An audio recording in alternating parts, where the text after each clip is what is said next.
Welcome to the Hawks Nest live stream show, game day style coming at you. My name is Brandon Kane. I want to thank all of you for hopping on in here on your Sunday to catch the action with me here, as we'll be doing play-by-play all day. Also want to thank you to very much everybody that has jumped on the new subscribers who have come aboard here. I really want to say thank you so much. We've had, I think, well over 1,000 subscribers here in the last month, the biggest growth we've had on this channel ever. So thank you to all of you guys out there for joining aboard the Hawks Nest here. Welcome to the crew. We got ourselves a game today, folks. That's what we got to talk about, though, don't we? We got ourselves a game today, and an interesting one at that. Two of the more surprising teams in the entire NFL. Two of the surprising teams going against each other. Only one may go forward. This is a little Highlander style, okay? One's going to be proven to be the mirage early on this year. The other one still gets to move on, okay? This is Survivor style here today a little bit. And I just made that up. That's just on my own little thing. So the Giants are coming into this definitely shorthanded. Seahawks have some advantages working in their favor in this one. They're down injuries across the board, from receivers to offensive linemen and everything in between, starting tight end. So Seattle's had some opportunities this year in other games. Detroit was in kind of a similar situation from an injury standpoint. The Atlanta Falcons, I think, it had a couple of things where they were dinged up a little bit, and there was one other at the Saints game. They were coming into that game very, very short-handed. We'll see if the Seahawks can take better advantage here in this case than they have sometimes this year with some of these teams, but it certainly does help. Seattle's not coming into it with 100% necessarily, but we don't have any major injuries. Penny Hart, he's out in this one. Jake Curhan is out, so I guess the interior offensive line help is a little bit better in this particular game coming into it, especially with Gabe Jackson and Phil Haynes, who have both been a little bit dinged up here so far. So they've got that advantage. You're playing at home. Giants are definitely, in watching some of their game film here, a little bit of a smoke and mirrors type of offense where they're just kind of just generating just enough to get up the football field, shortening games, indeed playing in a style, as I've referenced, a little bit like we thought Coach Carroll would want to play this year, where the offense's job is just basically to run clock, move chains, and get scored just enough points to keep the defense protected and to win the time of possession battle.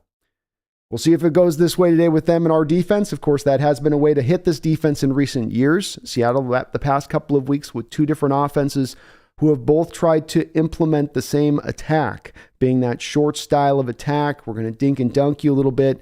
Seattle's actually brought those zones up a little bit tighter this year. Maybe it's some of the Desai influence. Maybe it's Coach Carroll adjusting. Whatever the reason may be, they're doing a better job of getting up there tighter on those routes. So if they are completed, it just is a 2-yard gain, or sometimes being there to knock the ball away and cause an incompletion. That will be really the interesting part for me in watching their offense up against our defense today. And then our offense is really just keep doing what you're doing. Obviously, it's a good balance of run and pass. Seattle's passing a little bit more than they're running overall this year. But certainly Kenneth Walker is an emerging star here after only a couple of games, if he can keep this going.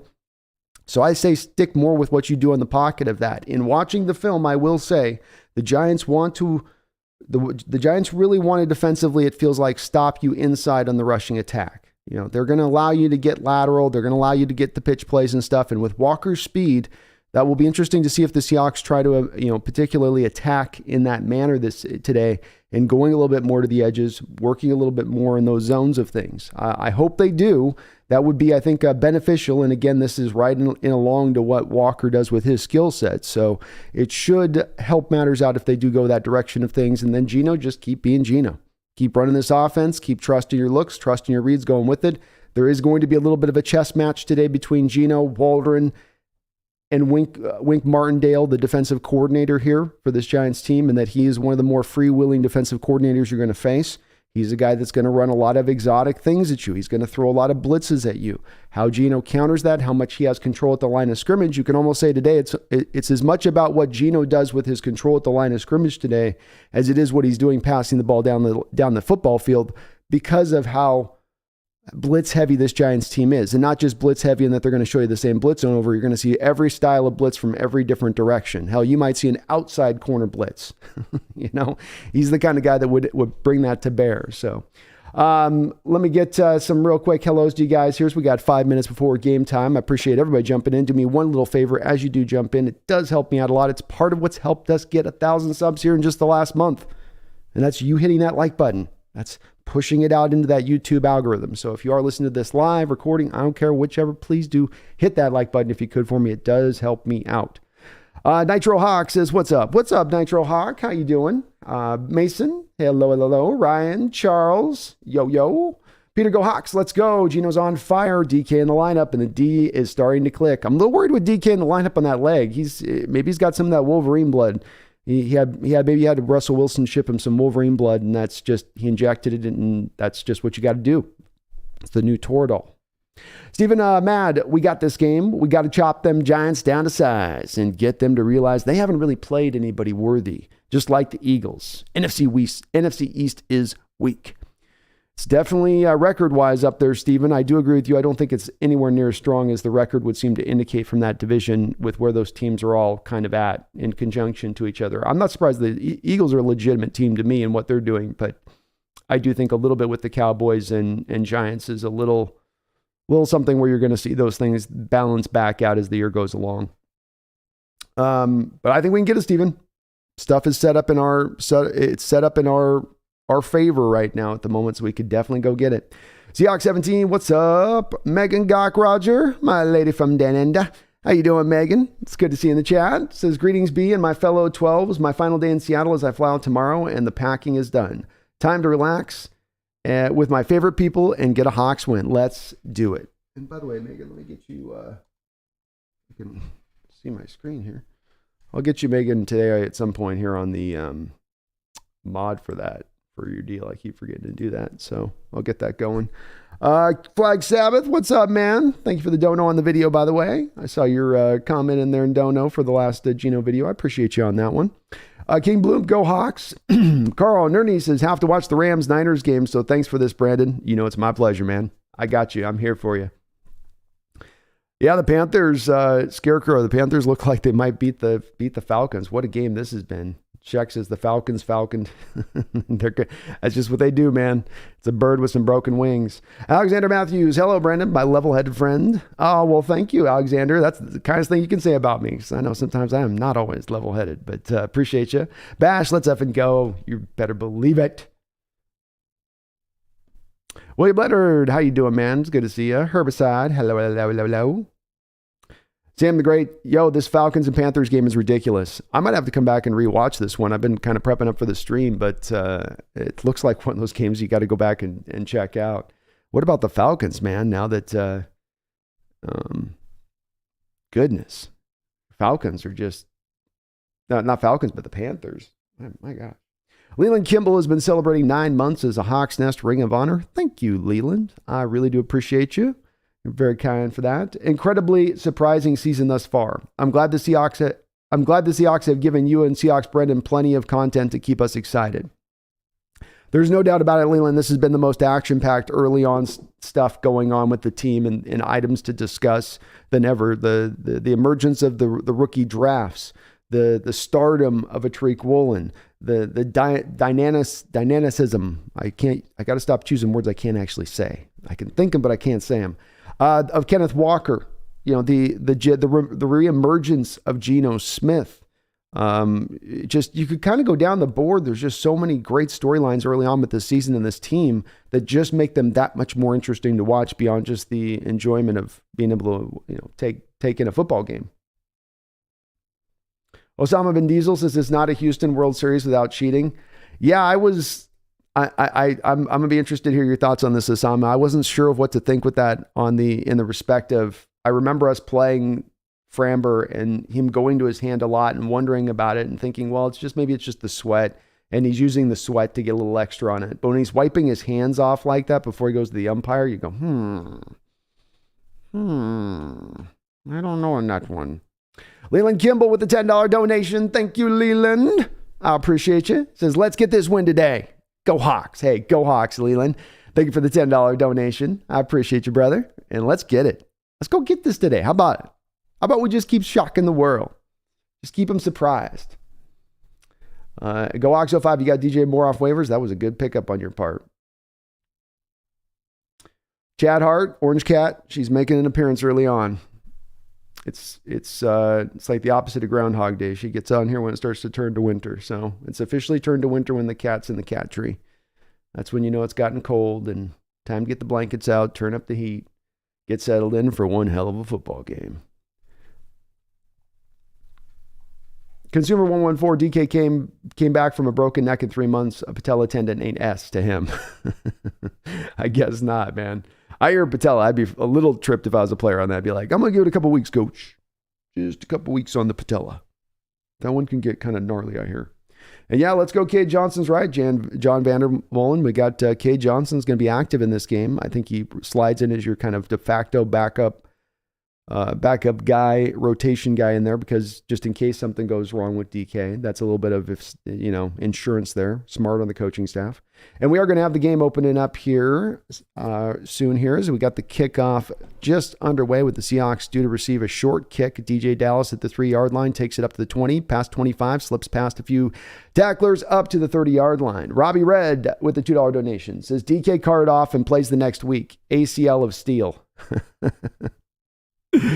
Oh, well said, man. Like I said, he's got that Wolverine blood he's shipped in. That's all that is. He just said, well, he's like, Russ, my guy. Yeah, that Wolverine blood, the stuff you had to pay, I'll give you, let me throw you $50K, just send it my way. Do I just direct inject it? I have to keep it cold, right? Okay. I don't actually have to wrestle the Wolverine, right? You already got the blood. You're not just sending me a Wolverine. Quick little give up the middle here to Kenneth Walker on first down for a couple of yards. Thank you, Robbie. I appreciate you, and there's no doubt about it. DK's a special kind of cat in that respect of things, man. He had one play in the Eagles a couple years ago where he landed and his whole knee turned like, his knee's like this, and it goes, whoop, turns in like that, and you're going, oh, that must have, and he kind of walked it off. He went, jeez, built different. 2nd and 7, 14-22 on the first quarter. Geno in shotgun, rolling to his right, feeling the blitz. Nice catch over there, too, said DK Metcalf for a gain of about 6. That will bring up 3rd and 1. DK looking okay on that play. A little out route there. And this is a little bit of that chess match we talk about. Giants bringing a heavy blitz from one side of the field there. Seattle had a natural rollout away from the blitz there to give Geno natural time then to be able to let that route develop so he can get that throw off. Nicely schemed up there. Nice play. 3rd and 1. Geno and pistol. He's recognizing the Giants are cramping the inside of the line. He's going to go change the play. Nope. Direct snap to Kenneth Walker, who runs it right up for a first down. Geno, a little trickery, a little look one way. We're going to do this over here. Hey, what about this? I don't know. What about that? Geno in the middle of the play, acting like he's calling through the formation, walks over to the receiver away from under the center. Center hikes it directly to Kenneth Walker, who just runs it right up the middle for a couple yards. Giants were not ready for that play. Well done, first down. 13-18 to go. How about that? Geno back in shotgun. Looks like we got a 3 tight end set here. Low snap. Geno recovers and picks it up. He's got early pressure. Looking. Throws it away. 2nd down. Good job by Geno there to throw that away. The low snap by Blythe kind of threw that whole thing off. The big cat got in the backfield like a cat. Garth Knight with a $5 donation. Thank you, Garth. Orange Cat, if you have any magic left in the reservoir that hasn't been used in the Hawks, please bless my Broncos for the rest of the season. Go Hawks. I thank you for the donation, but she says no, Garth. She went like this. She shakes her head. 2nd and 10. 13:02 to go. Eskridge in motion. Geno and pistol. Quick snap. Quick snap, quick throw. Just an in-cutting route there, and the corner broke on it. He either timed that up perfectly and knocked the ball away just right second or arrived just a hair early. It's a very close call. I'll give him the benefit of the doubt and say he arrived on time, I guess, on that one. Thank you, Garth, though. Robbie, you as well.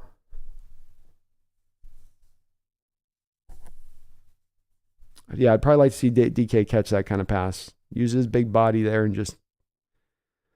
3rd down and 10 now. Giants showing blitz. Geno looking up over the top. The ball knocked free. Maybe that was the play John was talking about there. Geno with a very nice throw over the top here, and it's just knocked free. It looks like DK had his chance at this again, back-to-back plays. DK's got a chance at this. Yeah, this is just a DK drop here. Absolute DK drop here. He's right there over the top. It is an absolute dime by Geno Smith. Absolute dime by Geno Smith. Just DK's kind of falling down, and it goes right off his shoulder. So some of the issues here again with DK on drops early on remain. And this punt return is brought back for about a gain of 4 or 5 by Richie James. Giants will have reasonably good field position. Not great, but okay field position to start things. Daniel Jones steps out onto the football field here now. He had 107 yards rushing last week against the Jacksonville Jaguars, which was a record.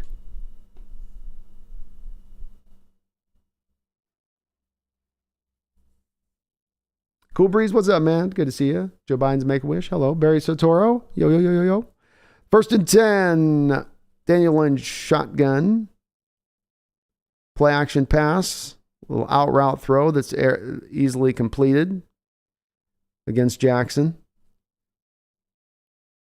Jackson playing off coverage there and then dropping deep, it looked like. Just kind of leaving that wide open as far as the zone goes there.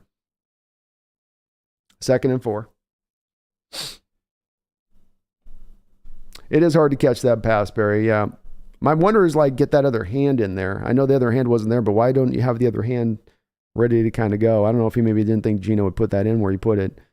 And now Woods getting early pressure, flushing Daniel Jones. Jones throws, and it's into the dirt. Cody Barton in good coverage there. Al Woods making that play happen with some brilliant early pressure.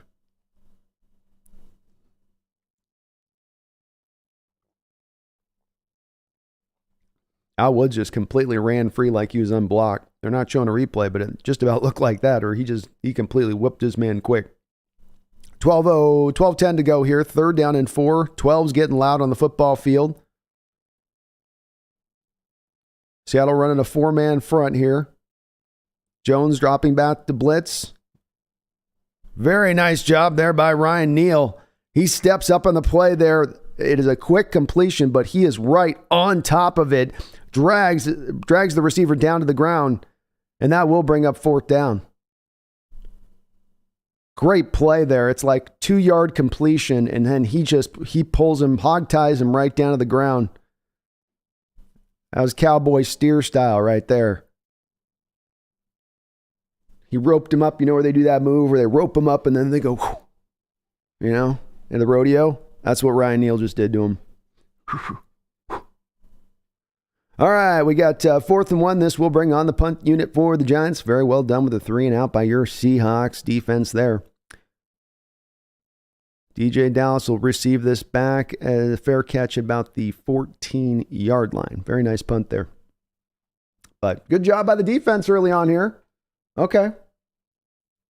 Barry, his left arm was held by the defensive back. DK's was? Okay. Well, that makes a little more sense. I can get that. That makes a little more sense to what I was saying then.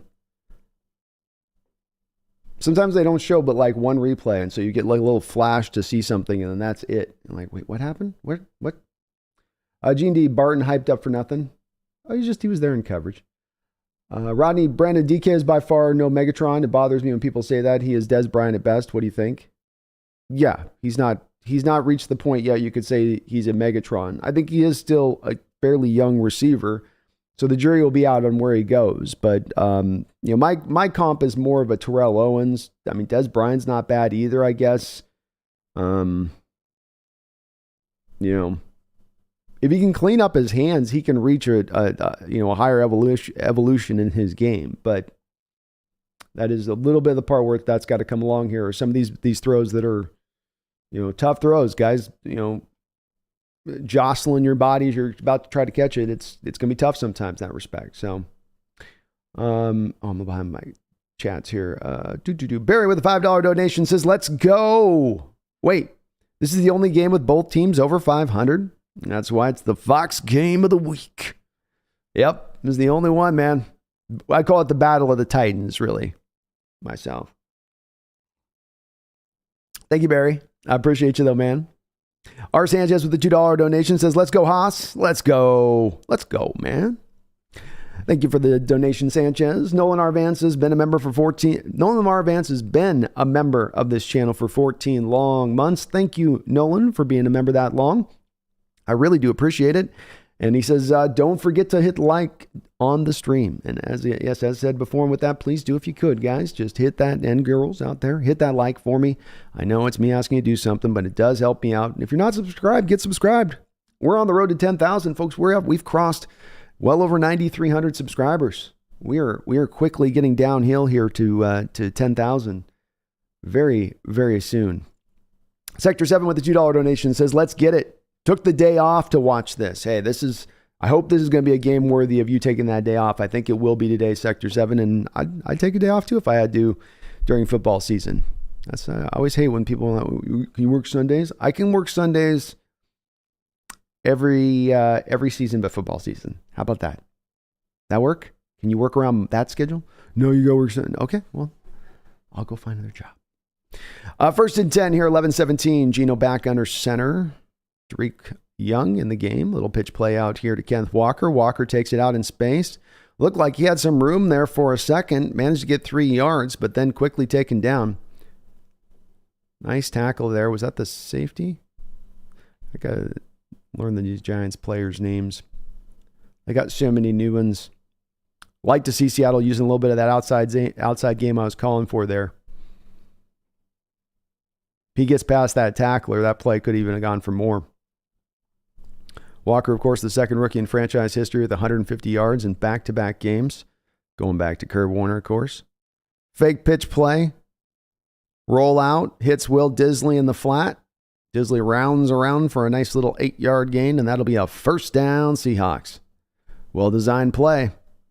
You come off the pitch play. The defense remembers that on the previous segment. Come back with a fake pitch.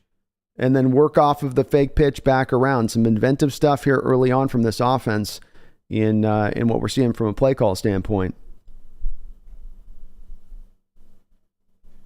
Got the defender totally tricked on that one. The main defender they wanted to have buy in on that fake pitch, bought in. First down and 10. Seahawks rolling a little bit of an I formation with the receiver in the backfield, it looks like almost here. Yeah, they had Tariq Young playing fullback on that play, and they run the ball up the middle. Gabe Jackson a little slow to get up his feet. They run that up the middle for a gain of 1. Kind of odd when you've got 3 tight ends that you're running Tariq Young, but I guess they're trying to get a formation that they like countered by the Giants there. Like when they go to 3 wide, the Giants counter with something else maybe, and it looks like Gabe Jackson is a little bit shaken up here on the football field, as he was slow to get up. And Jay Curhan is inactive for this game. So Seattle may be in a position of being a little bit light as far as the interior of that offensive line. Wondered about why he was inactive with the fact that Gabe was coming off the injury and Haynes was a little dodgy right now. I don't know.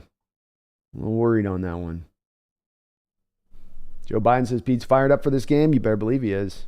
He knows what's at hand right now, what they can do if they can keep pressing down on this.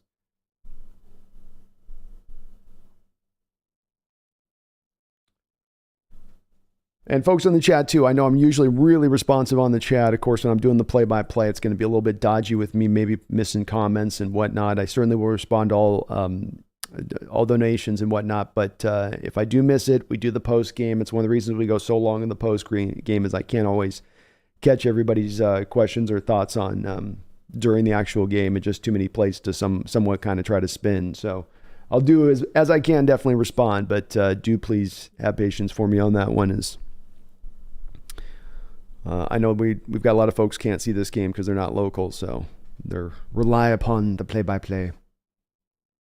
And Calvin Johnson was something else. Yeah, Calvin Johnson is a unique creature. I don't think you're going to get that's one of those mold breakers where, there's one mold made and then they break it and throw it away. I don't know if there's one that's exactly going to be like him again.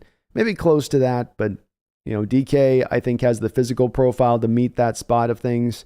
But, it's got to be you've got to complete it off a little bit as a player if he was looking to reach that spot. And that's the next elevation in his game, going from a guy that's 1,000-yard a year guy to being a guy that can be a 1,500-yard guy. And I don't think Calvin Johnson that's the point, but at least into more of, like I said, the Terrell Owens or the,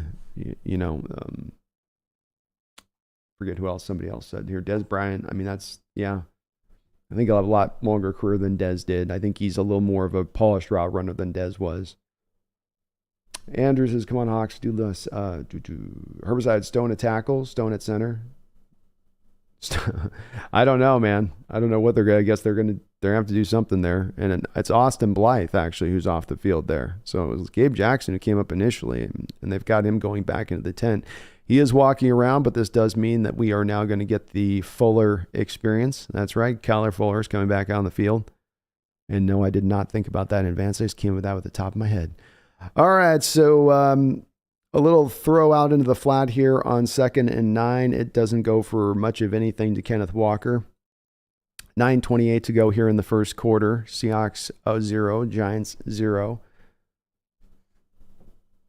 Some very quick little routes here being ran by the Seahawks team here early on. Definitely worried about that blitz game of the Giants, and the Giants are showing a 5-man front right here on 3rd and 9. Geno coming up, changing traffic. He's got time on the clock to do so.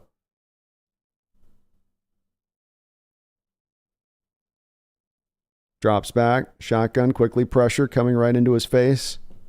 And that ball is knocked away. Good play by the cornerback in coverage. No separation. Geno did not get I think Geno did not get what he was looking for from, yeah. I don't think Eskridge broke off that route in the way he was supposed to do. So Geno's walking off the field and he's tapping his helmet looking at Eskridge. And it would appear to me that was also his pre-snap before they hiked. He was doing that with everybody to get a look. And I think that was then asking at that point Eskridge to cut his route off earlier because Geno knew he wasn't going to have the time there with the blitz coming. And I'm reading, we've got a nice little punt return here by the Giants punt returner. He's got this up to the 42-yard line here. There is a flag back as this might get pushed. This might get pulled back, hopefully so, because this game certainly is looking like one early on of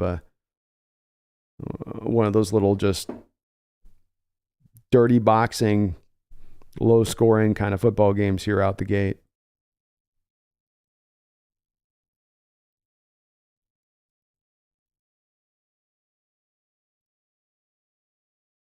See what the flag is. Looks like the officials are deliberating on it. But it looked like the helmet touch was maybe potentially a sign to... All right, personal foul on the New York Giants here. Brian Dable's looking more and more like Santa every day. If that guy sits on a park bench and puts a red hat on, kids will come up and sit on his lap asking for stuff. That's a big penalty. That's a huge swing there. You take that from the 42-yard line of the Seattle Seahawks all the way back now to probably somewhere around the realm of the 25-yard line, 20-yard line. But I'm thinking that check that Geno did pre-snap was to tell the receivers to get their routes quickened off a bit, and Eskridge still took his route to the full depth of the sticks before he cut it in, which delayed him, and he did not have any kind of separation there coming out of that route. And boy, Joy Blunt got just mauled out there on that play. That's, I guess, what they're... So it is the 20-yard line. Wow, huge swing there. 40 yards nearly of 40 yards of difference. And a quick throw out the gate here from Daniel Jones. He gets it to his receiver for a nice little completion there on a slant route, it looked like. About 5 or 6 yards. This could be it's early on still. We'll see how it goes, but this could be a field position battle in certain respects of this game. 8:08 to go in the first quarter. Jones under center. I formation look. Play action. Not fooled in the light. Boy, Bruce Irvin was not fooled in the least. He was all over Daniel Jones on the play action. He had him dead to rights in the backfield there. Daniel just swung out of his grip. These guys on these quarterbacks go high sometimes. You got to go low with them around their hips. That's what I'd be doing, is just get in the hip there. Irvin attack, and you can't blame Irvin. He just got off his couch like 2 weeks ago. But, you know, at least you forced the pressure. So good job by Bruce. 3rd and 4. Play still doesn't go for much anything. Jones in shotgun. Like a false start there by the Giants. Let's go 12s. Let's go 12s. Let them know. Let them know what stadium they're in. Let them know. And that will be a false start. Hopefully the first of many today here for the Giants. Of course, you guys all hopefully remember that 2005 game where Seahawks caused, I think, a record number of false starts by the Giants. 12th man basically won that game. Maybe shades of that.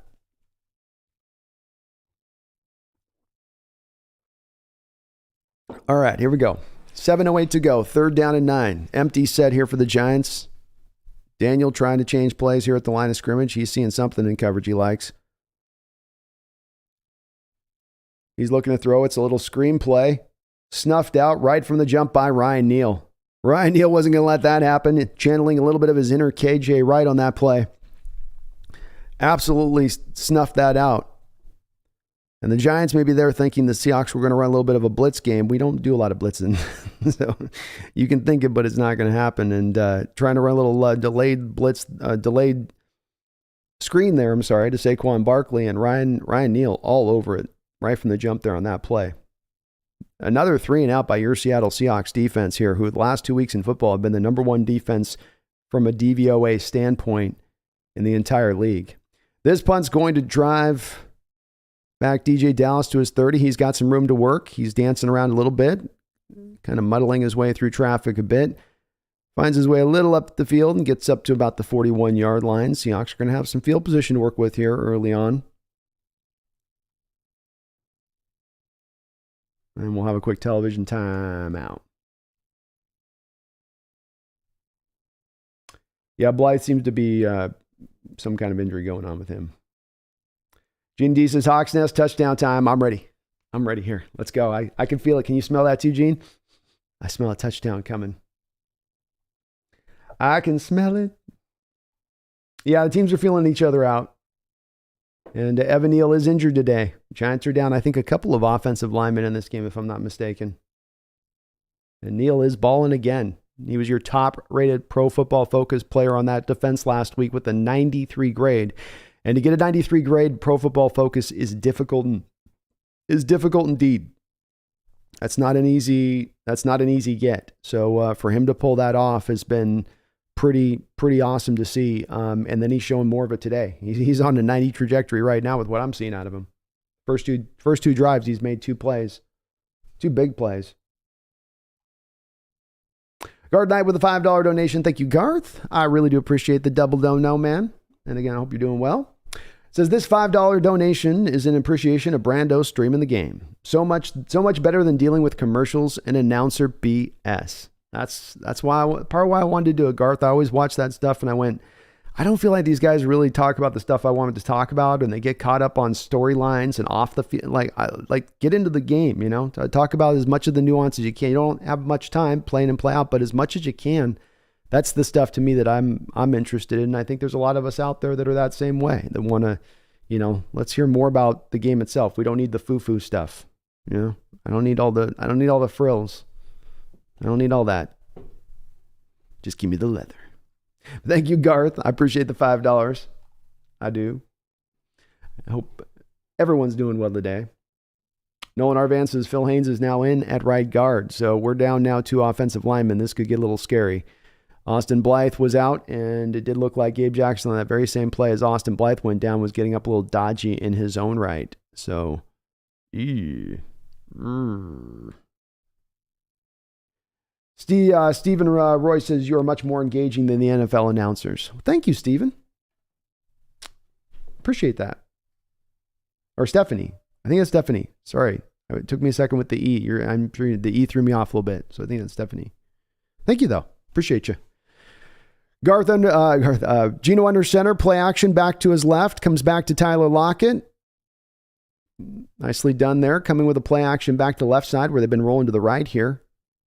And Geno's, as I showed off in a video this last couple days ago that published on the channel, Geno definitely has no problem with rolling to his left and throwing, which is usually probably one of the higher difficulty of degree throws for quarterbacks. This was a little easier, of course, because Tyler was so open. It's just a well-designed play. But he can do that. He's got that. Seahawks are on the Giants side of the football field for the first time. Play action pass. Geno looking deep. He gets through, and wow, he's got a little bit of quickness to him. He's managed to get through the pocket there. Looked like he had a lot of hands on deck, reaching and grabbing and clawing at him as he squeezed his way through what was left of the remnants of the pocket. Found a way to get a couple more yards up the football field before he was drugged down, or before he slid down. But nice job there just to get a few yards. He was looking deep on that play, folks. You could see his head looking deep. 2nd and 7. Seahawks 3 tight ends. Geno in shotgun. Walker to his left. Giants running some games at the line of scrimmage. The give is to Walker. Walker breaks free for a second. Oh, man. Seems like he was just about to get loose. And is drugged down from the back there just as he broke through the hole. Much like the earlier play where he just looked like he was a heartbeat away from breaking that. 3rd down and 5. Nice job of the Giants in this game of getting Walker down.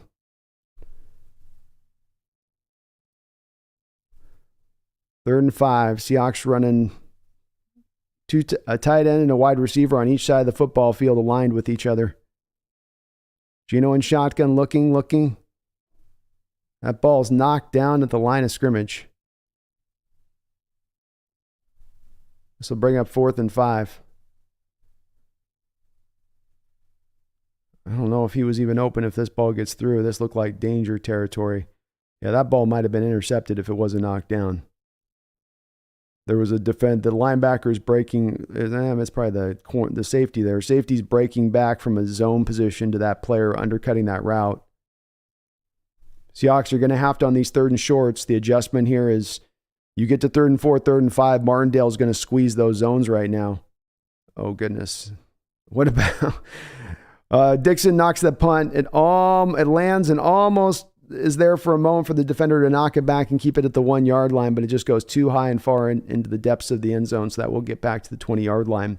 But it is obvious here, you're seeing on a couple of these 3rd and 5s, 3rd and less than, let's say, 10 and 11s. Martindale's got that defense up playing those zones tight. Seattle's going to have to try to attack past the sticks now on this as an adjustment. Let's see if in the game of what Waldron's seeing on this, if you start to see them on a 3rd and 5 hitting now 15-yard post route or getting up the field with a 20-yard crosser. I would look to me. It's going to be harder to do necessarily because they want to bring the blitz in conjunction with it, but that's the difficulty of playing this brand of defense necessarily.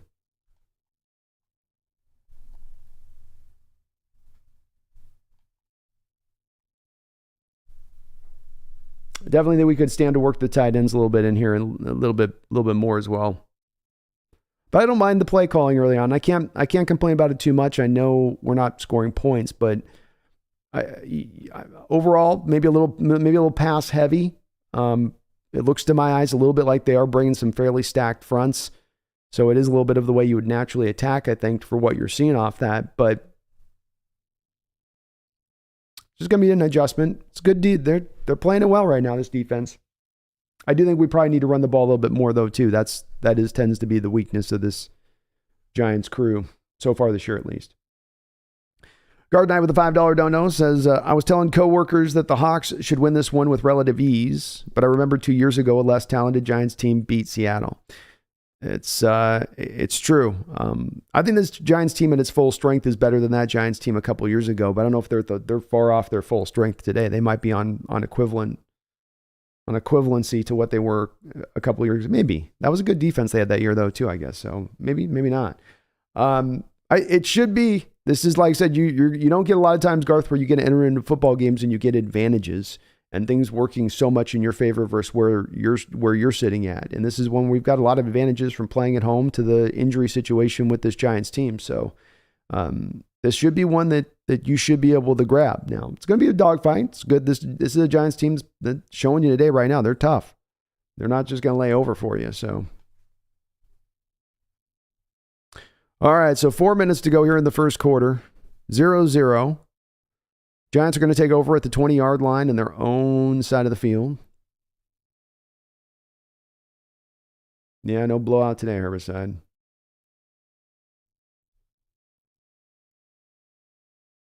Give his inside here out of the read option to Barkley. He's able to get, ripping and tearing his boy Mafe at the ball. He pulls that ball free, but not until Barkley is tackled after a couple-yard gain. Brian, does anybody else besides me think Irsay did Matt Ryan dirty? Man, I don't know. I haven't watched all their games, Brian, so I'd have to assess where he is as a quarterback right now. But and especially that Bronco game, he sure looked really, really done as a quarterback. I mean, he looked very much almost close to like a shell of himself. 2nd and 7.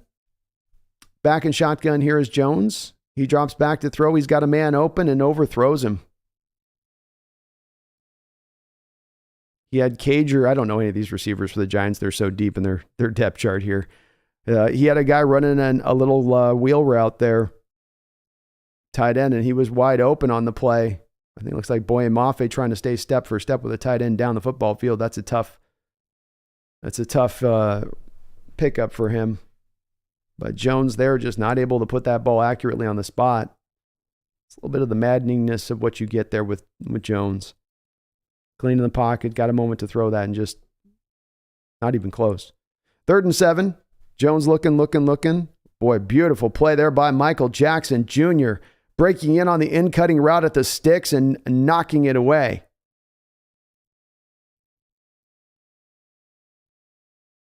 Very nicely done there. Let's see.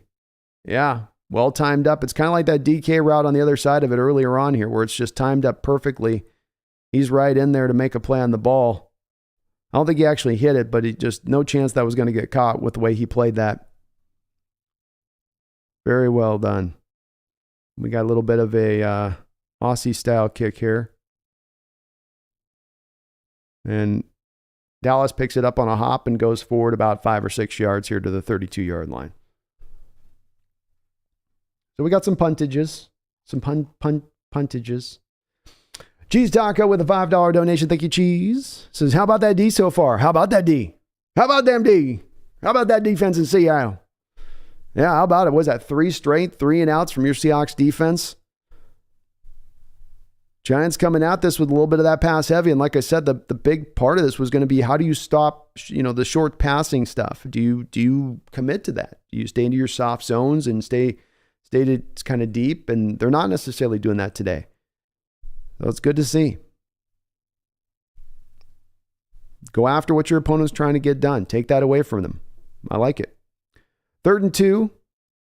Austin Blythe back on the sideline with his helmet on. He looks like he's coming back into the game. His eyes look fierce. Geno under center. Play action. Back rolling to his left. Looking. Comes back to Marquise Goodwin in the flat. Goodwin with a little bit of space to work. He's up the football field to the 40, down to the 48. And he's down right there. Goodwin showing off a little bit of that acceleration on that play. Geno trying to create some room for him he was open initially, and then Geno looked back down the depths of the field to try to draw some of the coverage back to the depths within their zone. And he did accomplish that a little bit. He got the linebacker to pull off a little bit. Did give Goodwin a little bit of time to work there. 1st and 10, quickly up tempo here to Fant. That'll be a gain of about 3 here. Geno getting them right up to the line of scrimmage instantaneously on that one. 2nd and 7. Noah Fant could break like 1 or 2 tackles. He could be so much better. Like just get that through that first tackle, but he's just always brought down off that first one. 2nd and 7 here. They try to give him some opportunities to go, and he should be as a move tight end. A guy gives you a little bit more after the catch at times. Geno changing the play here. Giants not showing a blitz here. I have to think this is into a run. Nope. Play action. Jeez. Tons of pressure, and the Giants did bring kind of looks like a delayed blitz after that post-snap. 3rd down. How did they run this? Yeah, they just ran that linebacker. What a well-designed blitz by Martindale.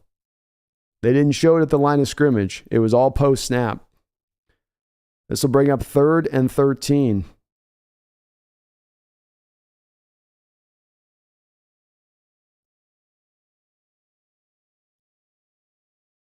And the New York Giants are actually going to call a timeout here.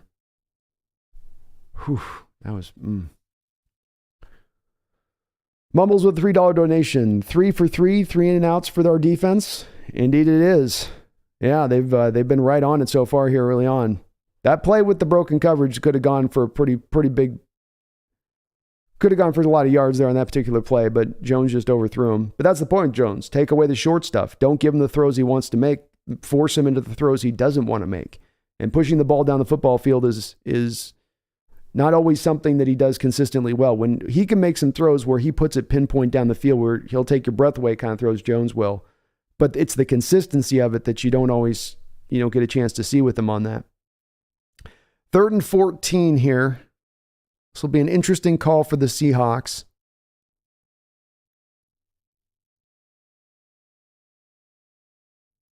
Giants showing a cover 2 look. They're going to bring a 4-man. Geno throws it to DK Metcalf down the field. He's got DK for a 1st down right at the marker. Geno whistling that ball down the field to get that to the first bounds. And DK Metcalf doing a very good job here of getting to the sticks. Legitimately getting back to the sticks, works his way back to the ball. Doesn't allow the defender to then break on it, but still really well-run route and a really well-thrown ball there by Geno Smith. Geno back in shotgun. Hurry up. Here we go. He's looking deep, folks. He's got DK. Oh, DK goes up and he just can't quite bring it down. The ball was up high. This isn't one where you go, well, DK with his hands. No, the ball was up a little bit high. He didn't have a real true chance to go get that ball. He's out to the edge of his fingers trying to reach to go get that one as he's jumping as high as he can get up to go get it. Just a little overthrown there by Geno. Just a little bit past, just a little bit outstretched. Geno's smiling. He knows, I just missed that one. 2nd and 10. Giants showing a heavy front. Seahawks are going to try to run out of shotgun. That's a tough front to run out of shotgun. We do have a flag on the play.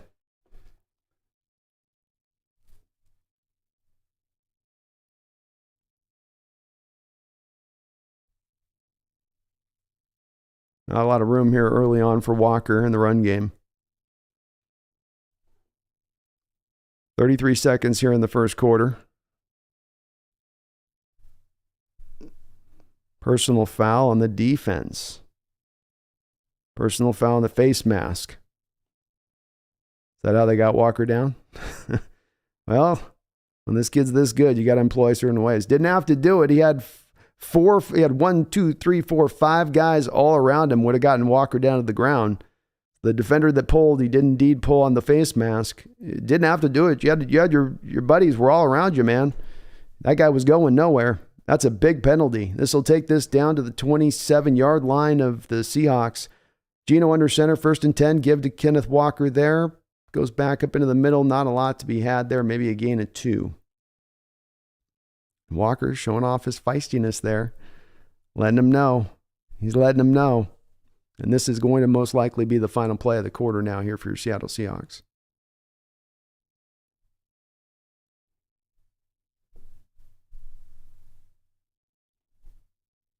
Looks like we have an injury actually on the field here for maybe the Giants, it appears. Good to see Walt. This is the thing I'm liking about Waldron is you see things in real time occur with what he's doing, and then he adjusts to it, and the adjustment doesn't have to wait for 2 or 3 quarters to occur. I saw him out of shotgun on the previous play, try to give to Walker out of the shotgun, and it's like that's not going to work with the stack fronts bringing a blitz there. He's not going to, because when you're as a running back trying to run out of shotgun like that, you're not getting up to speed, right? It takes you a little bit longer now to get up to speed, which gives that all of that stacked front of the defense that much more time to then get to you. And so when you run it under center, you're giving the running back an opportunity to get some build-up speed to get through that line before the defenders can get into the backfield. And that's exactly what Waldron then did on the very next play, is he goes back up under center. And even though it went for only a couple yards, still the process Waldron's employing through that, to me, is intelligent. That's the one where you go, okay, I can see what you were thinking there and how you tried to kind of counter what you just saw, even off the previous play from Martindale. So I like the back and forth here between the Giants defensive coordinator and Waldron here out the gate. This is kind of fun. It's fun to kind of watch them go.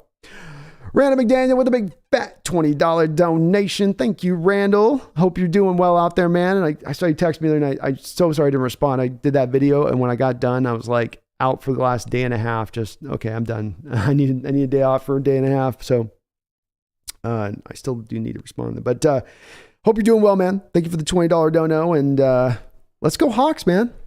I like what I'm seeing this game so far. Defense is playing well. Offense is moving the ball, right? This isn't just 3 and outs at every turn from your offense. They're doing some interesting things. Giants defense has played it well. The big cat Williams for the Giants, one of their more important defensive players, did go out holding on to his arm. So that was just before the quarter ended. That would be a big loss for them. Leonard Williams is a very good player for that team. Very good player for that team. Alexander, our defense has improved so damn much. They have. They really have.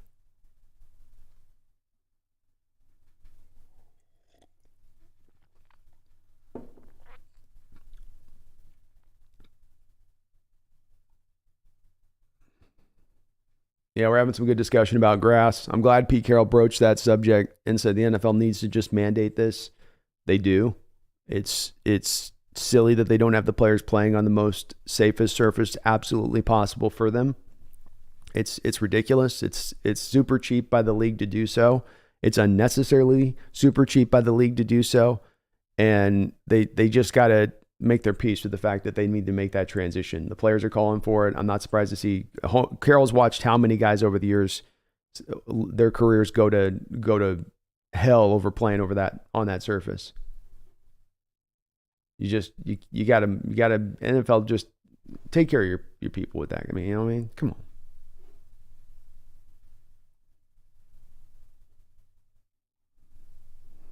Garth Knight with a $5 donation. Thank you, Garth. Brando, I love you, but the shotgun running game is legit. The NFL is slowly evolving into the college game. Remember when mobile quarterbacks weren't viable? I do. And don't get me wrong. I think that the read option running game does work, Garth. It's something that you do want to employ. But if you bring a stacked blitz front up there, that's where I would say it's not going to work as much, because you're going to have it in the sort of the delay between the quarterback getting it and then giving it, and then your running back starting from zero, basically, when he's getting the ball. That gives that defense enough time to get back there. In pistol now is Geno. He's going to run a little bubble screen out to Goodwin. Goodwin runs right up into the pile. Running hard, Goodwin is. Running like a little running back in there. Blocking by DK up the field to keep a little bit of room, keep him clean for a moment. He manages to get a lot out of what didn't look like a little there. Maybe a couple yard gain that went for maybe 7 or 8 yards there. Nice job by Goodwin on the play. Like the play call as well. But that's my only thing with it, Garth, is I'm with the shotgun runs, just not the shotgun runs when I get the blitz looks. I think that's where it gets that's where it's going to get tough, because you might have a free defender. Again, they just can't get up to speed. 3rd and 1 here. Geno under center now. Important play here early on. Play action pass. Looking deep. There he's got. Oh, was a good one. He had Goodwin open. He layered that ball in there nicely into the end zone. Looked like he had him. Jackson, the cornerback for the Giants, just made a hell of a play. His 2nd one in this game. Running a little crossing route over the field. Goodwin out in front. And boy, if DK can just, Geno puts that out a little bit more out in front, boy, he's got to catch it. He didn't even knock that free. Boy, the receivers for the Seahawks today are selling a little bit here early on Geno. That was right there. Geno put that ball right on the spot. The slow motion showed that the defender did not knock that 3. We got 4th and 1. Seahawks are going for it. I love the guts here. Let's go. Geno back in center. Giants bringing a little blitz look. Out to Tyler Lockett. He's got it. First down, Tyler getting free. Then he's going to be dragged down to the ground.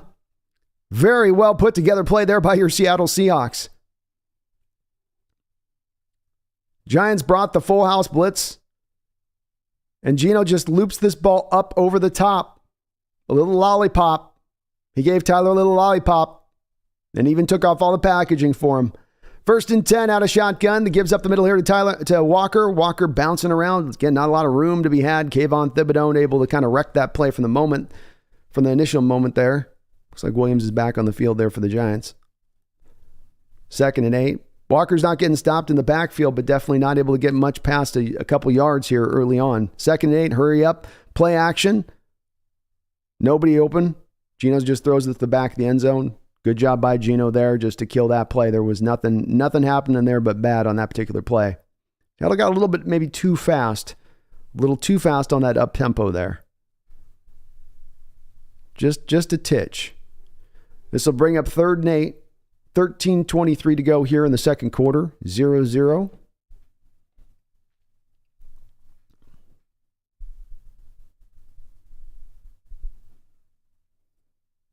Geno in shotgun. Travis Homer to his right. 2 wide receivers, 2 tight ends. Interesting alignment here. Drops back to throw. Looking. He's got some time to throw. Still looking. Fakes through runs. Oh, my goodness. Almost got the first down there. Geno dancing through traffic. He employed a little bit of the salsa, a little bit of the Charleston. Did a little break dance. He was break dancing. He's doing a bit of that too. Had to do everything he could to get free on that one. Just went right, made Thibodeau fly right past him.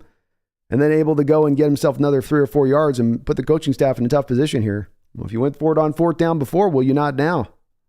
And it does look like the coaching staff is indeed going to go for it once again here. 13:46 to go. Geno in shotgun. Seahawks rocking 3 tight ends to one side of the field in the splits look. The give is up to Disley on a little pitch play.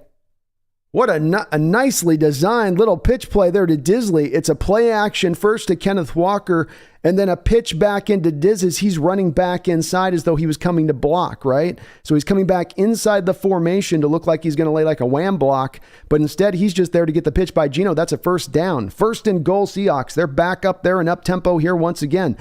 Give is into Kenneth Walker. He's got nowhere to go and he is going to be corralled very easily there. 2 yards behind the line of scrimmage for a negative gain on that particular play. Mumbles with the $2 donation says, wait, did we go for it on 4th down? We've gone for it on 4th down twice on this drive. And Seattle just ran right into the teeth of the defense there. The Giants had more than enough numbers on that play to deal with Kenneth Walker. That was not happening. That was just not happening. If that play goes left, that's a touchdown. 2nd and goal. And looks like we have a timeout, or it looks like we have another injury here. Maybe an injury or a timeout. I'm not sure. They're not doing a good job of showing us what's happening on the field. So that's wrong. Fat Daddy Stacks with a $5 donation says, love the optimism on 3rd and long versus the last 3 years. I do too, Fat Daddy. Yeah. It did seem like we just sometimes rolled over and showed our belly sometimes if we were in 3rd and longs. And just said, well, we just know we're not going to, nothing but bad can happen on this. But they're letting Geno have an opportunity. We saw last week on that play. It's the play that sort of got famed from last week where, Geno's upset about a call in the field and Carroll calls out to him and calms him with the belly rub. And the next play, Geno comes back and throws like a 3rd down and 11 to Tyler Lockett. That's right there. That's exactly what you saw in this game with DK there, where you're making the attempt to make that throw, to get that 1st down. And why not? Go for it. Geno's got the arm to get in there. You got the receivers who can make these catches. So pair the two together and give it a chance. So I love it too, Fat Daddy Stacks. I love it too. Go for it, man. They don't get themselves, I think, into as often as 3rd longs anymore as they did once as well. So it's like, if you're not into it as much as you used to be, at least then when you are, take your chances. Let's go for it. Let's go see what we can do here. Malu Alvarez. Jojo, thank you, man. Appreciate it. Very kind of you on that. But thank you, Fat Daddy, Garth, Mumbles. Appreciate y'all on the donations. Represent, I'm liking our play calling too right now. I was calling, and again, as I was talking about the counters you see Waldron make, I talked about the other counter he made, but what about this counter? I said, okay, you got a 3rd and 1. Or you have a 3rd and shorts, and we were watching these Giants squeeze the short zones with bringing the blitz. So how about you just take the guy over take it to a deeper route? And though the Goodwin play didn't go for a completion. Geno put it on the right spot, and it was the right play call to make. You got the guy open. You got Geno in a position to make that throw. Goodwin just got to come down with it. But the play calling, again, Waldron adjusts. He adjusts off of going from where, I'm going just to the sticks on the 3rd and 4s and the 3rd and 5s. Now I get to the 3rd and 1s. Nope. Let's adjust off what I'm seeing from Martindale. We're seeing some intelligence being applied by our offensive coordinator here. Guard Knight with the $5 donation says, this is part of me that thinks Russell truly didn't want to leave because of Waldron. Regardless, it worked out for the Hawks. Definitely so, Garth. Well said, man. I mean, definitely Waldron's proven himself to be, let me say, I'll respond that one sec here. We got Geno in shotgun. Play action. Looking. He's got DK wide open in the middle of the back of the end zone for a touchdown. DK spins that ball 1980 style. Touchdown Seahawks. Geno back there throwing bullets. I don't know if you want to catch that. He might leave a hole in you. Play action had the Giants bought in. Everyone, you could see the initial steps of the Giants defense completely buy into the play. And then Geno just looks back, surveys the field, and somehow or another, Giants decided it seemed not to actually cover DK on that play. He was wide open in the back of the end zone. I'm still shocked he was so open and such an easy play there for Geno. But touchdown Seahawks, and what a phenomenal drive by your Seattle Seahawks. 2 times you go for it on 4th down. Just a good gutsy drive. That was a great play action there by him. And boy, yeah, DK just gets lost in the traffic. The corner gives him up. That's the tough run of zone coverage down now near the end zone. That's what can make that tough if you're going to run that like that. Guys want to release guys in zones and hope other guys are going to pick it up, and they're running concepts to have that other guy pulled out of that zone already. Waldron with an amazingly called series right there. Just a fantastic series by Waldron. 1 step ahead of Martindale on that. And again, should have maybe had the touchdown up on the Goodwin play. That should have been where it hit through. But a 15-play, 69-yard drive that covered 5 minutes and 55 seconds. Seahawks using up-tempo on that drive, mixing and matching a little bit. Not able to even really do much with as far as running the ball, but that's partly because the Giants are also committing so much to running the ball, right?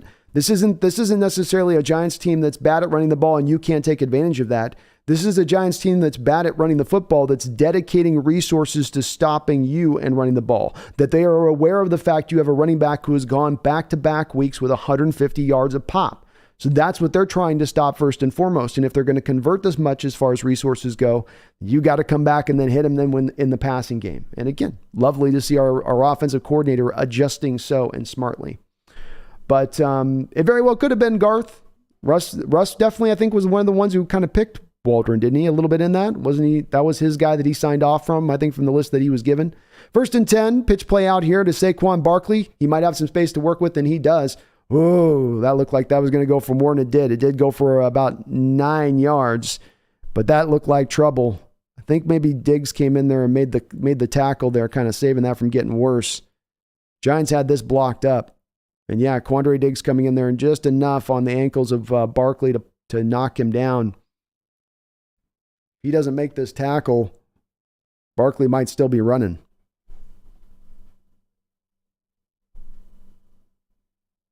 Just the 10th play for the New York Giants in this game. They have yet to have a first down. 2nd and 1.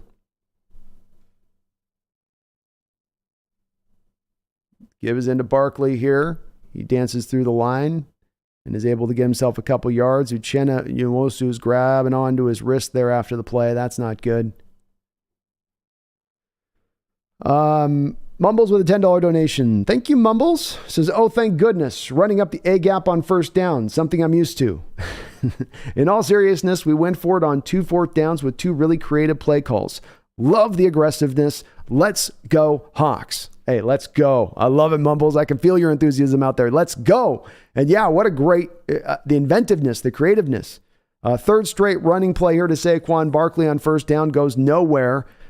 Right up into the middle of the defense. Looked like Shelby Harris was in on that one. This will bring up 2nd down. But yes, I mean, that was just, to me, just So much fun as far as the play calling on that drive. You had the little throw over route to Tyler Lockett that was wide open. The other route to Tyler Lockett, I think before the quarter changed, that you had wide open rolling to the left. The pitch play into Disley there. We haven't seen that Disley play all season long. They haven't run that one time. It's again, big hand really onto Waldron, what I'm seeing from him, not just in that drive, but what he's done throughout the course of this game as well. Fourth straight running attempt now here to Saquon Barkley. They go to an outside run play. Ryan Neal's out there to help cover it up. Be a couple yard game, but this will bring up 3rd and 5. Barkley coming off the field. Looks like he's a little gassed after that. 4 straight runs. Who can blame him? 9:41 to go here in the second quarter.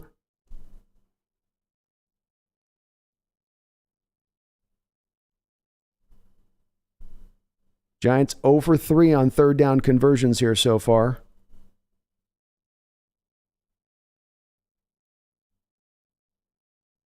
Jones drops back in shotgun. He's got a man open. Let's see where they give him on the spot. They give him a good mark. It did look like he did get past the sticks. The mark looks right to me on this one. First down. Jackson dropping off just a little too far in the coverage there. And he reacted quickly. He got up fast, but just a little too much space there for the receiver, and he let him get to the sticks on that. It's the opposite of what you see the Giants do on the other side on those plays where they're squeezing those sticks, squeezing those routes. 1st and 10, 8:48 to go. Saquon Barkley in quarterback position in shotgun right now. It looks like the Giants off. False start by the Giants. 12's back, getting loud once again, it would seem. Odd alignment there. They had Barkley as the quarterback there with the running back to his side.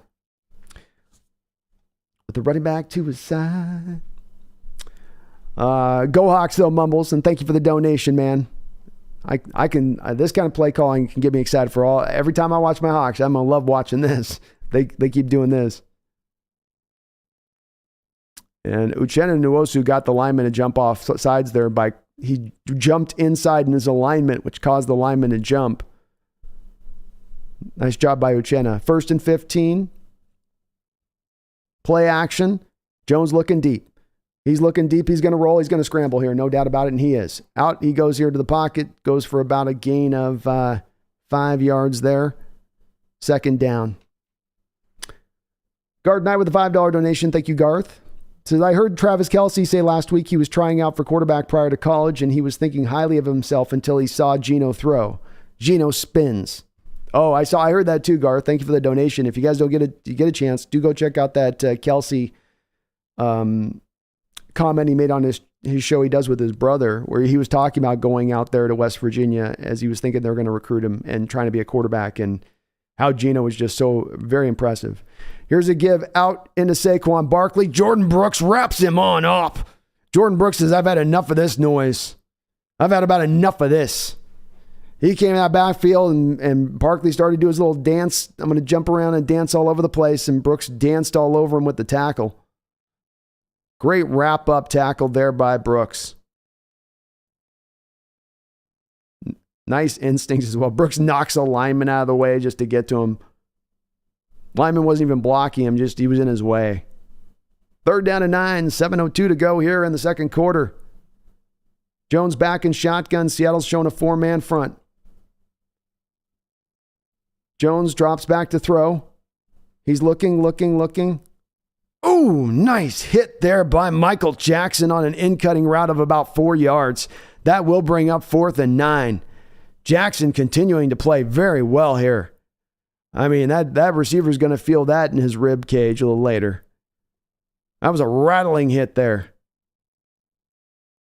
Jackson just drove right and broke right up on that ball, and ow. Somebody get my chiropractor, please. Isn't no he hit me in my back. It's in my back, my lower back. Ugh.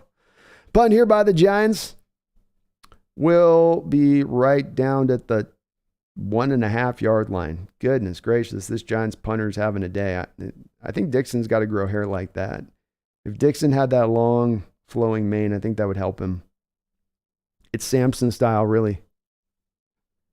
It's Samson style. But yeah, if you get a chance, folks, do check out that Kelsey bit. Garth, I noticed that. I saw him say that too. And, that's the thing that people, I think, didn't give as much credit for Geno as much as anything this year, and remembering about him is that, he can throw the ball. He's got an NFL plus arm. He throws a catchable ball. He can make every throw in the book.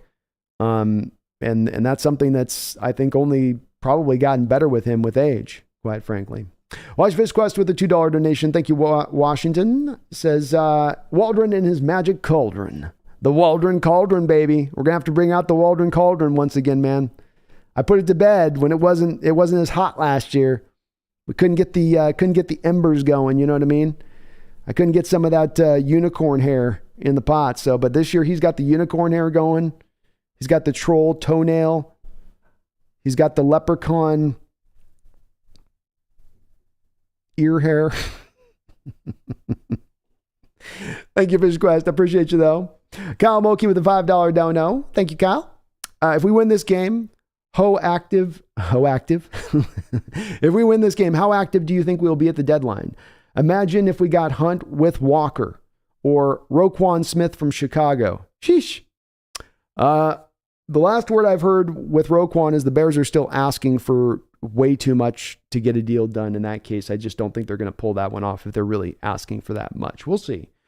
As far as the Kareem Hunt one, that's a possibility, Kyle. I look at Kareem this year and I do wonder if he's starting to kind of maybe fall off just a tiny bit. He's averaging 4 yards a carry in Cleveland right now on like 66 attempts. And I was just looking this up last night. You've got Nick Chubb running behind that same offensive line at 5.9 yards per attempt. Now, maybe he still is legitimately good and whatnot, and he has been pretty good even with Cleveland from kind of coming over from Kansas City, but that would be the part I'm worried about with him. But as a half-year rental, it's not the worst thing. I do think they'll probably make some move. I don't think it'll be a big move, but probably some smaller low-end move. I also wouldn't be the least bit surprised to see Sidney Jones moved as well as from the seller standpoint. I think that's a real possibility too. Thank you, Kyle, for the $5 dono, though. If they can get Roquan, sign me up. I'm just not doing the two. If it's firsts and seconds, no, Chicago. Just no. Mumbles with a $2 donation says, smells like 2005 with them 12s. I know, they're showing up today, huh? 1st and 10, quick throw out here to Tyler Lockett. And he fumbled the ball. Tyler saying he was down. Officials saying it's a fumble. Tyler didn't react well at first, like he knew he was down. He did, I'm down, after he tried to go back and recover the ball.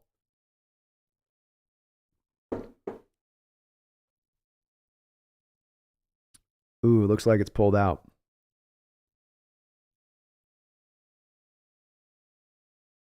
Yeah, it looks like it was pulled out. Great job. Jackson's playing a hell of a game for the Giants today.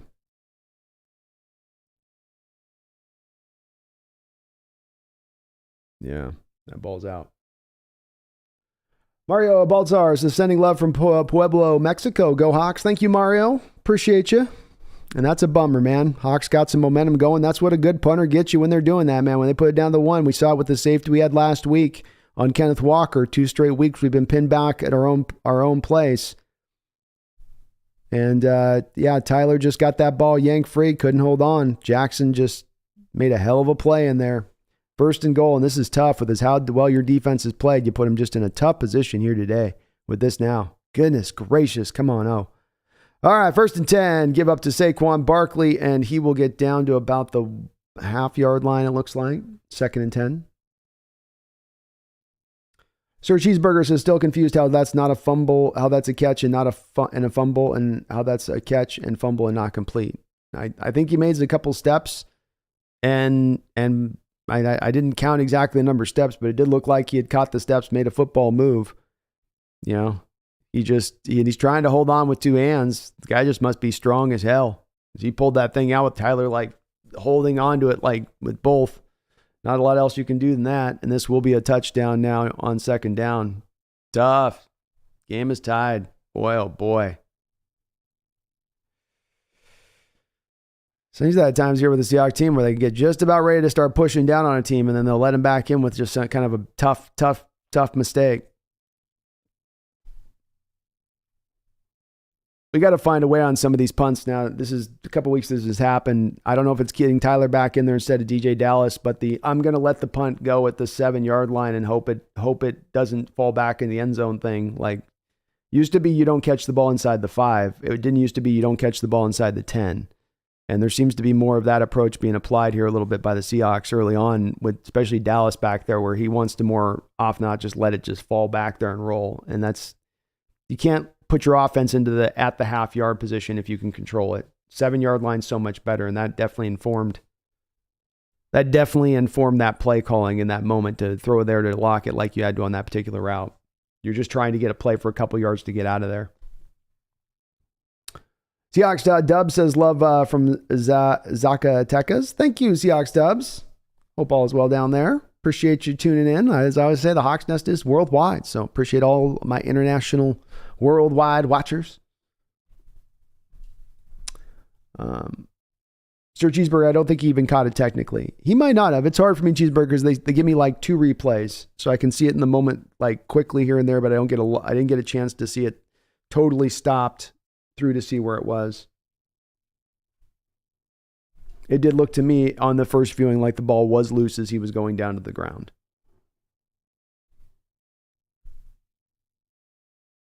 Roland says, I know Tyler's great, but he has fumbled more this year than the last 3 combined, 2 in 1 game fielding punts.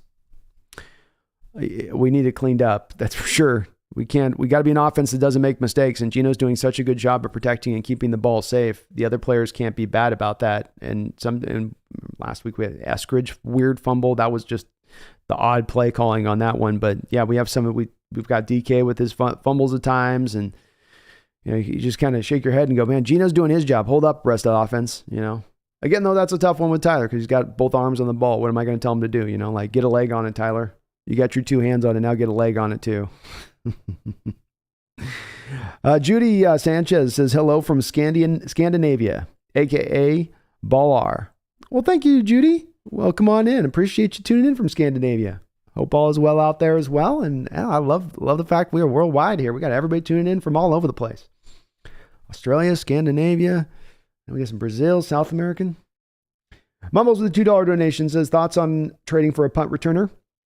I'm open to it. Wouldn't cost a whole lot, especially if you're just getting a specialty guy that's just what he does. That's his whole bag is just being a punt returner. That'd cost you next to nothing to go get it. And it's a position right now that they've not had an answer for all year long. And we don't want Tyler running it back there. DJ Dallas, I don't think he's naturally very comfortable with doing it. Part of what's supposed to be a part of this team is that it has a good special teams unit. It's the whole 3-prong approach of, everybody doing their job on every spot of this team. So, yeah. Ivan Caddick says Germany. We got Germany tuning in as well. What's up, Ivan? There we go.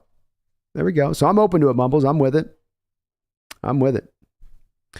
All right, this kick will go back into the back of the end zone, and this will bring the offense out to the 25-yard line. Spectre 7 with a $5 donation. Thank you, Spectre. The fact we actually just have a shot to win the division, let alone make the playoffs, makes me happier than you can imagine. Geno Smith has been a blast. He has. Boy, has he ever. This was not the year I was expecting. I thought this was going to be a little bit of you now must eat your vegetables kind of season. That's what I was somewhat expecting here. It was going to be hopefully some good, but a lot of okay, let's just get to next year. 1st and 10, Geno under center here, 3 tight ends. He's changing the play at the line of scrimmage. The give is in here to Walker, who's able to get about a gain of 3 there up the middle. But it's been awesome watching this Vector 7. Every single game has been entertaining, including this game. You don't have any stinkers. You don't have them just sort of punting away 3/4 of bad football only to make it remarkable and intriguing at the end. None of that. It's been what you usually get to see in normal football games, which is back and forth and excitement and well-played football on both sides of the ball. I like this. 2nd and 7, 5:18 to go here in the second quarter. Tied up 7-7. Geno in shotgun. Play action. Walker throws out there to DK Metcalf on a comeback route for a first down. Nice job there by DK of coming back to the ball there off that comeback route, not giving the Jackson a chance to come up there and make a play on the ball, who's already having a pretty good game here so far. Geno throwing a good ball there on the run, too. On the move. Not run, but on the move. Well placed. He put that right on the body with DK where Jackson couldn't come through and make a play on it. First down and 10. We got the 3-man backfield look here for Geno Smith. 3 rushers. Oh my God, dude. What was the tight end doing? Sack on the play. It's going to bring up second down here. Williams got in the backfield. Seahawks had a tight end on that play just sitting there staring in the backfield like he didn't know what he was supposed to be doing. I'd like to see a replay of that if they could show. This team's so bad about showing replays. Please, let me see what just happened on the play, please. Thank you. Yeah, Noah Fant ran right into Geno Smith on the play. He was trying to help out on a block that Kobe Barkinson already had. Second and 17, sorry. The give is in here to Travis Homer. Takes the ball up the middle for a gain of about 5. So bring up third and very long. Yeah, I mean, I understand where Fant's trying to go from and helping Parkinson with the effort there, but he let Parkinson carry that guy. Go find somebody else. Very, very odd there on Fant. That was actually a 7-yard gain. Sorry. So this will bring it up to a 3rd and 10 now. Seattle has tried to throw it to the sticks on these here previously, which is interesting too, because again, with Martindale's defense, he's going to bring the blitz look at you. He's not going to give you time to let those long developing routes occur. And again, he's doing that right here with he's showing a heavy stack front. I think Martindale's starting to adjust back to Waldron on this one a little bit now. And they're bringing that blitz. Geno, get rid of it. And that's going to be a sack. Geno never saw the blitz coming.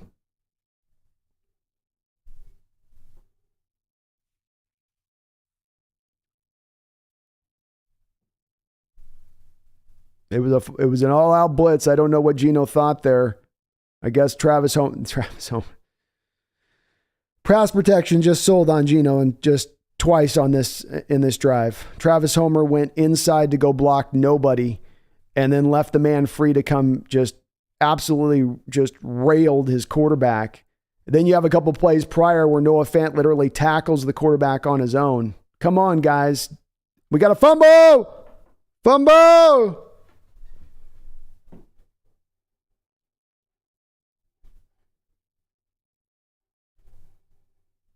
Seattle looked like they might have recovered it. And they did. The Seahawks have recovered on the punt return. I was so busy bitching and moaning about the blocking. Looks like Big Will came up with it. The Big Diz, Uncle Diz came up with it, I think. Let's check this out again. Or did he cause it? Did he cause it? Will Disley caused it. Didn't really rip it out, just kind of. What's weird about that play, if you watch it, is on the when the punt returner gets the ball, he's bobbling initially after he got the ball. It was sort of slick already. It was like it had been greased up when he first caught it, because you see him catch it and kind of go, what was this? And then again had the fumble after that. So the Lord giveth and the Lord taketh and the Lord shall, whatever that thing is. First and 10 for the Seahawks on the 19-yard line. Little fly sweep here to D. Eskridge. Ooh, he gets hit hard, but he's able to gain 3 or 4. Not his head, but hit to his body there. I know many of you are wondering, he didn't just get in his head, did he? Yeah. No. And that's Jackson again. Boy, Jackson has been all over this football field here early on for this Giants defense. And this will take us down to the 2-minute warning. So a 2nd and 7 coming up here. 2 minutes to go. Seahawks have their full allotment of timeouts. Things looking a little bit better here. Let's go. Vegas Mark has subscribed to the channel. Thank you, Vegas Mark, for subscribing to the channel. I do appreciate you. Welcome aboard the Hawks Nest. Helping me get closer to that 10,000 mark. I do appreciate it. Please as well, folks, hit that like button if you could for me, please. That would help me out tremendously. Fat Daddy Stacks with a $5 donation. And thank you guys for all the donations to the channel. You guys are very kind. Says, yeah, our return game has been in trouble for a couple of years. I understand that the rules have changed, but it's been a neglected subject. Yes, it's one that I've not been big on Fat Daddy putting a lot of resources to, but at the same point in time, it's that line where you go between, there's also a line between I'm not want to put a lot of resources to something, but then I also don't want to just completely ignore it at the same time. And that's what we've done with that position, to your point on that a little bit, that they've not been able to find somebody back there to do it. I mean, I would have been telling Eskridge all off season, like every day you're going to be in your backyard. I'm going to put a jugs machine in your backyard and you're going to catch 50 to 100 punts every day. And I mean, you can't probably force a guy to do that, but unless the Arizona Cardinals and you're putting in contractual language. But I mean, that's what you need at this point, is a guy that looks fluid and clean in doing it. And we just haven't had guys back there. That's why they trotted Lockett back out there earlier this year. It's not because Lockett's so good as a punt return anymore, just they knew they could trust him to at least catch it. But when you reach that point of it, like, we just need a guy back there that can catch it. Okay, yeah, you need to probably make a more stronger move to go in that direction to do something about it. Thank you, Fat Daddy. Appreciate you, though. Mumbles with the $2 don't know. Says, Uncle Will giving the Hawks another chance. Love it. Big Uncle Will coming up big. And boy, he's been an awesome player for us so far this year. Good as a run blocker, good as a pass protector, good in catching the ball and even giving you a little bit of run with it after the catch at times. Big play guy at times. And now we've got Will Disley, special teams guy. Was it Will Teams special teams maven, Will Disley? I mean, I guess so. Wolfie Banks, 2022. Thank you for subscribing, Wolfie Banks. Again, appreciate you guys. We're on the road trying to get to 10,000. You're helping me get there a little bit quicker, a little bit faster by joining the crew, man. Weedy Guitar Studio, thank you for subscribing, Weedy. You are awesome as well, brother. So I salute you guys. You are all gentlemen and scholars, and I appreciate it. Garth Knight with a $5 don't know. How is an $8 million a year per guy out there on special teams given his injury history? Because he can cause fumbles. Geno in shotgun here. Give his end to Kenneth Walker. We've got a flag. That's not a good sign. Probably going to be called back here with where that flag was thrown. I'm guessing a hold on your Seahawks. Yeah, Garth, you bring up a good point. Hey, Uncle Will is just everywhere in this game. He is just everywhere, man. I don't know if I would necessarily want to be doing it either more often than not. And that is going to be a false start, I guess. Illegal formation on the Seahawks. So that play will be replayed. First down and 15. I can't understand him. He must just be really good with it, Garth. You know, I know he's on the hands unit when you get the onside kicks at the end of the games. But yeah, you probably don't necessarily want him running gunner. I don't know if that's necessarily the right place for him, but he's a rugged individual, Garth. If anybody can do it, it's Uncle Will. 2nd and 12 now. Giants stowing a blitz. Geno sees it. He picked it up. Good job, Geno. Changes his protection. Gets Walker to the right side here. Blitz is coming. Walker kind of has it. Ooh. Boy, what a great throw there by Geno. He dropped it right in the bucket of the back of the end zone to Lockett. Lockett made the catch, but looks like just ran out a little bit of room there. Just barely ran out of room. What a throw by Geno again in this game. That was right over the top. And Tyler just can't drag. If he could just drag the foot there. Yeah, he puts that front. His feet got weird in their timing of the foot he wanted on the back, got to the front, and the front one that he got to the back. But what a throw by Geno Smith. Goodness gracious. He put that right there, man. He's had a couple of those here in this game where it's been right on the bucket. If the receiver could just make a play. You guys got to make a play there. We've seen Tyler make that catch before with Russell Wilson many times. Many times.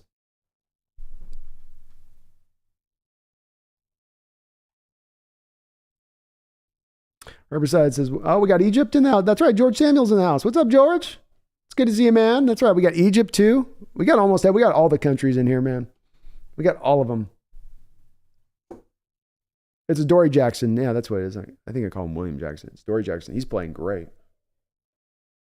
All right, 3rd and 12, 1:47 to go in the second quarter. Seahawks used a timeout, so they have 2 remaining. The Giants have 2 remaining as well. See how Wink pulls this one here. This might be a time that you think about running Seattle's going empty. 5 wide. Lockett and DK to one side of the field. Giants showing blitz. Seahawks are going to run a little bubble screen. Don't really have much room to work with there. Goodwin gets out of bounds for about a gain of about 5 or 6 yards. I was wanting screen there, but I was thinking more traditional screen. So I was in the same area code as Waldron. I almost like having the Travis Homer back there and try to run a little bit of a traditional because Wink's going to run that heavy blitz there. Nonetheless, this does bring up a field goal attempt for your Seahawks. Giants will get another chance here on the other side of the ball before halftime.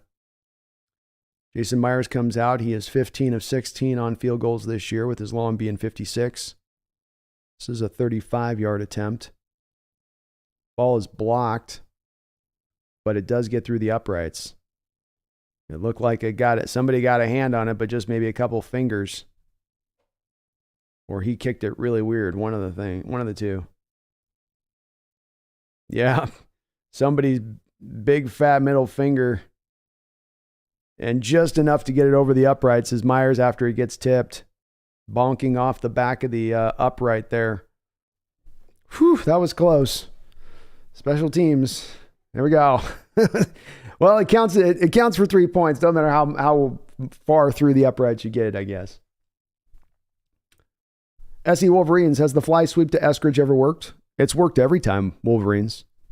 It's worked every time. Now, that's the shortest I've ever seen a gain. Wolverines, if you look at all the times Eskridge has run fly sweep in his career, which has probably been 9 times, they've all at least gained 5 yards every time, if not more. Teddy Boy says, on the 6th day, God created woman, and when man was bored of woman, God created football. Oh, Lord.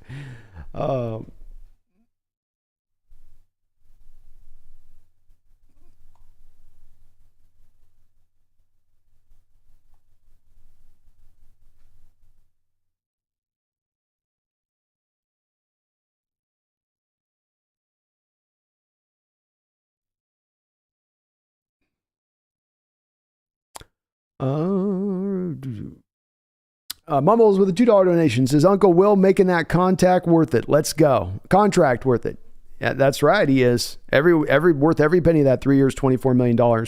It's not about how much he's catching. It's about what he does in the totality of his game. As a tight end, he's a complete tight end. He can do everything you need a tight end to do and do it well.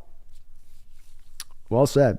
Fat Daddy with another $2 donation. Thank you, Fat Daddy. Says Geno has amazing presence in the pocket. He does. There's no fear back there. He's letting it rip. He's very comfortable back there. He's locked in. He is absolutely as locked in as you'd want your quarterback to be. He's seeing things clearly. His game should be so much better than it is in this game statistically. If there's even 1 or 2 of these catches that have been right there for these guys to make, that they just aren't pulling in. Lockett's got 2 of them in the end zone on his own. On his own, he's got 2 catches that are in his hands in the end zone, and that's usually when Lockett has those opportunities. He's making those count. So Geno's continues to play amazing football here. And right now he's instructing D. Eskridge on the sideline like a leader does, letting him know what's going on, what he needs from him. Eskridge is listening in clearly. Love that shot. Good job by the telecast of catching that. 1 minute and 38 seconds to go. Giants kick returner takes it from his 1. He's going to bring this out. Has a little bit of room to work with for a moment, but DJ Dallas helps to clog that up, and will be out to about the 23-yard line.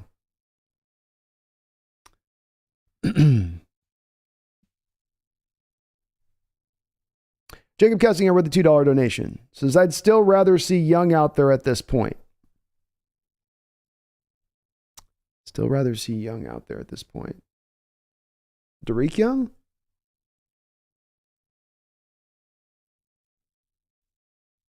You might have to put, I'll look for it in the chat. You might have to put which Young, if you mean Derek Young. 1st and 10, read option look. Give us to Daniel Jones, who takes it for 2 yards. Clock will continue to run here. 1:19 to go. Diggs with the tackle. 2nd and 7. Daniel in shotgun surveys things here a little bit. Taking his time. Letting a lot of clock bleed here. Boy, oh boy. Giants being somewhat silly here.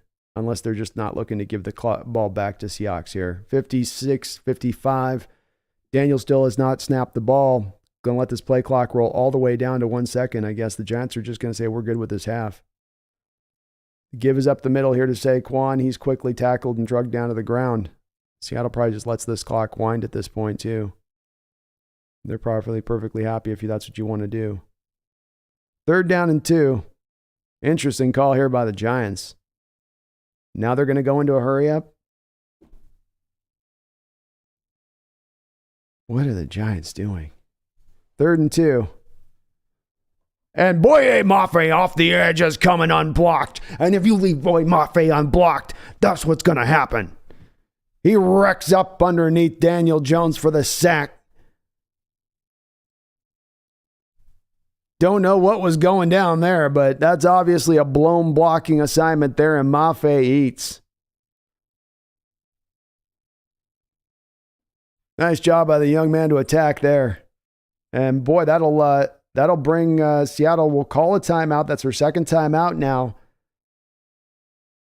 18 seconds to go on the clock. You can get this ball back with good field possession, get one throw up and maybe out of bounds to get into field goal range here. But what a job there. Nicely put. Yeah, Jacob, if you can mention what you mean, I'd rather see Young out there at this point. If you mean Derek Young instead of Eskridge, I can understand where you're coming from with that. That is his game. I mean, that is also what Young can do, is that fly sweep stuff. I just want to see him run the fly sweep stuff more consistently. All right, well, the Giants punters had a hell of a game so far. Let's see if he can save them here once again on this one. 18 seconds to go. Seahawks showing a block here. This kick's going up. You got to return this, DJ. Golly. Yeah, DJ didn't return it.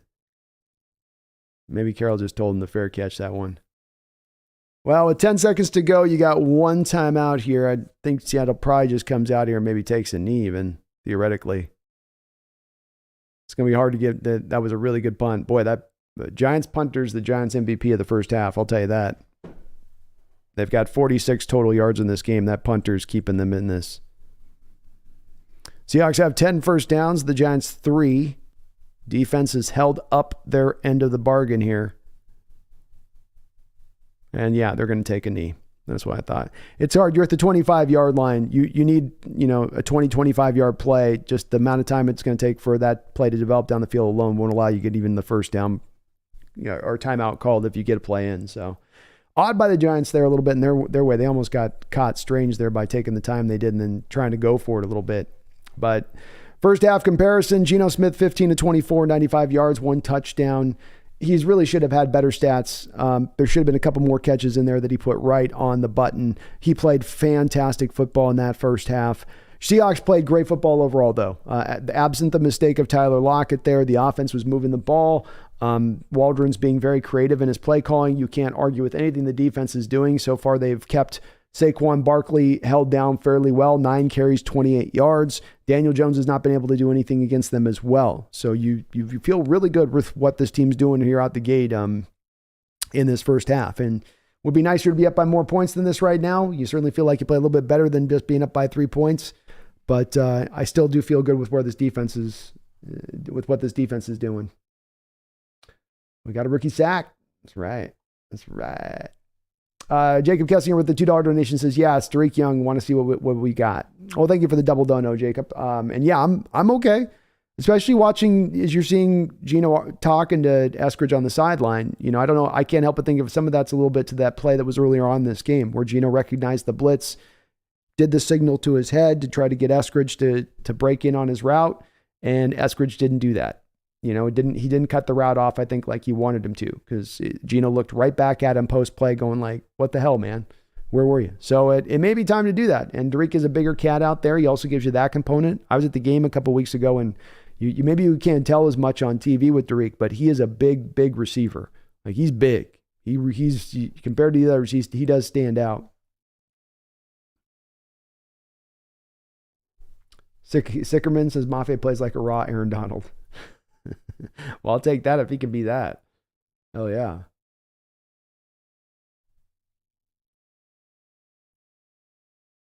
Yeah, that was a bomb of a punt there by that Giants punter. Jeez. Nick says, how about that Ryan Neal? Neal's playing a whale of a game again today. He's basically trying to tell the Seahawks front office, you don't have to go make a trade for a strong safety. You got your strong safety right here. You got him right here. It's great to see, but he's been on it. He has been on it. The Oxford 5 says, trade for Elijah Moore. I don't know. I mean, I feel okay about our receiving core for the most part, especially if DK's in relatively healthy shape. So I'm not sure on that one.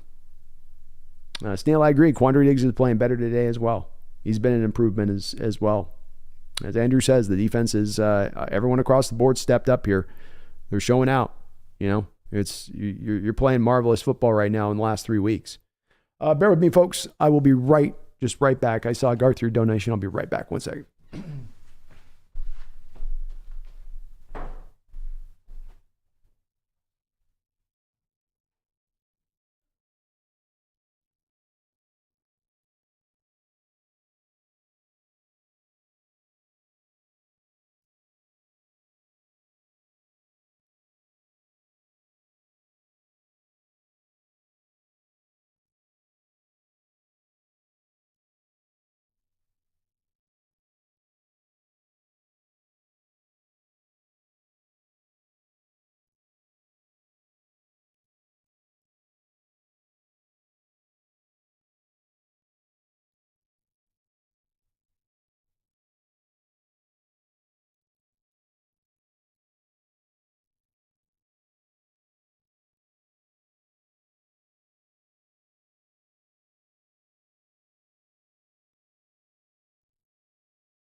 Garth Knight with a $5 donation says, can I get a Pauly Shore breakdown of the first half, buddy? Of course, buddy. I'm going to tell you about the Seahawks squeezing the juice. Coming out with the New York Giants, making them go with a little bit of the... making them take it, buddy. And then they're making them say, can you catch... I still shuck at Shore, Garth. I'll try with Shore. Give me a second on Shore. He's a hard one, man. He's a tough one. I used to be able to do Pauly really good, but it's been a while with me on that. It's all about Geno Smith, buddy. He's a good quarterback, making miracles happen. It's this first half for me is Geno. Geno's play in the first half, keeping those drives going. The time of possession here in this first half, too. I want to take a quick look at it. 17 minutes, 29 seconds for your Hawks, 12 minutes and 31 seconds for the Giants. Obviously, you did start out with the game as well. You started out with the ball in the game. That's helped. But, and sorry, Garth, my Pauly's just not there, man. I'm trying. It's just not there. Herbicide says, make it stop. Giants 210, New York Weasels, Shore ain't easy. I appreciate the effort, my man. Yeah, I tried. Sometimes I can get him, sometimes I can. He's a come back and forth one. Matt S. says, I expect this game to come down to the last drive. It might. We've in recent weeks been able to plot in front of teams and really in the fourth quarter be about kind of putting them down more than it being a back and forth thing. But you can't argue with early on, and especially in the way the game started and the back and forth nature of it, that it certainly doesn't look like somebody's going to get a wide separation here or any offense is going to really run away with it. Though if we can make a couple of these catches on these big throws, that'll go far to taking us forward with it. Fat Daddy Stacks with a $12 donation. Thank you, Fat Daddy. I appreciate you. Says, now that your calling skills have grown, do you think about calling local high school football games? After all, Chris Berman started that way. As an elder, I just feel the need to inspire others. Well, thank you for the $12 donation. It would be I wouldn't be opposed to doing that, but I would also be more of in the line of saying probably I'd much rather be working on the channel than doing that, for instance, because that would be what I'd be doing instead of that if I wasn't doing that. So I'll have to just kind of improve with it as I do it on this. I think where we really expand Fat Daddies, maybe I'll do more streams of other games eventually that'll be outside the context of just Hawk games necessarily. But it's a good idea. It's a good idea. That would be, if I had more time, I would definitely be open to doing a high school type thing or something along those lines. But, and if somebody asked me to do something, I probably wouldn't turn them down on it. But, for me right now, it's hours in the day thing that gets me now. There's not enough hours in the day. I end up just always running out. But I appreciate you saying skills have grown. I'm going to keep working on it. And how about that Panther game early on? With the Hail Mary throw with 14 seconds to more, double coverage. Throws off his helmet. Who can blame him? I throw my helmet off too. Then the Falcons come back and win it. That's tough. We kind of wanted Carolina to win that game, didn't we? And they got Jared Allen out riding the horse in Minnesota as they're unveiling. That's a classy way of retiring his number. Or, Ring of Honor, Ring of Skull, whatever they call it. The Ring of Skull.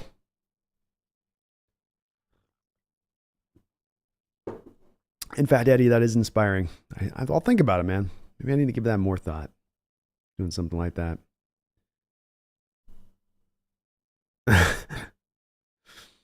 Boy, the Eagles are rolling, aren't they? The Eagles are just a powerhouse right now. 7-0. Jeez Louise. Alley Tech has subscribed. Thank you, Alley Tech, for subscribing to the channel. I do appreciate it. You are very kind for doing so. Jaden Bennett, thank you for subscribing as well. We're trying to get on the road to 10,000 here. We crossed really fast, 9,000, I think last week or something, we crossed 9,000. We're already, I think, well over 9,300 here. So we're on the road to 10,000. If you're not subscribed, please do get us subscribed because we're really cooking here. I'd love to hit that mark here. And my goal was to hit there before the end of the year. I think we're going to hit that mark potentially here before we get to Thanksgiving. And then I got to figure out something to do for a 10,000 stream. Got to do something. But thank you, Alley Tech. Jaden Bennett, appreciate you. Fat Daddy Stacks, I appreciate you too, man. Thanks for the dono. William Leonard with a $5 donation. Thank you, William. I feel like if we can just tighten up a few things, we would be all around unstoppable. Agreed, William. Yeah, I agree. You're ratcheting down and you're checking off the boxes of things that you would worry about on a team, and there are less and less open boxes right now. You can run the ball pretty consistently on anybody. You've got a pretty diverse rushing attack. You've got a quarterback that can make any throw and can run a kind of a up tempo. You can give him control at the line of scrimmage. You can dink and dunk, or you can try to have him push the ball up the football field. You've got the playmakers on the outside to make things happen with that. You have a creative designed offense that's not old and stagnant. Likewise, you go to the defensive side of the ball, and you're playing fast, tight. Everybody's kind of doing their job, it seems like, rather than you're really relying upon one star guy to make it all roll and go. And yeah, now it just comes down to tighten a few things up. I mean, to me, it's like the weird mistakes that come into play. The safety last week, the fumble here with Tyler Lockett, the fumble return, we had with Lockett on a punt return a couple of times where one play where a guy bangs into him, another play just kind of fumbles where you go, okay, that doesn't usually happen. Those are things that are kind of more in our control. So if they can get those weird oddities that come out of nowhere to kind of level the field in some of these games, yeah, you could say they're a powerhouse on the rise at that point. But they do still have to clean those parts up, and those parts do seem to still rear their heads every game here or there. They're overcome it so far because it's not an epidemic of an issue, but something that does need to be cleaned up or tightened up, as you said. Garden Knight with a $5 donation. No doubts here. Randall McDaniel was the first who requested Brandon to do a Pauly Shore, so it's his fault. Randy made a great call, though. I don't lean with pride on my Pauly Shore. I'll say that. I do not lean with pride on my Pauly Shore. But I will go to it. If somebody's going to donate, I will give you a little Pauly. I'll just keep saying squeezing the juice. Teddy Boy says, I think Eagles won't lose till they play Dallas again. They could be a team I could see going through this year with only ending up with that 1 or 2 losses. I could see that totally. especially if they remain healthy. I think they've had pretty good luck so far in that respect of things. Mark Harpercorn, 11-5, still in effect, even when TB was still be good. Like and sub. 11-5, still in effect, even when TB was still good. I must have missed another comment from you, Mark, above. Sickerman says, check your Seahawks Nesters DM. I will. I can't check it right now, Sickerman, because I'm doing the live stream, so I'll have to do it after the stream. But I keep an eye on my DM. Is it like pressing right now? Is it something in this moment we need to go to take a look at? Oh, I do have some messages here. What's going on?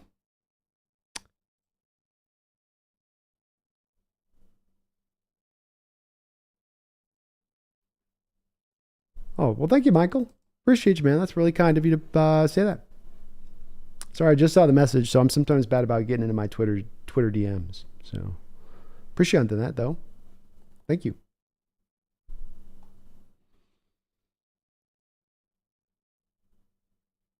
Mason Dale, have you seen the Eagles' schedule? I have. Yep, softer than Sharman's a good way to put it. It's going to set up very nicely for them. And yeah, they're going to get the number one seed, especially now there is only one seed. Okie dokie here. We're going to get the start of the second half going. Here we go. Mark says Tampa Bay is going to get to 11-5. They could, Mark. I mean, they still could.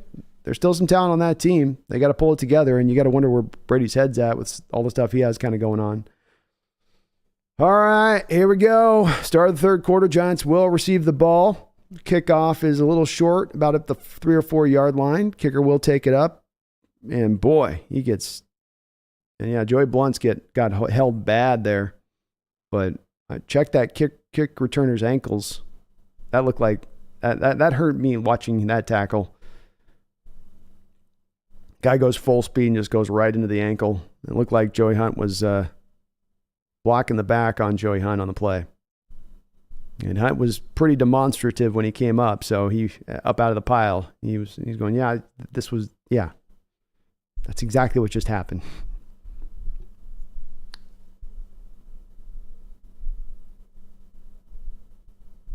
Sam the Grace says, shout out to Utah. I got to go there someday. Yeah, Utah playing well. 14:50 to go here in the third quarter. Daniel Jones will get out onto the field here, starting out this game 5 of 9 for 17 yards. Yes, you heard that right. See if we can improve upon it here in the second half. The give is into Saquon Barkley. Seahawks have this pretty well closed up. It'll be a gain of 2. Barkley fighting hard there for a 2-yard gain. It's the hardest fought 2-yard gain you'll ever see.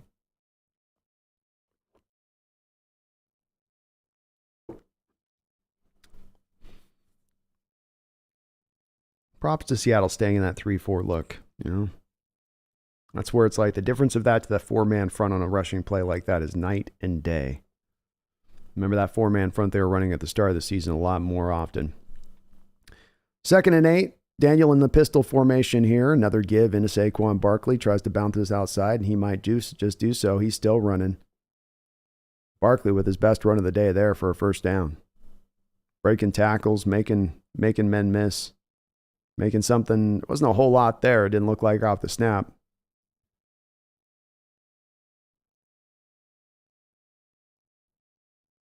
Just a good run there by Barkley.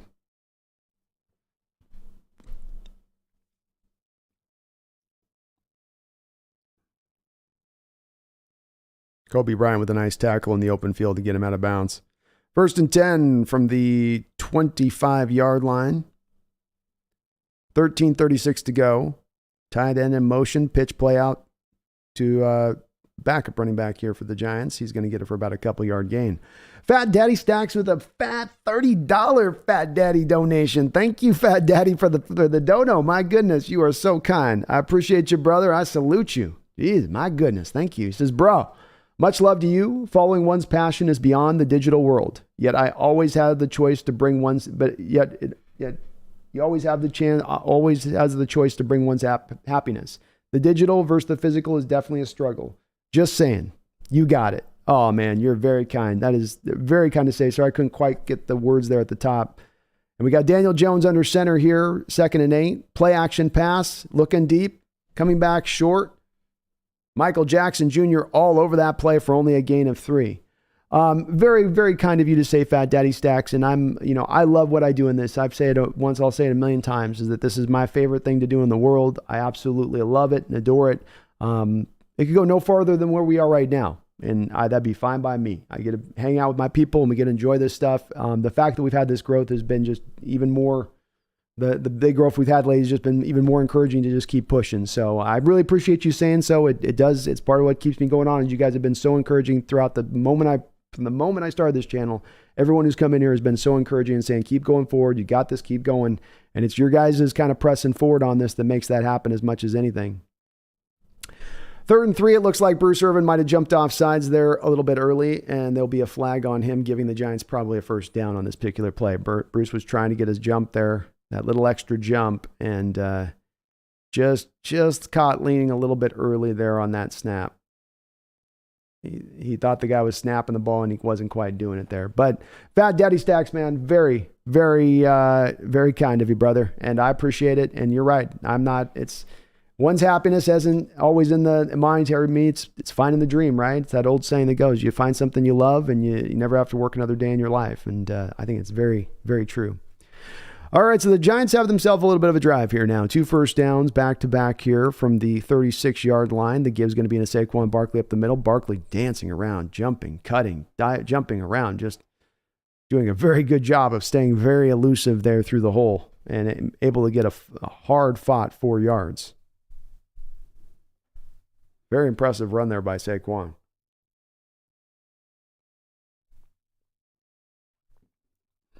Giants didn't really get any push. He just was able to just kind of slash his way around things. 2nd and 6, 11:25 to go in the 3rd quarter. 12th man up on their feet, hailing their defense on. Daniel Jones in pistol. 2 tight ends. The give, is it going to be into Saquon again? Uchenna Nwosu absolutely whooped that tight end's behind there off the snap and said, enough of this. Doing this. No more. Very well done there by Uchenna. He shot right inside on that. Didn't give the tight end supposed to come across the formation and block him, but he just blew that whole play up from the jump. He read it right off the snap there. Nicely done. 3rd down and 7. 10:45 to go on the clock. Seahawks up 10-7 here in the 3rd quarter. Giants have a little bit of a drive going here. See if Seahawks call up blitz or if they try to just get this done with the front 4. They're showing a little bit of a blitz look with Neal up at the line of scrimmage and Brooks up at the line of scrimmage as well. Brooks calling something out. They don't bring it. We got a flag on the play.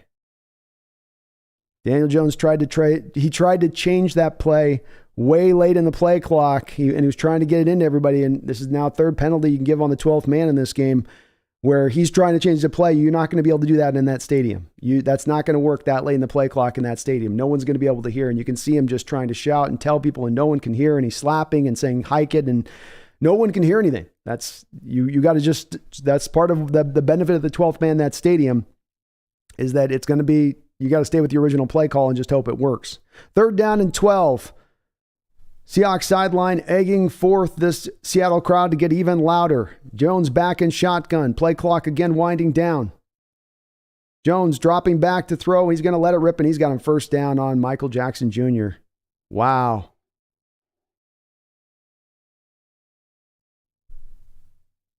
Michael playing off coverage by about 9 yards, drops another 6, 7, 8, 9, 10, 11, 12 yards off the ball before he finally reacts to the receiver.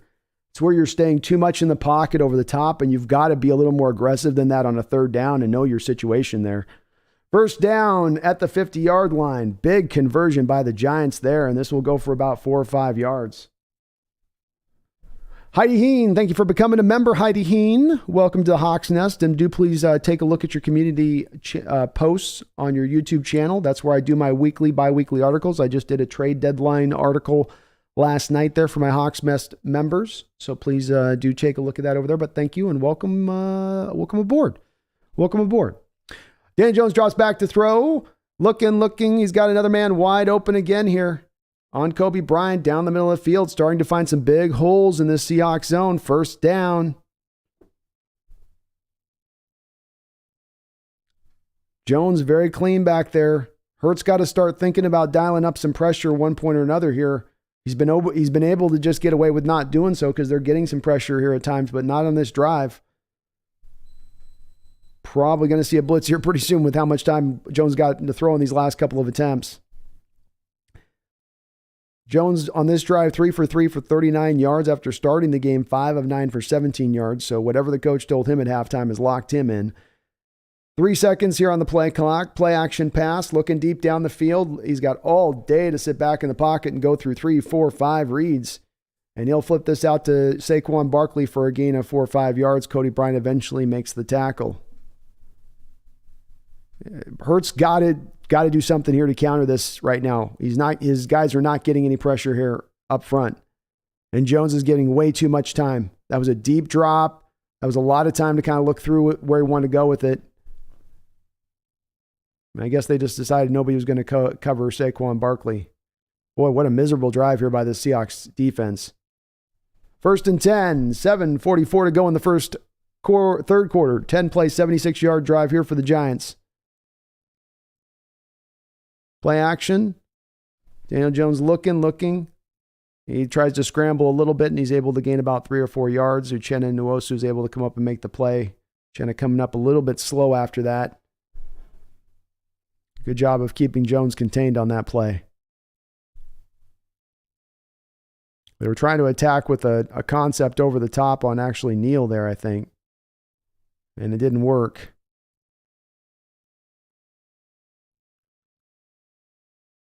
Second down and 8. 7:03 to go here in the third quarter. Jones back in shotgun. 2 wide to the near side of the field. It's a read option to Daniel Jones. He'll go all in nowhere there. Third down. Nice job here by the Seahawks in playing Daniel Jones in this game. They've not let him get loose, and he has been one of the more, he doesn't look it, but he can be one of the more dangerous quarterbacks with his legs out in the entire sport. So another third down and long. Seahawks have been in this position here a couple times on this drive. They've been good overall today in these moments. 12th man beckoning forth this defense to ratchet this down, shut this offense off. Jones coming up the line of scrimmage again, trying to change something of what he's seeing. Seattle bringing merely a 4-man front.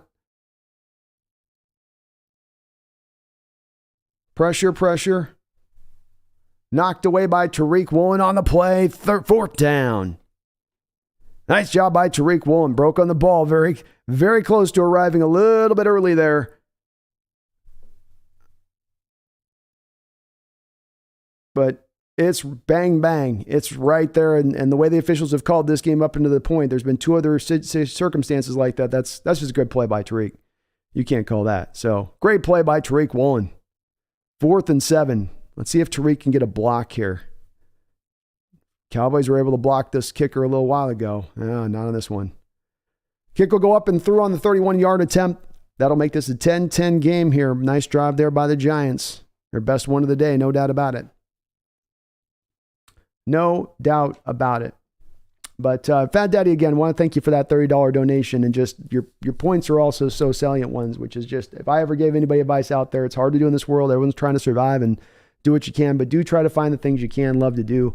And if you can find to love them in a way that makes it to something that can be a full-time job eventually, which is where we're heading with this thing. I don't know how long it's going to take to get there, but we're getting there quicker and quicker every day to me being able to do this full-time.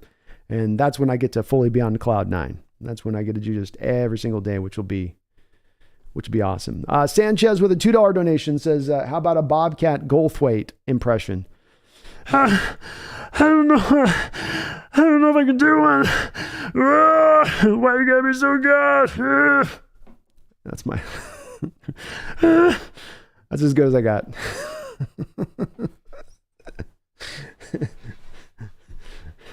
I just wanted to watch my Seahawks win the game. I always felt like Bob did like 2 lines of Coke before every take. Megan, I know you got my back all the way. No doubt about it. I know you guys do. That's a big part of where we've been with this place. Is it's also just you guys. I say it. It's the community we've got here. It's my people in the chat. It's my mods. What we've been able to cultivate here as far as the community within this channel has just been awesome to see. And again, I get a little bit get a little bit in this kind of mode a little bit as far as just the feeling on it, just in the perspective, just blown away. I'm so blown away by the folks and how kind you guys are and how much support I've had through this channel. And again, it's been here since day one. There's never been a moment that there hasn't been people that have had my back through this whole process. And I do really appreciate it. By the way, Megan, I need to get your deal put through here. Hold on. Boom. There we go. I've been meaning to do that. I've been meaning to do it. And if you guys do get a chance, we've got a ton of people here on in the channel right now at this moment. In fact, we've got 375 people in the channel. If you could hit that like button for me, we've only got about 164 likes going, so let's get that like up if we can do that for me. It does help this channel out. We did just, by the way, to all the new subscribers, thank you so much. We just crossed over 9,400, and Daniel Jones's hand is bleeding right now, folks. He looks like he's okay, but looks kind of gnarly. It's kind of swelling too. Ew. That's going to be tough. It's on his throwing hand. But we just crossed 9,400 subscribers. So if you're not subscribed, let's get subscribed. Get up over that 10,000 mark. We are officially now within sight of it. We've crossed the pole. All right, 10-10, 6:04 to go here in the third quarter. D. Eskridge back, ready to receive this kickoff. Ball is sent up high and deep, and that will go through the back of the end zone. So the Seattle Seahawks will take over here at the 25-yard line. Mumbles with the $5 donation says, Seahawks stopped getting pressure. Was wondering why. Then I spotted Collier and knew exactly what was up. They're just like, let's sneak LJ onto the field in the third quarter. No one will notice. Oh no, Mumbles. We noticed. Very well could have been. I'll tell you, they were generating no pressure on that particular drive. That was a lot of Daniel Jones kind of sitting back there, just free and easy and clean. Just you can't give him that much time back there. Especially on those third downs, as you see, what Martindale does with us here. It's third down and longs. You oftentimes, as a defensive coordinator, can dial up a blitz, and you just don't give those long developing routes enough of a time to get down the field. 1st and 10, Geno in pistol formation here. The give is to Kenneth Walker. Quickly, there was someone in the backfield. Boy, he had a big play again ready to be had. He's been inches away on a couple of runs today, and once again, that was the case on this particular run. Seahawks left, I guess, an unblocked defender on the play there. Yeah, this looks like the safety's unblocked off the edge, and he's able to get his just hand on Walker's leg. A second down give up to Walker. Walker gets through the offensive line, able to break a tackle and get past the first down sticks. Nicely done by Kenneth Walker, first down. Love the back-to-back runs there. They haven't done a lot of that in this game. Waldron seeing something he liked, though. Manalishi, 66. Thank you for subscribing, Manalishi.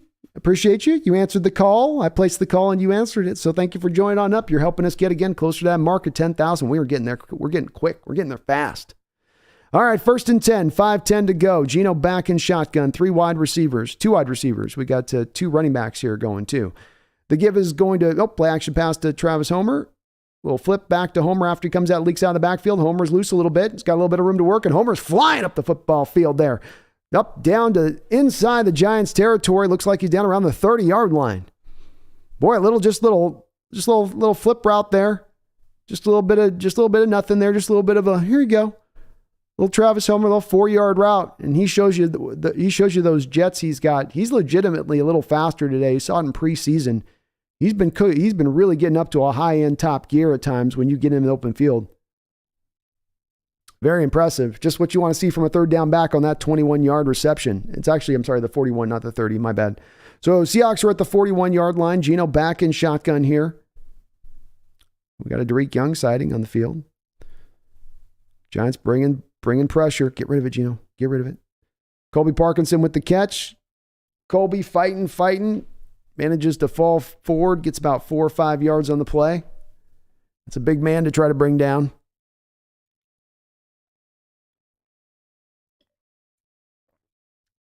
This third quarter is winding fast here. 3:55 to go. That will bring up a 2nd and 5.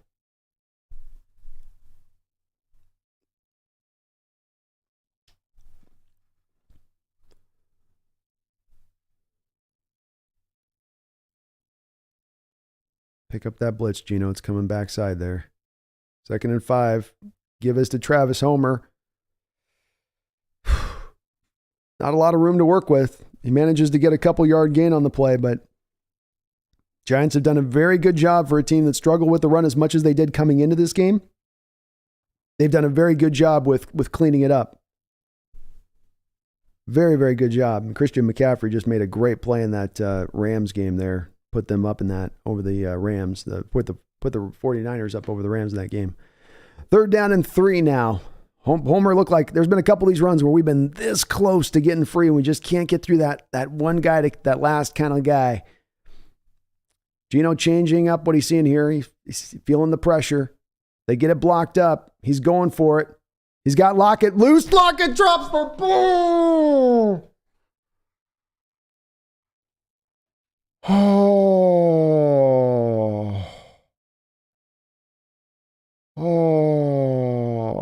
As someone said in the chat, Tyler never drops those. He was feeling the safety coming over the top.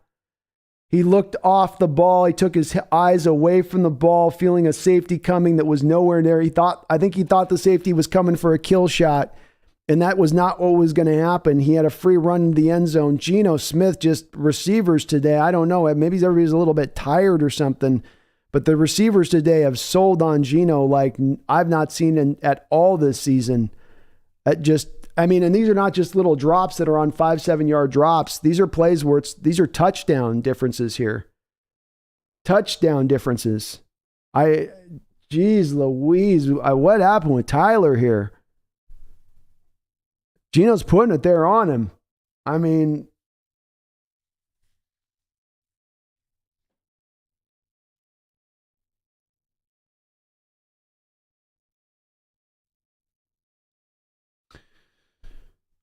this might have been the worst game I've seen from Tyler Lockett in his career here.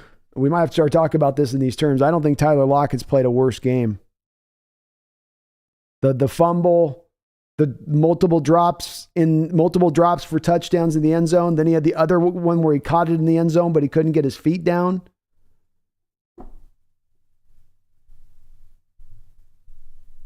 I mean, come on. Geno's doing the receivers. Let's wake up. I feel like I clap in their face. Like, come on. And Tyler, I understand he's risk averse to getting hit anymore. This is the guy that catches the ball and falls down and rolls around on the ground with nobody within 10 yards of him. I'm okay with that. But come on, man. You're going to take a hit from time to time. You can't do the, I'm going to look off for the safety coming. That's the price of doing business on that particular throw. You know it's coming. You know the contact's coming. It's a whole shot on that throw. It's Geno's got to put the ball right where he put it. You can't put it any more perfectly for you. And you weren't even going to get licked. That's the sad part about it, is he's so worried about getting hit. He wasn't even going to get hit. The safety was late. That's why Geno throws it in the first place. Trust your quarterback. How many times has Geno put you in a position this year to get smashed, Hulk smashed? Not once. Trust your quarterback. He's throwing you to safety. Let me get a little more coffee, folks. One sec.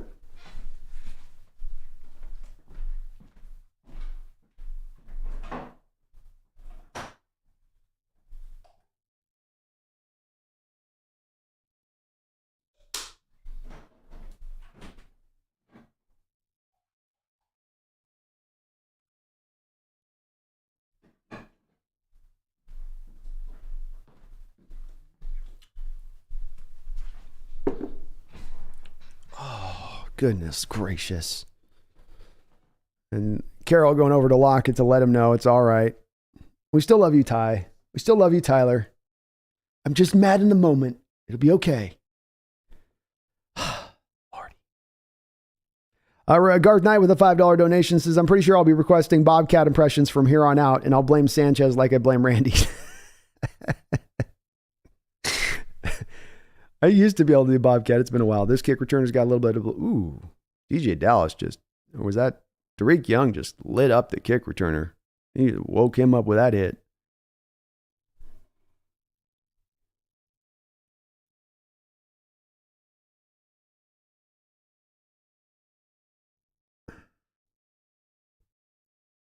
Ugh.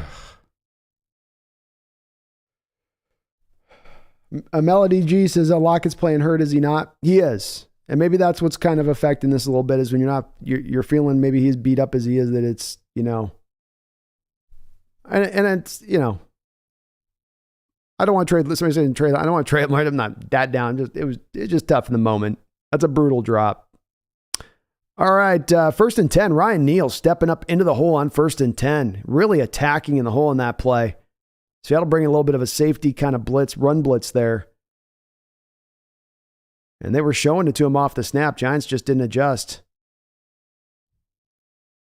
Nice job there. Saquon Barkley was able to run for a little bit of yards on that first drive. 2nd down and 11. 2:10 to go here in the third quarter. Daniel Jones assessing things. From shotgun, 3 wide receivers to the far side of the field, tied into the short. Drops back to throw. He's going to look deep here on this play. Ball's thrown up over the top. Incomplete. Looks like we had Jordan Brooks maybe there in coverage. Jordan got a little close to face guarding there a little bit on that play, but I don't know if that ball was really catchable. Or Uchenna Nwosu there was on coverage. Yeah, Uchenna very close on that play to having that be called. If you see his hand gets wrapped around the helmet, it's much more prior to when the ball's arriving. It's back up about 10 feet before the ball's thrown there, but does get away with a little bit of that. Officials are letting them play in this game. This is how I like these to be contested, to be officiated. Just let them play. And just call it evenly back and forth on either side. 3rd down and 11. Giants 2 for 8 today on 3rd downs. Showing blitz of Seattle. They pull out of that blitz. No pressure here. Daniel's got a lot of time to throw. That ball is going to be caught. 1st down. Seahawks are allowing Daniel Jones to be way too comfortable on 3rd downs, giving him way too much time back there to try to figure out what he wants to do with the ball. And the front 4 is not generating pressure. The inside of this, and LJ Collier, somebody said it earlier, why is he on the field? Boy, Tariq almost knocked that ball free and out. Just a great catch by Slayton there by the Giants receiver. Tariq was on it. Just made the catch. 1st and 10.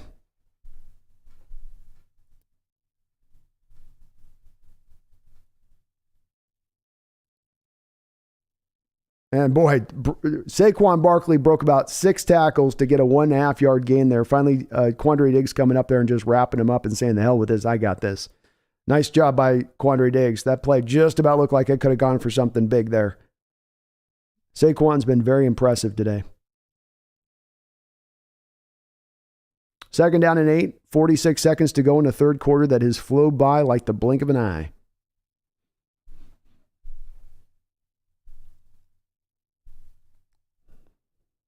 Let's get a turnover here. Pitches out to Saquon. Sort of took his time. Boy, he took a lot of time on that on the pitch. He sort of took the pitch, and then it's almost like Saquon thought he was on a stroll in the park on a Sunday afternoon. He really started to slow down. It almost looked like he was going to try to do like one of those running back throwing plays. But Seattle just corralled him at that point, 3rd and 9. And this will probably be, it looks like, the last play of the third quarter. Again, a third quarter that just flew on past. Holy mackerel.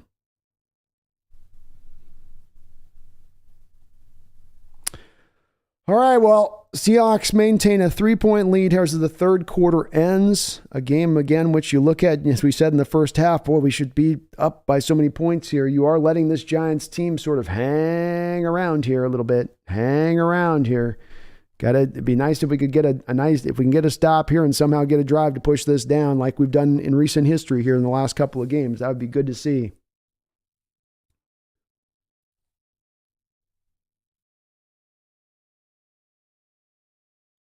Teddy Boy says, I don't know how you Seattle fans go through a season without getting white hair. It was worse a couple of last few years. This has been nothing compared to what we've dealt with in recent history. It was heart attack Hawks for like the last couple of years at times. Like every game.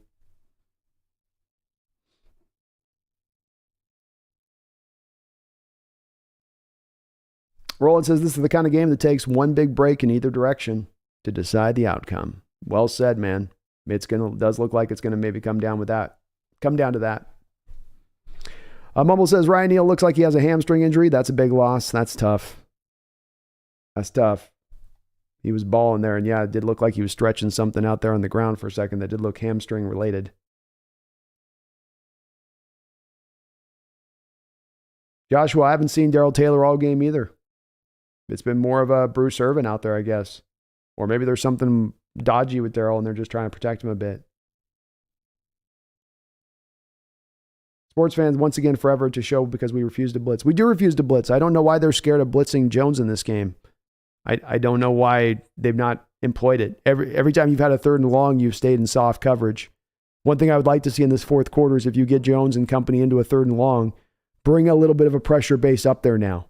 Don't give him the time to sit back there and let him just get comfortable and go through multiple reads on 3rd and 11. That's the last thing you want to let a quarterback do. And you just, unfortunately, right now can't trust your front four to generate pressure all on their own. They're not doing it. It was okay in the first half, but it's not been great all day. I mean, let's look at it here. You got Daniel Jones with 16 dropbacks, and you have 2 sacks and 3 quarterback hits, which it's okay. But that's also not blitzing at all doing that. Snail says Pauly Shore equals Lockett drops. Well, there you go. Maybe I gotta RIP the Pauly Shore impression for the sake of Tyler Lockett's career. The Giants have been one of the best fourth quarter point differential teams in the entire NFL, second only to the Jets. Daniel Jones back in 3rd and 9. Seahawks showing just a 4-man front. Jones all the time in the world to assess things. Finally hits his tight end. Kobe Bryant breaking over late. Tight end's able to break the tackle and get a first down. So once again, Seahawks go into a soft zone-based defense on a 3rd and long. Absolutely refuse to bring any kind of pressure whatsoever. And Daniel Jones has forever to let the routes develop, to let the zones kind of get looser and looser. And Kobe Bryant with just a miserable effort there on that tackle, completely whiffed on a tight end. That's not Saquon Barkley in the open field there, my guy. 14:24 to go. Seahawks up 13-10.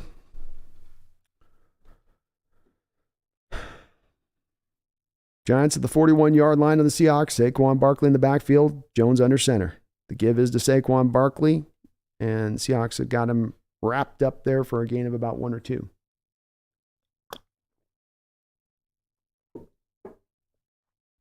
Looks like Al Woods in there on the stop. Giants are 4-0 and trailing entering the fourth quarter this season.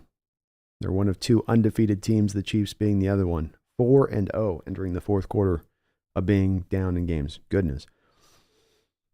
All right, 2nd and 8. Daniel Jones back in shotgun. Saquon to his right. 3 wide, 1 tight end.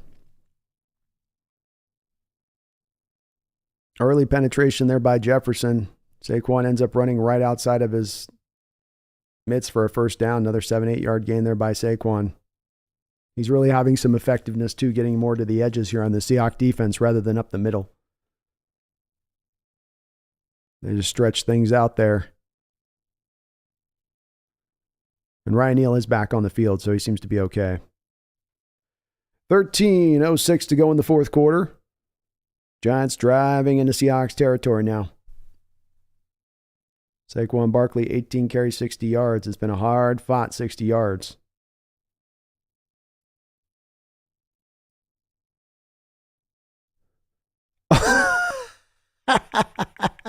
Bruce Irvin absolutely shot out of a cannon off the snap, showing a little bit of that old LOB spirit. It's a handoff by Daniel Jones. Irvin is so fast in the backfield that he knocks Daniel Jones into Saquon Barkley after the handoff, knocking Barkley off his feet. What an amazing play by Bruce Irvin.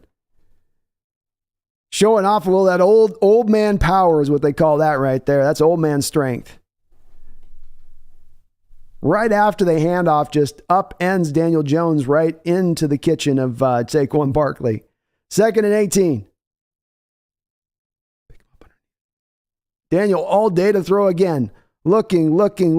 Overthrows him. Boye Mafe deep down the field there. Looking for Matt Breida down the sideline. Seattle's had a couple times in this game where the Giants are trying to get their running backs matched up on those outside linebackers and then run them up the football field. Let me see if Boye Mafe can cover 20, 25, 30 yards up the field. They've run the play a couple of different times. They've not been able to find success with it. You can see why they would attack with that. That is a mismatch for them, but Jones is just not quite seemingly accurate enough on those routes up the sideline to quite get the ball there where it needs to be. 3rd down and 18. 12:01 to go in the fourth quarter. The 12th man is up on their feet. Seattle showing a cover 2 look. 4-man front. No blitz here. Corners are in off coverage. It's a screen play. Looks like they're going to just try to get themselves into field goal range here, which indeed they are able to do. They were already on the outer edges of it anyway. This will bring up 4th down now. 13-10 Seahawks. 11:40 to go. This will be a relatively long kick.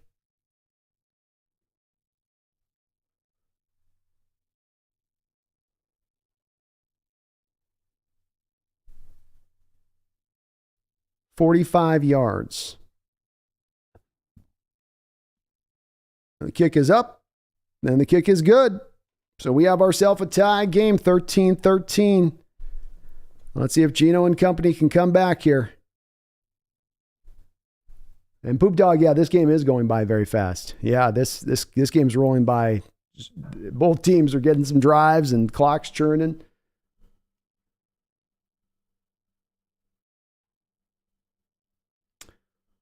Mumbles with a $2 donation. Thank you, Mumbles. Says Irvin with the domino tackle for a loss. I like that. Yeah, he did little dominoes. Irvin's like, this football is kind of boring me. I want to do some dominoes, okay?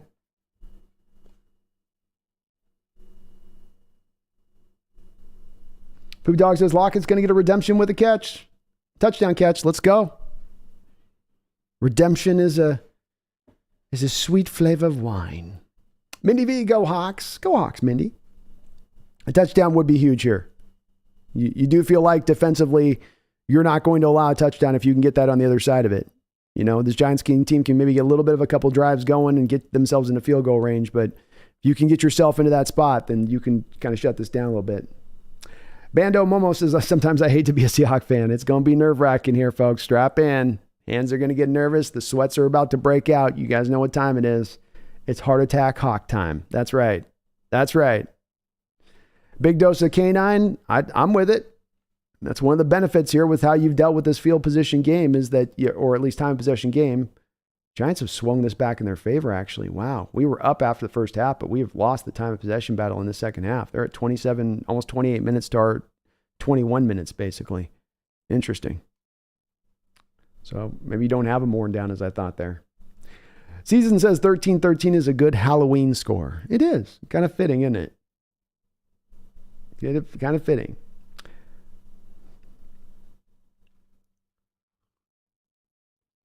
Poop Dog says, which quarter can you win the game? Well, you can't win the game in the first quarter. Can't win the game in the second quarter. Can't win the game in the third quarter. When can you win the game?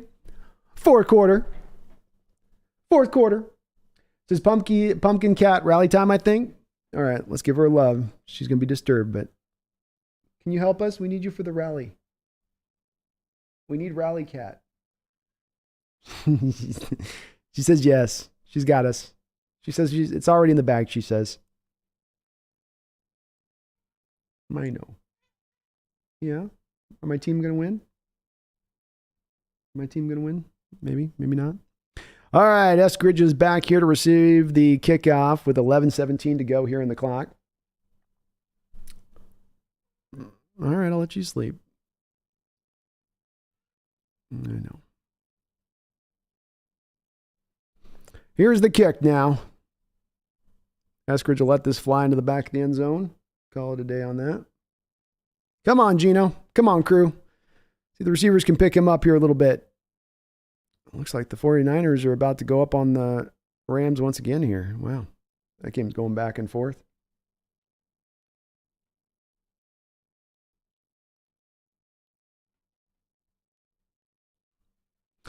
Alrighty, 11:17 to go in the fourth quarter. Tie game, 13-13. Seahawks on the 25-yard line of their own side of the field. Travis Homer in the backfield. DJ Dallas running pre-snap motion. Throws out here to DK Metcalf. He's going to take it up the field for a 12-yard gain, running strong and hard, lowering down his shoulder there to get that first down. There we go. That'll do. That'll do. Seahawks running a little bit of the Travis Homer, DJ Dallas backfield, which is interesting. Another little unique wrinkle here from Shane Waldron. And DK indeed looking okay on that leg after that run. That's his 5th catch for 42 yards in this game. 1st and 10. Little bubble screen out to Goodwin. Goodwin able to break a little bit of the tackle for a moment there. At least give a little bit of a stiff arm there to fight his way up the field and get a nice little 6-yard gain. Uchenna Nwosu getting... They're looking at him over on the sidelines there. The trainers are. Ball control this half has been staunchly in the favor of the Giants so far to begin things here. They've really swung this time of possession. 13-13.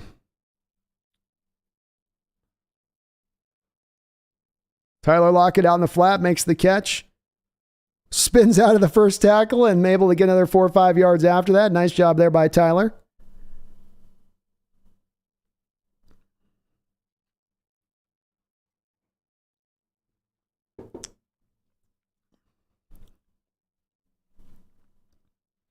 Well, another good play design there by Waldron. How about Tyler Lockett breaking a tackle in the open field? 1st and 10, Seahawks on the 46-yard line of the Giants. Geno drop back to throw. Hits DK Metcalf on an out route for another 12 yards. Here we go. Starting to roll a little bit. And Ashton Long, thank you for subscribing, Ashton. Appreciate you. Welcome aboard the Hawks Nest. Nice route there by DK. 1st and 10, Seahawks on the 33-yard line. Geno dropping back to throw, looking. He's going up over the top, folks. He does a little pump and go, and he's got Tyler Lockett. Touchdown! Tyler Lockett! A little sluggo, stop and go route. Geno gives him a little bit of that old Drew Brees-like pump fake there. That used to be his trademark of his game, and comes right back to Tyler country. We're back in Tyler County. And there are no rules in Tyler County. Nothing more prettier than the stop and go route, especially when you have a defense like this Giants team that wants to stay so tight on these receivers with as much blitz game as they run. And again, you see McKinney late as the safety up over the top. Waldron calling a marvelous game, and not only a marvelous game from his creative standpoint, but also in how he is. Ooh, that was almost a miss, but he got it through. So Seahawks get the extra point through for 2013. Not only just in the creativity, but how he's attacking what he's seeing from the Giants on the field. You know, whether it's his people in his ear telling him they're doing this, they're doing that, and then how he's countering that. You're seeing both of those elements from Shane Waldron in this game. Very, very good called game on his part. Somebody called the touchdown catch?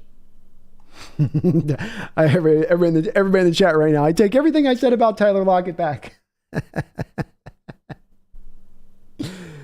Ooh, redemption is right. Redemption is right. And what a nice throw. A beautiful pump fake there by Geno. Beautifully designed. That's the perfect route, right? Because you bring like a stack front like Wink Martindale does for the Giants, the defensive coordinator. Those corners then, even when they're in zone, are going to want to tighten into the zone because they know the quarterback's going to tend to want to throw like a hot route type throw where he's wanting to get that ball out of his hands as soon as he hits his back foot. But for Geno to take that extra pump of time, beautifully timed by Waldron to call that. Now about Lockett coming back on that drive, not only with that touchdown catch, but also breaking that tackle in the open field. That's a play where Lockett, I think, a lot of times goes down on that play that he broke the tackle, but it was sort of a bit of a frustration moment for him. It's like, this day, damn it. This day.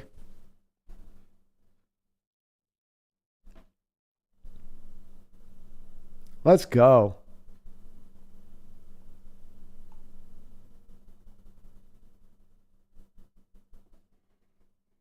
The Vaughn's funny. It's funny how your score has been ahead of your commentary by about a minute. Haha. You're great, though.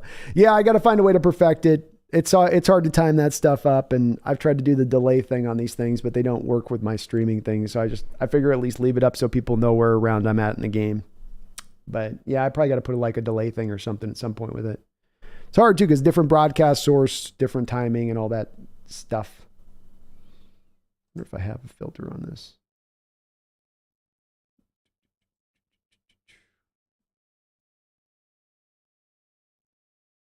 might have a render delay. Let's do a 300. We'll try to add a render delay and see if that works. Let's go. What a drive there by your Seahawks. Geno just getting up the football field. A couple of out routes, not even trying to run the ball. People were mentioning it's canine time. They just went all throwing on that drive. And Charles Cross over there just handling Kayvon Thibodeau. Well, Thibodeau got a little late pressure there, I guess. Beautiful throw by Lockett. That spiral is so tight. You could cut glass with that spiral. All right, here's the kickoff. Returner will just down this in the end zone, bring it out to the 25-yard line. Sam Fisher, 170. Thank you for subscribing, Sam Fisher.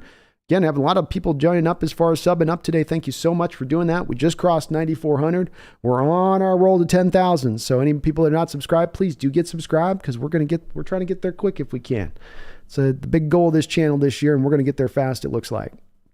Appreciate too all the new people who have signed up. All of you guys are awesome to all the new subs. All righty. Tyler with a little bit more of the trademark smile that we're used to seeing from him over there on the sideline. Seahawks come out now, 3-4 look. Bruce Irvin all over Daniel Jones, just can't quite get to him. And Daniel Jones throws this one out of bounds. Irvin had a chance at him. He had a shot. And boy, somebody was mentioning, why aren't we seeing Darrell Taylor? I'm going to just say this right now. You're seeing more impact from that position from Darrell Taylor than the snaps that you were getting out of from Bruce Irvin than you were getting out of Darrell Taylor in this game. I mean, he's really showing up, especially here in the second half at times. 9-10 to go in the fourth quarter, 2nd and 10.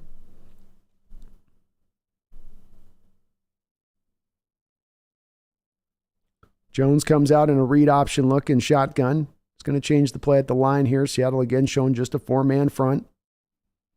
I'm guessing Daniel changed this to a run. And indeed he did. Good. Seattle's all over it. Smart of the defense there. The kid's going to run a simplistic changes. If he's going to do anything at the line of scrimmage with the volume of those 12s, it's going to be very rudimentary. And that's just what you saw. Seattle came in with a 4-man front on a 2nd down. Daniel thought he had a light box. Seattle picked up his call. You felt everybody inch a little bit closer to the line of scrimmage to come up and make that play quickly on that run play. Nice job by your Seahawks there. 8:43 to go. 3rd down and 9. The crowd beckoning this defense forward. The rumbling noise permeating down onto the field. Jones in shotgun. Seattle showing a blitz look, drops out of it.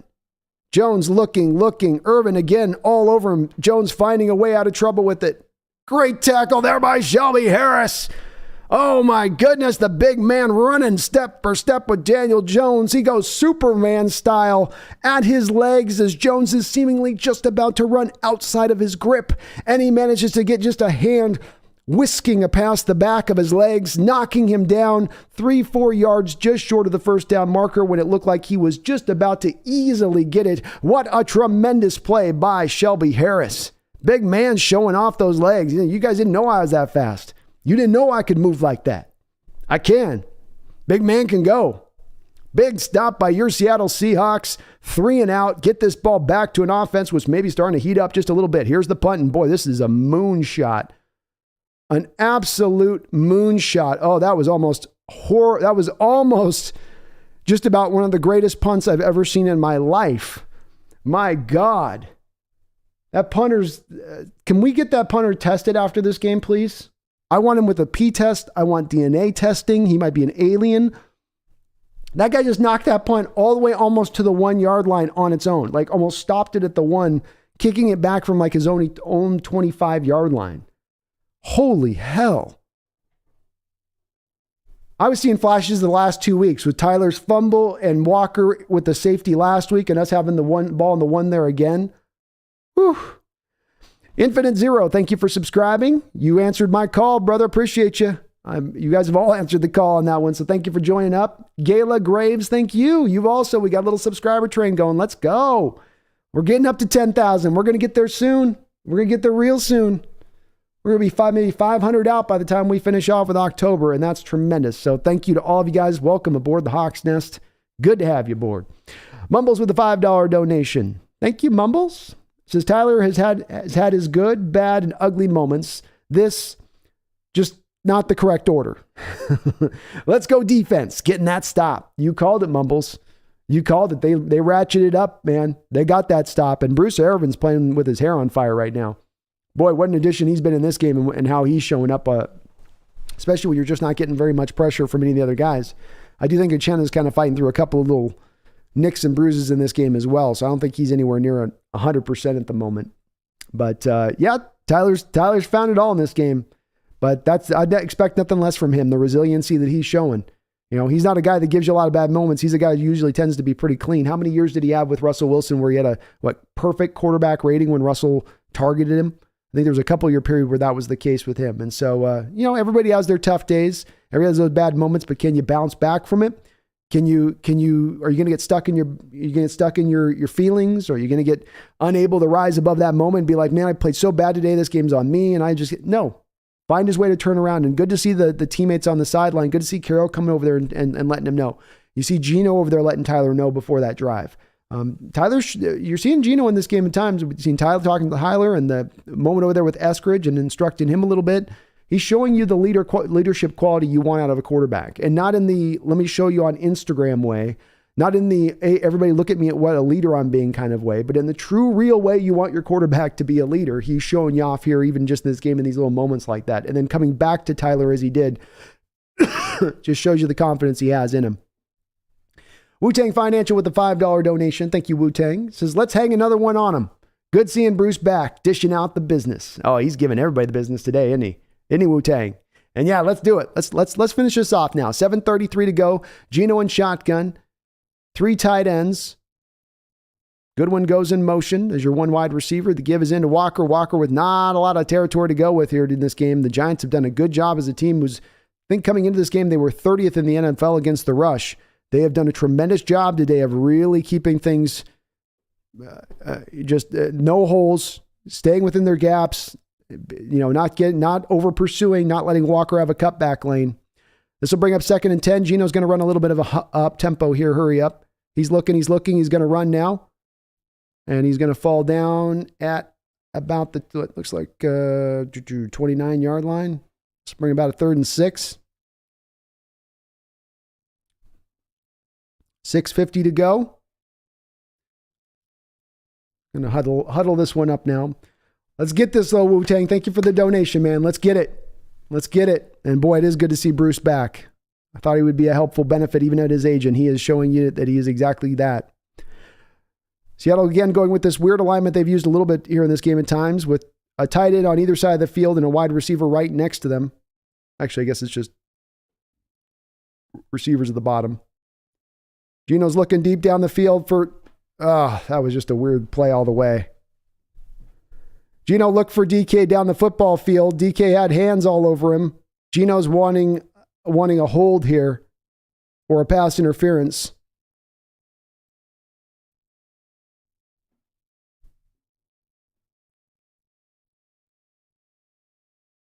I don't know I think Geno was expecting DK to adjust his route a little bit and get skinnier to the sideline. So DK's running it kind of up the field, and rather than getting skinny to the sideline where the throw is, DK just gets straight up into the field and runs into the man. I think Geno's trying to get him there to kind of get yourself eased over skinny to the edge there a little bit. Here's the punt return now. But fumble! Fumble! We got a fumble! Fumble, rumble! Oh my goodness. Here we go. Seattle special teams unit coming up in a big way. Don't tell me that was Diz again. Was that Diz again? Travis Homer. Travis Homer coming in with a Peanut Tillman punch. The running back, I don't think ever saw him coming. Just never saw him coming. The ball's like a loaf of bread there. He's carrying it right out there exposed in the open. Let's go, Seahawks. Big turnover there. Special teams unit coming up with a second turnover in this game. And both of them self-created at that. Heidi Heen, thank you for the $10 donation, Heidi. I really do appreciate it. Very kind of you. Thank you so much. Nothing you put in there in the comments, so just dropping the dono on the channel, and I appreciate you for that. Wu-Tang Financial with a $5 no. Oh, and Heidi, I'm sorry I was a little late on recognizing that too, by the way. Yours got tucked under the other donation there. So Spectre 7 with a $5 donation. Says, even on Madden, I can't stand using that weird formation. Nothing ever goes right with it. Very well put. I remember that from Madden as well, and I had the same problem. If I ran a bubble screen, there was a decent chance that the defender was going to undercut it and get an interception. And they've done it a couple times in this game. It's not really, I don't think the last time it did much either as well. It's just a weird looking front. It's like a college, it's a college alignment is how I feel. And yeah, I'm the same. Well put, Sector 7. It's one that I don't ever feel super strongly about whenever I see it on the field. I don't care if it's our team or any team. I just go, this is a little bit one of those like barroom napkin moments where it sounds good after a few pops, but in reality, this is just not going to work. Mumbles with another $5 donation. Thank you, Mumbles, for all the donos on the channel today, man. And all your donos, of course, the channel, your support. It says, let's go Seahawks special teams. Tired of the criticism, making us eat some crow. Oh, yeah, they are today. They are today. And you've got to give them their props. That's a huge part of this game is these two turnovers. And maybe the big part of this game is them getting these two turnovers with a game that is this close right now. And there have been some tough moments this year with your special teams unit. It hasn't always been super clean here, especially when not really as much of the punting or the kicking, but in just the return game especially, and fumbling the ball, turnovers and whatnot. But they're coming up big in a big way here today. Myers just kicked both of his kicks. I think Dixon's been okay and on point, and now you got the two fumbles caused. That's a fantastic job by the special teams, and also why I often say that the special teams unit is like a third spoke to this Seahawk wheel. You have offense, you have defense. Some people get caught up with just those two things, but sometimes there's the third aspect you have to understand as well, and that Carroll truly values it that much in that way. The special teams unit, that is. That's why you spend as much money as you spent for Jason Myers. That's why you put a 4th round pick on Dixon, because you care that much for it. 3 tight end look here. Fake pitch play. Fant out in the flat. He is wide open for 15, almost 17 yards there on the catch. Another one of those fake pitches to Kenneth Walker. The Giants were all over it. It's weird too. The defensive end saw it was a fake pitch, but still kind of was a second late on that one.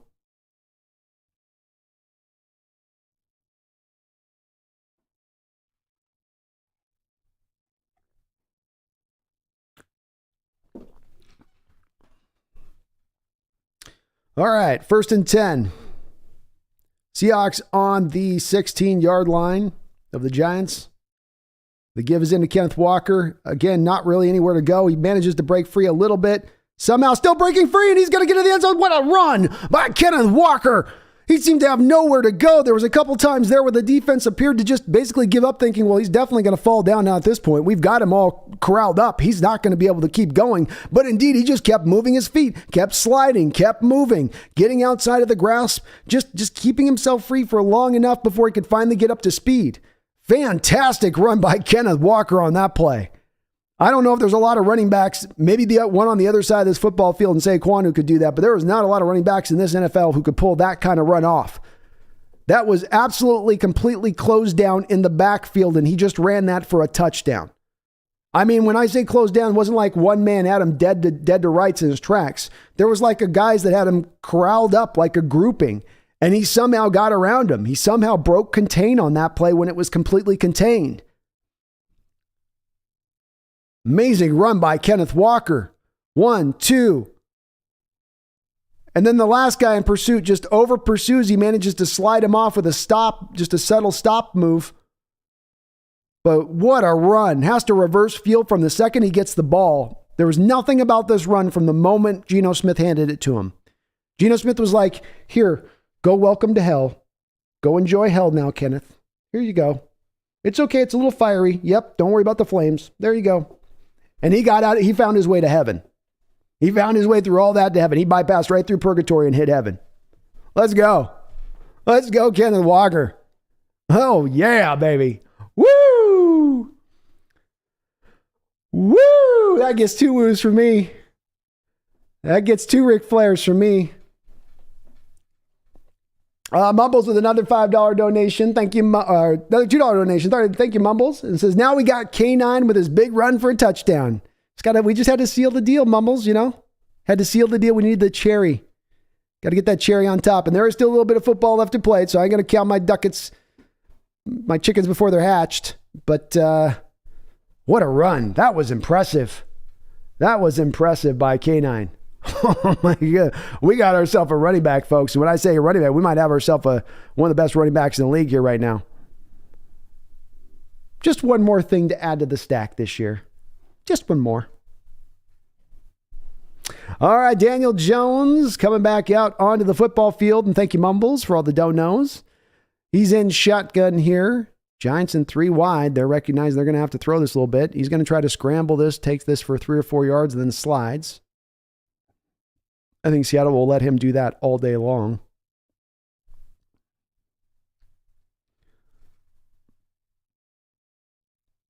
Quickly running hurry up here are the Giants. Seahawks bringing a little bit of a blitz here. Oddly timed. And the catch is made up the football field for a pretty big play there. 1st and 10 down to Seahawks 40-yard line. A lot of yards there. That was a weird blitz the Seahawks just ran, by the way.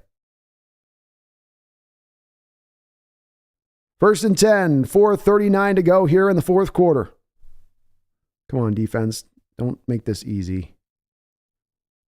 Daniel's got Saquon in the flat. Saquon will get about a yard here and out of bounds.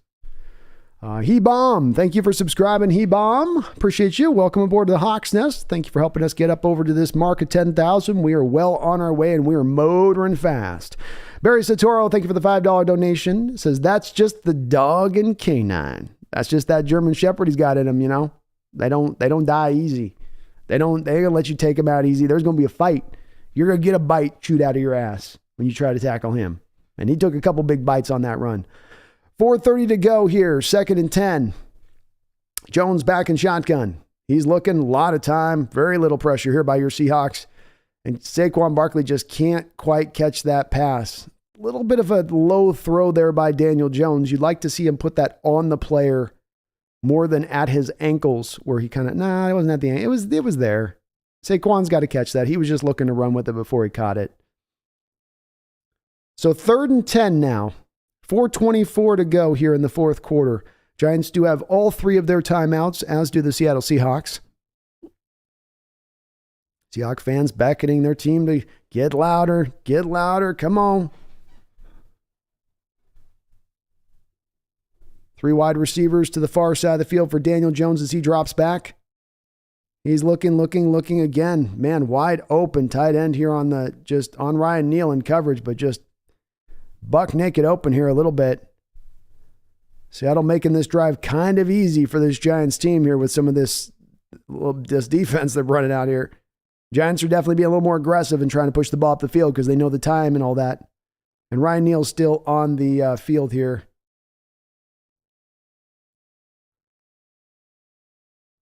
Looks like kind of a cramp situation. I think that's what's been happening with Neal. Somebody mentioned hamstring. It could be cramping going on with him here. Just a little bit. Barry, though, thank you for the $5 dono. I appreciate you, man. It looks like, Emmett 21, I think it's a cramp. When they do the stretch move like that, if it's an actually hurt hamstring, I don't think that they tend to do the stretch like that. It's usually just that you're cramping up a bit. Barry says if it's cramps, then get that man some cranberry juice. Get that man some cranberry juice. Oh, that was a bad joke.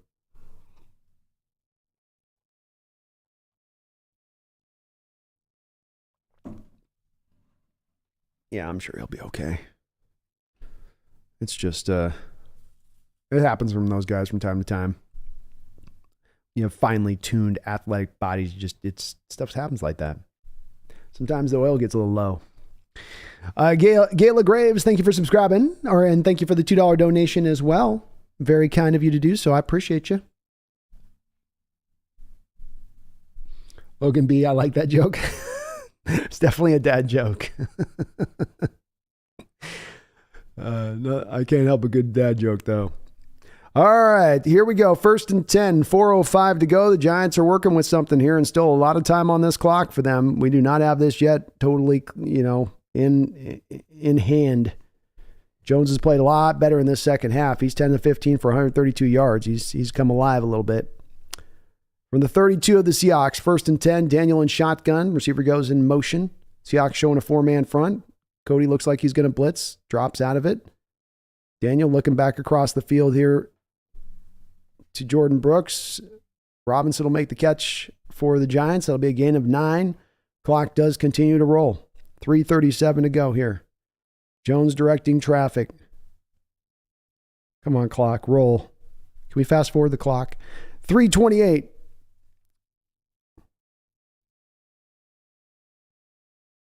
Daniel dropping back, surveying the field. Uchenna Nwosu with the sack strip fumble.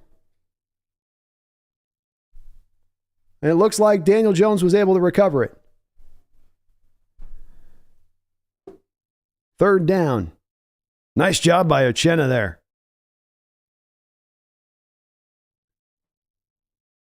Backup tackle there for the Giants. Just couldn't stay with the quickness of Uchenna off that edge and showing that dip to get around there and almost got himself the strip sack. Good job there by Uchenna. 3rd down and 7. 2:46 to go on the clock. Jones dropping back to throw here. Looking up over the middle. Poorly thrown ball there. Nowhere near the receiver. And this will bring up 4th down. And this is game time right here. This is game time. Jones on that throw. That was well off the mark there. 4th down and 7. 2:38 to go on the clock. Both teams have all their timeouts. Giants have to go for it here, no doubt about that. Seahawks doing a better job than where this drive kind of started, at least making this Giants team kind of wind some of this clock here. Jones in shotgun, trips to the far side of the field. Giants have it blocked up. That ball's almost picked off by Cody Barton. Just can't quite keep his hands on it, but nonetheless, your Seattle Seahawks tighten down and stop the New York Giants, and there will be a turnover of downs on the play. Great defensive effort by your Seahawks team today. Just a fantastic job across the board. Very well done.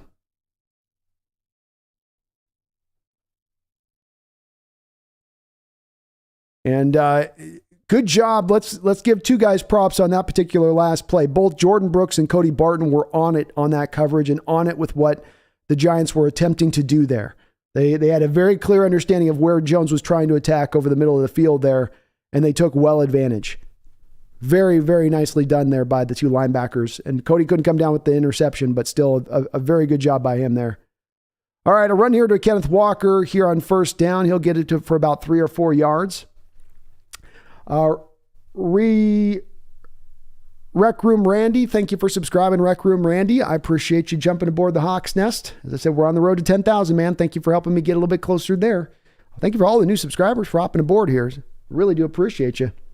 Cheese Taco with the $5 donation says, how about that defense? How about that defense, Cheese Taco? How about that defense? First in DVOA over the last 2 weeks coming into this game. Hey, I'm going to let you guys know a little something that I don't even need to look at the DVOA this next week. Your Seahawks, who started out the year, first 5 weeks of the season as last in DVOA, which is, of course, one of the great markers for defensive performance that distills down a lot of stats across the board to get to a bottom line statistic. They were last in the league through the first 5 weeks. Guess who's going to be first for 3 straight weeks? Guess who's the team's going to be that's going to be first in the NFL over the last 3 weeks? Your Seattle Seahawks. Geno with a little read option here to Walker. He gets drugged down on this play. Giants did call their first timeout on the previous play. They will no doubt probably call their timeout here. That will leave them with 1 remaining and 2:22 to go on left on the clock. But awesome job by this defense today. Again, you got to give them their props across the board here for this kind of defensive turnaround. And I don't know what it is with Carroll and having defenses start out so horrifically bad and then being able to round them into such beautiful shape. But whatever he does in that process, at least he gets them to the beautiful shape point, I guess. And that's the important part, isn't it? Barry with the $5 dono says, put another notch on the bedpost. 11-6 or better incoming. I hope you're right, man. I hope you're right. And you're getting a bigger step into that direction with this kind of win here today and where this can propel you through the rest of this season. Geno back under center here on 3rd and 8. Doubt we're going to see them. Oh, they are going to try to throw here. And Geno's just going to go ahead and run this ball, and he's going to get a first down to put a big fat exclamation point on it. He said, yeah, I got that speed. Oh, we got a flag. Ah, hell.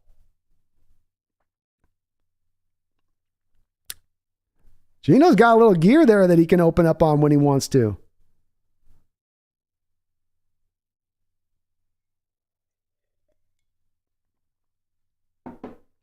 Oh, that was on Pete Carroll getting in the field. Pete Carroll got the flag on him. Oh my God, Pete. And they're trying to figure out if this is post play or not. Pete, buddy, I got excited too. Doesn't he have a pullback guy for that? After the play was over. Looks like they say after the play was over, right? So, okay, so we at least get the first down. I said Mariners. My bad.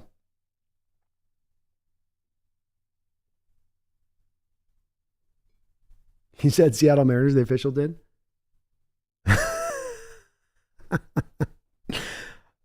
If I was Pete, I'd be like, I got a pullback guy. My pullback guy was supposed to be pulling me back in these moments. Where's my pullback guy? Pullback guy's over there talking to a girl on the sideline. Huh? We had the win. What, Pete? Game's over, man. I did my job. It will be a first down on the play. What a marvelous little scramble there by Geno Smith. Saw a crack of daylight, hit that gear. He hit up to 19 miles an hour in the Cardinal game a couple weeks ago, which was really eye-popping to me. It was like, wow, he's really that fast. I didn't think he was that fast. You saw it there on that play. He got you 13, 14 yards right up the field just like that. Like that. So 2:11 to go in the fourth quarter. Geno in shotgun. He's going to give the ball here to Kenneth Walker. It's kind of one of those moments where it's like, I'd almost rather just give this to DJ Dallas here and let's protect our young stud, right? Let's protect the running back we don't need to give carries to we're just running down the clock. That will take us down to the 2-minute warning here though. Or are they going to call it? I think they got their final timeout, do the Giants. So they're going to stay in it here. Mumbles with a $2 donation says, flag on Pete. Okay, honestly, not even mad. No, I'm not either. Thank God it was post play. I might be a little bit annoyed if it was not, if it wasn't post play. I'd be like, Pete, come on. And the Giants indeed did call their last timeout. So you have 2:07 remaining, 2nd and 9.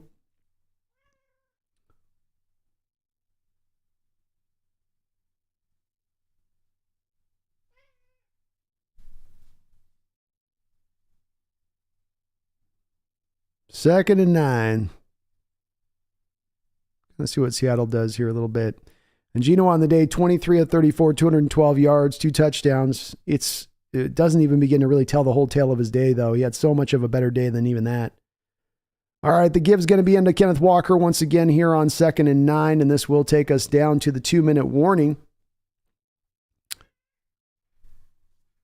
All hugs and smiles on the Seahawks sideline right now as they are up 27-13.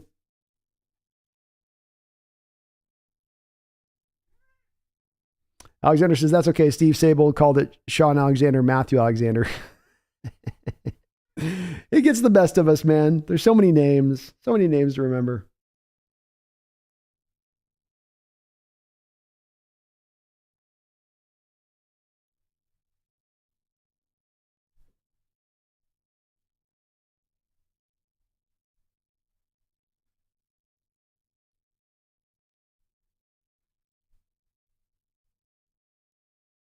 Yeah, the 23 of 34 for Geno, he's so much of a better day than what he even showed with that because it was just better.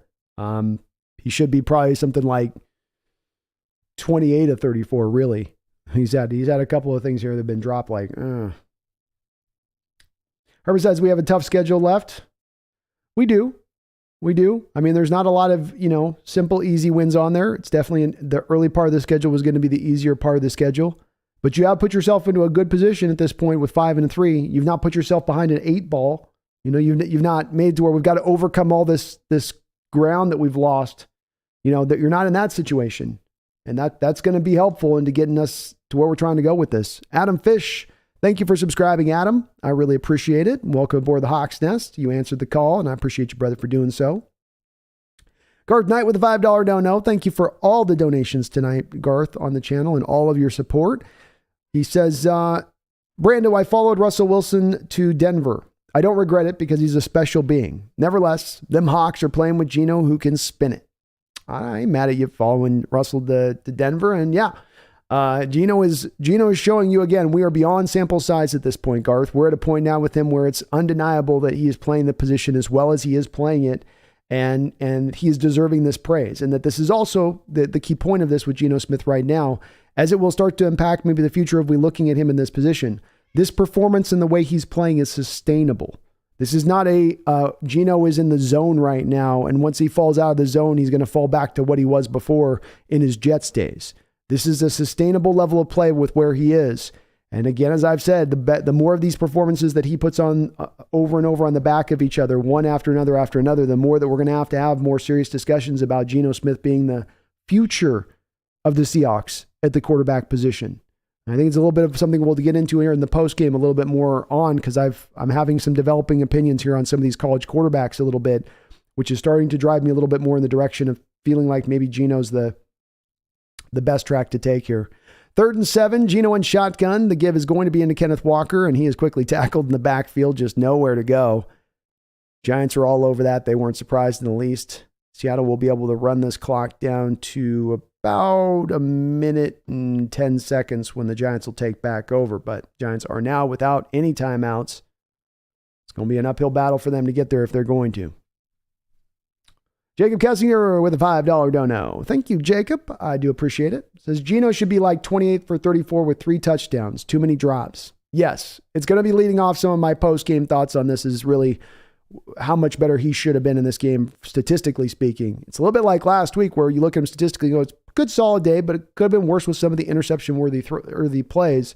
This week, it's a little bit of it could have been better with a few more of the guys catching passes at times on that. So, I'll be covering a little bit in the post game on that, but he definitely had this is why you can't just look at statistics all the time and make those your end all be all markers of how a player performed, especially at the quarterback position, which is so often reliant on so many other guys doing their job for you to look good at times. And we saw that to be very much the case today, especially with the receivers just not really consistent in catching the ball all the way throughout. Still had a good game no matter what, but much better than what the stats tell. Much, much better. Drew B, thank you for the $3 donation, Drew. Very kind of you. I appreciate you as also a member of the channel. Says, I keep tuning in and we keep winning. Thanks, brother. Well, thank you, man. And maybe we're onto something. We got the luck rolling in the right direction here. We got the mojo moving in the right direction. Dixon here with the punt. Giants do try to bring a little bit of a punt block, but they're not able to do so. Nice low line driving kick here by Dixon. Great kick by Dixon. He takes them all the way back to the 14-yard line of their own territory there. Giants are going to have a long way to go to get this ball up the football field. But thank you, Drew. Maybe there's something to you tuning and me doing the broadcasting, and you tuning and creating some kind of conditions within the universe allowing for these wins. It's the only explanation for this miraculousness. This beautiful, beautiful miraculousness. All right, on their own 13-yard line, the Giants will take over with 1 minute and 7 seconds left to go. 1st down and 10. 27-13 Seahawks. See how Seattle plays this up, I'm guessing. And oh no, Ryan Neal back, being walked back off the field, leg locked up.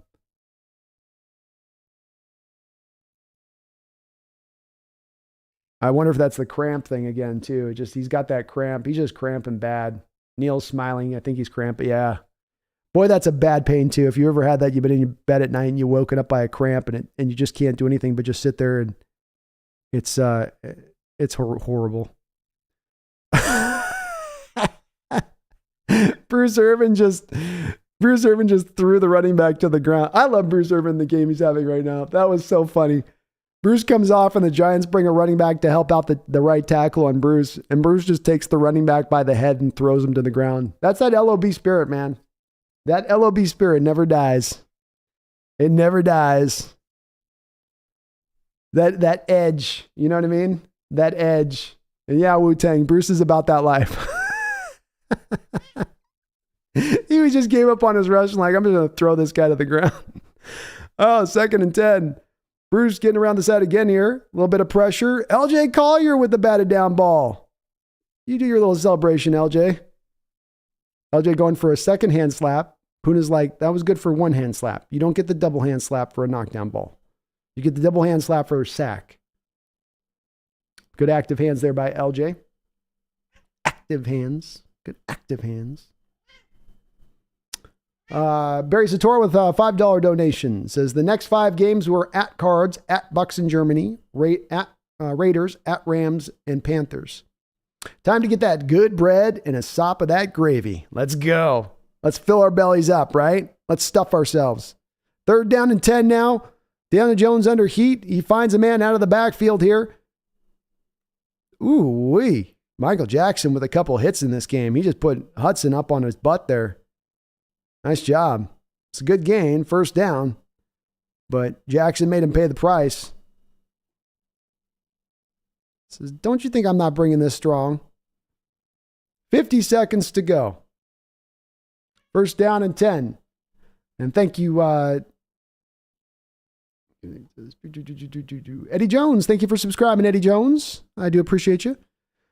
1st and 10. Jones dropping back to throw, looking deep down the field. Nice play by Michael Jackson in coverage. Knocks it free of the receiver. 2nd and 10. Michael having a good game here.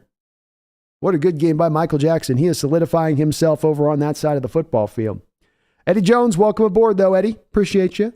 Don Mata with a $5 dono. Thank you, Don. Says that penalty was against the Mariners, Pete Carroll, not Seahawks. What a great win. Let's effing go. There's something beautiful about that penalty in that moment. And there, Don, just like this season, just something, yes, perfect.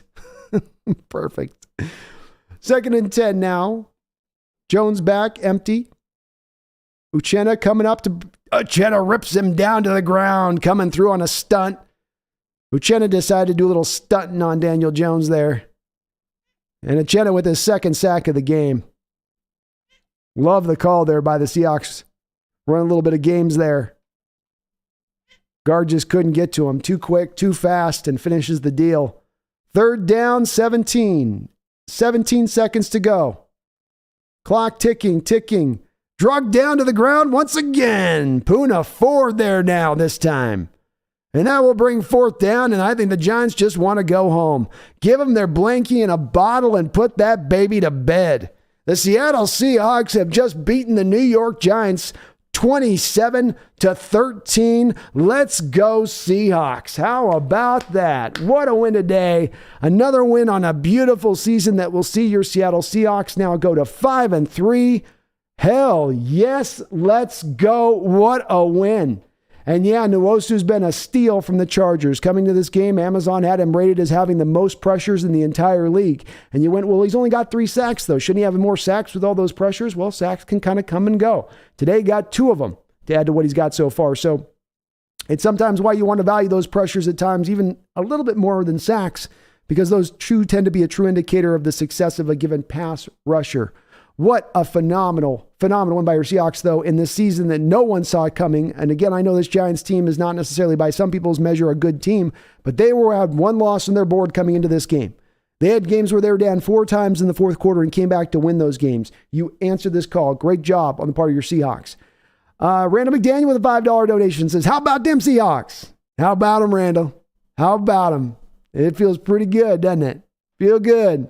And Barry, you mentioned those games. At Cardinals, that's a winnable game to me. At Bucks, with as flawed as the Bucks look right now, as kind of lacking as they seem to be, as maybe as you're catching him a little wounded here at this moment, that may be a very winnable game. The Raiders have certainly not set themselves apart from what people thought they were going to be at the start of the year. I'll give you that the Rams are going to be a tough game, but then you got the Panthers. So these are winnable games coming forward, and you can set the stage for a playoff run with these next 5 games and how you perform. Very well put in those, and where these stretch of games come. These are all very winnable. None of these games are ones you go, oh, that's definitely a loss. Well put on that, Barry. I got my soup. You bring the bread, all right? That sound good to you? Pretentious Cameron's been celebrating 3 months as a Hawks Nest member. Thank you, Cameron, for doing so. Says 3 wins in a row. Feels good. Go Hawks. How you guys like that? How you guys like the sound of your, hold on. Let's just wait for a moment. Hold on. First place. Seattle Seahawks. Doesn't that sound good? Your first place Seattle Seahawks. No, not the Rams. Not the 49ers. Oh, you got McCaffrey? That's cute. Are you ahead of us then, Art? No, you're behind us right now. You're actually behind us still. We're in first place right now. Feels good. No one saw us here, and it feels good. Sanchez with a $2 donation says, we won every time you do a Bobcat impression. I think it's going to have to come out next week then. I'm going to have to do it again. Ah! Thank you for the donation, though. I appreciate you, Sanchez. Very kind of you. Very, very kind of you. What a game, folks. All right, I'm going to do my breakdown here for you guys and give you a little quick post-game discussion, and then I will be bouncing over to you guys here in the chat. So give me a couple minutes here to do this breakdown as I kind of explain how our Seahawks won this game. Well, Seahawks come back with their third win in a row in this particular football game, and they did it on the back of how they've done it this whole season. They did it by playing as a team, by relying on all parts of the team to bring them forward. That is by design. Coach Carroll wants an offense and defense and special teams unit that are playing together. Not just the circle of toughness, the circle of the team. Today, as much as any, the special teams really won you this game in so many respects, didn't they? You had Jason Myers making both of his 2 kicks. You had 2 fumbles caused, which were really the game-changing plays in a game that was very tight from the outset here. This Giants team didn't just come into Seattle not ready to go today. They were indeed very much ready to go. They played it tight. They didn't have a lot offensively to come after you with, right? They were down some guys in the offensive line, down their receivers. They were certainly not at what you would call full strength coming into this game. We have to acknowledge that, especially them also having to play out on the road. Nonetheless, they gave you their best swing. And certainly, at least on the defensive side of the ball, they were able to give your offense some troubles throughout the course of this game at times. They decided they were going to stop our running game completely. They were able to do that. There wasn't a lot of room there for Kenneth Walker to work with throughout the course of this game. That then put it onto Geno Smith and company then to sort of carry the day and him to be the guy passing and throwing the ball. They threw the ball 34 times. They only ran the ball 25 times. And this falls in line with what you've seen from the Seahawks this year, with Geno Smith coming into this game already in this, throwing it at 55% clip this year, 55% to 45% running the ball. And that is because teams are really gearing up to stop the Seahawks running game first and foremost, forcing Geno to beat them. And Geno is then beating them. And let's not bury the lead on this one. Geno Smith played an outstanding game. I gave him a little bit of shade last week on that he had an okay game statistically, but there were some turnover-worthy throws there, more than we had seen all year. Well, on this particular game, in this particular situation, I would say this was not about him having any turnover-worthy throws. This is on the opposite end of the scale of last week's game, where statistically, it's very close to last week. But in this game, it's actually that he should have probably thrown for well over 300 yards. He should have had 3 touchdowns. This was a game where you had your receivers deciding to have some drops, some big drops on some big time throws that were just odd and out of character. Tyler Lockett doesn't drop the ball like he did in this game, but he had a drop where he was down the sideline, wide open. Nobody was there. He thought the safety was going to come in. He thought he was going to get lit up, turned his head before the ball game. There was a drop there. He had another play where he caught it in the end zone right over the top. He's got into position. Geno just puts in the most perfect drop in the bucket throw you've just about ever seen. Probably his best throw on the day from Geno, on a day where he had a lot of good throws. That one was probably the best one. Tyler just can't get that foot drug in bounce when normally he can. DK had one where he didn't make a catch, where I think GK can normally kind of usually get to that ball and make that catch on that play, even with just the one arm free. Then you have Goodwin breaking over on a crossing route into the back of the end zone. Also wide open. Geno puts a great throw in there, and Goodwin just drops it. You've got to sometimes really look at the tape and not just look at the stats when it comes to a given player to assess their game. And so if I throw that tiny bit of shade last week, let's give him nothing but the sunshine this week to Geno Smith, in the respect of you were on it with your throws. There were no turnover-worthy plays. His decision-making was once again completely on point. This was a day where Geno Smith was going to get challenged, because you're going up against the defensive coordinator for the Giants in Wink Martindale, who is very much about the blitz game and being very exotic in how he runs his blitzes. That's going to challenge a quarterback upstairs to be correct in his calls, to get his alignments right, to not rush himself at the line of scrimmage, and not take the time to make sure he knows who's coming and where they're coming from and what he needs to do next to counter that. So when you look at Geno Smith's day, this goes far beyond the numbers as we have to do this season. His numbers are fantastic. I posted a video, I think 2 days ago, showing the kind of statistic numbers that he's put up through the course of this year. But with Geno, it's beyond the numbers. It's what he's doing at the line of scrimmage. It's the control that he's employing. And it's also the leadership.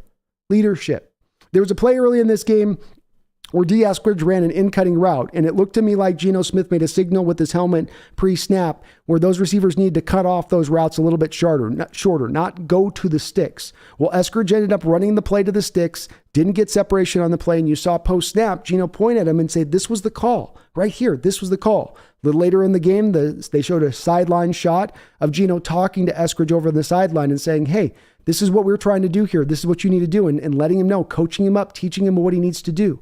You had another moment later in the game where right after Tyler Lockett has this key drop, and Tyler's feeling horrible about himself because not only does he have that drop, but he also has a fumble down at the goal line, which allowed the Giants to score their first touchdown in the game. And so he's just sitting there kicking himself every which way but loose, going, man, this game's going to be kind of on me. Man, this is sort of a bit of my doing here with this. Geno comes right back to him, goes, no, we need you. I'm coming back to you. And what did Geno do on that very next drive? He came right back to Tyler Lockett, not once, but twice, including on the sluggo route. So when you look at Geno this year and understanding when we talk about him being maybe the quarterback of the future, it's not merely what he's doing statistically this season and how he's holding up his end of the bargain in that realm of things. It's what he's doing from all of the other aspects of what you ask your quarterback to do that goes far beyond statistics. We have to give a huge tip of the cap to Shane Waldron, who is quickly ascending now and seemingly out of nowhere now becoming one of the better offensive coordinators in the sport. He had a real rough road last year. Didn't seem like he was fully implementing his offense and the designs of what it was from back in the McVay days, which was strange to see. This year, you're not only seeing a lot of the McVay stuff with the Rams offense, you're seeing his own innovations brought into play, especially in the form of the 3 tight end set. But the creativity is there with him all over the map. He had a plan and a way to go after Wake Martindale's defense today. And the Seahawks, if they would have executed with the receivers catching it, it would have been even more prolific than it was at just merely 27 points. You could have been at 35, 40 points if it fit to the designs the way that Waldron had sort of drawn it up, so to speak. But every play he seems to be at this point this year a little bit ahead of the defensive coordinators. He's always that one little step ahead of versus where they are. And how he's employing this stuff, the Will Disley play at the goal line, for instance, where you've not seen a pitch play inside like that to Disley as he's coming inside. Disley, if I'm a Giant player, knows and watching that tape that Disley, when he comes inside like that, is coming in to lay a wham block inside. Instead, on this one given moment, because they're near the goal line and because Waldron knows, if I just throw that as a pitch play inside, that's an easy touchdown almost right there. That gives us the easy first down that we need, I should say, on that play, because we only need about 1.5 yards. He just brings those into bear over and over again. Or let's take the sluggo route to Tyler Lockett, the stop and go route that he got the touchdown on. That's taking advantage of the fact that the Giants defenders in zone coverage, they're not going to run the loose zones that the Seahawks defense will sometimes employ. They're going to run the tighter zones because of the fact that they're running the pressure looks on the front side. If I run pressure looks, I got to run tighter in coverage. Waldron understands this is what they're attempting to do. So he's okay, we'll take advantage of that. We'll run a little stop route. The corner will come in on that stop route and try to close ground so we can take away the completion, and then we'll just run the sluggo over the top. Make sure you have a mass protect on the front side with Geno to give him time to be able to set up and make that throw, which they did. It's there and it's wide open on that moment. That's great offensive play calling by your coordinator. And today throughout, I thought he was just solid in it. He wasn't just trying to bang his head into the wall with Walker, right? Many people were calling for us to run in this game. You have the Giants coming into this game 30th in the NFL against stopping the run. So many people going, we got to run this game. We got to run this game. But the Giants were amped up to stop the run. Did Shane Waldron just go, let's just keep hammering our head into this wall, going nowhere fast? No, let's let Geno throw. Let's go up against the weakness of the defense. Let's take what they're giving them. Yes, that sounds so straightforward and easy to do at times, but we've seen in our offense in recent years that not always be the case. The straight, simple forward thing to do is the thing that we lean away from. Well, Waldron leaned into it today in a big way. So we've got to continue to give him props as he does continue his ascent here as one of the better offensive coordinators in the league here, and especially what he's doing this season. Seahawks have been just marvelous on the offensive side of the ball. Tackles held up well again today. Give them their props. Certainly Thibodeau's out there. He can be a little bit of a troublesome guy. You got Williams in the middle for the Giants defense. They're not necessarily stacked up there from the front side standpoint of things, but they're good and they're solid and they could give you some troubles. The tackles continue to hold up well. The interior continued to hold up really well in this football game. Defensively speaking, the Seahawks defense just continues to come on. I don't know what Carroll does in his recipe for these defensive turnarounds, as this will now be the third year that we've seen a defense start out really slow, in a horrific shape, in just what's going on. You can't stop anything, can't stop the run, can't stop the pass, can't generate pass rush, can't get turnovers, to then suddenly turning everything around and finding a fix to almost all of that. I don't know how they do it. It speaks to Coach Carroll's greatness as a coach, that he's able to find that adjustment within it. I'll give Clint Hurd a lot of credit with it. Desai give it credit where this is what you want coaches to do, is to find adjustments, to find ways to put the players in a position to succeed. And that's what they're doing here with this defensive scheme. They've gone away from the wonky 4-man fronts where you had the 2 interior defensive tackles aligned really close and then the outside linebackers really far apart. Now it's just more of the 3-4 stuff, more of the traditional what you thought you were going to expect from him. And that's done a good job, I feel like, hemming up the run game especially. Saquon Barkley ran awesome today. This is another one where the statistics don't speak the whole story of how he played against your Hawks today. It was not like, he was falling down or just looking for the big play everywhere. He had 20 carries for 53 yards. But he really had a game that was like a guy running for 100 yards in how well he run and fighting through tackles and finding space when there wasn't space. But it was the Seahawks in containing him and not letting him get that big play that was the big key in stopping Saquon. He can be that 3-yard, 4-yard, 3-yard guy and then get you that 45, 50-yard gain. And the Seahawks did not allow that to happen today defensively. That's on everybody. That's everybody keeping their gap integrity. That's not just on one guy being one particular monster there along the way. The corners on the outside, Tariq Woolen and Michael Jackson Jr. continue to hold up really well. Do we see these guys give up big plays? Do you see them getting beat over the top? No, you don't. You also don't see them usually getting slowly bled underneath because they're trying to stay clean over the top as well. Both of them had maybe a catch or two that they gave up in this game, but overall I thought that they were very solid and continue to be very solid for you on the outside. Barton and Brooks, I thought, played a better game in this one overall. Both of them did both against the run and in pass coverage. It's good to see them take some somewhat steps forward. Seahawks weren't always able to generate a ton of consistent pass rush in this game. The sacks numbers will make it look like we were a little bit more avalanche-y. I'm going to use that word. Avalanche-y. We were a little avalanche-like if you were to look at just the sacks statistic. But indeed, we were not necessarily really good and consistently generating pass rush with those front 4. But when we did get home, we got home at just the right times. Uchenna Nwosu, we've got to give this guy a ton of props. It's been an amazing signing, bringing him over this offseason as one of our main free agent signings. You signed him to a 2-year, $20 million deal at that time. Some of us were scratching our heads going, well, it's got to get you 5 sacks a year. I mean, the Chargers are moving off of him just so they can get Khalil Mack. I mean, what is he really going to give you? He has been great for us as a football player. He's been awesome against the run, and he's been very consistent as a pass rusher. He, according to Amazon coming into this game, that stat tracker they have for generating pressures, was leading the league in pressures coming into this game. I have to think that after he got 2 more sacks in this game, 2 quarterback hits, that he's going to be right up there amongst the tops in that respect as well. Darrell Taylor didn't look like he was playing in this game. I don't know if there was maybe an injury with him, but that meant Bruce Irvin was going to be out there playing on this field a lot more snaps in this game. And Bruce was great. He came alive in this game. Just very active, still very quick off the line of scrimmage, still playing with a little bit of that edge that I recognize from those old Legion of Boom days. At one point you saw him knock the quarterback back into the running back in order to tackle the running back. You then saw him on another play take a running back by his head and throw him to the ground.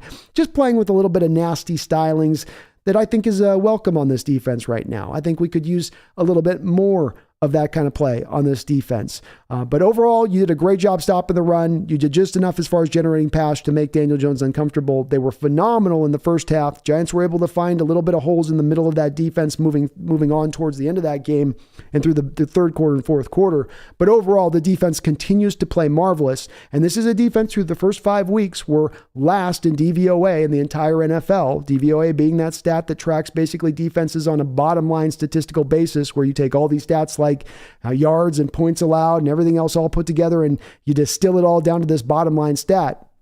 And DVOA is a very important stat, of course, because your Seattle Seahawks are the only team who for 4 straight years led the NFL in DVOA since the stat's been created. And I think you mark it from 2012, 13, 14, and 15, I believe.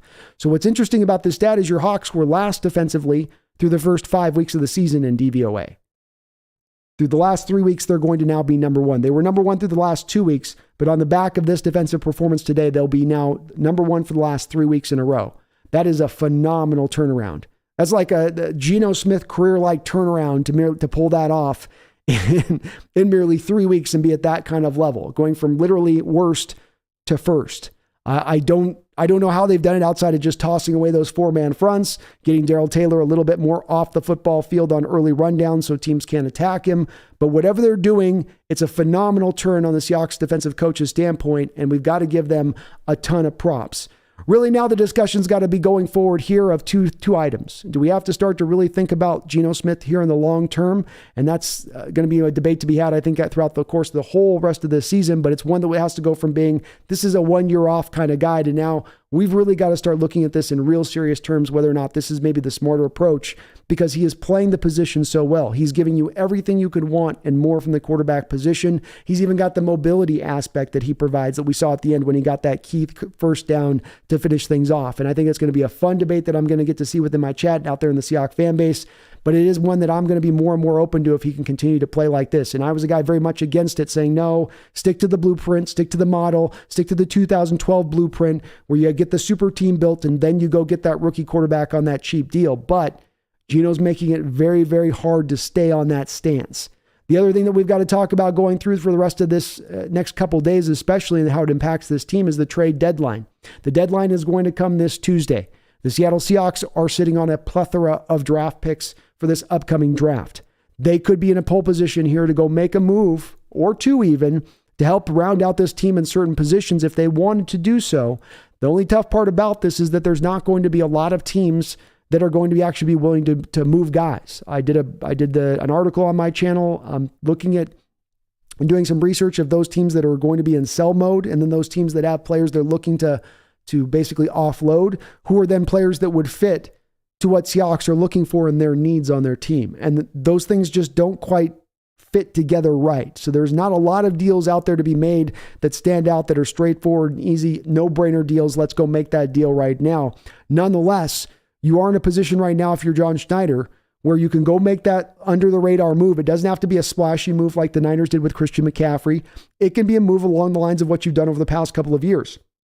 You had mid-year point a couple years ago where you weren't able to get any kind of pass rush. You had Carlos Dunlap languishing on the Bengals. You went and made that move. Didn't cost you but a 7th-round draft pick to go do it.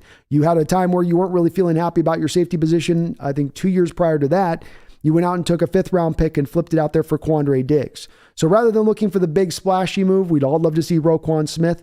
Maybe they go out and they just find that under-the-radar move to just help round this team's depth off at a certain position of weakness as it stands right now. Nonetheless, if I'm John Schneider, I do hope he is aggressive here. I do hope he does go for it here, because this team's first place right now, and nobody thought we were going to be here. And this NFC, in my opinion, is wide open. It's anybody's game at this point. Outside of, maybe you could point to me and say, no, the Eagles are truly the number ones. Yeah, they're the number ones right now. Are they going to remain at that same place throughout the whole rest of the year? Could they potentially be peaking maybe just a little bit early? That's the part I would wonder a little bit when I look at that Eagle team right now. Now they're set up. They're set up to unload through the rest of this year. They don't have any major injuries and all that, but I'm going to still take my chances. I'm 5-3, nearly halfway into this year. I'm in first place.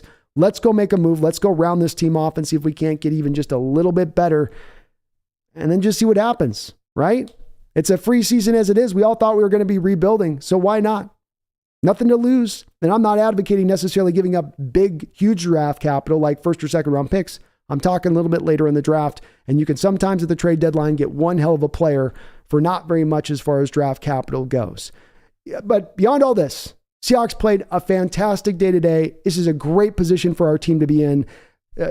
Feel great about this team, Seahawks fans, not only about the team that it is right now, but the team that you're rebuilding towards to be in the future and to maintain at, to once again be one of those elite teams in the NFL. We are going to be that much quicker, that much faster, because we can now know that we are sitting in good hands. We're in the right hands with our front office. We're in the right hands with this coaching staff.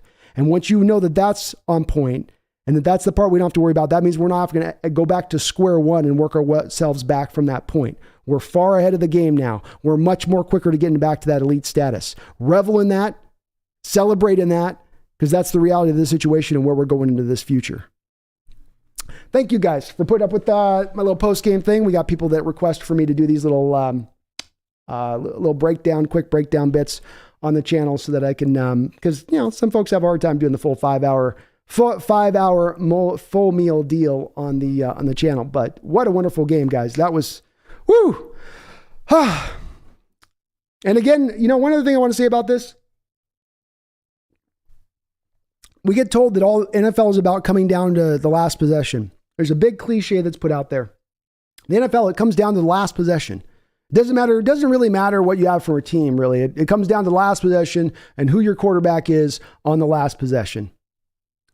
I want to ask you guys, is that the truth, really? I know it's one of those things that gets said like it's a rule of thumb that's absolutely uncontestable.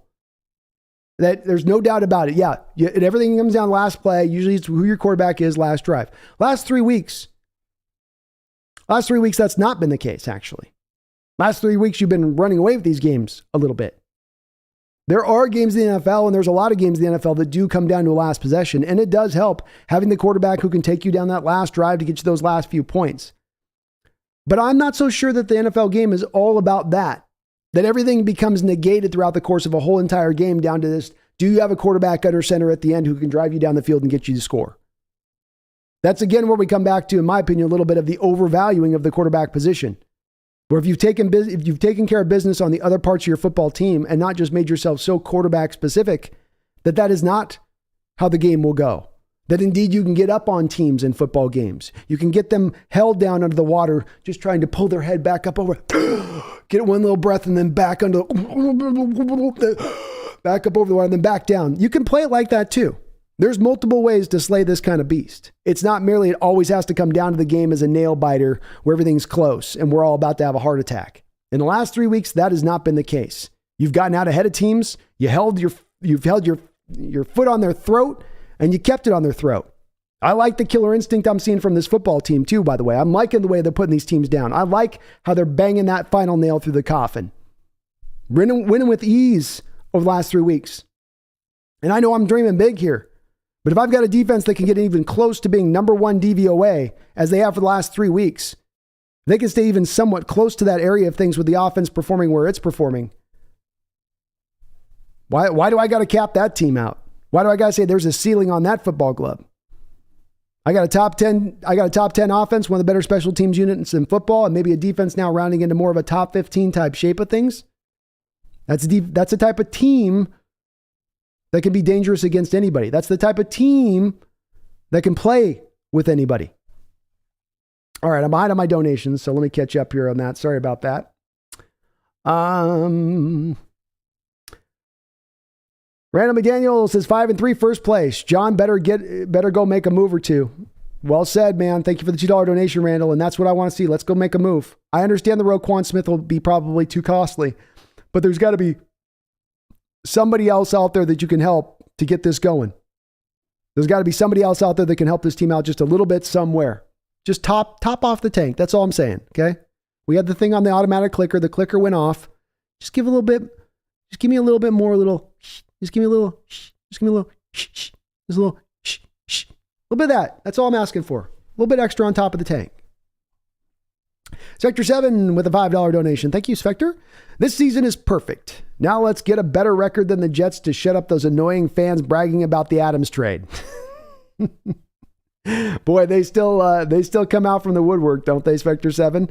I posted a Russell Wilson trade video a week and a half ago, and I swear I've got probably about 40 Jets fans on there with comments. Adams trade's still better, dude.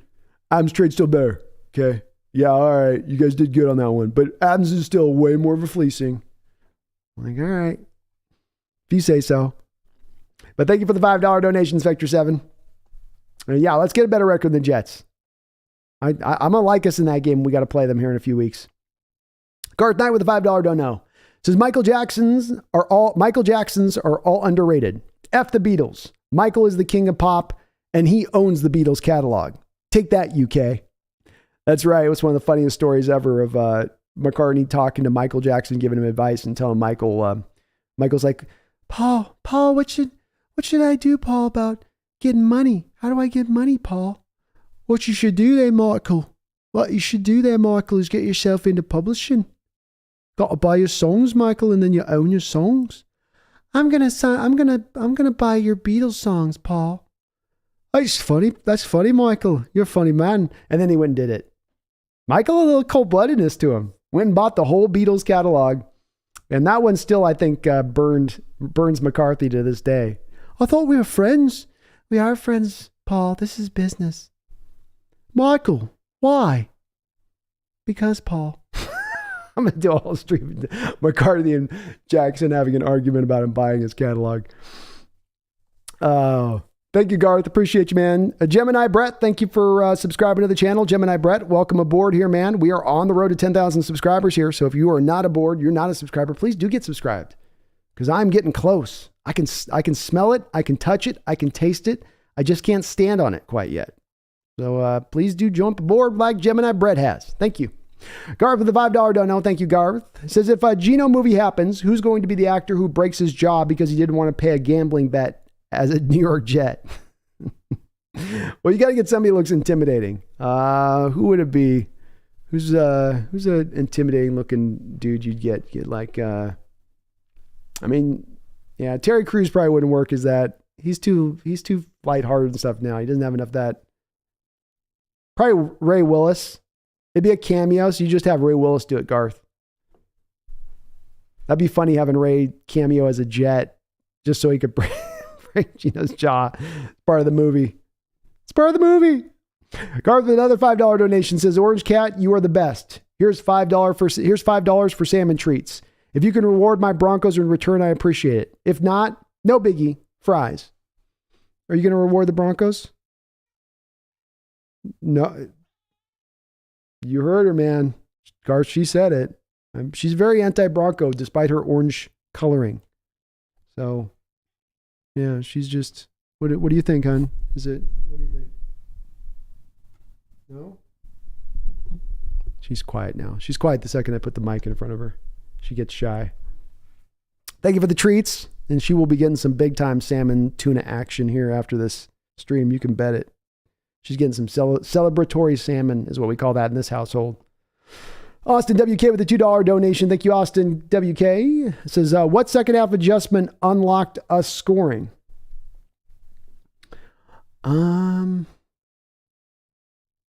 Was there a second half adjustment that unlocked us scoring? I don't know that there was something that we did in particular that was so much different than what we were doing in the first half, Austin. Guys executed as much as anything else. You had a lot of drops in that first half. The Goodwin drop, Tyler not dragging his toes. There was a DK play where he could have caught, wasn't able to make a catch. Where you were just this close to it. Kenneth Walker, though he was hemmed up in that first half, had a couple of runs where if one last tackler doesn't get his hand just barely on his ankle and bring him down, he's going to bust that for a big run. So you were very close to breaking through in the first half. I felt like you just couldn't quite get broken through. But I think that they ran very much some of the similar stuff that they ran in the first half. You had the out routes that they used to kind of get Geno into a little bit of a rhythm. So nothing different from what you were doing from the first half in that respect of things. The sluggo out was different. That would be one thing I guess I could point to in Austin, where the stop and go, you were definitely taking advantage of the Giants squeezing the zones like they were squeezing them. And that would be maybe the one place I could point to as an adjustment with that. But outside of that, I thought you did some of the same stuff you did in the first half and the second half. It was working. If anything, it was more just everything was being varied up across the board. There wasn't a lot of Waldron going back to stuff over and over again. Even the out routes, which worked pretty much every time, I think you only went to it 4 or 5 times through the course of a game with as well as it was working. So it was very much of a diverse attack in this one, to my estimation. You had fly sweeps, you had bubble screens, you had them attacking short, you had them attacking bootlegs running strong side, bootlegs running weak. It was kind of Waldron threw a lot of stuff at the Giants in this game, and it wasn't just kind of just going at it with one method of assault, so to speak. Gregory Jeffrey, thank you for subscribing, man. You answered the call, and I appreciate you for doing so, Gregory Jeffrey. It's a very phonetic name you got there, but thank you for subscribing, man, and you're helping us get a little bit close to that 10,000 mark. I do appreciate it. I do indeed. Let me take off the football score here. Mumbles, to Jets fans, at least Jamal broke the defensive back sack record when we traded for him. Russell might break a record, but I'm not sure whatever it is, he won't want it. Thank you for the $5. Yeah, I have a feeling if there's any record Russell breaks this year, it's going to be one that's not a welcome not a welcome addition. And yeah, I mean, he set the sack record. He was fine for us in the first year overall, I thought. And look, the Jamal Adams trade in retrospect isn't great. You don't feel good about that one. You definitely have some reservations about giving up the 2 first-round picks and a third for him. That's too much. But the Russell Wilson trade is going to be by far the better trade when it's all said and done. We got way more assets for Russell than they got for Jamal. And frankly, I don't think it's kind of even close. Yeah, there are the 2 first-round picks, but the 2 second-round picks in addition, the players that you got with it too, I think that at the end of the day offsets it enough to make it just much better. And Jamal has at least given us some performance, though he has been beaten up and injury prone. Spectre7 with the $5 dono. Thank you, Spectre. Seahawks are here to stay. Geno Smith is for real. Pete proves he's up there with Andy Reid and Bill Belichick. The cornerback whisperer is legit once more. Even at maybe some of the heights of my criticism of Pete Carroll in recent years, the one place I never felt like I could ever knock him for, the place that's always remained, has been his ability to train cornerbacks, to be the cornerback whisperer, to understand how to get these guys to fit within his scheme and to excel within his scheme. He's done it over and over throughout his time in Seattle. You're seeing it right now playing out live with guys like Michael Jackson and Tariq Woolen, who nobody thought would be out there starting. And not only are they out there starting, not only are they out there excelling, but in Tariq Woolen's case, he's being impactful out there. And Jackson had a very good underrated game in this game. Gave up a couple completions, but he gives as good as he gets. And he never seems to just get completely hammered over the course of the game. You might get him for a completion here or there, but he'll bounce back. He'll come back around the game. He's got that same kind of resilient spirit we've seen in this team. You see in a guy like Michael Jackson. And we've got to give Pete his props. You've got to give Pete his props. And I'm being one that is saying this in a guy eating the crow, that I've been one of those guys wondering during a time period, has the game passed him by? Is he unwilling to evolve? Can he still adapt? Can he still coach up a team? Can he still put a team together that can compete and be one of those elite teams? And indeed, Pete's showing you this year that he can. He's getting a lot from this team that's supposed to be in a rebuild mode, that's supposed to be $40 million in dead money. And he's not having that impinge him and hold him back. And the NFC West still remains one of the toughest divisions in football as well.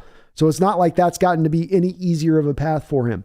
It's been a fantastic job by Coach Carroll. One of the greatest things about this season, beyond all the great stories we have, beyond the young guys popping, beyond Geno Smith and his redemption song, beyond all of that, to know that our general manager and our coach, that we are in solid hands, that this isn't about us now treading water for a couple of years until we can move off of those guys and get new ownership in here, and then we can finally go get a good coach and general manager. We're right there right now with it. You just had your best draft in 10 years at least here in Seattle. You spent good money this offseason and the guys that you brought in and signed, including Uchenna Nwosu, who's balling. You pulled off one of the great trades in modern NFL history potentially here with this Russell Wilson deal. You feel great with that general managership. And offensively, you've adapted to a modernized offense with Waldron, completely onboarding that modernized offense after having a 10-year period where you were running with a 1980s style offense. And now we're starting to see them do the same on the defensive side of the ball as well. Those steps also coming forward in equal measure. And that goes to the coaching at that point. And that's a tip of the hat to Carroll. That's a tip of the hat not only to move off from a guy like Dorton, to bring in a guy like Desai, to show him what he doesn't know, to help them work on things that are their weaknesses. And that's part of being a good coach too, is not you just being seemingly brilliant at every turn and having an answer at every turn, but finding the right guy who can get you that answer if you don't have it. And good on Carroll this offseason to recognize it. And indeed, it was something they recognized by his own words. John K. Netadog, thank you for subscribing, John. Appreciate you. Again, you are a gentleman and a scholar, sir. All of those folks who are hopping aboard the Hawks Nest, thank you for doing so. We are on the road to 10,000 here across just today, 9,400, because you guys jumping aboard as you have. We're going to get to that 10,000 mark here real quickly. So appreciate you for doing so. Thank you so much. But Spectre 7, I agree. Pete's got to be put up there with those coaches. The game, we certainly have got to put that talk to bed about anything passing him by. I think if anything, this just shows, just let Pete run with an unfettered system. Don't let him get bogged down by some star quarterback or some star player, keeping him away from running the team in the most purest way he wants to run it, the purest way imaginable. Bear with me, folks. I'm going to be right back here. Just a little more coffee and some water, and I will be back in 2 seconds. So please hang on with me.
Alrighty. Let's go.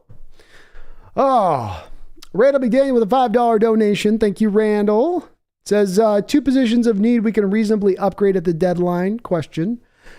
I would tend to think that you could find a middle linebacker somewhere. Usually that's not a position that tends to be, I think with your 2 suggestions, Randall, would be the 2 easiest ones. Middle linebacker and wide receiver tend to be the positions I think that are fair. Wide receiver especially, there tends to be more receivers available on the market than the deadline really needs for the buyers. So you could find somebody if you wanted to. I would argue, Randall, I don't know if the wide receiver is really a need right now. I think Goodwin has done enough to step forward that you feel pretty good about him. DK seems to be okay with his injury situation. You have still theoretically some kind of role for Eskridge to be carved out. I just don't know where the snaps will lie with whoever you bring in. And they've got to think that they're going to hit the ground mid-season to come in here and be able to acclimate with the guys you already have playing with how they're playing. I just don't think you're going to get the pullback from that or the returns on that you think you might get. But middle linebacker, I would think would be one that you could go out there and find as well, that there should be somebody out there that you could pull. I don't have a lot of great names outside of the normal guys we've talked about, from Roquan Smith to Shaquille Thompson. There's just not a lot of guys that jump out to my mind necessarily, but I would feel like if they were really dedicated to going looking for somebody, they could pull somebody in somehow, some way. Is there another position? Let me think outside of that. I mean, maybe Randall, strong safety, you could say, right? Like a Xavier Woods, if you want to do from Carolina, maybe that's a guy you could pull in. So you could say strong safety could be another position within that I might add to your list on that. Because that's one, like with Quandre Diggs a couple years ago, you pulled in. That's one you can, at the deadline, sometimes find. And it's one with the safety that you can acclimate pretty quickly, because it's not as much like wide receiver where it's the timing with the quarterback and it's knowing all the side adjustments and all the terminology. Sometimes it's a little more just let them go out there and play. I'd argue that is on the defensive side as much as anything with that. Mark Sanchez coming in with a huge $50 donation. My God, thank you so much, Mark. Very kind of you, man. Thank you so much. That's a huge dono. Jesus, goodness. Thank you so much. He says, I'm sorry for doubting Pete. I will eat a whole humble pie. I can't say that enough. It's obvious we had to game plan for Carlton Banks. Well, thank you for the $50 donation, the monster donation, Mark. Thank you so much, man. You're very, very kind. This has been one of the key discussions coming up right now, Mark. And I think it's an important discussion, to have with this, in that I'm with you. I'm eating my humble pie as well with you. So if you can cut me out a slice there, a little bit bigger, Mark. I just need a little bit. There you go. Yep. I'll eat that. Okay. I'll have some of that. I'm with you. I'm here to eat the humble pie as well, and saying I didn't think Carroll had this gear right now that he had. I didn't think he had anything close to accomplishing what he's accomplished this year. I did not think this was still in Coach Carroll's bag. Now, I do think that there was a lot of indication that Coach Carroll gave you and I both, Mark, over the last few years, that this was not the direction Carroll was heading. He wasn't giving you signs of a willingness to change. He wasn't giving you signs of growth and evolution. He wasn't showing you, okay, I know this is what we did in 2012 and 13 that was successful, but I understand I can no longer apply that in 2019 and 2020. I now know I need to take a different tract, and not just a minor little different tract. I need to take a major different tract in the way I'm going about things. And that was both on the offense and defensive side of the ball. That wasn't just on one side that he was having a failing with. It was on sort of both sides having that failing going on. Now, to Coach Carroll's credit, and this is where the humble pie's got to come in place, he's recognized that really fast and changed a lot of it on the fly when he was so rigid with it for so many years. So huge amounts of credit to Coach Carroll for being able to make that change when so many coaches get stuck on their spot, get immovable, they won't change, they won't evolve, they won't move at all. And that's where we've got to give him the credit for doing this as he is. That's where I also, though, do say, Mark, that for those folks that were a little bit of in respect of this isn't working, this is not going to be right if it stays its same trajectory.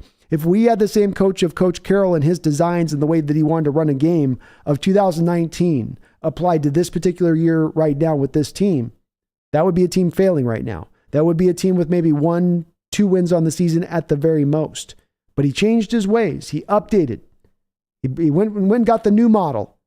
And thank God he did. Thank God he did, Mark. And he's doing a phenomenal job. If we don't have the general manager and coach of the year right now on this team with what they've done with this roster and where they've taken it, it's a sham. Those rewards are sham. Absolute shams. Schneider with his trade and the draft and what he's done in that respect. I know a lot of people like the Roseman one and what he's brought there with the Eagles, but for my money, it's Schneider. Not many general managers could get caught into a bind like he did, where you have a quarterback wanting to force his way out of town who also has a no trade clause. And not only did you navigate through those waters of that kind of quarterback who has that no trade clause, which would usually invariably have you end up where you're not getting a back maximum returns for that player because you have only so many teams he's willing to go with, and those teams know you're over that barrel. They know they don't have to offer you maximum returns at that point. Yet you still got maximum returns back. And Carroll doing the equivalent defensively speaking. Absolutely doing the equivalent defensively speaking, or as a coach, not defensively, but as a coaching speaking. Allowing the offense like he did, Mark, today, to pass 34 times to run to a 25 runs. This is a guy in Coach Carroll in 17, 18, 19 that would be a stalwart on. We're going to run 51, 52% of the time. He's running the ball 45% of the time this year.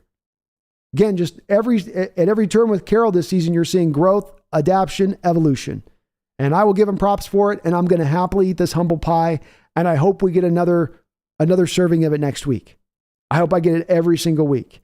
Because not only is it awesome for what that means for this year, but as I say, beyond anything else, it means it's awesome for the future of this team and where we're going and where we're trying to get to, which is back to that Super Bowl, back to raising that Lombardi trophy once again.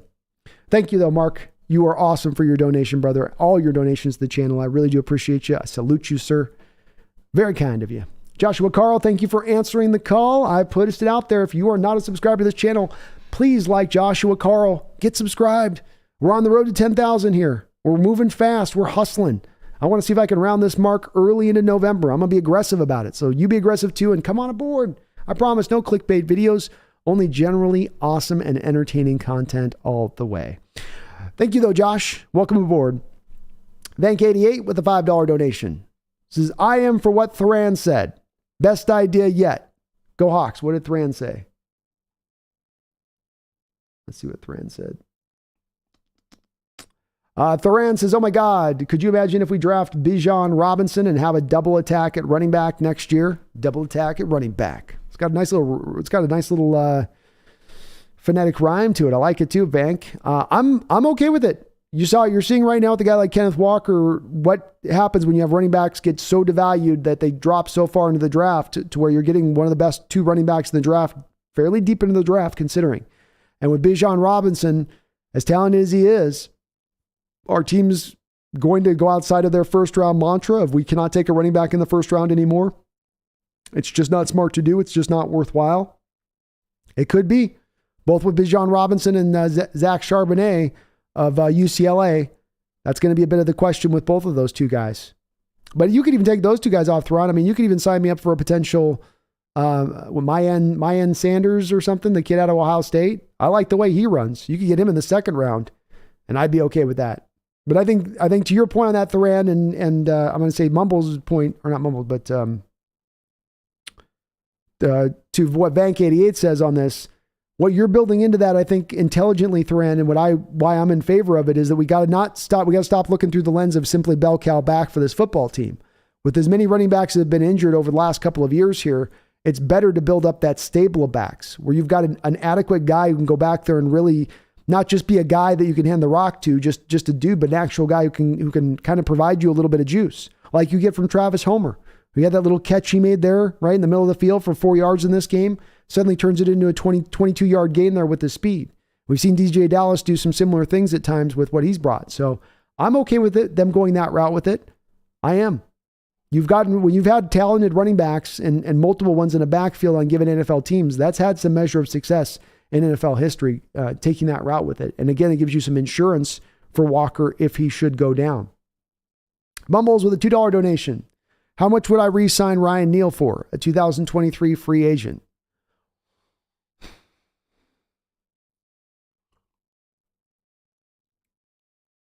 I think, thank you for the donation. I think some of it's going to be built in on what you're going to do with the compensatory game, Mumbles. I mean, are we playing the compensatory game or not? And some of that's built on what you're going to do with Geno Smith.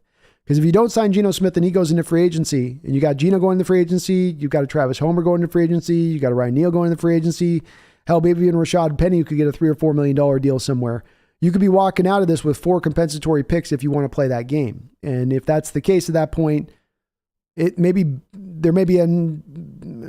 know, maybe it make more sense to move him if he's going to get signed for a decent deal. I don't want to pay him big money, Mumbles. I really like Ryan Neal on that 2-year, $6 million deal kind of place, right? Like really at the low end, but not at veteran minimum, just a bit above veteran minimum.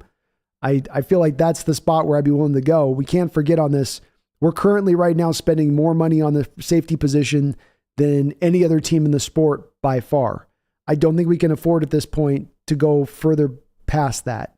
I think if anything at this point, you've got to try to find a way to find cheaper pieces around Quandre Diggs and Jamal Adams going forward, because even if you move those guys, that's going to still eat negative $8 million of dead money between the two of them on either side if either one of those guys is released.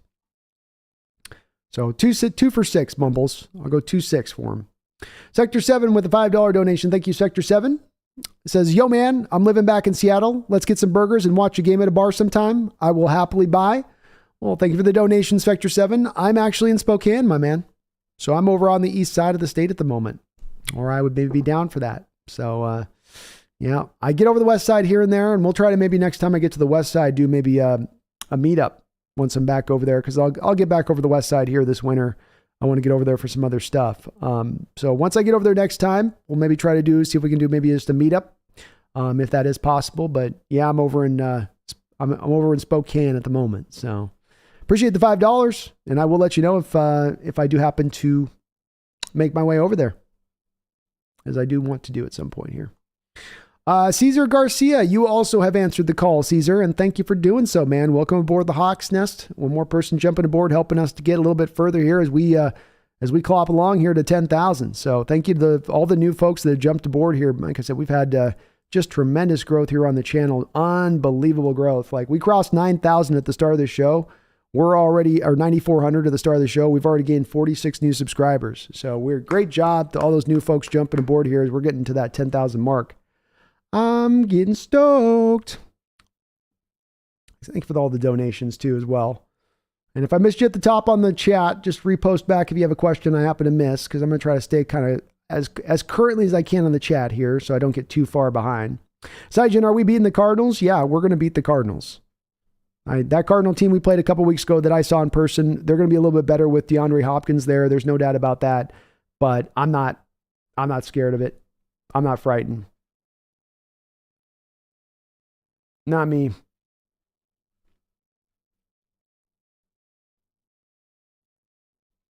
Zao Zero says the fact that we allowed a monster like Saquon Barkley, who's averaging almost 100 yards this season, a game.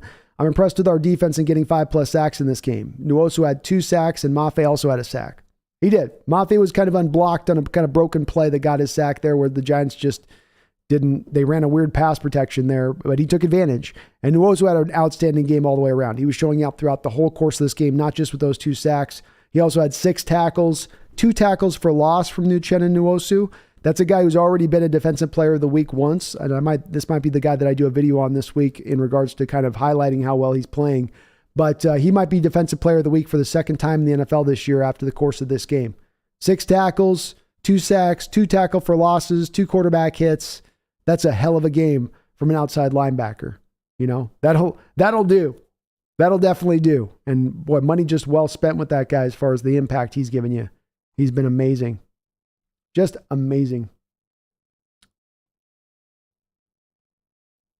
Zao Zero says, if Homer had more touches, he could be a damaging back. Dallas has a better running style, but Homer has a lot more of a burst in his steps.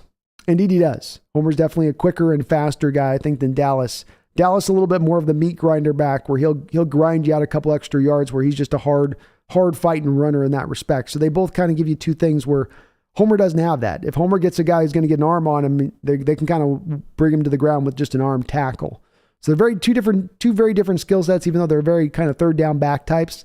I would wonder with Homer, Zao, on him getting a lot of touches if he's going to hold up if you gave that guy a lot. I mean, this year already early on, he got banged in the chest on very few carries this year so far. I also feel like he's had a couple of times of already being injured as a Seattle Seahawk, despite the fact he's never really been the man or out there starting on any real normative basis. I would wonder on Homer if he could hold up if you gave him that much, if he was ever a starter, let's say. But as a third down back, he's great.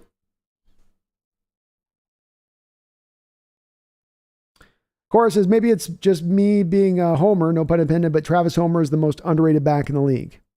He's very good. I think if he's in his role, he's great. He's maybe one of the best third down backs you got out in the entire sport. And I think this year, especially as I saw in the preseason, there seemed a little extra burst in gear to him this year than I'd even seen in prior years. I mean, he was really moving that preseason on a couple of those runs. But he showed you today, his return today is very welcome. He provides a very important component to this offense, even if it's just in the role versus other guys that you have on the roster.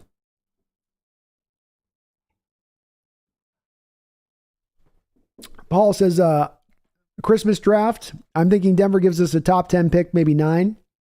Our Seahawks gave us 20, maybe 25th pick to go. Hawks best player available.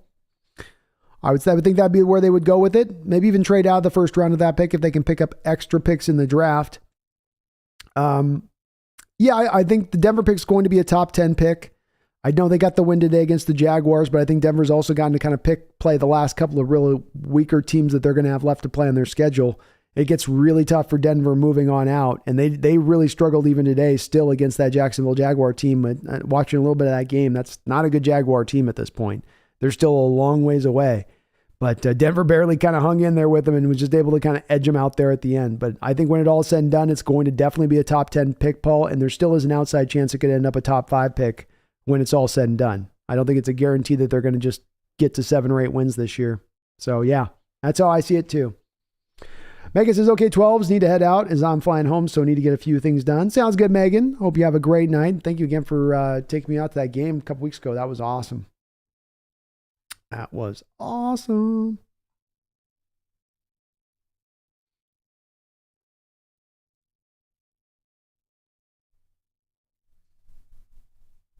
Let's talk real. Hashtag to weight loss real because the announcer. Thank you. Zal0, I need Stephon Diggs to have 3 touchdowns and 180 yards to win my fantasy. Laugh my ass off. So let's hope Green Bay gets demolished. That's going to be a tough get. Though Buffalo does like to throw like 55 times a game sometimes. They just can't seem to run the ball for nothing.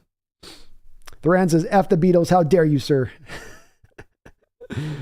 Bubbles, honestly, think that if Geno wants the $25 million 3 to 4 years, I'd be down for that. He's got that old man knowledge. Homer and Neal need to be re-signed too. They're great at their position and good backups. I'm leaning more and more into being pro Geno here, Bumbles. This is where I'm kind of starting to lie in of saying, okay, 3 to 4 years, 25 million per sounds about right. You know, and if anything, maybe we can kind of structure it to where we backload a little bit of it while still giving him some guaranteed money. So you can lessen a little bit of that impact and it's not 25 pure over the next 2 years. You know, if you could get the contract to something like, 15 and 19, let's say over the next 2 seasons, that's not bad, especially for where the cap will eventually go. But I'm getting more and more there. I'm also getting more and more questions growing into my mind with some of the quarterbacks in this draft. I think Levis has got issues he's got to deal with that continued to show up yesterday against Tennessee that, he's really running uphill a lot of times with that offense and with what he's got to work with on the outside in his offensive line. But Stroud's got, when everything's clear and easy with Stroud, he's awesome. When it's all on structure and on time, he's great. When it's not in structure and not in time, it gets a little bit rough with him, especially when you ask him to move around in the pocket a bit. And Bryce Young's got the questions about his size. Hendon Hooker's got the question about his age.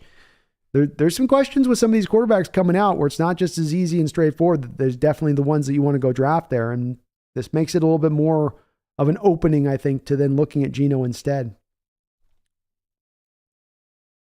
Tom Eden says, don't forget Bruce Irvin almost had a sack. Should have. He should have. He had a free run in one point in this game and just missed out on it. But Irvin was great. He played outstanding today. Didn't look like a guy who just came off his couch a couple weeks ago, that's for sure. Sam the Great says, never give up hope. Best team in the conference from the looks of it. Could be. Eagles are definitely playing at the best right now. I mean, they're the top dog. They've earned the right to be called that. They've been impressive across the board. And their schedule's not getting any real tougher, whereas ours is going to get tougher. But you could make the argument. You could definitely make the argument that this is the second best team in the NFC right now. And I would probably agree with you. Sajan, you have a good one, man. Much love to you too.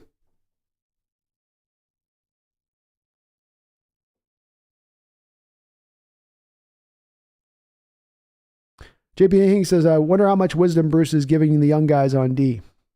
Well, you'd hope it can't hurt, right, JP? You get a guy that's played 10 plus years in the leagues. He's got to be providing something. Certainly something more than the Vi Jones type of guy that you had in that place instead. So I have to think that he's got some stuff that he can pass down to the young folk. Zhao, also note they barely threw the ball to Woolen this entire game. The NFL is taking notes to not pass it to Woolen, but did it show how well Mike Tyson can play? I'm ready to give him the full-time spot quarterback. I don't think Michael's done a whole hell of a lot to not earn that job at this point, Zhao, to your point. I mean, Trey Brown's coming back off of injury, but doesn't Michael got to do something to lose the job at that point? He led your team in tackles in this game. He had 3 passes defensed in only this game alone, did Michael Jackson.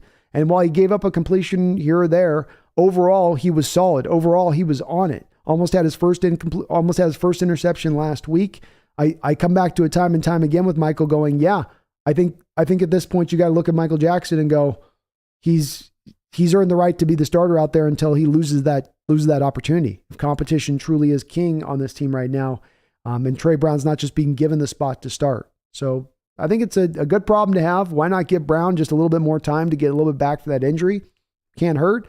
And it also helps as far as our depth's concerned. Wayne Wilson Jr., Jordan Brooks and Roquan Smith would be an insane middle linebacker duo, would help the run defense. It's the move I would most like to see, Wayne, is to go get Roquan Smith at this point. That's the one has for a very long time, even at the start of training camp, was the move to me that was straightforward and the move that should be made, and doesn't make any sense why it's not being had.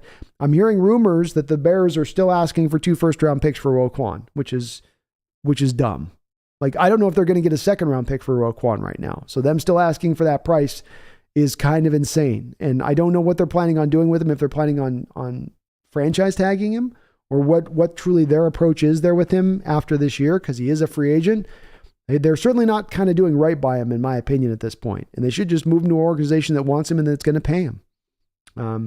But we'll see. There's 2 more days on that one. I agree with you, Wayne, though. He would be the most impactful defender that's out there that you could potentially go out there and grab. He would be that, no doubt about it. Mark Sanchez with another $5 dono. Thank you, Mark. I really do appreciate all the donations, man. It says the Niners buried the Rams with Christian McCaffrey, so that makes us buyers. Do you think we're going to upgrade or add any position by the trade deadline? I do think John's going to do something here, Mark. He's just tended to be active in the past, looking for value, and I think he thinks that there is value out there when making a deal at this time of the year, and that's why he's been active in the past at this time. I do think that he's going to try to make a move and be aggressive, Mark. The tough part about this has been the change last year. The added extra game, and Mark, you can see it on that article I just wrote on the channel for members. The change of the 17th game in the NFL season has impacted this in the respect of now you have teams that normally at this time of year, because the trade deadline has not moved, normally those teams would say, okay, we're out of it. Let's rebuild, let's retool, let's refocus. Let's start doing a fire sale, offload assets that aren't going to be here in the long-term future. Let's try to build this thing back up. Less teams are making that move now, Mark. Less teams are being willing to dive into that end of the pool. They're thinking instead, well, with the 17th game year, that's one extra year for us to get, one extra game for us to get right. One extra game for us to kind of find our way. That's what teams are really doing with their approach on this. And it makes it hard because that's that many teams now are reduced that are willing to move guys. And now you have way more buyers than you do sellers, which then can create other problems, Mark, like now you're overpaying on guys. How does a guy like Von Miller last year get to a point of costing the Rams a 2nd and a 3rd round pick for a half a season of play? Because the market price was the market price for that player in that time because there were so few pass rushers available. So many teams that were probably actually looking for a pass rusher per se. So that's the big thing here, Mark, is more than John wanting to do the deal, which I think he'll want to do a deal. It's that he's got to find the team out there that's willing to do the deal. And that's where it gets really tough, especially some of these divisions, Mark, like the NFC South, where a team like the Saints, in my opinion, should be looking at themselves and saying, okay, we've not done a rebuild in 15 years here. We've kept trying to kick the can down the road of being a contender every year and talking ourselves into it. We've lost Sean Payton. We've lost Drew Brees. Michael Thomas still can't get back from his foot injury. Our Jameis Winston's got broken fractures in his back. Maybe we should call it this year and start offloading some of these guys, some of the assets we have. And the Saints could be a team that could really build up a good amount of draft capital, maybe not some prime draft capital, but they could get something if they're willing to move Marcus Davenport, Honey Badger, maybe Michael Thomas, maybe a Jarvis Lane. If they could start becoming more into that seller mode of things, maybe they could get there to doing that, Mark. And that's where that's going to take teams being willing to go there. But, who's the team willing to go there? Even a team like the Panthers, who've already showed you signs of being in a seller mode with the CMC trade that you reference. But now they're also coming out and saying, yeah, but we're not going to move Brian Burns, and we're not going to move Derek Brown, and we're not going to move this guy, and we're going to move DJ Moore. We're going to move this guy, and we're not going to move that. And okay, well, man, we get down to so few players actually available at that point to really pick through and look at. So I think we're going to want to, but I thought, Mark, we wanted to do it last year too. I just don't think there were any players last year. And that's the part that I wonder here, is if there will actually be the guys available. If I was to give you, the order of importance, I think, of positions that they're going to look to upgrade, I would say middle linebacker,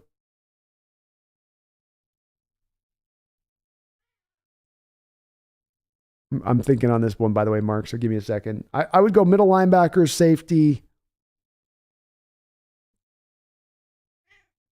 defensive lineman, like a 3-4 defensive lineman, and then maybe receiver as the fourth option, receiver or running back.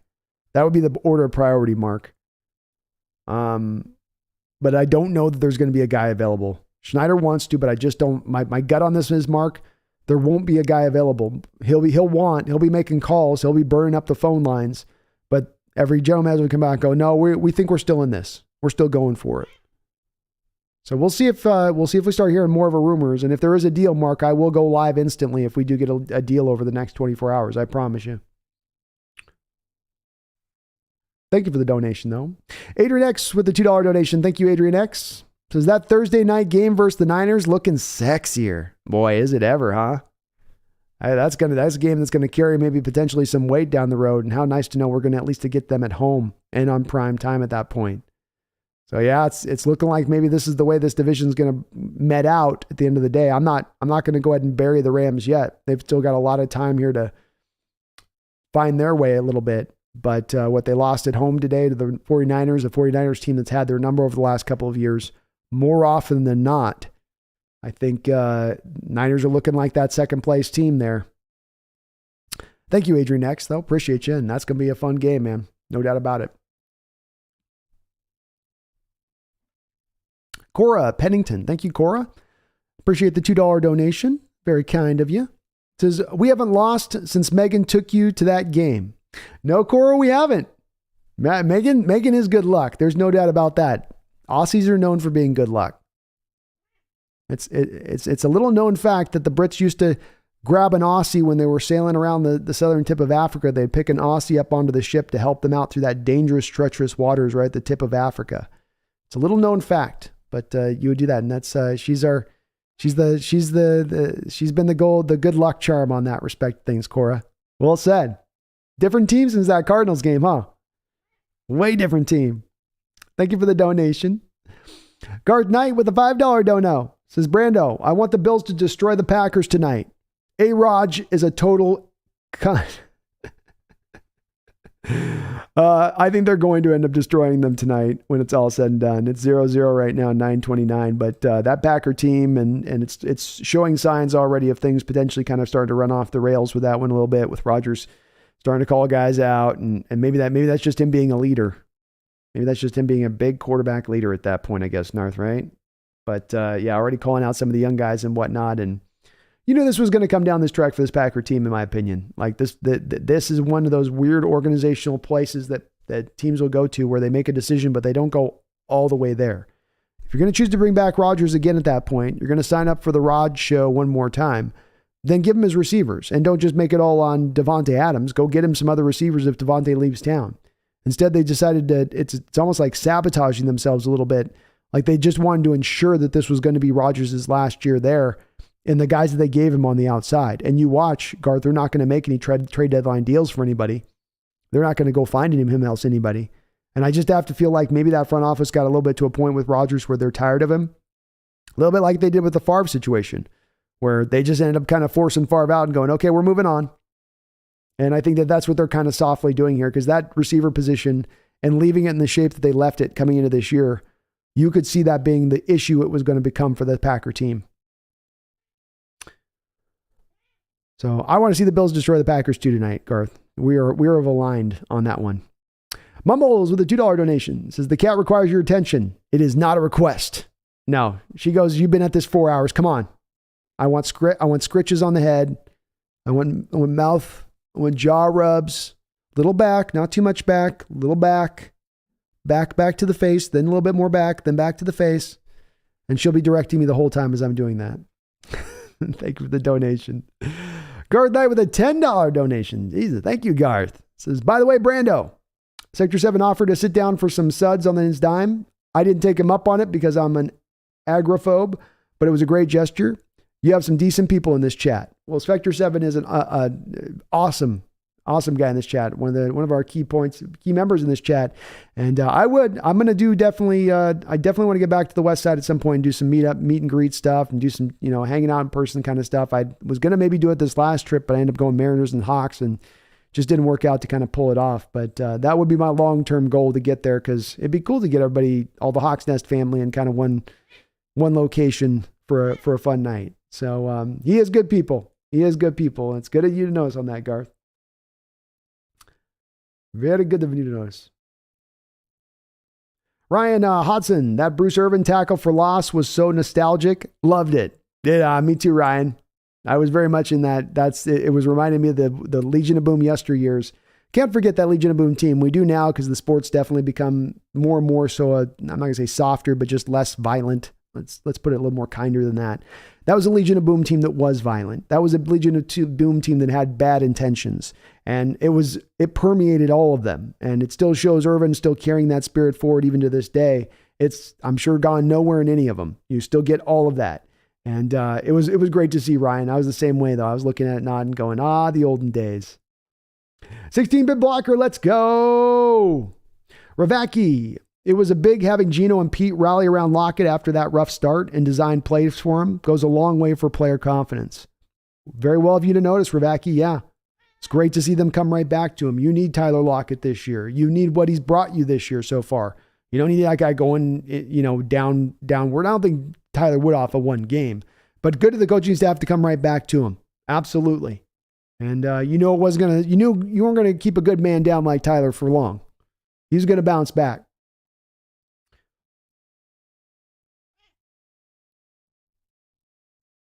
Tiago Tanikwawa. Tiago, I'll just go Tiago. Is this the first time in how long that we've had a good offense and defense? Yeah. Well said by you, Tiago. It seems like in recent years, not just last year, but the year before that, right? 2020, Russell's cooking. Starts out to the best start of his career while your defense can't stop anybody. Then like a dime, like somebody literally flipped a dime or switched off a light switch, your defense then turns it on, starts playing really well, and your offense then goes into the tank. And we saw a little bit of the same thing, a little bit to a degree last year at times as well. It's kind of been weird to see. Not always a real good explanation, but it just shows once you have them both playing good at the same time, Tiago, you're going to run away with football games, especially when you can put the third part of that component on there being great special teams play. Then that just completely seals it up. And that's the designs of this team. And if they can fit to these designs, they're going to win a lot of football games because it's a model that works. Yannick Perez Verte says, when are you launching Hawks Nest en Español, B? El Nido de los Halacones Marinos. Well, I got to start working on my Spanish, Yannick. That's my main thing. I got un poquito en español. Gringo. No más español. I don't know. Well, maybe we'll have to, I got to find myself a Hawks Nest. I got to find myself a Seahawks fan in Spain, or not Spain, but Mexico or down South America at least, that's got a little bit of a bit to them. We'll start creating some branches here of this Hawks Nest. I'm with it, man, Yannick. I'm with it.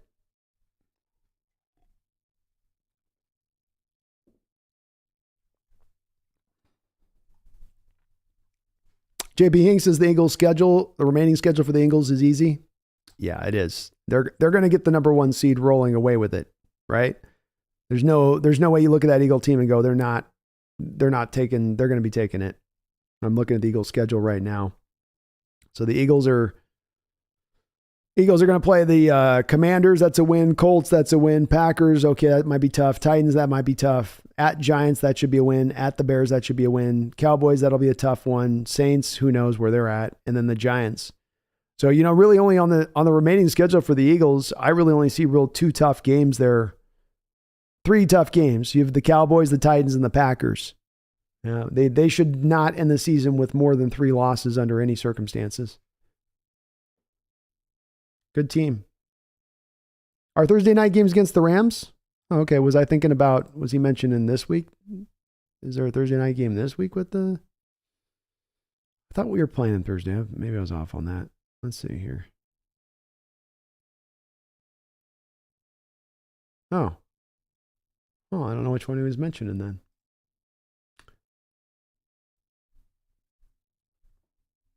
Wu-Tang Financial says, bro, they're scared or woolen. The guy gets 4 straight interceptions in 4 straight games. Word's going to get out fast. People do not keep going after a guy like that in coverage over and over again.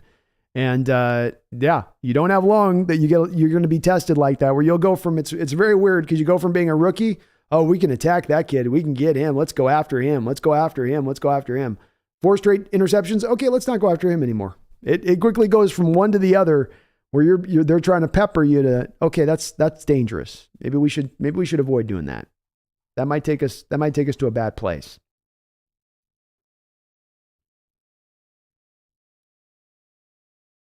Sal Zero says, can't lie, Daniel Jones is slippery guy. He got out of sacks. That's most quarterbacks would have taken them down with ease.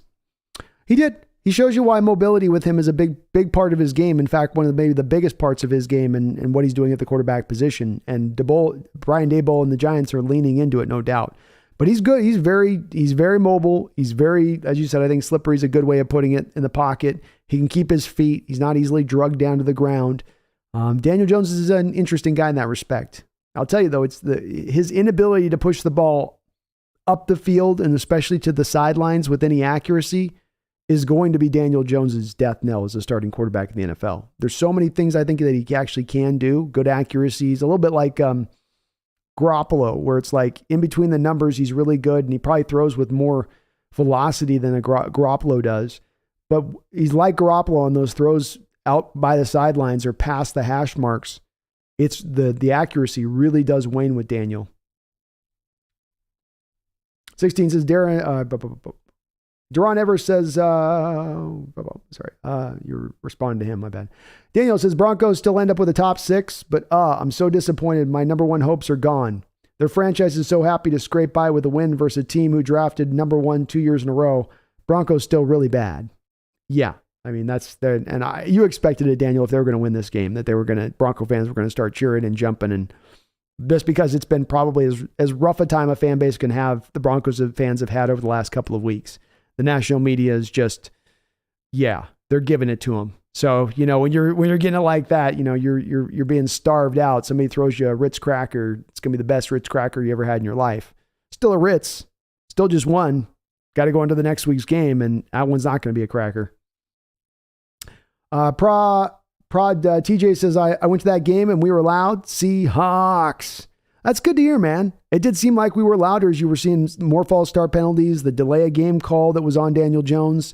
Good to hear that the fans were showing up back in there and being loud in this game. It did have an effect. You could feel that with the Giants team having some problems at times off the snap.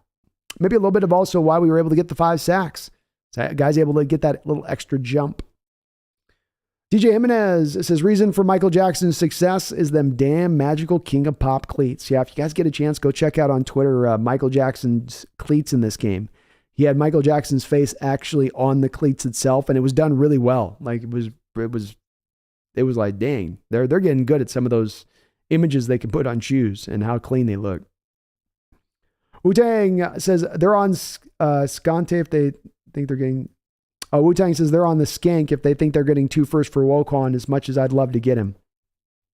Yeah, I don't know where Chicago's coming from with even thinking that's close to an offer. And to me, it speaks of more of them saying to the player, no, we told you we would trade you if there was a good offer out there. We just didn't get a good offer.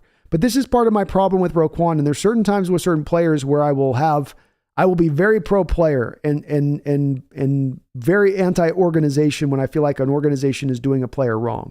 And if I, as a player, have gone through my 5 years as a contract and I've outperformed that deal, I've been everything you thought I was going to be as, let's say, a top 10 player, then you need to reward that player or move him to a team that's going to reward him. You don't just hold on to him and it's like you're Smeagol in Lord of the Rings, talking about it being your precious. Yeah, he's a good player. So is he either worth it or he isn't from Chicago's standpoint? Are you either in a rebuild right now? Are you going to offload all of what the prior general manager did, or you're not? And to me right now, watching Chicago, I look at them and I go, you're not doing right by this guy. You moved Robert Quinn. You're obviously now in sell mode. The guy is balling out he's leading the league in tackles. He's got a couple sacks, got a couple interceptions. He's earned the right to now be paid. Move him. And here's the thing. If you don't move him, what's the second part of this Wu-Tang with them, the Bears and Roquan? I would really love to hear what they're going to tell me you're going to do. So you're going to have 5 years of the guy go through his rookie deal, and then you're going to franchise him at a position in middle linebacker that already doesn't get paid in the league. I mean, tell me that that's not doing the guy dirty at that point. That's absolutely what it is. And if that's their plan here, if that's their approach, and I can only think Wu-Tang that is their approach if they're asking for 2 firsts, then that's ridiculous. There's really no reason for that at that point. That's just them being, I don't know, cheap? What would we call them? Just, I don't know. It's almost being like mean. Nagasa says we lack depth pretty bad. Depends on the position. Nagasa, middle linebacker, yes. Interior of the guards positions, yes. But I think cornerback, you're pretty deep. I think outside linebacker now you're kind of 4 strong there. Safety, yes. I think there's a couple that are weak, some that are okay. Sandro Flores, going to be a fun week chatting with Brendan about this game. Oh, you know it. You know it, Sandro. We get another one to look forward to, and hopefully our team gets to make another trade deadline deal so that me and Brendan can really start to get to dreaming, not about next year or the future years, but this year right now, and where this potential top end could be for this surprising football team. It's going to be a good week. Misplaced 12. Has there been any word on the extent of Ryan Neal's injury? Misplaced 12. I'm going to feel pretty solid ground on this. I'm pretty good with this stuff, right? I do okay usually with these injury predictions, sight unseen, sight blind. It looked like to me, misplaced, that he was having cramping issues in the game. That's why it popped up a few different times. And if it's cramping issue, they just got to get him hydrated, and it shouldn't be anything long-term at that point. June 32nd says, from someone who started playing D-end, wearing number 51 in high school football in 2014, I'm so happy to see Irvin balling with the Hawks again. Me too, man. It's such a great thing to see him back with this team and doing what he's doing and playing well. He played a whale of a game out there today. Really impressed by what I saw from Bruce in this one. Zal says, we need another safety. We lost both Adams and Neal. Josh Jones is as bad as Tedrick Thompson. Maybe Tanner Muse can finally be a strong safety. It's his natural position in college, and he had 7 INTs when he last played safety, strong safety. Potentially, I think it's just the cramps with him, Zal, with Neal. So I think he does come back. But I don't think that inhibits the Seahawks from going out there and maybe making a deal for another safety. Peter Ryabi says, can Penny make it back if we make the postseason? I think he's IR'd all the way out through the full year, Peter, on that one. I think he's done. Like done. Zero says, something does tell me Green Bay is tanking secretly for CJ Stroud, laughing my ass off. Well, they don't like to go without quarterbacks there in Green Bay, do they, Zal? That's they had it happen to them in the 80s, and they said after the 80s, never again. Never again. We had to go from Bart to Brett. We had to wait that long. We're not doing it again. But I don't think they're going to be bad enough to get to CJ Stroudville. They'll be just good enough on certain games to probably win themselves 6-7 games. And their defense is good enough to keep them in it too.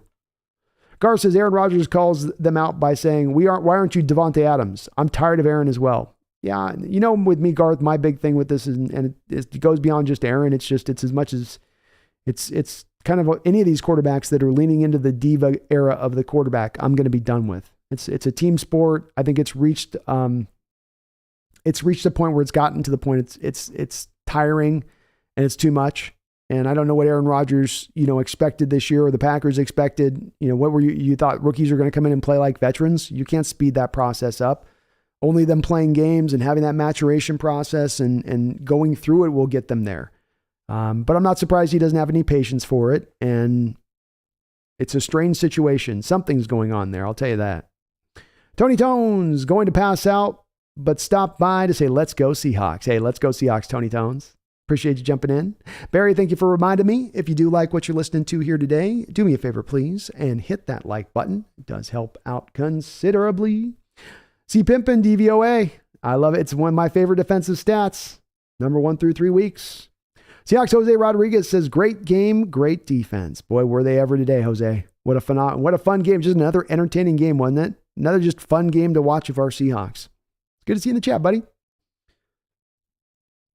Michael Myers says, Russ was back at it with his trademark Broncos country let's ride today.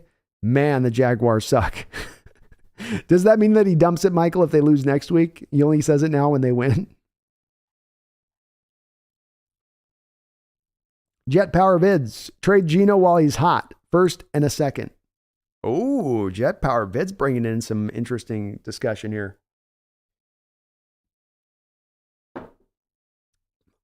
Who would trade it with?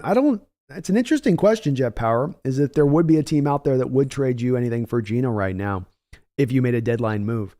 I think the only way you would have any hope of making that kind of move, Jet Power, is if you had a team that just lost a frontline quarterback and they were willing to make that move because they thought they were still in contending status this year if they did, but nobody would be willing to do that. There's no market out there for him. You need a guy like Herbert to go down or Mahomes to go down with the Chiefs to have that kind of option available to you. And that's not going to happen. Garth Knight with the $10 donation. Thank you, Garth. I do appreciate it. It says, how can we forget the Legion of Boom with their mouthpiece on Amazon? When will Sherm address the Earl Thomas situation? Isn't the Russ hate getting a little tired? Be brave, Sherm. Nah, he's just a gossip girl. Sherman definitely has a big bone to pick with Wilson, and he's been picking that bone since he left shop. That is carried forth on through that point. I guess we'll eventually understand maybe why there's so much vitriol from Sherman to Wilson on that's carried on. I don't have as much of an explanation for it. Sherman's not been, of course, the only guy, Garth, to throw shade at Wilson this offseason, but he certainly has been the most vocal one in that respect of things. Yeah, we're not going to hear a lot, I think, about the Earl Thomas thing. He'll probably stay away from that, I'm guessing, incomplete. And I think you bring up a good point in that, the stuff, definitely Russell's got banged really hard here in the last few weeks. Some of it is self-inflicted punishment, Garth. Some of it is guys just piling on or guys that have just waited to pile on. I've tried to not do as much, Garth, in my assessment of Russ, of really getting personal with stuff and going after him he's corny, he's this. I will point to some of the inauthenticity at times with him that drives me nuts. But for me, I try to stick more to the game with him and what you see from him on the actual field and away from the off the field stuff. Some of it too is just, he's got to stop digging the hole here, Garth. Like the telling the reporters about high-kneeing his way through an aisle on an airplane. It's a stupid small thing and it doesn't deserve all the talk it got, but it's like, don't give him the ammunition too. You know what I mean?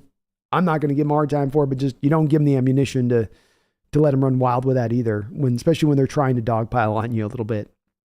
But thank you for the donation, man. And yeah, Sherman's got his anger for us. DVN, you can't trade Geno, laughing out loud. He's on a 1-year contract. You could trade him, DVN. Whoever you trade him to could then franchise him if they wanted to. So you could theoretically do it. There's no way it makes any real feasible sense, though. Sandro Flores, man, from Locke's press conference, it's amazing what the team can accomplish when nobody cares who gets the credit. Russ? Yeah. You have a team truly playing like a team, Sandro. That's why I'm pushing it back against this sort of diva age of quarterbacks. And it's not just Wilson or it's not just Rodgers, it's Brady too. It's where quarterbacks have started to go. It's Kyler Murray. It's just a variety of guys that have gotten into being more about them. You get the feeling it's more about them than it is about the team. And you're truly back to a place now with this team where it is about the team itself in total. And it's wonderful to see. It's a funner brand of football to see. It's a funner team to cover. Jake Patterson, Seattle played a really good game today, but big future ahead. We played really bad today and our special teams were bad. Hopefully see you guys in the playoffs. From a Giants fan, still glad we kept it tight. Well, Jake Patterson, thank you for the kind sentiment. And look, your Giants team has no reason to lower their head in this game. You came into this game way more shorthanded than we were. If you guys were at the height of your powers as far as, being just half as injured as you were, this is probably a little bit of a different game in how this plays out. And the two special teams plays, to me, Jake, was the part that was really the difference in this game, beyond it being one side of the football better than the other. It was two special teams turnovers. Those were your huge moments for your team that really, really flipped the field and changed the game, especially a game like this where there isn't necessarily a lot of high scoring going on, and it's a little bit about field position battle. To give up that field position battle in that moment at that time is the big factor at play, I think. There, really well said on your part. You've got a great team playing this year, and they're playing, I think, a little bit over their head of their skis of where they'll be to that future you talk about, because I do think your Giant team is moving in the right direction. The investment recently into the offensive line, this past draft that you had, which I thought was a really stellar recent draft. Brian Daboll being brought in as a head coach, I think, is a very good head coach for you going into the future. So you guys were on the right path, and you guys very well may end up getting the playoffs this year. So we may yet end up seeing you once again down the road on it. But best of luck to you guys on that. Well played game, guys. Were very impressive of what I saw from you guys, and it's not by luck that you came into this game with just one loss. You guys don't usually beat yourselves. You play solid football. Jones plays with inside himself. Saquon Barkley's playing like a top 3 back in this league right now. I think you guys are going to still be a problem for teams week in and week out going forward. Daniel W., I woke up at 6 a.m. to watch Broncos. Trevor Lawrence is a massive bust, utter trash. First and 1 on the goal line, and he throws an INT into triple coverage. What a bum. That was the throw of that game right there. And to make that throw on first down, all he had to do was throw that through the back of the end zone there rather than trying to force it like he did. And I didn't get up for that game, but I was thinking about it. I'm glad I didn't.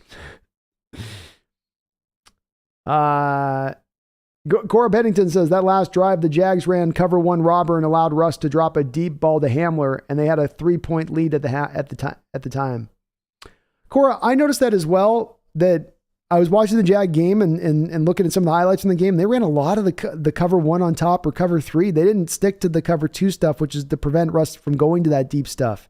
And Russ had a lot of deep throws in that Jaguar game, I think, because he was getting the single high look. Bad on the Jaguar defensive coordinator coming into that game to allow that. Very, very silly. You've got to show Russ the cover 2 stuff. Seahawks Jose Rodriguez says, I can teach you Spanish, B. See, we do have a Spanish Hawks Nest channel. That's Seahawks Jose Rodriguez's channels, our Hawks Nest, our Spanish channel. I might have to have you, Jose.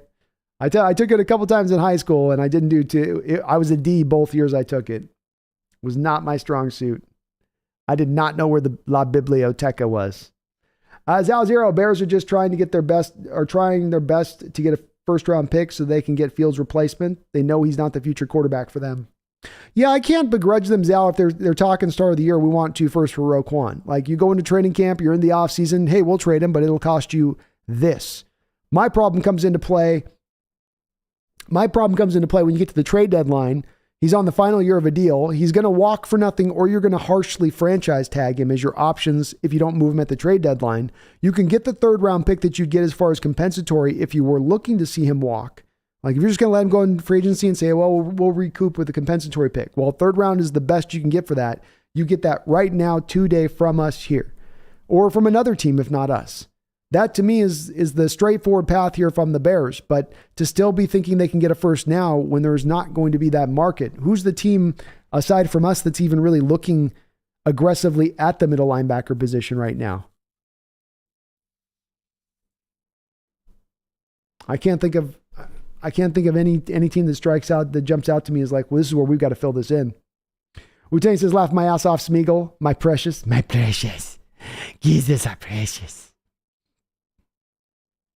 Ariel Aguilar says, greetings and salutations, B.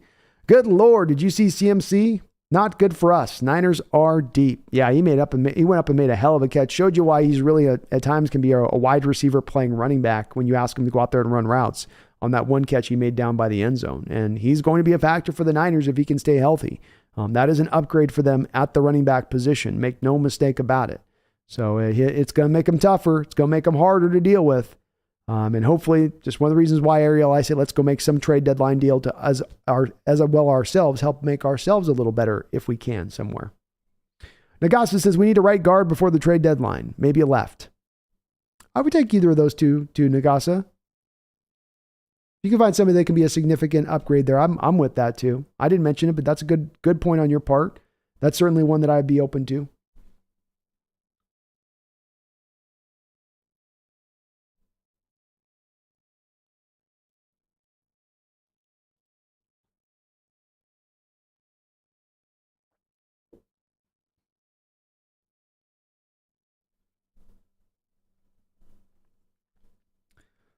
Gar says, can the Hawks please make the postseason and Adams come back in time? The hilarious results will happen. I don't think Adams is coming back. I definitely think I saw a little cut up video of him like just barely kind of moving his leg. I think that doesn't look like a guy to me that's just like 2 months away. I think that's an off season away. Michael Myers says, good thing the Hawks won. It would have been a bad Halloween week for me. You already got the right name for Halloween. I'll tell you that, Michael Myers. And I agree. It's a lot better week when you win, isn't it? A lot more smiles on the faces throughout the course of the week when the Hawks win.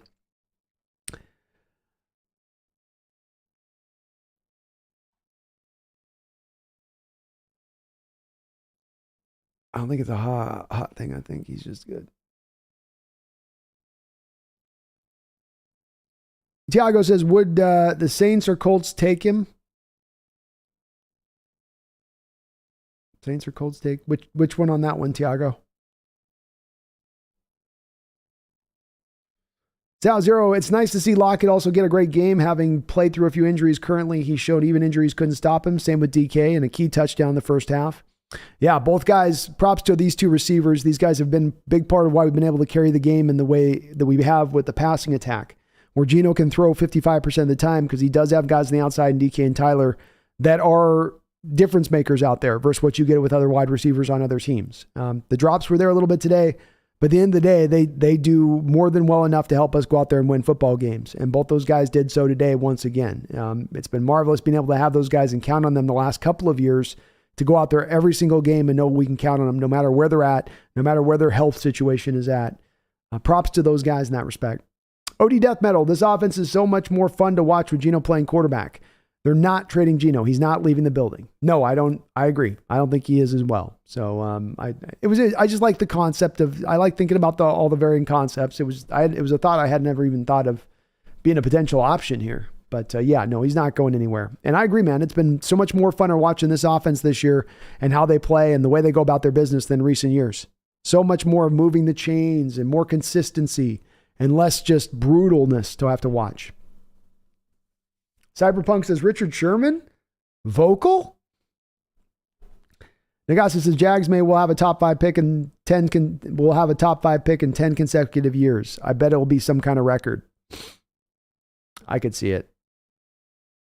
They got a lot of work to do there too.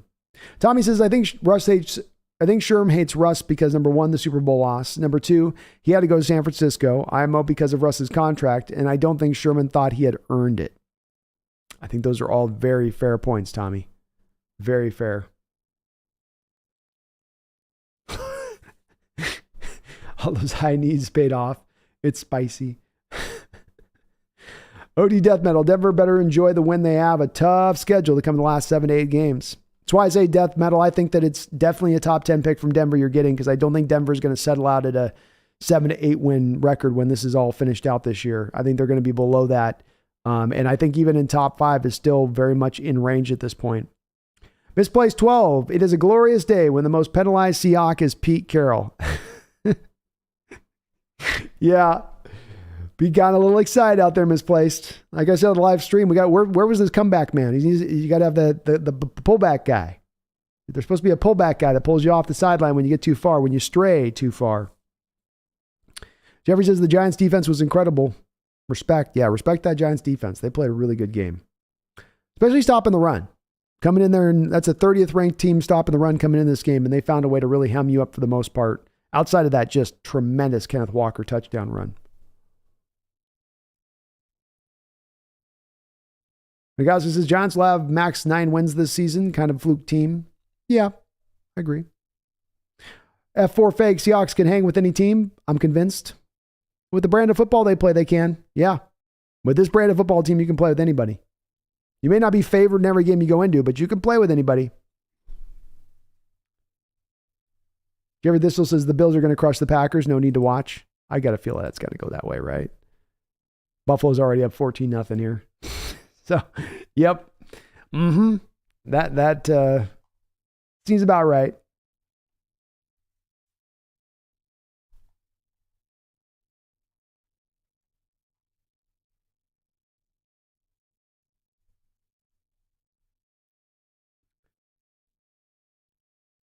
Seahawks 17 with the $2 donation. Thank you, Seahawks 17. Says, did you see the mind reader at the team meeting? No. Is it on Seahawks? Is it on their channel, Seahawks 17? I'll check it out after the stream. That'd be pretty interesting. What do they call? They call them, it's not mind reader. It's a mentalist, right? Isn't that the name? Isn't that the term for them? Is the mentalists? They can just read human nature so well. Probably pretty funny though. I'll check it out. Sam the Great with a $2 donation says, best team in the NFC West. Go Hawks all day. We had the best team. First place, folks. Your first place Seattle Seahawks. Didn't think you were going to be saying that about your team this year, did you? And if you thought you were going to say about your team, you said, well, only after week 1. How about after week 8? How about that? How about after week 8? First place, Seattle Seahawks. Oh, yeah. Oh, yeah. Mr. Kane, my brother from another mother. How you doing? It's good to see you in the chat.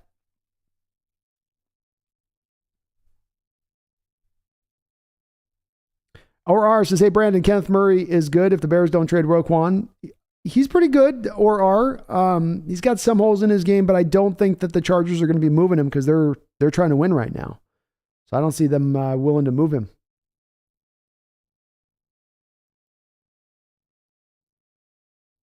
Living Sacred Cactus says Richardson was such a great addition to trade. Richardson. Why am I blanking on Richardson?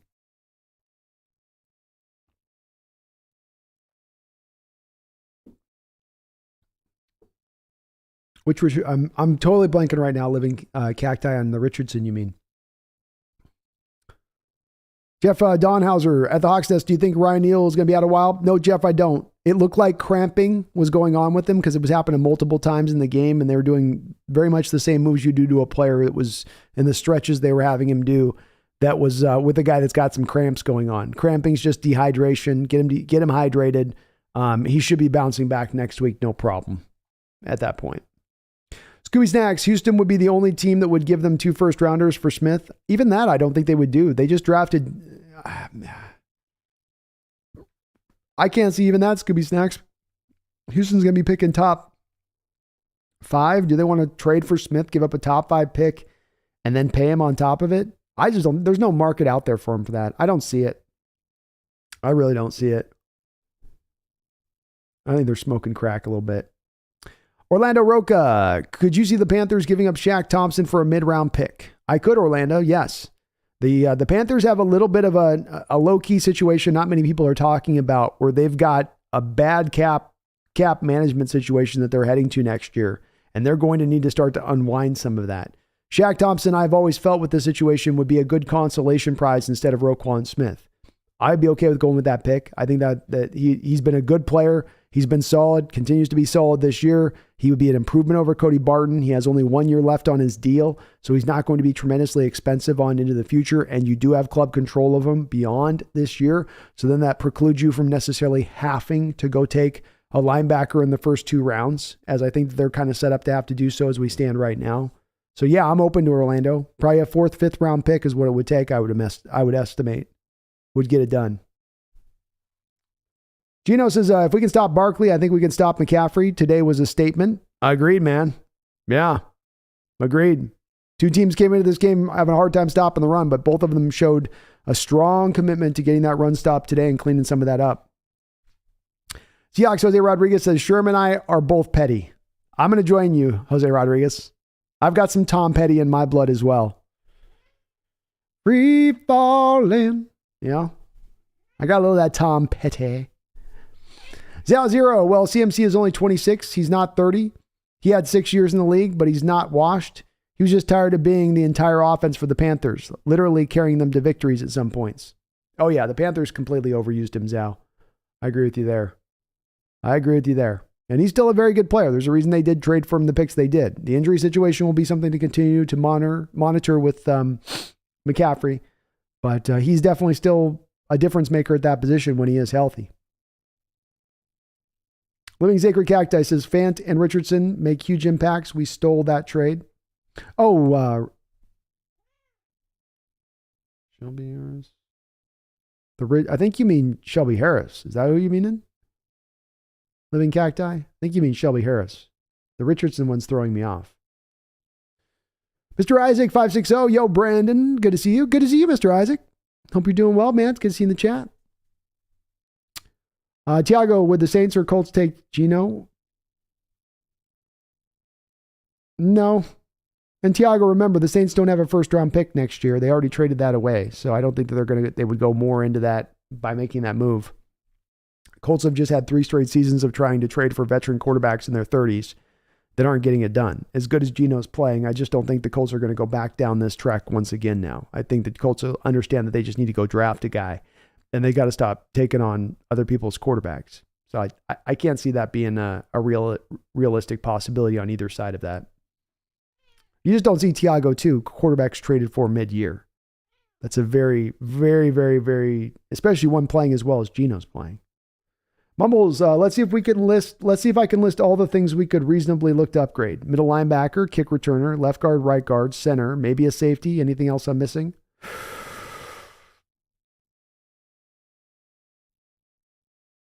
Maybe running back. I mean, you're 3 deep at running back right now, but you could maybe say we could add maybe one more guy just for insurance purposes. You know, just as considering how thin that position's got in recent years. But that would be it. Bobby Savage Hill, haven't heard Tariq Woolen's name mentioned much other than a pass breakup. You think coaches and players are more scared to throw at him now? 100%, Bobby. He was not being targeted in this game. Absolutely, the Giants, when they were looking to throw out to the outside, was looking to go at Jackson first and foremost. So word has gotten around about Woolen and his ability to pick off passes and how tight he is in coverage. And it's gotten around fast. So, yeah, just not tested this week. Just not tested. Daddy Dennis says, call the 15-point Seahawks win. Princess Wave. Very well done, Daddy Dennis. Great call on your part. I had us as I think I had 21-14, 21-13, but not to even over a 10-point on mine. So, great call on your part. Should have laid some money down on that one. Jeffrey A. Thistle says, not even mad at Lockett. I knew he was going to make it right by the end. Yeah, me neither. I can't stay mad at that guy. I can't stay. He's too cool. No way you can stay mad at Ty. No way. And he made up for it, man. Boy, did he make up for it in a big way. Wu-Tang says, shout out to Pete for going over to Tyler Lockett and giving him a boost before he went and got a touchdown. He makes his mistakes, but he gets his crew fired up to play. That's part of the nice part of having a player-friendly coach, and it does get lost at times with Coach Carroll because I think we just think it's all just positive, everything's great, everything's wonderful, everything's beautiful. But some of it is also the difference of a coach who has Lockett have that kind of game and goes over there and chews him out and tells him he's got to be better and this ain't good enough. And that's what are you sucking today for? Those coaches that will lean into their negative side of things, right? Where they're all just bristle, you know? That's not Coach Carroll. And that's one of the things that attitude helps on is those kind of situations to try to build that resiliency in a player in that moment. I got a guy down. He's down in the dumps. How do I lift him up? How do I get him turned back around? Not what makes me feel good because I get to chew someone's ass and it makes me feel satisfied to do that. What's actually most effective to getting this player turned back around to being back to good. And that's, I think, Carroll's true approach. That's where I think it is operating from and why he does lean so hard into making that his style. I don't even know if it's lean so hard. I think that just is who he is. Alan Armington, Geno Smith and Shane Waldron are a perfect match when it comes to moving the chains. They are indeed. Geno is fitting within the designs of the offense. He's not trying to go outside of it.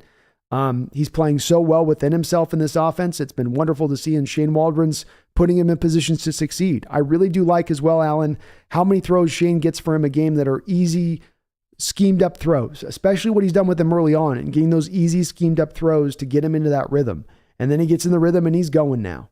But he's done such a good job on some of these throws. The 2 throws on Tyler Lockett in this game, where you've got the rollout to what would essentially be to the the wrong side, I'd call it, or to the weak side, where Geno's got to roll to his left, which is against the way the quarterback wants to run. But something in the designs of that, of what they had seen through the week, showed them that they're leaving that receiver uncovered over that side, and it'll be wide open for Geno, even though it is a very tough throw for the quarterbacks to make in those situations. But he's able to make those throws and those points, and it's great to see. But yes, I think it's on your part, well put. This has been just a perfect match between these guys. Geno is so in control in this offense, understands exactly what he's got to get done, fitting within the context of it, not making the major mistakes. Really, really great to see on Geno's part.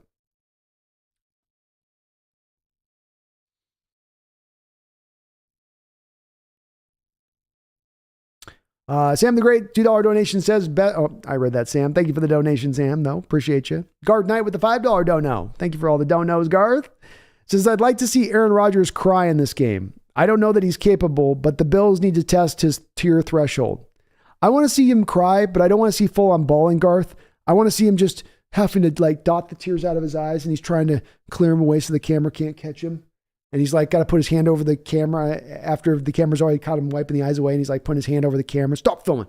Stop filming me. This is just my final year. I'm just not going to win a Super Bowl again. Yeah. Only thing better would be if he was then drying his tears with $100 bills. Thank you for the donation, man. I don't think he's a crier though. I think the heart is cold on that one. Seahawks 17 with a $2 donation says, Geno, 5 years, $125 million, last 2 years, large minimum, all bonus, first 3. Large minimum, all bonus, first 3. That's a lot of years on that deal. That's a lot of years you're giving on that Seahawks 17. 4 is really my high end where I'd like to go with Geno. At 35 years old, that puts him at 35. I think that's about right where Geno's kind of finishing up his career at. But if you can structure it right, if you want to make it one extra year and you can lower down the first couple of years of the deal to make that happen, then I'm okay with it. I'm growing more and more to the point where it's like this, to me, this is going to be sustainable for a couple of years, his play. The team's not going to step backwards as far as the talent level goes. It removes you from having to then go and draft the quarterback now 100% in this next draft. You can now just pick best player available all the way. So there's a lot of reasons this is making more and more sense at this point, Seahawks 17, to go this direction and just sign the extension or see if there's an extension to be had with Geno. Seahawks Jose, the psychic clip is on Twitter. Okay, I'll go check it out.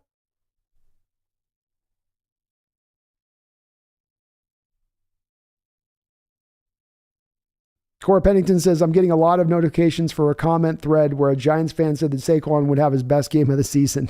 Well, I can understand why they were doing that math. You know, he's looking at the Seahawks run defense throughout the course of this year. They haven't been good, just like we were looking at the Giants run defense coming into this game and licking our chops.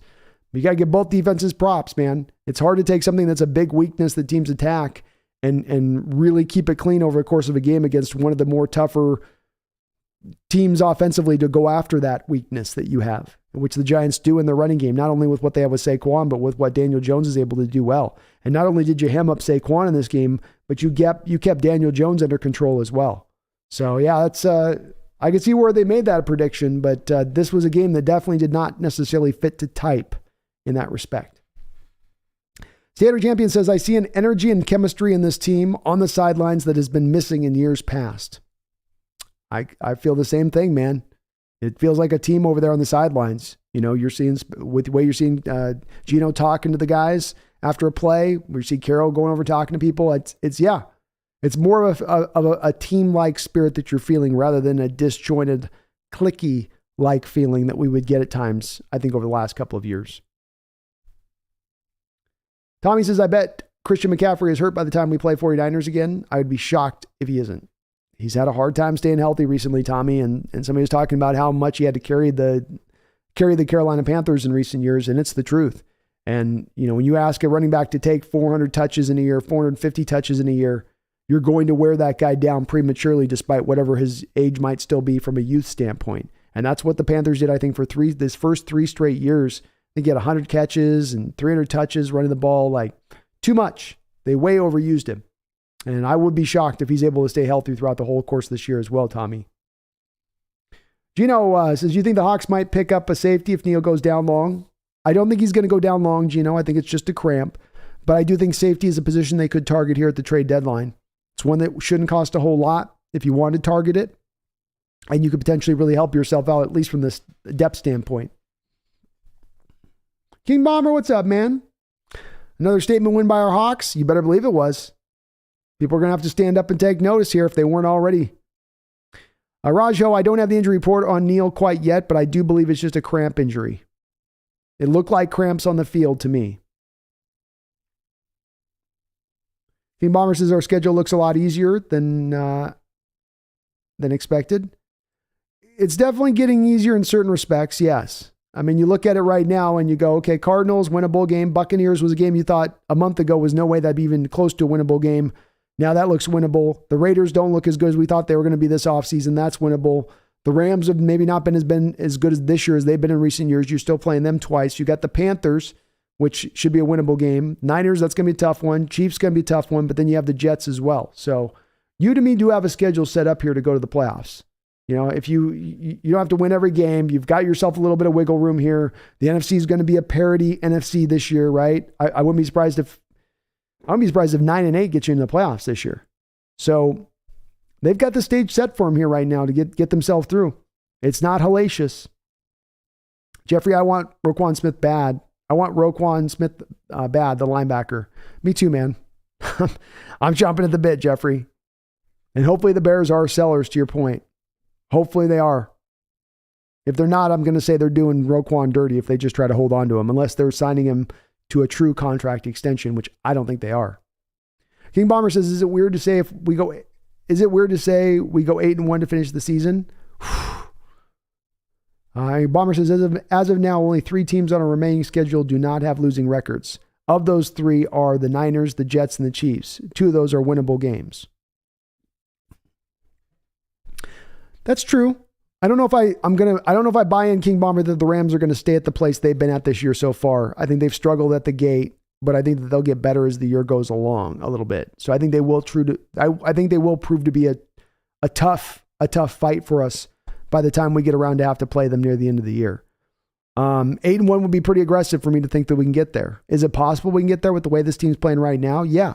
The way you're playing right now, you could get there. I don't know if I'd make that prediction they are going to get there. There does feel to me at least like probably 2 to 3 more losses on the schedule, even in a best case scenario. But you could win the division on that still. I don't think you're going to be in contention even if you go 8-1 to be up there with the Eagles. I don't think the Eagles are going to lose 4 more games for this year. So you're not in contention for the number 1 seed at that point. But it's possible. Possible. Adrian XA with a $2 donation says, do you trust Pete? Yes, I've got to get to a point where halfway into this year now, I've wanted to have kind of the whole year to maybe make this assessment, Adrian XA, to really like stand back and give me the whole year to kind of see if you've adopted the new defense, see if the new offensive designs are running, see if the draft picks are working out better. But I think at 8 games, I don't think it's premature at this point to say, yes, the trust is being earned back from Pete at this point. But the thing that had tossed that trust away from me in recent years is, I think quite rightly, Coach Carroll kind of not adapting, not evolving, not growing in his coaching game. And now over this year, he's grown. He's doing things that he's never done before. He's throwing on first down. He's fitting to the designs of an offense and letting the offensive coordinator just run the show and not trying to impart himself to that side of the ball. He's updated the defense. And the last worrying measure of this for me was the defense a couple weeks ago, Adrian XA, where I said, okay, I'm not completely sold on staying with Pete here long term because he's not a coach who's coaching defense very good here. I don't know what a value it is to have a defensive-minded head coach who can't coach defense or who has a defense that goes out there and is 32nd ranked in the league. That was to me the big question mark here. But for the last 3 weeks to turn this around to being the number 1 DVOA in the entire league in 3 weeks and to find that return and to understand as well that turnaround that he is employing here now this year is the same kind of turnaround we've seen in the last couple of years, then that does tell me that that's maybe something this isn't just a flash within this defense we're seeing, but there is a sustainable part of this that it will continue to play well throughout the course of the year moving forward.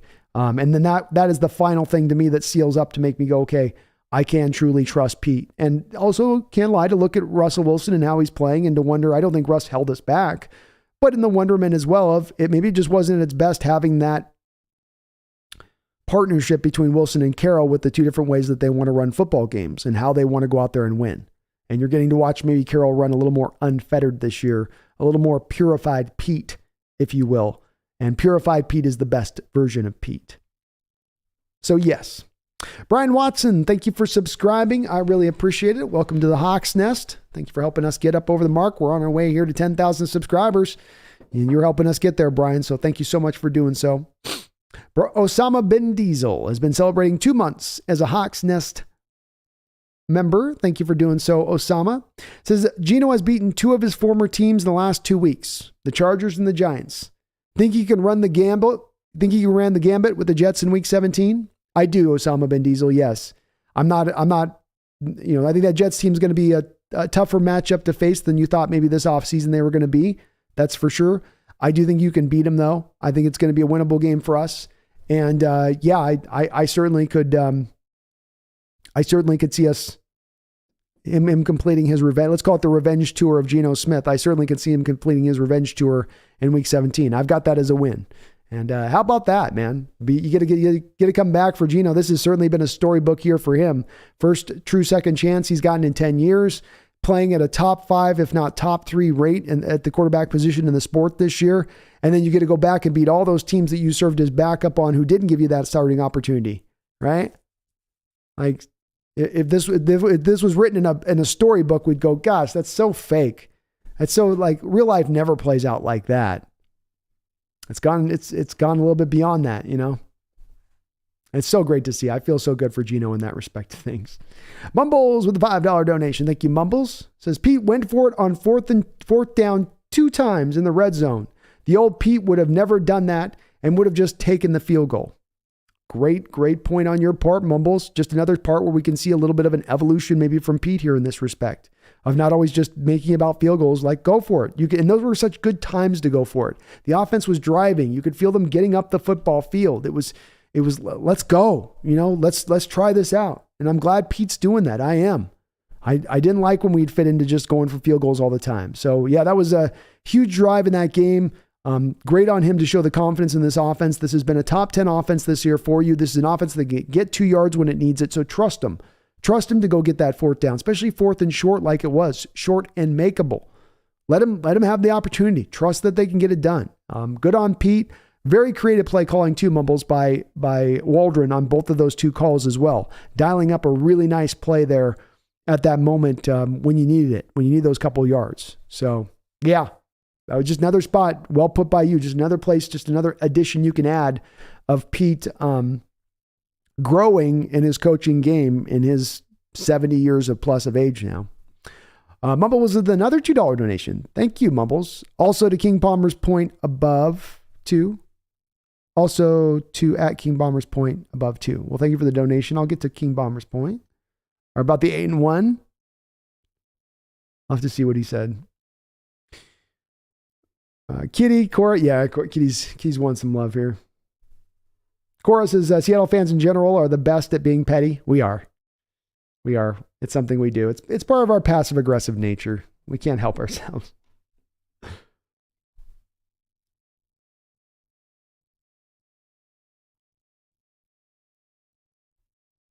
Jose says, yes, we are petty. That's why we get along. Sam the Great, it's not even a stretch at this point. I really think the Seahawks are one of the best teams in the league. Yeah, I mean, you've had some pretty good wins. Even teams you've lost against, like the Falcons, are sitting at the top of their division right now. So that's looked like more of a quality win in retrospect, or quality loss. I can call it quality loss, like you're losing to a tough team. They have an argument to be so. I'd probably put the Bills, the Chiefs, the Eagles. We're probably right in the round where the Ravens are. I think we're in that kind of mode. So, you know, maybe a top 5. I could maybe put us in the top 5. That might be aggressive, but I could go maybe there. Do you ever this? Aaron's body language is toxic. All alone on the bench. Not surprised. Yeah, it's really weird. The Diva quarterbacks have just gotten tone deaf to stuff. And it's just, they think they're a star in their own movie, and all the cameras are on them, and everything they do is magical, and they poop gold, and, everything they say is wonderful. I'm over it. I'm over this age. I'm ready for it to die. Jeffrey says Pete's going to die on the sidelines with a whole pack of gum in his mouth and a stupid smile on his face. Not the worst way to go, is it, Jeffrey? If you got to go off this life, coaching, still getting it done, chomping on that gum, working the officials. There's something awesome about that if he goes like that. I don't know if I'll be sad if he did, but you'd also be like, well, it's a hell of a way to go. King Bomber, like I said, Hurts is good, but he needs to take it to the next level. Until he does, he's not a top 5 quarterback. I agree with you on that. Yeah. I don't think Hurts is a top 5 quarterback. And I think his arm limitations are going to show up more and more, King Bomber, as it gets colder and colder. And he's playing really good this year, but I don't think you can just rely on your legs only when you get into the playoffs, as they found out last year, as Lamar Jackson has found out a couple times with the Ravens when he's gone in the playoffs. Well put. Enrique M., what do you think about the Rams? I think the main issue with the Rams right now, Enrique M., and I didn't get to watch this game against the 49ers today, but I'm going to measure to guess that Stafford was under a great deal of pressure. And the issues for them comes from their tackle play. Left tackle, right tackle is not good for them, and it's really holding them back right now. They don't have a lot of dynamic element in the running game either, as Cam Akers does not look like he's the player he was when he first came in the league after suffering that Achilles tear. So I think that they are a little short in that respect of things, especially offensively right now and what they're able to get done. And it's going to hold you back when you have 2 tackles that are porous. That's something that's really going to keep you from being able to operate a consistent offense. Just as we've been able to see on the flip side of this in Enrique M, when we've had the 2 consistent tackles on the outside, how much that's helped solidify things for just being able to move the ball consistently. And that's something that the Rams are really mainly missing. They're missing. Whitworth is the guy that retired.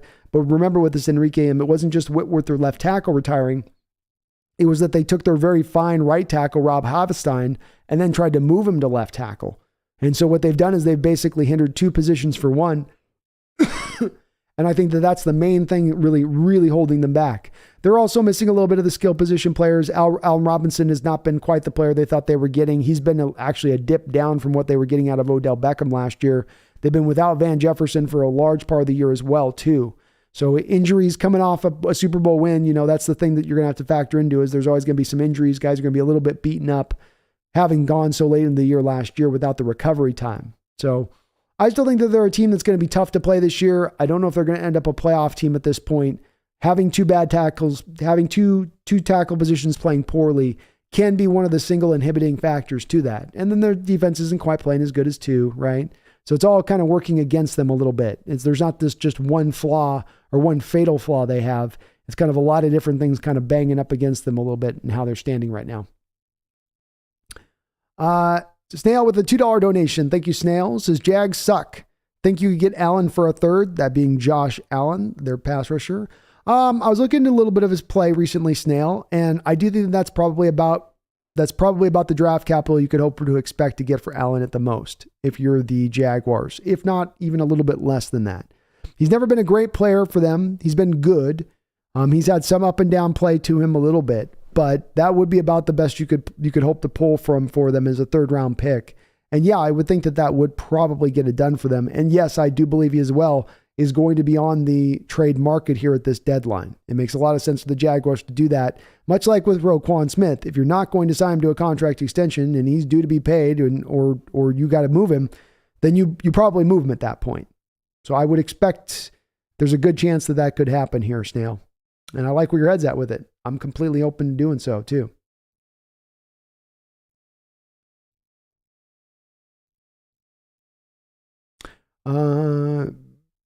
Adrian X with a $5 donation says, I personally know Coach Pete. Pete loves this team over the Legion of Boom. Why I cry every week. Why no love to Pete? Laugh now lead. Pete was never Saban. Pete loves his job. Adrian XA, that was a little bit disjointed on that sentence. I'm not sure what you were saying there. I personally know Coach Pete. Pete loves the teams over Legion of Boom. Why I cry every week. Why no love to Pete? Laughing out loud. Pete was never Saban. Pete loves his job. Oh, you mean like Nick Saban leaving once things started to go tough, I think is what you're saying, Adrian X. And no, Pete doesn't, when the tough gets going, Pete doesn't get to running. Pete hunkers down and tries to fix things, which is a great part of who he is as a head coach. And certainly he's going to get the love from me this week, and will continue to get the love throughout, the course of this year. I hope as well, Adrian X, he's going to be held in very high esteem for the Coach of the Year award. He's earned it. It's hard how you couldn't give it to him if he continues to keep this team playing where they're playing right now. But he's going to start to get more and more of that love. Even those folks that have been ardent anti-Carroll supporters, if we can say that's a thing, anti-Carroll supporters, will start to be swung over to his side of things as the defense starts to now come back into more of a cogent shape, something that looks more like an NFL defense. Jeffrey says Pete's going to die on the sidelines with a whole bag of him. King Bomber. Also, I didn't like the fact that they punted when they were at the Giants 41. Come on now. That's a 58-yard attempt for 21 yards of field position. Yeah, I mean, you're not going to often hit 58-yard field goals. And I think in this game too, King Bomber, they were really thinking about the field position game a lot at times in this one. And I think if you've got a 4th and short, that's different from being, on a 58-yard field goal. And I think that where as close as it was, I was okay in this particular game, especially early on the way this was playing out, of just trying to maintain that field position a bit.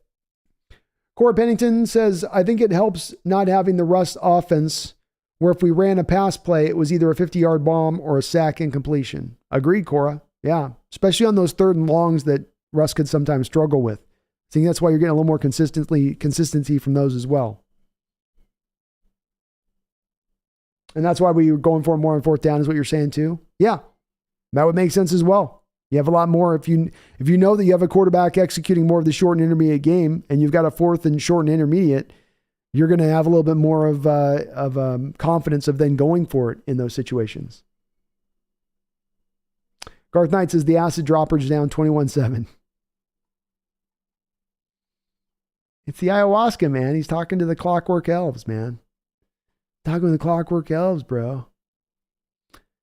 Liam Alachero says, I'm a native Washingtonian going to school in New Jersey. Had to deal with a lot of talking from Giants fans over here. I predicted 27-13 and got clowned. Riding high right now. Oh, it's going to be a good week for you, Liam. And you let them hear. If they're going to make you hear about it on the front end, then they got to hear about it on the back end. If you're all going to gang up on me when I'm in enemy territory, then you're going to have to hear about it once this is done. So hopefully they take their medicine now.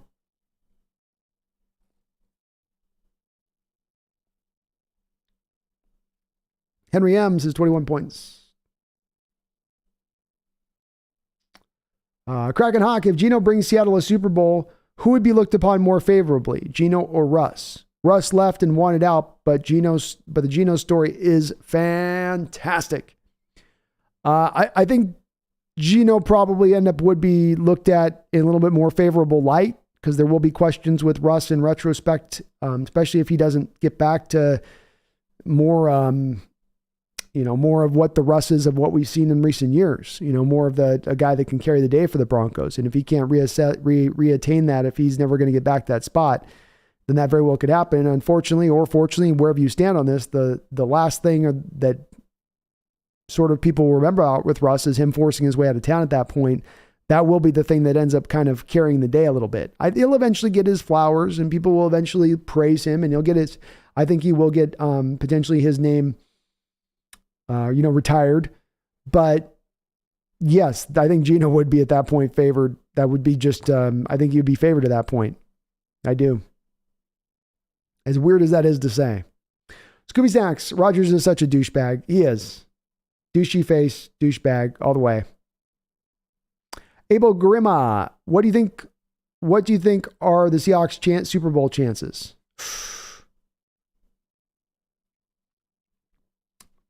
Probably going to be hard to get to the Super Bowl. It really will. You'd have to have I think a lot of things breaking in your favor. You'd have to see some injury situations strike some of the top end teams who are really well constructed for that Super Bowl run. I look at the Eagles, the Bills, and the Chiefs, and I see all those teams as teams that are put together to make that run. With us, we've got some good elements, but we're so young at this point, Abel. With starting 6 rookies on both sides of the ball, 2 rookie tackles to get to the Super Bowl. I think it'd be uphill. If I gave you a percentage, I'd say, if you played this season out 100 times, you'd probably get to the Super Bowl like twice, 3 times. So let's go 3%. Maybe I'm being too conservative, but that seems about right. Osama Ben Diesel with a $5 donation. Thank you, Osama. It says, of all the 2013 NFL draft picks to play for the Seahawks, it's insane that the best is Geno. Given how many of the top 10 picks were Hawks. That's right. Osama brings up a good point that Schneider had a long held period of being fascinated by former top 10 picks in the 2013 NFL draft for whatever reason, especially considering that draft was as weak as it was for Schneider to have that obsession that he seemed to have. Or you guys remember, I think it was Luke Jokel, I think was one. We had a couple come through here. But he's played the best by far on that, Osama. No doubt about that. He's been good. And, Schneider was eventually going to find a good one out of that draft. He kept bringing him onto the roster. He was going to find himself somehow, some way, one of them. Randall McDaniel with a $2 donation. And thank you, Osama, for your double donos, by the way. And Randall, thank you for all your donos. Says, deeper D-line, Philadelphia or Buffalo?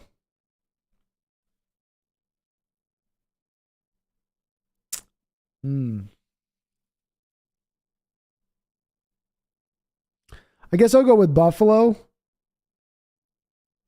but it's very close. It's very close.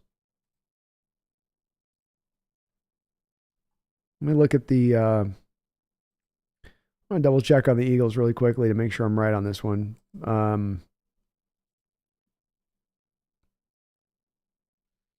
Gosh, yeah, it's so close.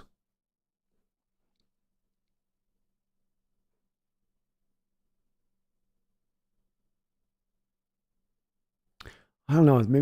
I'll maybe give the Bills a little bit of a nod on this, Randall, but the Eagles are right there with them. I mean, it's so neck and neck. You could almost, it's like by a nose. Buffalo gets it by a nose.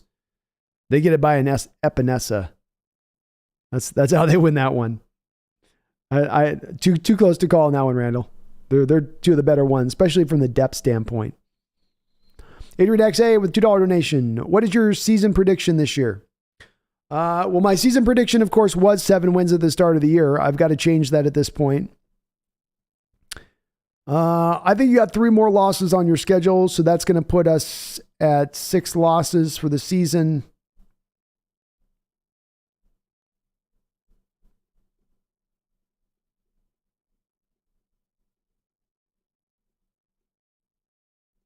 I'll go with it. You know what? I'm going to go with it. I'm going to be bold on this one, Adrian X. I've seen enough from this team, and with the defense's resurgence in the last 3 weeks, that's enough period for me to know that the defense can turn it around from what it was at the start of the year.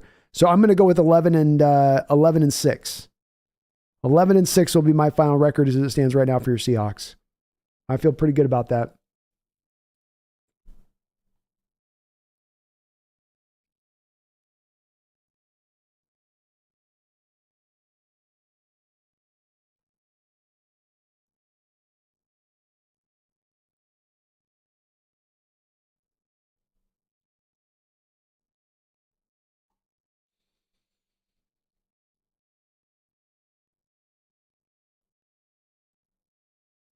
Dallas says, won't lie, seeing Brandon Perna putting us in his 6th best team in his top 10 ranking, knocking off the Giants will just move us closer to his top 10, grunting about it in the process.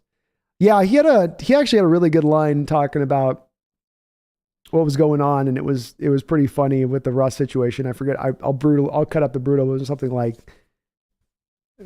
watching Geno Smith doing as good as he is and Russell Wilson doing as bad as like Geno coming in and sleeping with Sierra and doing it well. I forget what his comment was on it. It was pretty funny. Carl Nerney says, sorry, Brandon, totally disagree on Hurts. He's legit and only ran like twice today with 4 first half touchdowns. he's proven me wrong so far in how he's played this year. No doubt about it. But just in watching him, when I've watched him at times, I've wondered about his arm pushing the ball up the football field. And, going up against that Steeler team right now, that's not exactly the toughest of defensive tests that he's going up against there, right? So, who's their corners on the edge, Carl, that's going to give you problems? There's not really much out there as far as that goes. He balled out 19 to 28, 285 yards. That's a 10-yard average. And A.J. Brown has definitely given him a difference maker on the outside to really allow him to trust. He trusts a little bit more, it seems like, going to A.J. Brown than he had, let's say, with Devontae Smith. So I could be short selling him a little bit here, Carl, but we'll see where it goes with it. Let's see where he is into the winter. I felt a little bit like this Eagle team's like I'm getting shades of what like the New York Yankees were in baseball this year, where the New York Yankees were on pace to break like the Mariners record midway through the year. And then they really came crashing back down to size a little bit as the year went along. And I could be wrong on this one, but I feel like the Eagles are going to somewhat do the same here as this year goes along. I just can't quite buy into the Hurts experience yet. Wu-Tang Financial, I don't know about a Super Bowl this season. We're a good team, but I'd still say the Bills, Chiefs, and Eagles are the great teams. That said, it's the NFL. It's about when you're healthy and when you're a hot team. Very well put. I couldn't put that better than you just put that, and agree with you on all three of those teams. And it is. It's about how your injury situation is, and it's about who's playing at their best at the right time of year. So I mentioned with the Eagles, I feel like there's a little bit of them topping out. I don't feel the same way about the Bills or the Chiefs. I don't know if they've played their best ball yet this year so far. But certainly we're not quite at that mark where we stand right now at the moment. King Bomber says the way Russ's career ended has made people forget all about the Super Bowls he brought us to and those great years he had. Yeah, I mean, this is where stuff gets over course corrected, King Bomber, where it goes from, well, Russ saved Carroll's job and Russ has been carrying the day. And then now the narrative starts to switch and push over to, oh, well, like you hear the joke made about Russell ruined Coach Carroll's prime or something. And people are joking as they're saying that, but it's just indicative of the narrative sliding all the way over to the other side of things.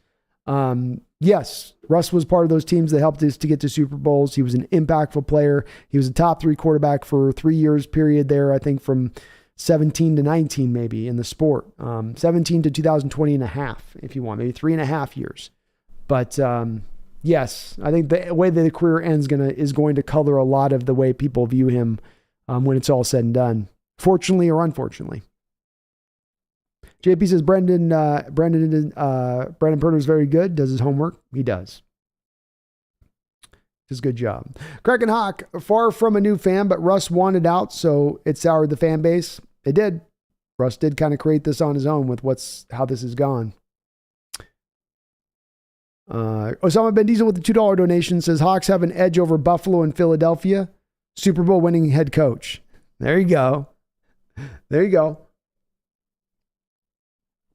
That's one place we got him. He's been there. He's been to the mountaintop, Osama.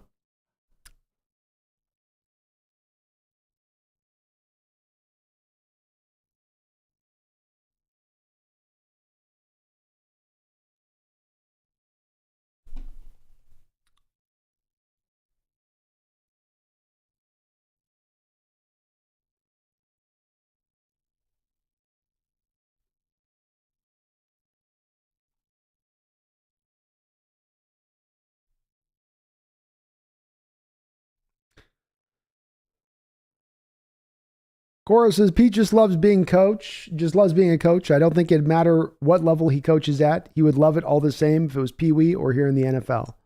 I agree. I think it's something that that's his love. He's passionate about it. You don't go into your 70s and continue to do a job like that takes so much time and energy. And I can attest, I'm just getting into my 40s and I'm slowing down. I don't move as fast. I don't think as fast. I don't go as fast. To think where I'll be at in 30 years from now and to think that you're still managing and running a football team, you have to have that love to get to go to that place of it and to give that much to it as he does. And it's wonderful to see. I love the fact that he's making many of us that were Carroll naysayers look silly. And I hope he continues to do so. Randall says, I think Buffalo trades for Kareem Hunt. That one makes a lot of sense to me too, Randall. Does feel like Buffalo eventually makes some move for a running back here somehow, somewhere. Count me out on Hunt, though. He's down at like 4 yards of carry, Randall. I was looking at his numbers and going, man, You got Chubb running at 5.9 yards per carry in this offense, and you can barely crack 4.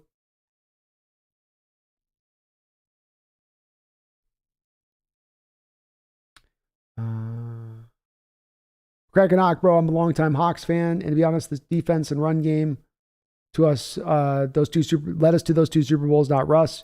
Russ wanted out and left. Geno's a great story, and thus the question.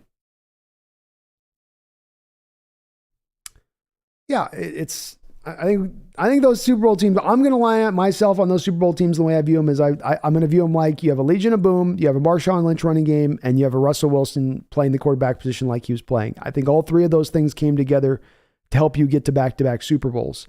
I don't know if you remove one of those elements from it, if you get to back-to-back Super Bowls, necessarily win the Super Bowls. Maybe. But I think that that was a situation where things synergistically worked well between all 3 of those 3 aspects of that team. But that's just the way I kind of sit on it.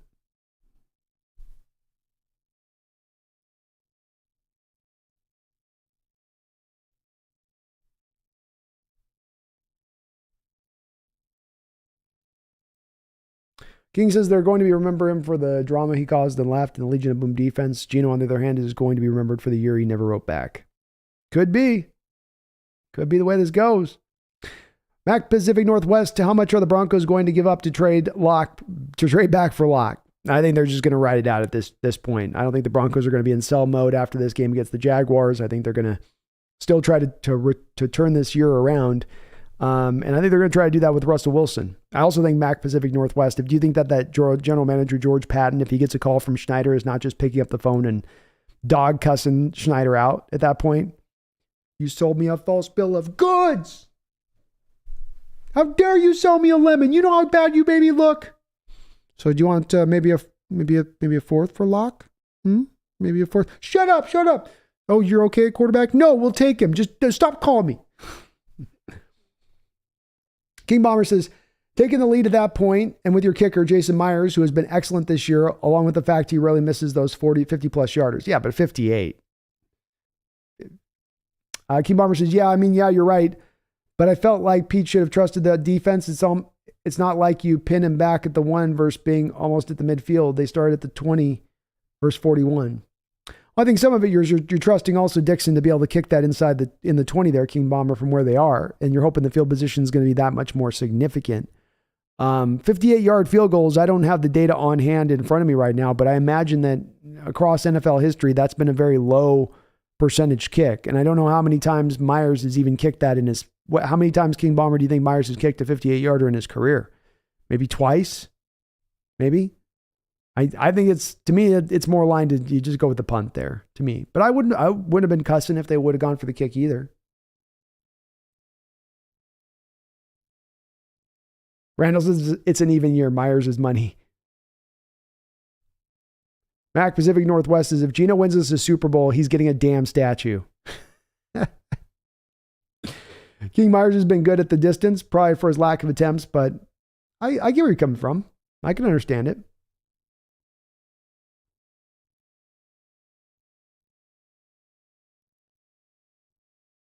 Randall says, I wouldn't be surprised if Pete's done DMT. I could see him smoking. I don't know. TMT's that one's still pretty cutting edge for some folks. Maybe. I could see him doing acid. I don't know about it, DMT. King Bomber thinks the Giants are going to fall apart. They might. They might have been playing a little bit ahead their skis here. Tommy says we are currently the number 3 seed in the NFC. Not bad for a team predicted to pick top 5 in the draft next year, and still might. I see what you did there. Yeah, you talked about a team performing very well above the expectations of where people put it. A lot of people had this team as the number 1 overall selection in the NFL. They said this is the worst roster in football, is what they told you. And now you're the number 3 seed in the NFC. Quite a turnaround. Mr. Sister says, worst thing about this game for me as a Giants fan is the fact that Geno Smith beat us.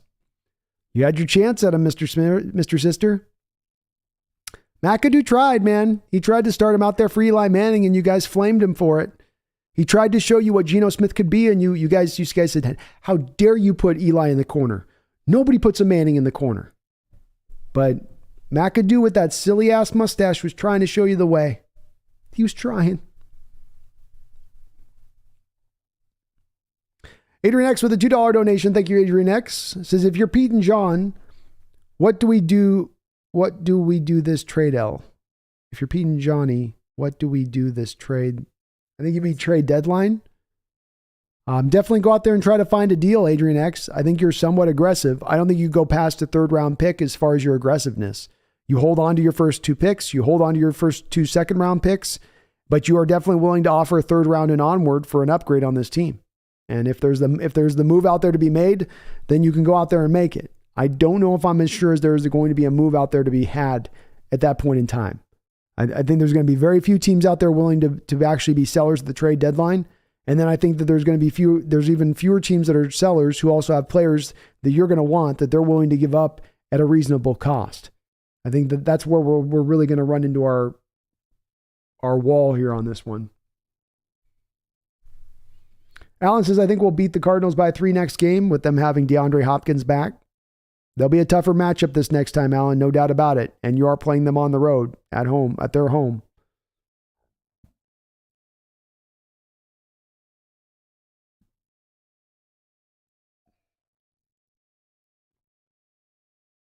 King Bombers top 10. You got Allen, Mahomes, Burrow, Lamar, Herbert, Hurts, Murray, Smith, Rodgers, and Brady. Wow, you got Murray up there, King Bomber. I would take your list, but I would swap spots with Smith and Murray, and I'd probably bump out Murray. But then for who? Maybe your list is good. I can't think of who I'd flip him out for. I don't know. I think Stafford's still better than Murray, isn't he?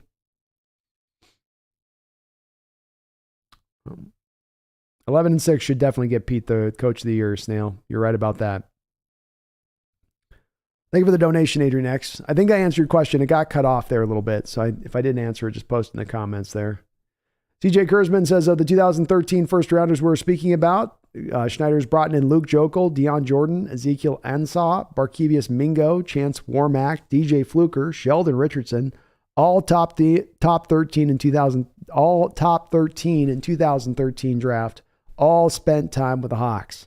He liked that draft, didn't he, CJ? He was big on that 2013 draft. He's like, this is the one right here. They're all missing it.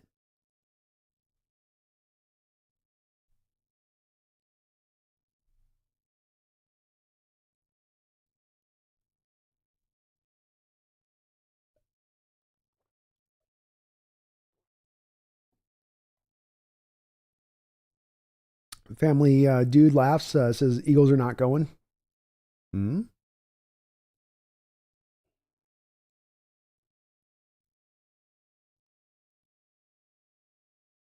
Jeffrey says it must have been double XP weekend on COD.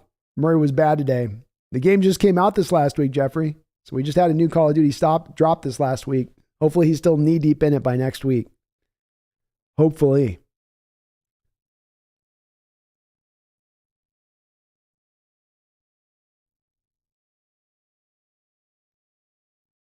Jeffrey says easy to stack stats in a prevent defense.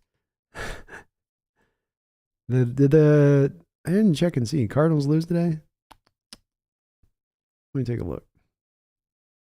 I haven't been paying attention. Yeah, they got beat by the Vikings. Whew, Vikings are good. 6-1. 6-1.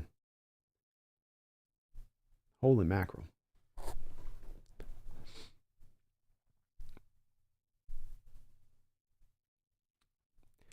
Merc29 says Russ didn't bring us to any Super Bowls. The Legion of Boom did. He just rode the coattails. That's a common thing I've heard mentioned, man. Merc, definitely something you hear often put out there.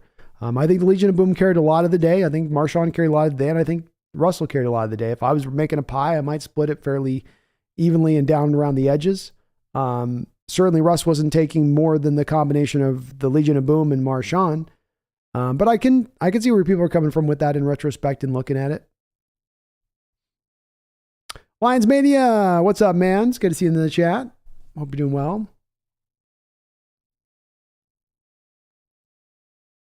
Good win to you guys, he says. Thank you, man. We're feeling pretty good about this one. Wish you guys were doing a little bit better this year. Like I was saying to you earlier, I feel like you guys have earned a chance to win a little bit. Mr. Kane says, Brando, you got to coin that phrase, Geno's revenge tour. Make it go viral. Too cool. All right. I'll get that post up. That'll be my next title on the video for a Geno, man. I like it. I've been thinking about doing Mr. Kane a video of more of the breakdown of the throws and what he's doing at the line of scrimmage that's been so impressive, and maybe that'll be the title I put on it. So, thank you. We'll work that one in. Snail, I was really rooting for the Lions today. I thought they had it for a while. I am too, man. Lions Mania, I'm rooting for you guys too. You guys seem like you're really close to getting there this year and starting to kind of really make some noise. Scooby Snacks, I like Wilson, but I do, but he has to just shut his yap and go back to playing football and not worry about everything outside of it. Agreed. Right now is the time for Russell Wilson to just cut out the noise, play football. Don't worry about constructing the narrative. Don't worry about finding built-in excuses if you don't play well this year with the injury thing.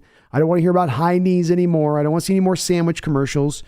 Just get your butt out in the football field and start playing better. And if he does do that, he'll shut up people and he can get back to, doing those other things. But there's been a little bit of this, like he just keeps digging the hole. It's like when you say something wrong, you keep digging and digging. You just need to kind of shut your mouth. Quit digging. Just hush up. That's where he's at, I think, a little bit right now.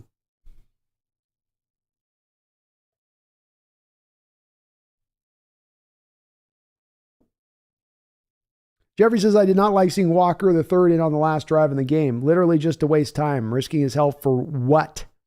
Agreed, Jeffrey. And on a play where you're running the ball and the defense knows you're going to run it, there's not a high rate there of success. It's going to be, no matter kind of who the running back is on that play, your high end on those kind of running plays is like 2-3 yards. I didn't like it either. You have a couple other guys on this. That's a DJ Dallas moment for sure to me. Get him in there and get him those cheap carries at the end of the game. We've got to preserve Walker through the course of this year, not wear him down. And unfortunately, the last couple of games, there's been a lot of kind of extra touches at times on his shoulders that haven't always been necessary. I hope they start to maybe kind of lessen that down just a little bit. Lions Mania, the problem with DeAndre Swift is he's injury prone because he's small, but when healthy, he's a top back in the game. I agree. I think he's great when he's in there. He's a little slighter, and that's the hard part with him, is I think some of that slightness is why he gets beat up a little bit. But he's a good back. Marco Martinez says, we the best. Ha. Swift is related to Eskridge. Sean Lee, DK needs better hands. Would like to see him catching the ball more consistently as we go through this year, and it's something that does hopefully improve over the course of the next couple of years with him, Sean. It's been a little bit there as a somewhat common trait through his first few years of his career. It's never been, I think, to a point where we could go on and say that he's got like a plague of an issue there, or it's completely become a hindrance for him. It's something that just pops up a little bit too often, especially in conjunction with the fumble problems that can come up with him as well. So it'd be nice to see him clean that up, especially the money we're paying him. We need to make some of these catches at times, not always have to build within a drop or two every single game. HB says pizza shroom guy for sure. I could see that as well. Yeah. 100% there. AI, Geno throwing darts. Boy, was he ever. Yeah, says I have a mason jar full of shrooms. Laughing out loud.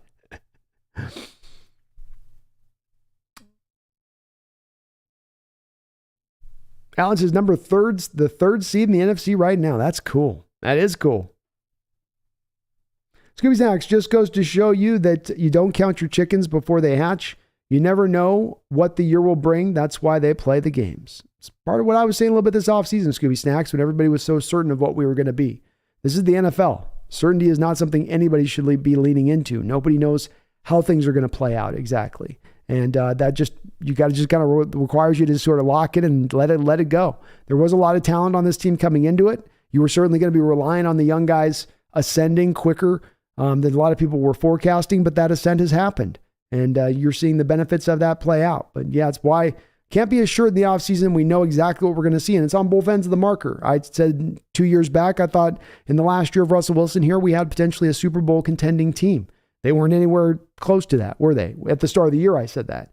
So expectations can change on a dime in the NFL, no doubt. Tommy says, I think Geno literally just got stuck being behind overpaid, possible Hall of Famers, and got lost in the shuffle. I'm sure coaches saw his talent, but what could they do? Bench Russ or Rivers or Eli? No, I don't think they could have done that either, Tommy, and I agree. I think that's part of why with that video that I just produced 2 days ago, that's part of what I was putting out there was that Geno not getting the second chance had nothing really to do as much with Geno not having the talent or ability to do so. It had to do with the fact that there has to be the availability to do it. There's got to be the team willing to offer this guy another starting job. And there's not always a lot of open starting jobs at the cornerback position year in and year out along the league. Some guys have to wait for that second chance, as Geno did. Now, you don't always have to usually wait for 10 years to get that second opportunity, but indeed you do have to wait. And that has nothing to do with that guy being is what he is, which is, Tommy, that was the most common refrain I heard about Geno this offseason. He is what he is. We know what he is, and he is what he is. As generalized as you can get as a statement. And no, we didn't know what he was because he hasn't gotten that second opportunity absent his first time starting in the league, which was when he first came in the league and when he was at his most greenest. He was at his most immature. He was at his most in need of a maturation process. So yeah, there's a lesson to be learned from this, Tommy, not just in regards to Geno, but in the view of the quarterback position going forward. And to me, it's more and more of the thought process that it's not all just about having to go get that new young quarterback in the draft. That there's other ways you can find sometimes good quarterbacks and sometimes quarterbacks that are ready to ascend. They just need that second opportunity. They just got a bad hand dealt to them the first time, and they need now just a new hand. I feel this way with Justin Fields. It's something, this is how common it is. You can always find an example of this in the NFL. Justin Fields, on the night that the Bears drafted him, you knew that was going to be a bad pick. Not because Fields was a bad pick, but because they had no offensive line, below average skill position players, maybe an average running back, no tight ends. He was being set up to fail. And the defense wasn't all that great to help him out and carry the day on their side of the ball either. And now if Fields does fail, you watch. He's going to be made the scapegoat there in Chicago, when in actuality, it has everything to do with how the administration set him up to fail. But since the previous administration's already been fired there in Chicago and they got the new ones in, he'll make the fitting scapegoat. But it doesn't mean that Justin shouldn't have another opportunity somewhere and actually at that point in time maybe be put into a position to succeed, which he wasn't here. Mumbles with the $2 donation. Thank you, Mumbles. Says Jason Myers is 2 of 4 on field goals of 60 plus in his career. So I don't trust as much that at 58 yards. He's got a big leg. 55 is about as far as I really want to try to go with Jason myself. Especially if I'm in a game where it's more of a defensive battle and I've got to play more of a field position game. If we're running up and down the field, both offenses are, maybe I'm a little bit more open at that point to trying something there on that long field goal that he had. But not in a game like that, at least. Thank you, man. Thanks for posting that stat, Mumbles, though. That's an interesting one. Sanchez says, with a $5 donation, thank you, Sanchez. One of the best thing about today's game is the refs stayed out of it and let the players play. Wow, you guys are coming in with some great, thank you for the donations, but thank you as well, you guys, for the great comments. The Jason Myers 2 of 4 on field goals at 60 plus career, and this right here, this is great. Yes, very aptly put, Sanchez, and I saw the very same thing today. The officials just let him go. We see these over-officiated games where flags are coming out right and left, and they don't need to. Let the players go. Let them go. Let it be free and easy. Let it be a little physical. Just call it consistently on both sides of the ball. It'll be fine. The players will adjust to it, as they did today. And it had so much more of a better flow, did the football game, because you didn't have flags being tossed on every other play. Really well said on your part. A brilliant insight on that is something that I thought helped to make this game so much of a funner one to watch because of that. Chase Durham with a $5 donation. Thank you, Chase. It says Ryan Neal and Michael Jackson balled out, as well as Irvin. They did. 3 of your better players on that defense today. I think Uchenna was probably your best defensive player, but those 3 guys very well have made 2, 3, 4 right behind him. I think all of them are going to be very well rated by Pro Football Focus when it's all said and done. And I thought they played just a great game. Fantastic job, man. Balling out is the way to put it. And Michael Jackson is just really come alive out there. He was good for you last year. Highest rated defender in 2 games at the end of the season in the games he started. He was showing you signs already out the gate. He's just building upon that now. And Ryan Neal last week, your highest rated defender by Pro Football Focus, and he's going to come right back this week with probably somewhere in the neighborhood of a 75, 80 grade as well. Fantastic to see those guys really stepping forward. And in the case of Ryan Neal, we desperately need it. Josh Jones was not playing well for you when he filled in early in this year. You needed somebody that could at least somewhat carry the water there after Adams went down. And Ryan Neal has done that, Chase. Very well said, man. Chase with another donation. Thank you, Chase. Says, I wouldn't mind giving field goals a shot there. I'm open to it. It's a 58-yarder, though, and he has a pretty high miss rate on it. Again, if this was more of a high-scoring game at that time, I'm more open to doing something like that. But if you have a defensive-minded struggle, the coach's book, the rule of thumb book that the coaches look to in their own mind, that they have no doubt memorized, is one that would tell them in that moment that you do go for the punt there and keep the field position at the forefront a little bit. But I wouldn't be screaming at the TV if they went for a field goal either, Chase. So I'm not completely against it either. Jeffrey Thistle with a $10 donation. Thank you, Jeffrey. I do appreciate it. It says, one understated thing about Lynch and how he stayed healthy is how unselfish he was. When the game was won, he'd take himself out of games and let our running back depth play. Don't think Pete liked that, though. No, Pete probably wanted him to keep finishing it through. As we've seen Pete's done this with Chris Carson before. He's done this with Rashad Penny.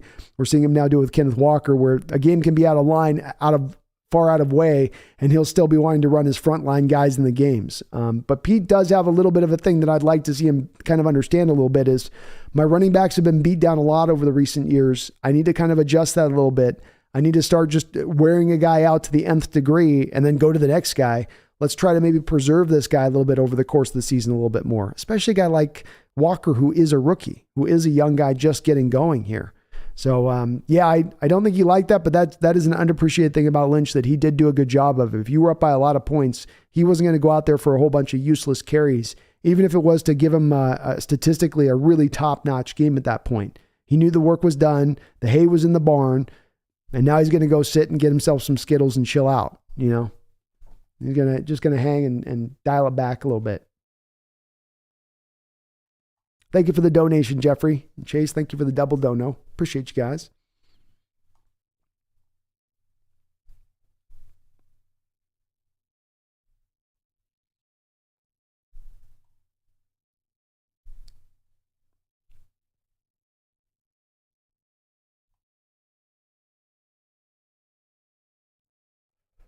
Crackett Hawk says, totally agree with you, Brandon. The first 4 picks are off the table, but rounds 3 on should be considered for potential trades. Yeah, I just think that's the money spot there. I think you could get a really damn fine football player with a 3rd round pick if you're moving it for somebody, but not the first 2 picks in the first 2 rounds. Those are buried treasure. Those are for us to go to when we need to this offseason. Those are going to be fantastic picks. Those are going to be foundational players you're bringing in.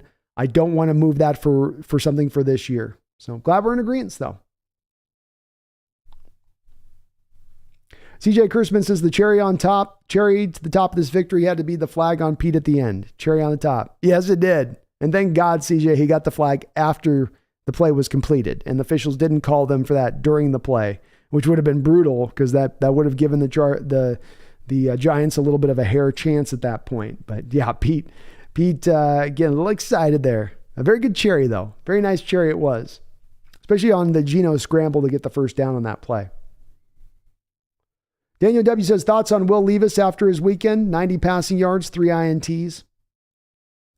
I'm in a bit of a reevaluating state right now as we go through the course of this year with all of the prospect quarterbacks coming into this draft. And quite frankly, Daniel, at the start of the year, I thought you had 5 first-round quarterbacks in this draft. I do still think you're going to end up with 4 first-round quarterbacks, if not 5. But I've definitely found myself going from a place of saying, okay, you're not going to get those quintessential Andrew Luck, John Elway, Peyton Manning, top of the top type guys. They're there at the top of the draft that are undeniable. But you will have some very highly talented quarterbacks, some top 10 worthy guys, some top 20 worthy guys. I've got to say my feeling on this is starting to shift a little bit, whereas I do see these as first-round quarterbacks, but I don't know if it's as far and away clear that you would have a draft that would be like, let's say, Stroud, Levis going 1 and 2. I think Levis as well is starting to really struggle under the weight of everything that he's having to carry. Daniel, go to his first interception in that game, when they're still in that game. And he throws an in-cutting route. It bounces off the receiver's hands. It's picked back and taken back up the field.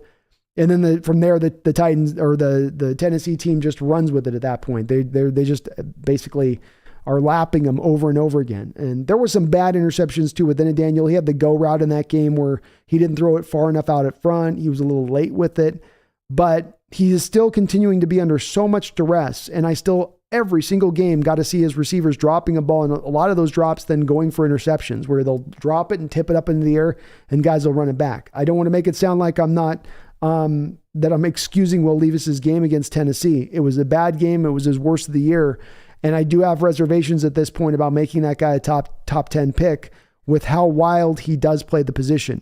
Some of the wildness can be posted towards the fact that he has such a weak supporting cast around him. Some of the wildness just comes from the fact that he's playing the position, as I've said, like Maverick from Top Gun, and he's constantly buzzing towers. He's got to find a way to play better under control. I do think he's going to still be a first-round pick. I do still think he's going to be a top 15 pick, but I think both him and Stroud at this point have kind of lessened a little bit of their value on that. Stroud may end up being a top 5 guy at this point. Still think he's a top 10 guy. But yeah, I think Stroud's probably overtaken Levis at this point with the amount of mistakes that Levis has made this year, rather than really stepping forward and keeping his game relatively clean, which was a big part of the evaluation on Levis this year, coming on the heels of last year where he had 24 touchdowns and 13 interceptions. Jeffrey Donhauser says, I was surprised to see the Giants were 6-1. They've been finding a way through, Jeff. They've been finding a way through up until this point. And key stat I thought that jumped out in this game was they were 4-0 in games where they were coming into the fourth quarter trailing this season. That's usually a stat right there that you go, that's going to be a regression to the mean eventually. That one's going to even out. That's hard to be undefeated when you're down in the fourth quarter in football games. King Bomber says, I'm glad Levis is doing bad. We can pick him up with our own pick in the later first. Potentially at this point. I still think he goes top 15, but his days of probably being a top 5 pick are over with at this point.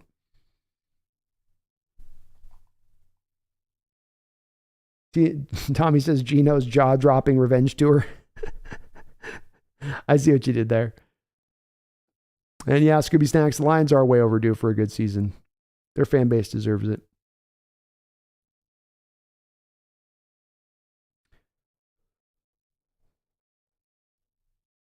David Young says next year's draft, they're going defensive line, wide receiver, center, safety with their high picks.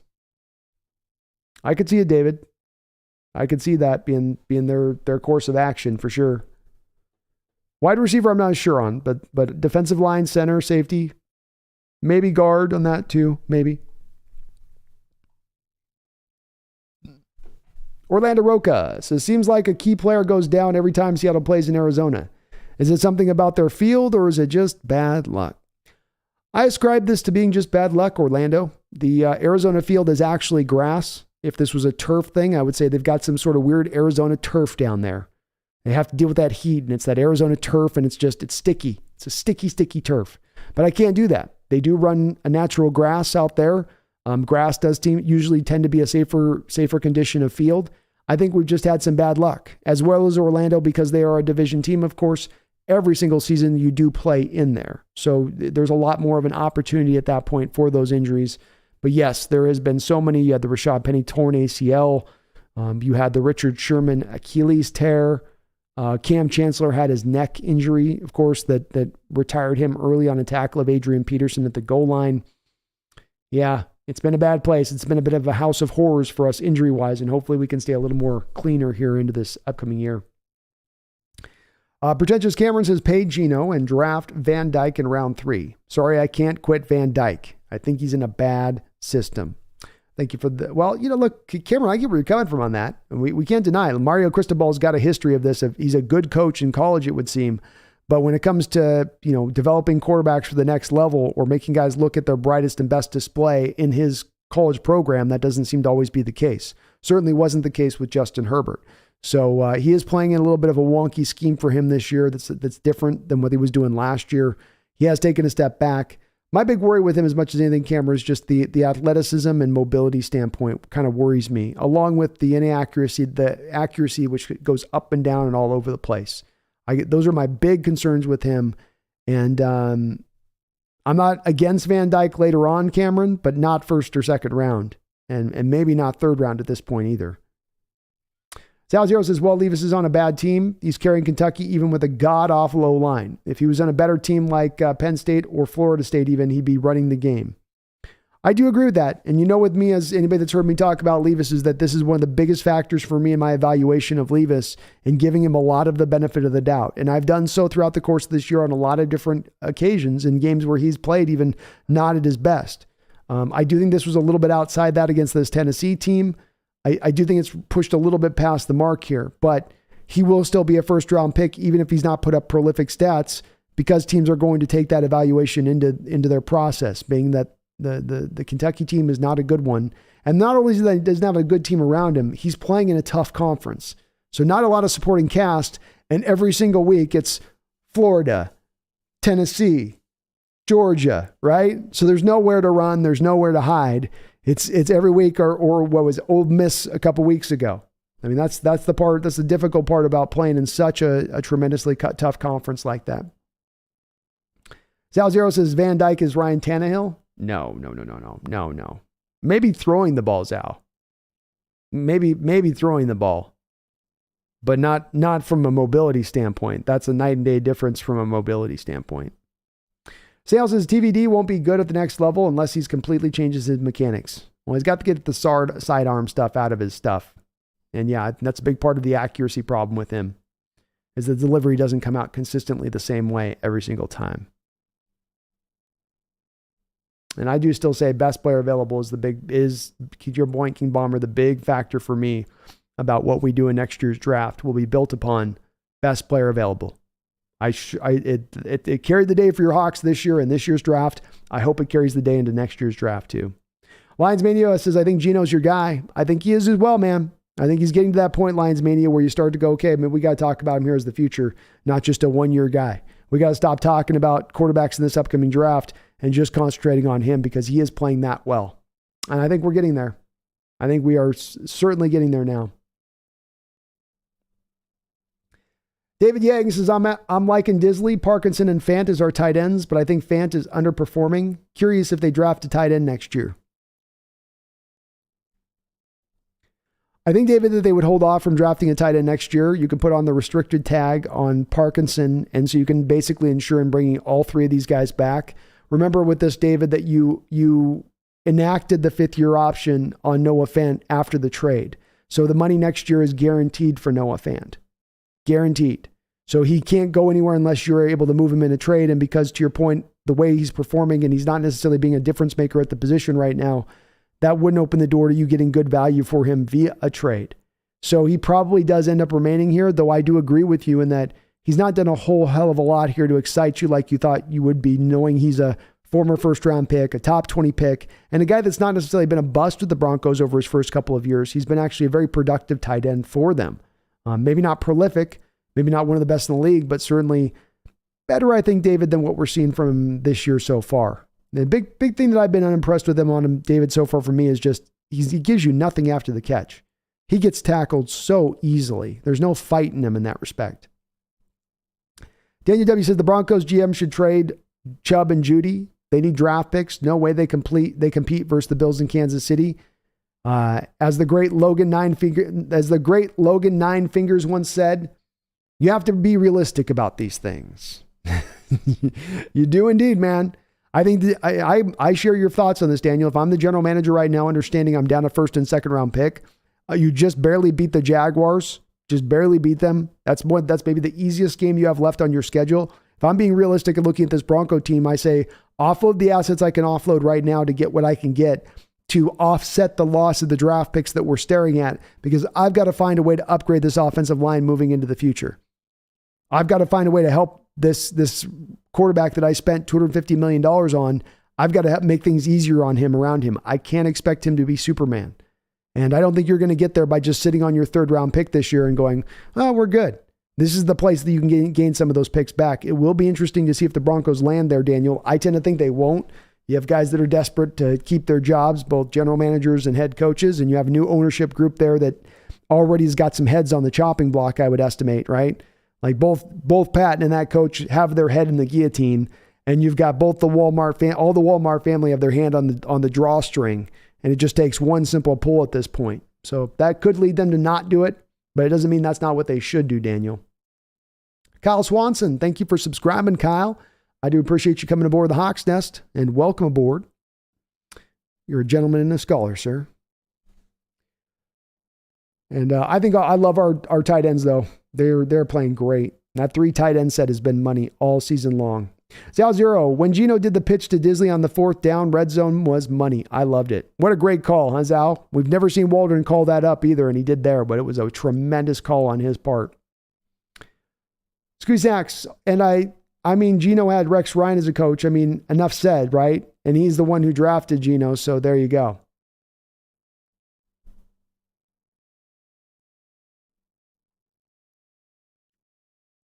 I feel like I missed a comment on that. But yeah, having a defensive-minded head coach is not always the best thing for a rookie quarterback.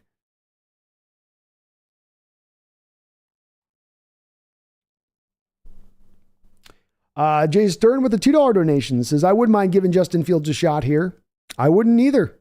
I think he's being sold short with that Chicago team. I think from the jump there, he was being put in a position to fail. Maybe he will eventually be a bust. Maybe he will eventually be a quarterback that was proven out to not be a starting NFL caliber quarterback. But I don't think that I don't think he's been given enough of a chance for anyone to make that kind of determination yet.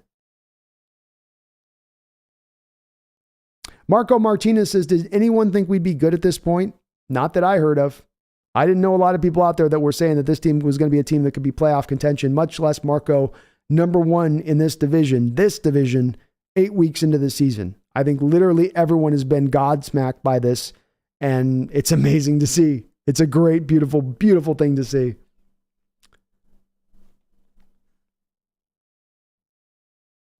Lions Mania says, I keep telling people Will Levis is the real deal. He plays on a terrible team.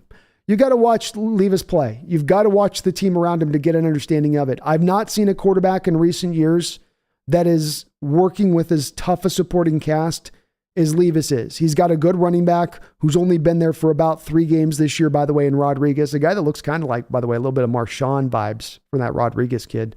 But that's it. He has nothing else to work with. You know, Wan'Dale Robinson went in the draft to the Giants, but he was playing today against us. That was his receiver from last year. And that offensive line allows so much pressure so quickly. That Tennessee team was just getting into the backfield on just every snap. And it just affects things. When you have a quarterback who knows he's under pressure on every play, who then has to throw the ball in and doesn't know if his guys are going to catch it, who also knows his defense is going to let the offenses run up and down the football field, they start to step outside of themselves. They start to do too much. And a little bit of what I see in Will Levis's game is him trying to do too much to overcome, to carry more of the day than he's really able to carry. There's only so much he can really do. And I like that that's where he's trying to come at it from. I think, though, that him doing that is going to make it very tough to make a proper evaluation of him. You can't deny, though, he's got beautifully clean mechanics. He's got great arm strength. He's got great mobility. He plays fearless. He'll hang in the pocket with the best of them. There's so much that he brings to the table. So I still like Levis, but I do think to say he's a top 5 pick at this point would be a bit of a... I have to make a change in my evaluation of him, even though I've been putting him there for a long period of time, to say this is probably moved off this spot a little bit at this point.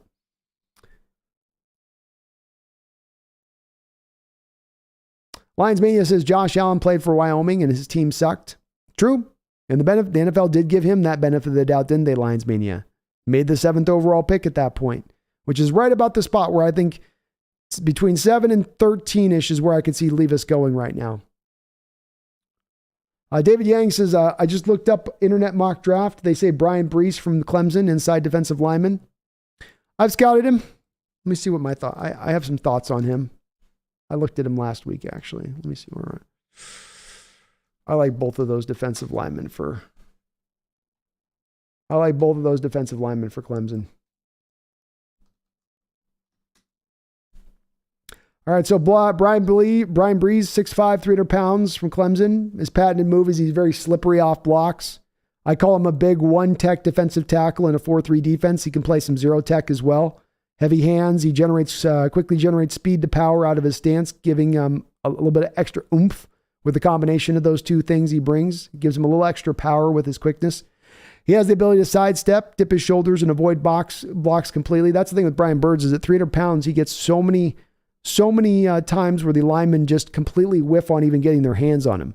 They don't even get, and he's right into the backfield instantaneously. Usually 300-pound guys, even if they're going to get clearly through and beat a guy off the line, at least the lineman will get a arm on him or push him off their track a little bit. But he's just really quick and explosive out of his stance. That makes it hard on those linemen, especially if he'll suddenly get skinny on you because you're amping up for Breece's power, and then he's got that little kind of, it's kind of like an off-speed pitch he can give you there to get through there. But he's a really good player. I don't think he's probably in the top of the first round. I think he's probably bottom of the first round. So with maybe our second first-round pick, I could see Breece going. I liked him a lot in that respect of what I saw from him on tape. He has a good feel for the ball, knows for where the ball is going. Double teams do tend to push him back, which is a little bit of a worry for a guy that you want as a zero tech or a guy to play a one tech in a 4-3 defense. So that's the concern there with him. That's part of why I think I have him in the lower edges of the first round, if not the top of the second round. He's also not the fastest once he's out. He gets off the blocks, but he's not, once he gets out of that quickness to explosion rate that he brings, it slows down a little bit for him, where he will come a little bit, he goes from really getting the engine revved up to then it slows down. He doesn't have a quickness to kind of speed quotient to him necessarily. But he's a good player.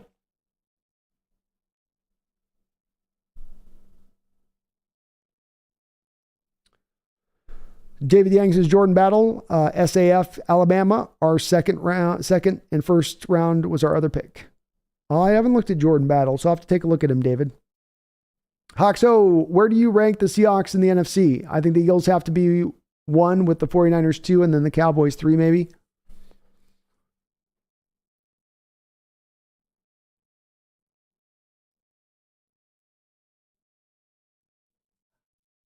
I think I like us a little more than the Cowboys, Hawkso. I like us just a smidge more than the Cowboys. But I'll give you the Niners and the Eagles. I think the Vikings are better than us right now. They're playing better than us, just by a little bit right now. Those would be my 3 teams I think I'd have it probably above Seattle. Jack says, Levis sucks. Jack says, Stroud is the Justin Herbert of this class. Could be on that, Jack. I like Stroud a lot, and I think he's going to be a top 10 pick minimum. So I think Stroud, to your point, is going to be the first quarterback probably taken off the board at this point. Sal Zero says, all I care about is if we get a top 5 pick and Will Anderson is available. We better pick Anderson. We better if he's there. Mr. Kane says, favorite play. I may be overstating, but I love the 3rd and 1 Wildcat when Geno was acting like he was changing the play. I freaked out thinking Blythe effed up. What a play. Oh, yeah. Yeah, the early 3rd and 1 there where Geno looks like he's changing a play at the line of scrimmage. He's done a lot about this year, so the Giants are just thinking he's changing the play. And then he moves over to the receiver as if he's trying to get into his ear so he can hear him. He's like, no, the changes the play to this. And as he goes out from under center, it's a direct snap then to Kenneth Walker, who runs right up the middle for a couple yards. I liked it too. Remember, Mr. Kane, we had a couple weeks ago in the Cardinal game where Geno was in shotgun, and he faked the snap up over his head. And he did a really good job with it where he really faked it to like it went right up over his head. And Walker was able to run that in for a nice little run on that play too. So I like the trickeration. A little trick-a-do.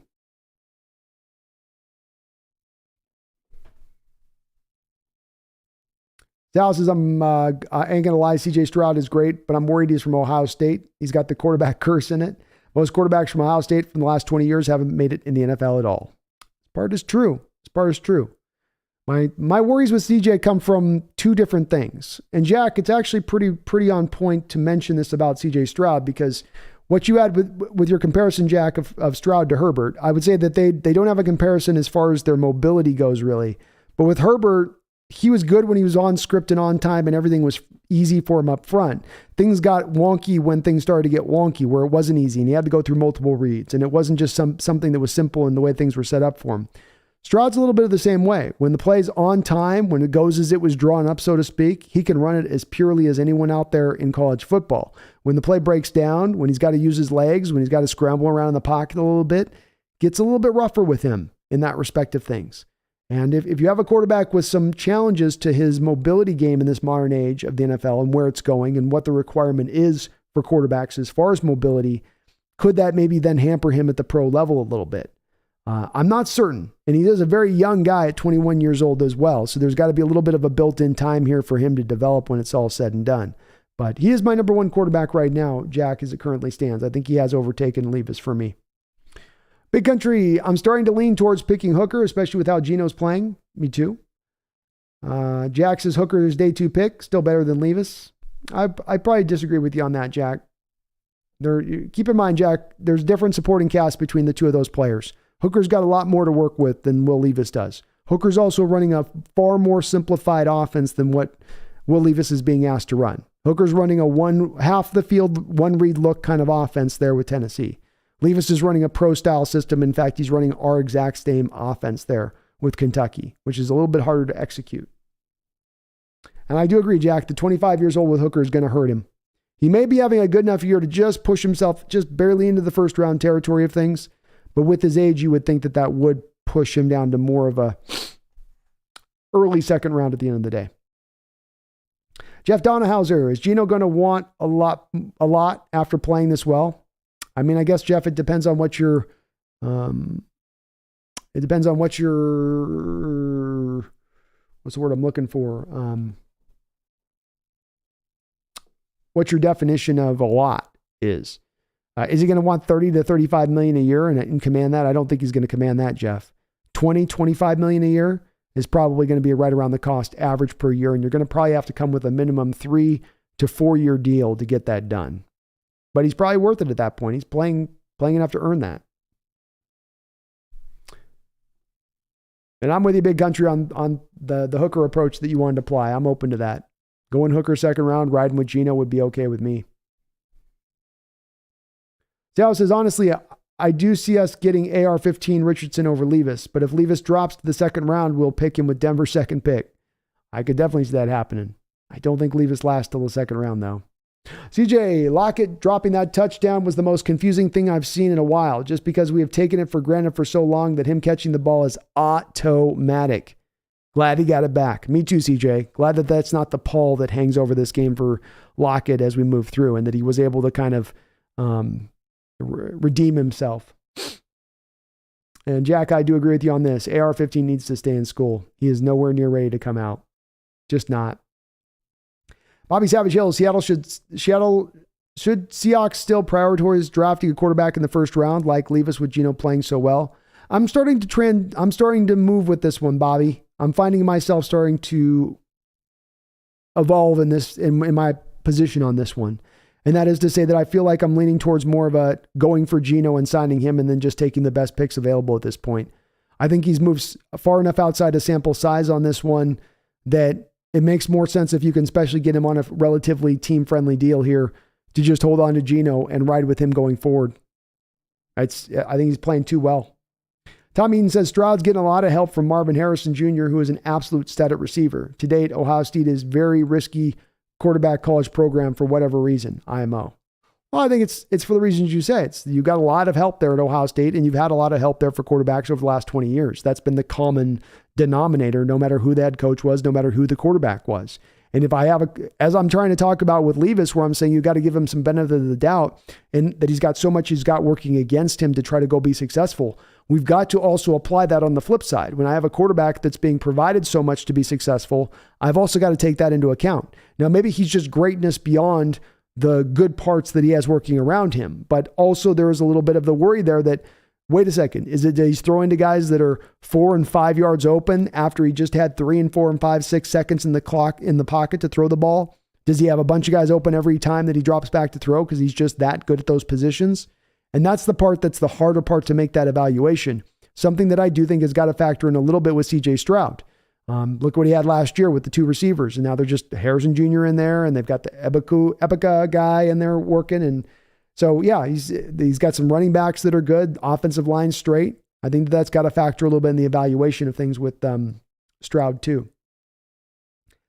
Big Country said if AR-15 came out, he'd be a 3-year project, not worth it. Yeah. Agreed. King Bomber AR-15's Anthony Richardson of the Florida Gators. Tom Eden, it's definitely not like a tight end from Iowa or running backs from Georgia. I don't know why it is, but it is what it is. Stroud has skills, but sometimes he just makes very bad reads. He does, and he's very young. Let's remember that with being 21 years old, there's going to be room there for him to clean up those reads. His game's not perfect, but he does have a great arm. He throws with awesome anticipation. I love Stroud's ability to throw with anticipation and top flight accuracy as well to go in addition to it. So he's a good player, but playing off script, mobility, those are going to be the questions with Stroud a little bit.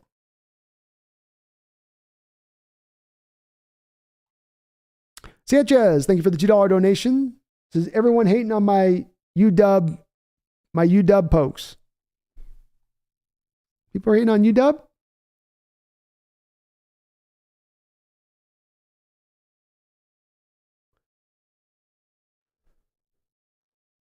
Kraken Hawks is like I said last week, I can totally see the Hawks letting Geno go somewhere else and getting a comp pick.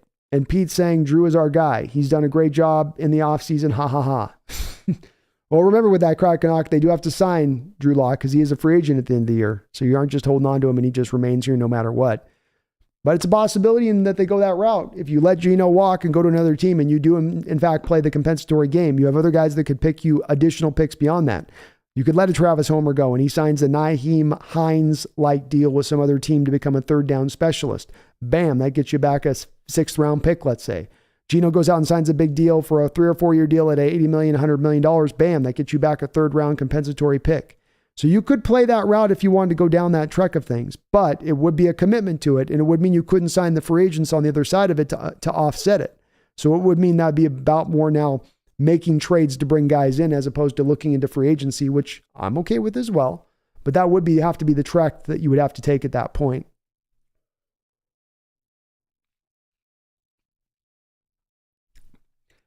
King Bomber, if we don't have Miles Murphy, Jalen Carter, or Will Anderson available at our 1st round pick, I want to take a quarterback.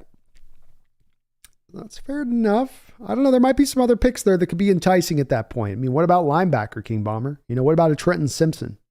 King Bomber, have you seen Jack Campbell out of Iowa? Might be the other linebacker we don't have Simpson available on the board. I'd go with Toa over Jack Campbell if those two are on the board and Simpson's off, King Bomber. I have watched Jack Campbell. He's a really big linebacker. He can really take on blocks at the point of attack. If you've got worries in the defense like we do right now about guards getting down to the 2nd level and your linebackers not being able to get off those blocks, that's something that Jack Campbell can do. Not very terribly athletic, not terribly very fast. Instinctually just okay. So I wasn't really super impressed by Jack Campbell. He's a little bit of a guy, a little bit like Noah Sewell with the Oregon Ducks, where I go, I don't know why this guy's getting hyped up as much. And I feel like maybe I'm missing something on tape with it, and I need to go back and just look at these guys a little more closer. But with both of those two guys, I've watched the tape on them, and with both of them, I'm not looking and seeing guys that should be picked in the top 2 or 3 rounds of the draft, which is where people have them going right now.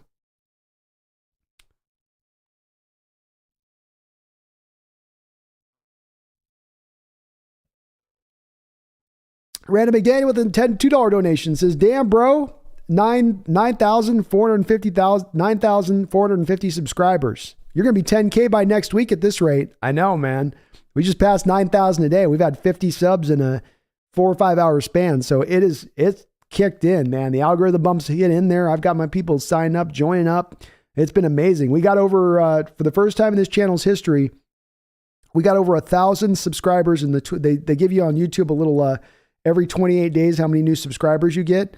And usually I'll be a couple hundred or whatever, usually every 28 days, but we've gotten up over 1,000, well over 1,000 in the last 28 days of new subscribers. And so it's amazing to see, Randall, and we're going to hit that 10 spot real quick at this rate. Like you said, man, I'm so stoked by it too. It's wonderful to see.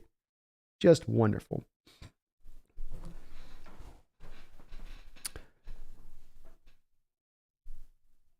Scooby Sack says, I agree, Brando. Poor Levis, man. It's tough. He's pulled the short end of the, he's got the short end of the stick.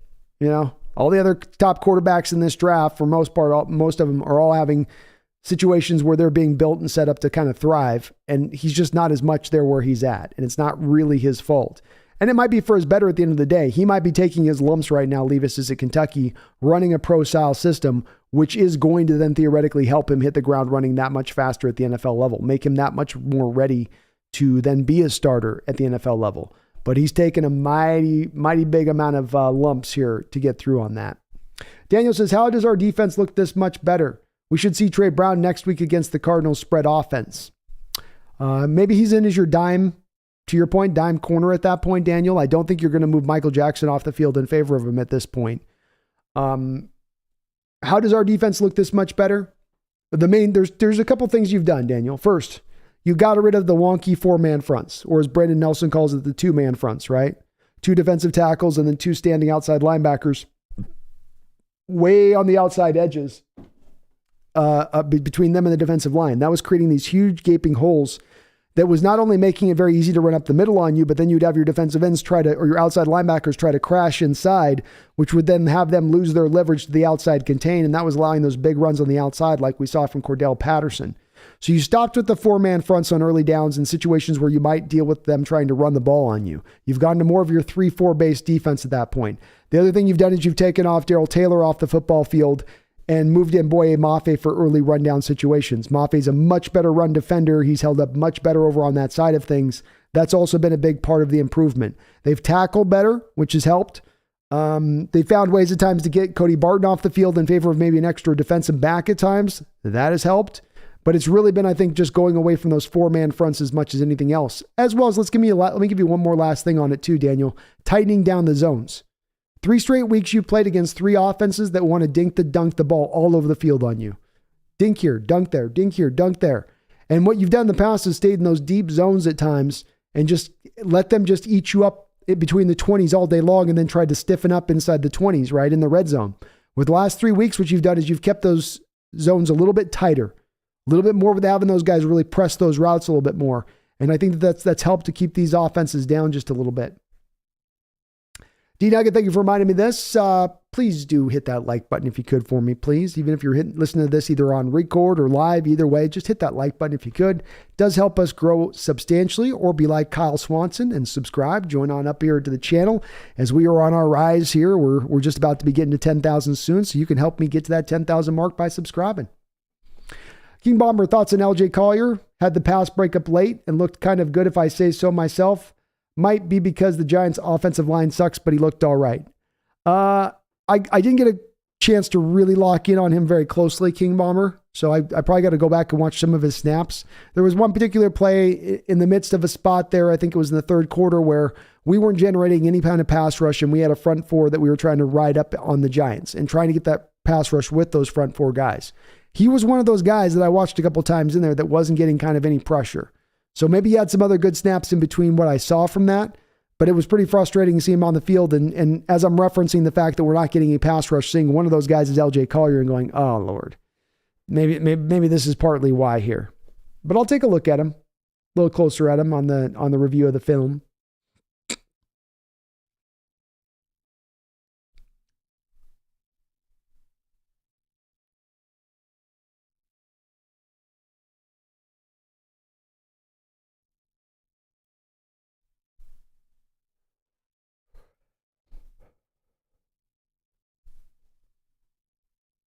King Bomber says Josh Allen coming out of college just had the arm. He did.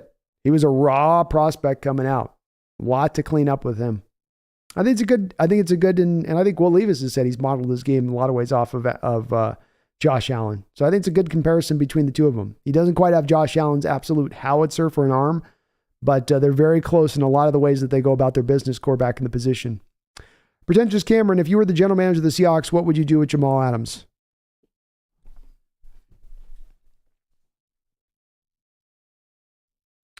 I think to move off of him this offseason just simply for the sake of moving off of him is not the right approach. you're going to have to eat $8 million of dead money to move off of Jamal Adams. So you're not saving money at this point by moving off from him. Whereas if Cameron, you wait one more year, you would net save money by moving off from him at that time. So I don't think there's a lot of reason that this makes sense to move on from Adams, other than you just view the situation as a sunk cost, or the sunk cost fallacy, right? Which is something's going wrong and you've poured all these assets into it, but then you just keep pouring assets into it because you've already poured assets into it. But that doesn't guarantee that it's going to get fixed or get better. And the pouring assets in this situation would be to continue to trot Adams out there and hope he gets healthier and hope he gets better.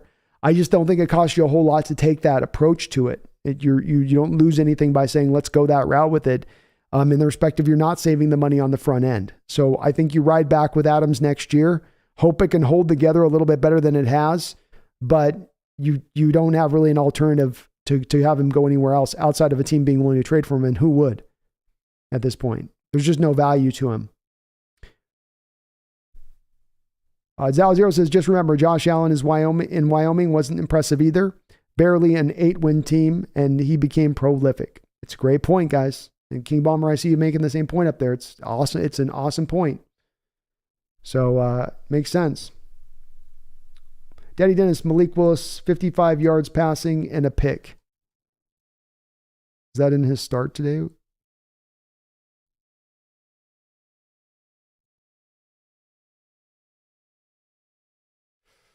Malik Willis was, the Titans ran the ball 45 times in that game. I didn't realize they ran the ball that much. Holy mackerel. But yeah, Malik Willis, 6 of 10 for 55 yards and an interception. But Malik won, so he's better than all the other 2021 quarterbacks. Yeah. Shows you, Daddy Dennis, the lowered state of the 2021 quarterbacks and the expectation level for them, isn't it? It also continues to show with all of these guys, every time one of them's been run out there, why it was smart our Seahawks didn't bite on one of these guys. Connor Wilson says, been listening to you for a minute. You're the best Hawks coverage in the biz behind the big man, Steve Rabel. Oh, man, thank you. Very, very kind of you to say, Connor. That is high praise. Tell me about how Geno was playing Chuck, laughing my ass off, when you and Brendan playing Madden. Oh, maybe at some point we'll get on there and play Madden. Tell me about how Geno is playing Chuck, laughing my ass off.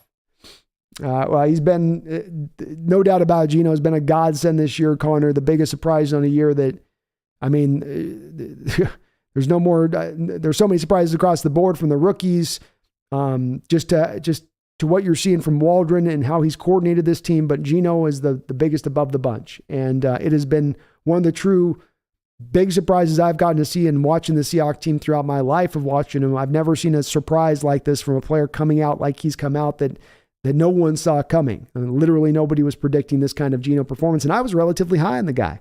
I wasn't this high on him. I didn't think he was going to get to this level of state, but he indeed has attained it. And thank you though for the comparisons on the Rabel. And look, that's where I'm trying to get to, especially on that play-by-play stuff, man, is to just keep getting better and better at it. So thank you for listening to me as long as you have, man, and I appreciate you. Scooby Snacks reminds me of Wilson in Seattle when we refused to do nothing to improve our offensive line over the last decade to help Wilson out. It's sad to see Levis having to go through the same thing. It's just sad. It is. Because you're really, it's going to color the evaluation of him. It is. There's no doubt about it. And when you see he's operating from so much of this at times of just trying to do everything he can. He's not operating from a defeated spirit. He's not operating from a standpoint of being scared in the pocket or jumping in the pocket. He's operating from just trying to do whatever the hell he can, and he feels like he can kind of Superman the day a little bit, and it gets him into trouble. And you really don't want to knock the guy for that because he's coming from such a true, not great place that you want your quarterbacks to come from. You want your quarterbacks to have that mentality. You do. Randall McDaniel with a $5 donation. Another $5 dono. Thank you, Randall, for all the donos on the chat. Says, see, Geno, DK and Tyler did pressers together. Said they had a Halloween party to get to. Nice to see the team do things together. Goes without saying, not last year. Oh, they did the presser together. All three of the guys did. That is cool to see, Randall. I'm going to look forward to seeing that. And they got to get to a Halloween party. Okay. That is cool. That's the thing you can feel about this team, Randall, and it's something I can't point to as far as provide evidence to back it up. It's a feeling I get on the sideline and the way you see them interacting and how you see Geno being a leader on that sideline. It's the closeness that you see of this team as they are together, but they do feel like a team this year. It doesn't feel like disjointed parts. It doesn't feel like, what was the plan here? You've got this guy who does this and this guy that does this. They all seem together as one. Everybody seems to be pulling for everybody. We don't see a lot of sideline bickering or issues or problems over there. I think we've had like one moment between Diggs and Brooks, but it's been great to see. It's been a breath of fresh air, Randall. It has been, because it hasn't felt that way over the last couple of years, even when you've been good, even when you've been on a division-leading trajectory as we were in 2020. Even that team just couldn't quite feel fully functioning all together at one. Bay Country says, I don't see Levis being an elite quarterback like Allen, but maybe a fringe top 10 quarterback. Well said, man. I could see a similar place for him too. Yes. I never saw him as a guy on a rise to a top 5, and never in that. But yes, as a kind of a fringe top 10 guy, I think he could be that. King Bomber says, until Jamal and Quandre retire, I think they're going to be Hawks. Agreed. I think at least one more year here, King Bomber, with both of them. Both of them are equal costs. If they both would cost $8 million in dead money to move off from them. And I think that's just a little too costly at the end of the day. Daddy Dennis says, who was the MVP today? Geno or Nwosu?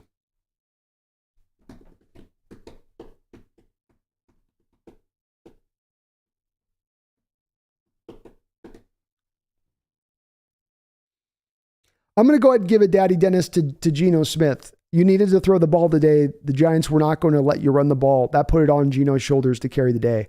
I think Nwosu's got a strong argument to be made that he could be Defensive Player of the Week again in the NFC this week.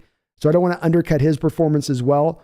But Geno, you got to go outside the statistics here and what he had to do today. Not only not having a running game, but also having to go up against that Wink Martindale defense, which is so creative and so blitz heavy. That I've got to give it to Geno. And I know you're coming with Disley getting the nod as well, because of course he caused that one fumble and then got the fumble recovery later on. But no, I'm going to go ahead and give it to Geno. Daddy King Bomber says, I like Brian Brees too. If we can get him or Jervon Dexter with our second pick, I wouldn't mind. I'd be okay with that. I think Brees is going to be a good player. I have him right now, I think more as I think about second round myself, King Bomber, but you could probably talk me into the first with him.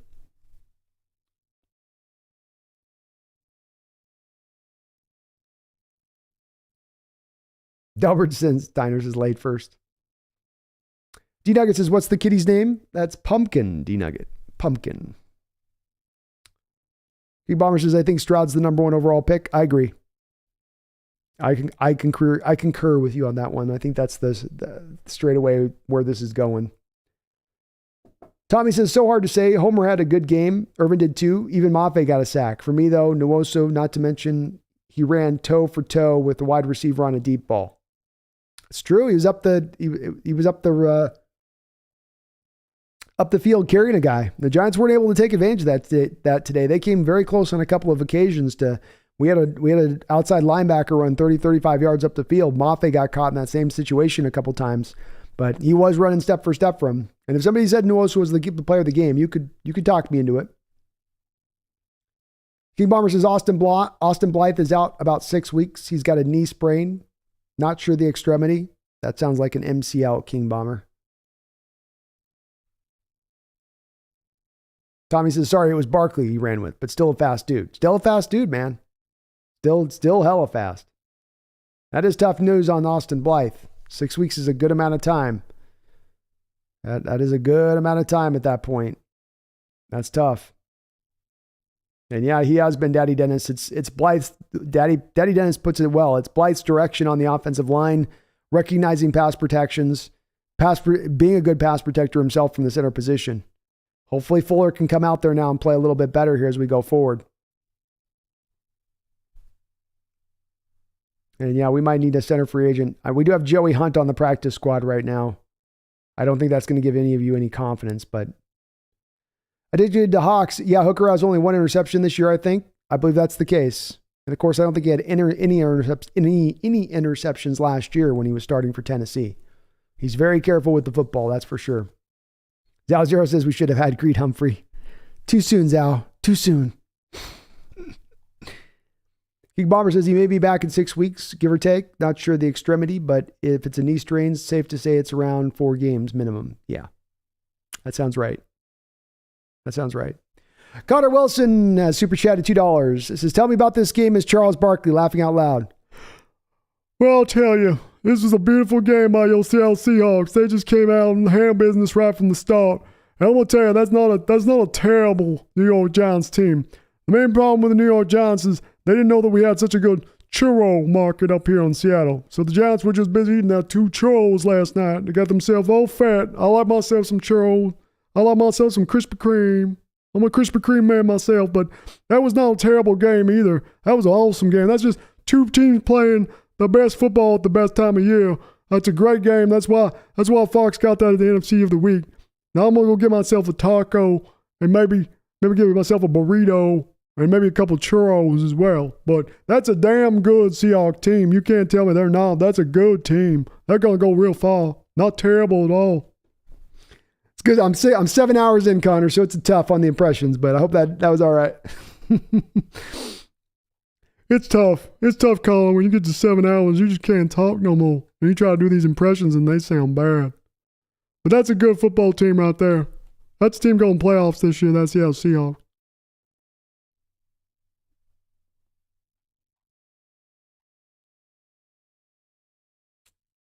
Peter Ryabi, I took a nap after the game, woke up, and you're still going. I wish I could give you 2 likes. Geno will settle for about 22 to 27 a year, which is fine by me. Well, thank you, Peter.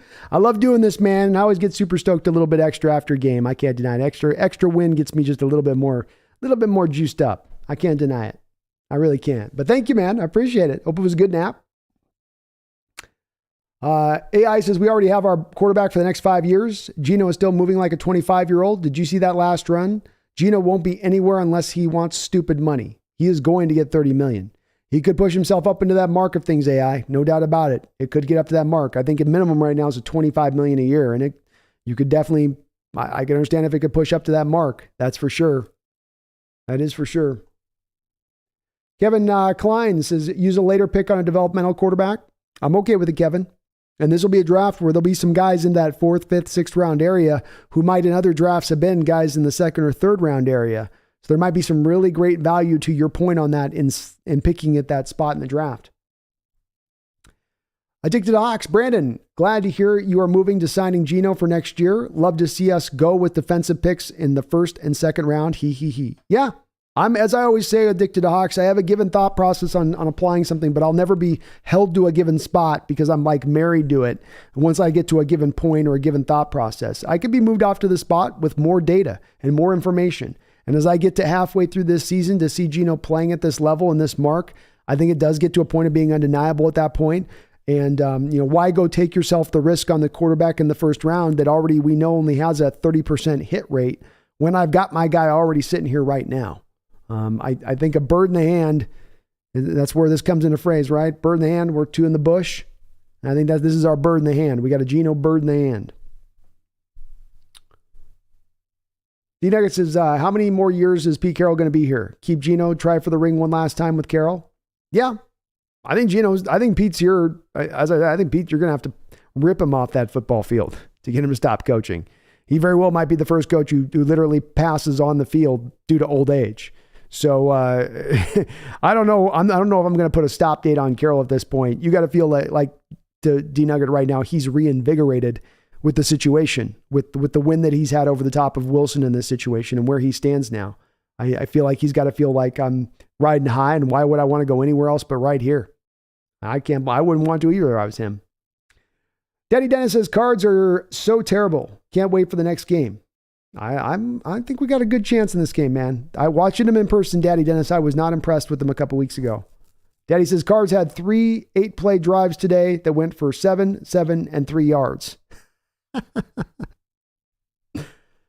Big Country says, Drew Lock sounds like a bad scenario. Laughing out loud. King Bomber says, I don't know if I want Trenton Simpson with the 5th overall pick. No, I wouldn't take Trent there. No. I mean like the later 1st round pick, King Bomber. Definitely not there. King, I can't remember, but I saw somewhere someone saying Henry Toto or whatever his name is done. He can't tackle, and the description is he sounded like Cody Barton-like, so that scared me off. Oh, okay. I didn't know that he was dealing with that. I'll look a little bit more into it. His tape was sure impressive. Sanchez, Aaron looks like he doesn't want to play anymore. No, he doesn't. I've gotten the impression with both him and Brady this year that they both overstayed their welcome by one extra year. Both of them probably would have been best just moving off to the sunset last season and calling it a day. They all both just held on that one extra one. And you heard with both those guys kind of already sounding like they were kind of 1 foot out the door. It's been said about football. It's been said by many players who played the sport. If you're already in the offseason thinking about not playing, if you're already thinking about the future of being done with the game, you should just be done with the game. You're done at that point from a mental aspect. And it's to keep that edge, to keep yourself in that in that spot where you're truly at the cutting edge of competition. You've got to be all in to be there. And if you're even a quarter out, that's a quarter out too much. Seahawks Gaming, Uchenna Nwosu with 2 sacks today and ran step for step with Saquon. That's versatility. He's been a great all-around player, Seahawks Gaming, to your point on that. Yeah, I think he also had 2 tackles for losses in this game, had a couple other quarterback hits on top of the sacks. Seahawks Gaming, he was outstanding this week, and he got Defensive Player of the Week in Week 1 against the Broncos. He very well could have that once again this week. 2-time Defensive Player of the Week I could very well see here from Uchenna after this week's performance. He's been absolutely phenomenal for us. A brilliant deal by Schneider. I kind of wonder at this point if there's not going to be some consideration here with having him on that cheap final year of his deal if they don't look at maybe potentially signing him to a multi-year deal when it's all said and done. But he has been just fantastic for us. Fantastic. And what a game he had today. Sal Zero, hear me out, Brandon. What if we trade away Denver's first pick, but we end up getting 2 firsts and 2 seconds and a player or another pick? Pete and John have moved down in the past, and teams have paid ransoms before. It was broached a little bit last week, Sal Zero, and I'm with it. If you end up with the 6th overall selection and you move back to pick 13 and you pick up an extra first or an extra first and a second round pick, like you said, that does tend to be a ransom situation. I think like last year, the Eagles moved back a couple picks so that the New Orleans Saints could come up and get Trevor Penning. Saints had to give up a future first-round pick to do that. If I can make an equivalent move like that anywhere in this draft, I will absolutely do so. Absolutely. D-Nugget says, wow, the Giants are 3rd in their division with only 2 losses, huh, D-Nugget? Division's been tough over there. CJ Kurzman, Travis Homer returns, and all of a sudden our special teams plays like gods. Coincidence? I think not. Not a coincidence from my standpoint, man. Not mine. Aha says, feels great, boys. Oh, it feels so good, doesn't it, Aha? It feels real good. First place. King Bomber, yeah, I didn't even realize he was on the field till the 4th quarter. The last drive was where I thought he was good, and he showed some pass rush moves along with that breakup, so we'll see how it does. We'll see how it goes with it. We will see how it goes with it on that. I just don't want him getting snaps if I got other options though I will say, look, Quentin Jefferson's not played well this year so far, right? He'd be taking snaps away from Quentin. Well, Quentin's not been all that great. So it's not like we've set a huge benchmark there for the position as it is. And maybe he can do something. You never know. Addicted to Hawks, Brandon, was I tripping or was K9 pretty okay in pass protection this week? It seems like he was good. No, he was solid to my eyes too, man. He was solid to my eyes too. I think Homer's still your best one on the roster at doing that, but you've got to ask him to be able to do it from time to time as we did in this game, and I thought he held up pretty well with it. AI says Eason has a stronger arm than anyone around. Wicked fast. Oh, he's got a cannon. King Bomber says John Schneider also liked Allen, so he might like Levis, possibly trade up from that 2nd round pick for the first time ever. Well, I guess if there was a guy, if he's convinced of a quarterback, I certainly wouldn't, I wouldn't talk down on Schneider doing so. And look, I like Levis so much. If I've got people on the chat who are expecting me to poo-poo that, that's not going to happen. I'm too much of a pro Levis guy for that to occur. I'm not big on trading up, but I like Levis at the end of the day. And if we drafted Levis, even though I am knocking him right now and putting Stroud now as my number 1 guy, I can't deny the fact that I still think the kid will be a good player in this league. King Bomber says also Desmond Ridder hasn't played a snap yet, and neither has Sam Howell. Yep. But I think it is an indictment a little bit of Ridder where you can't beat out Marcus Mariota. You were supposed to be the most pro-ready of all those quarterbacks in the last draft being at Desmond Ridder. and that you can't beat out in that first year Mariota, who's probably a 23rd best quarterback in the sport, 25th best quarterback in the sport. I think that there's an indication there about Ridder at that point as to who he is and what he is. AI says exactly, the attitude change is the most important change. 100%. Salzero says Mike Jackson was the co-MVP too. He played pretty well as well, man. He was good. He gave up a couple of completions this game too.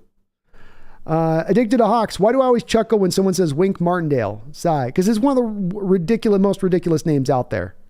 It sounds like a naughty porn name. Is what it sounds like. You know? Wink Martindale's going to show Debbie Debutante what time it is here in this, whatever. It just sounds like it to me. As the porn comes in with the link, they must have heard me. He said porn, get the link in. Get the link in. Get it in. 0 Joey Hunt, nightmare intensifies. AI, Homer has turned into a weapon. He has indeed. Mickey, does Pumpkin have a jersey as well, considering that she's in all your videos? Love that she's your mascot for the show. She is my mascot. That's 100%. She's my mascot. No, she's a feisty little girl. So if I was to try to put her in any little jersey, I would end up with razor blade scratches going down my face. So she's got a feistiness to her. Anybody that's owned a tabby cat knows. They run a little bit hot sometimes. Scooby Sack says maybe we could punk a center off someone. That'd be nice, wouldn't it? That would be very nice if you could find somebody. I wanted to try to call up Detroit and be like, Detroit, you don't really like Frank Ragnow, right? Like Frank Ragnow's good, but like you're okay with offload. You're 1-5. Like you'd offload him, right? I know you contract extension him a couple years ago, but you'd eat that dead money and offload him to us, right? We'll give you a third for Frank Ragnow. Come on. What do you say? Come on. Come on, Detroit. Choose some kneecaps, man. Choose some kneecaps. Bear with me one sec, guys. I will be back in 2 quick seconds. So just a second.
All right, we are back. Thank you for holding on there with me. AI Fuller, oh no.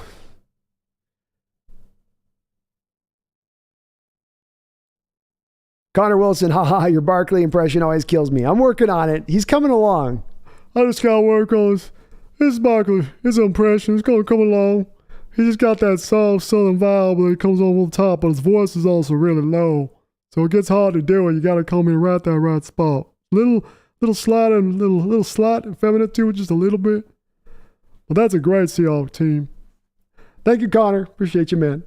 Daniel, our defensive ends really struggled to get pressure on 3rd and long. It was so frustrating. It was, Daniel. You know, the part that really got to me on that a little bit in this game was Not merely they weren't getting pressure, which was a little frustrating, but the part is like, okay, you've seen this go down now for like 3 or 4 times where the New York Giants were completing these 3rd and longs. Let's dial up a pressure look now. Let's get some pressure in on Daniel Jones. Let's not just let him stand back there and get comfortable like they were. And they didn't really ever enact any kind of pressure in this game. And that part did get me a little bit frustrating is the right word to put. It was just kind of frustrating to see you not try to just generate something because that wasn't working and your guys just weren't getting home.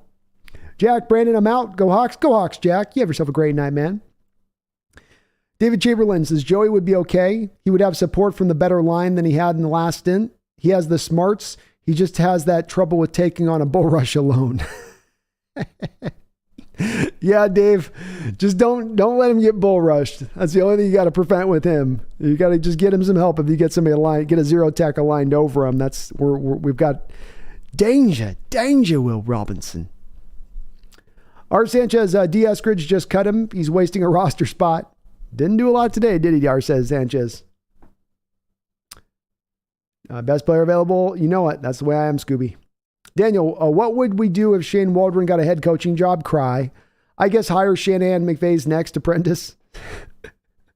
Yeah, I guess that would be the route to go. If it worked once, right? If it's working for other people, then why don't we go to it? You know, just pull some of the brain trust. And yeah, I mean, there is a chance that he starts to get put into some consideration here eventually. I think there'll be other guys out there like a Kellen Moore kind of guy that might be a little more. They've been around for a while. I don't think an Eric Bieniemy necessarily, but kind of in that mode that's a little more established. He still is, to me, a couple years out from ascending to that spot necessarily. Bobby Savage Hill says your Barkley impression was pretty decent, actually. Ha ha ha. Hey, what about DK? I know he was playing with an injury, but he's not catching these one-on-one balls that I think one would expect of him. Is it just me? I would say, Bobby, and thank you for I'm glad the Barkley's coming off okay. I'm continuing to work on it, so it's going to hopefully get better with time. I think with DK, the occasional drop thing that you get with him, or the one bad drop every 2 games, or maybe we'll go with a drop a game. I think that's going to be kind of part and parcel for what you get from DK Metcalf moving into the future, in my opinion. So I think that's a little bit of what he does. I will say that though he has moments where you go, okay, he's not catching the one-on-one balls as much as I'd like. You're also having moments in this year where there are those times he's catching the one-on-one balls. You've got the seam route up to on the Falcons game in the end zone where he went up over the guy and high pointed the ball to catch it there. You have, you've got the play at the end of the Cardinal game where you were sealing it on a very key first down where Geno just throws the ball up and he pulls the ball and plucks it away and makes the catch where he's got to go right over the top of the corner and completely moss him. He did the same thing on that little flea flicker play that we ran against the 49ers 4 or 5 weeks ago, right? Where he got free and jumped up over the top of the corner and made the catch. He doesn't maybe do it as much consistently as we'd like to see, as like a Megatron could. I think he does have it in his ability to do so. We'd love to see it get better with it. But the good news is that even if he's not on these one-on-one balls or there is the occasional drop, he gives you a tremendous amount of production on the other side of it. So it's not all just this negative here to it. He's got that plus side that he's bringing to it as well. Addicted to Hawk says, Brandon, yep. I like your bird in the hand logic for signing Geno. I corrected myself, 3 defensive studs and 1 center. That would work for me, man. You could sign me up on something like that. And yeah, I've been a hesitant guy to go this route of Geno Smith, but the guy's playing so well. He's just been right on it at every turn that I have to kind of nod my head and go, okay, the cost is right. If we can make this contract work, I can trust this guy. I'm willing to ride with this guy. It's come to that point of things.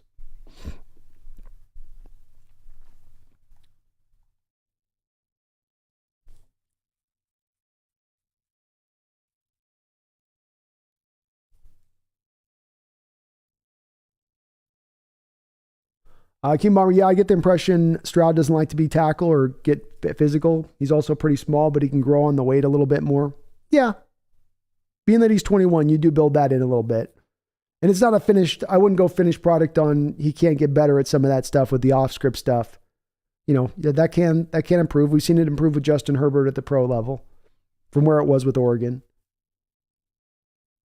Tom Eaton says Stephon Diggs is so good for the Bills. Just a fantastic player. And that Bills trade was just a great trade by them. King Bomber, Bam Bam Man. Yeah, I'm sure my mods have probably cleared out of here, so I'm going to have to go in here and do this. I'm going to have to go in there and get this done.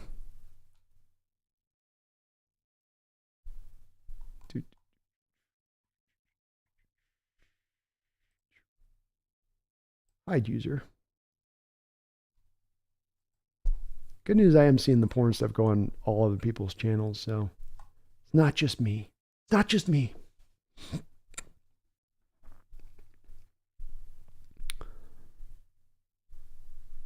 Tom Eaton says Homer was the one who caused the second fumble on special teams that Uncle Will snagged. Oh, he did. That's right. I forgot about that. He was the one who did cause that fumble. Peanut Tillman punch too there, Tommy, right? He came in and it was legitimate. Like he came right in and punched it out. Dr. Rish, do you think if Seahawks win the NFC West, should Carroll get Coach of the Year?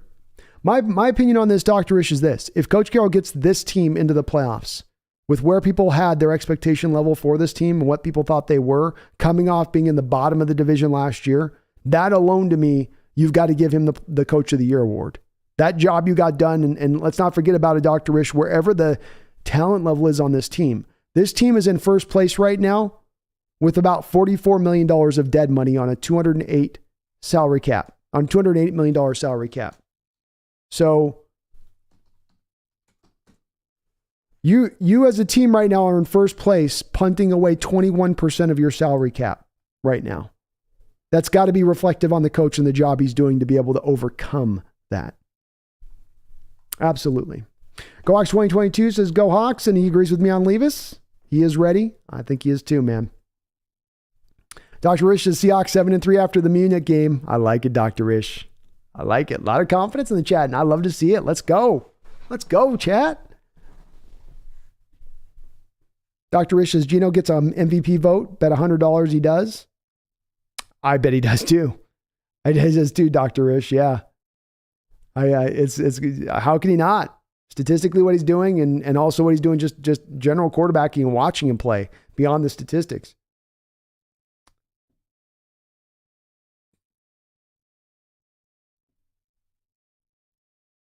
Addicted to Ox Jackson's coverage okay, but the hits he put on the receivers after the catch were top notch. He did. He laid some hits out there. He can tackle too. Not just a hitter. He's a Jackson. One thing that help keep him on the field is he's a really good tackler.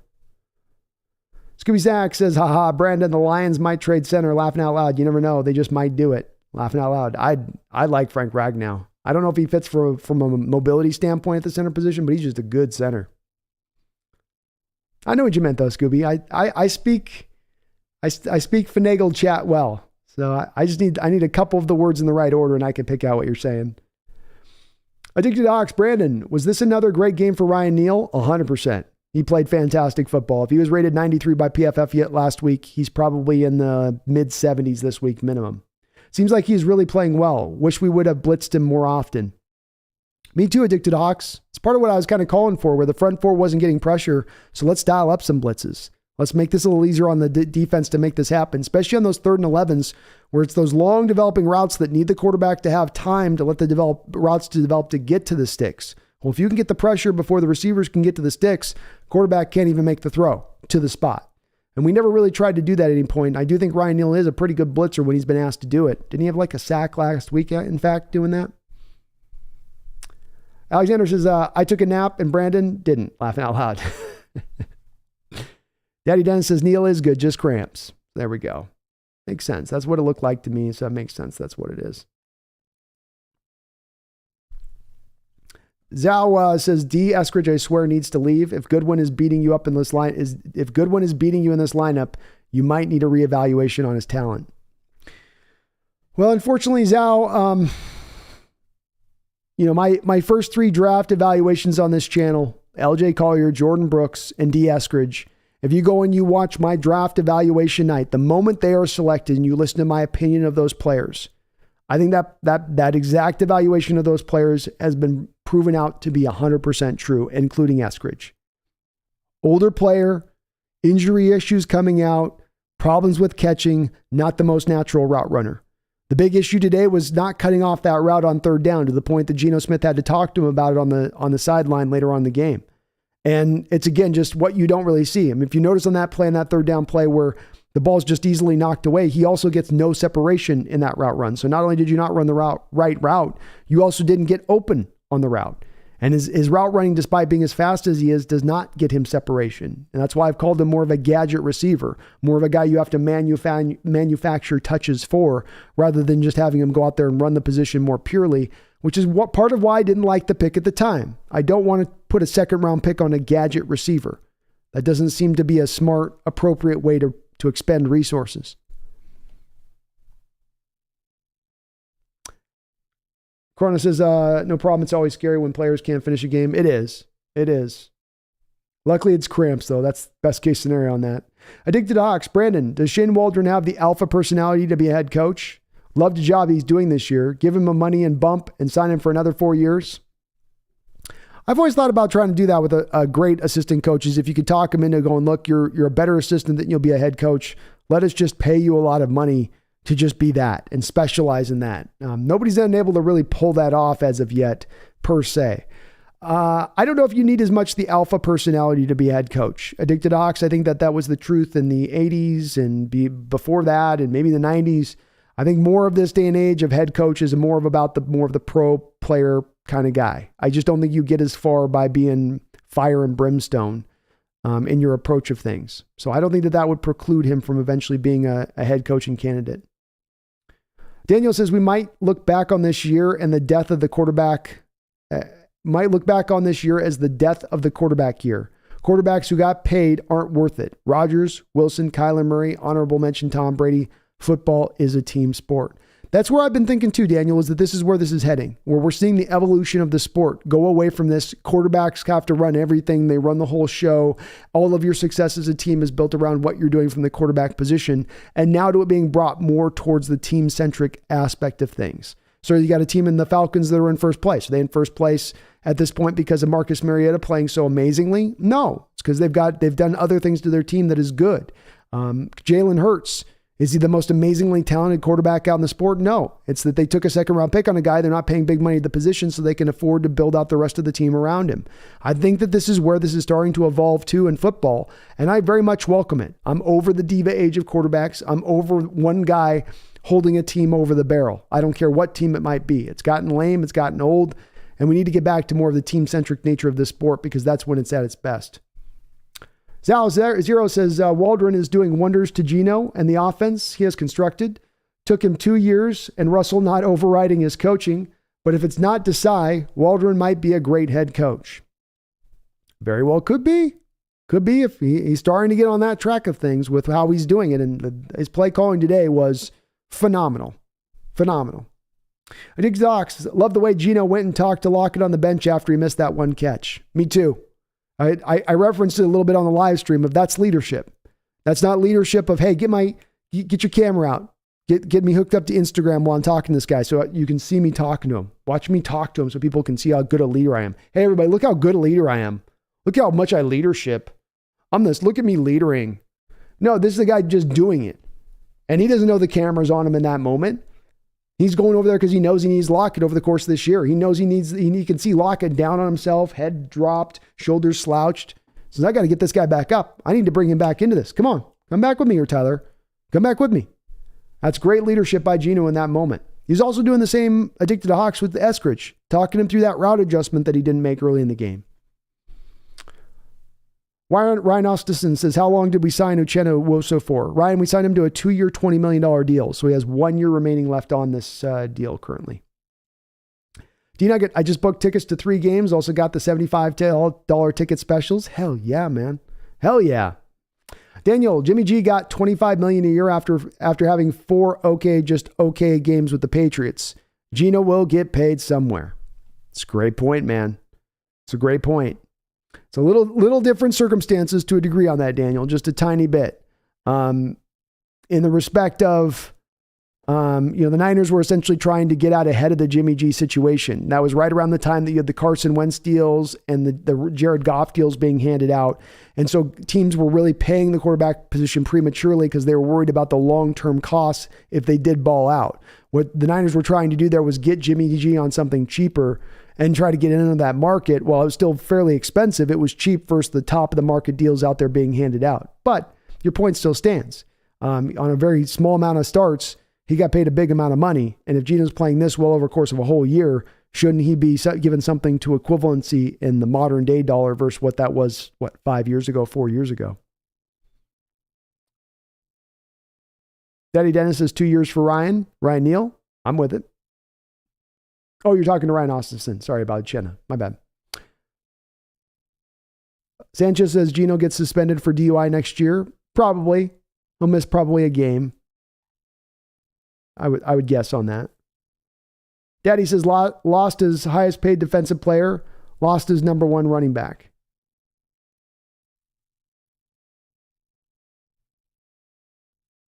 Oh, Jamal Adams.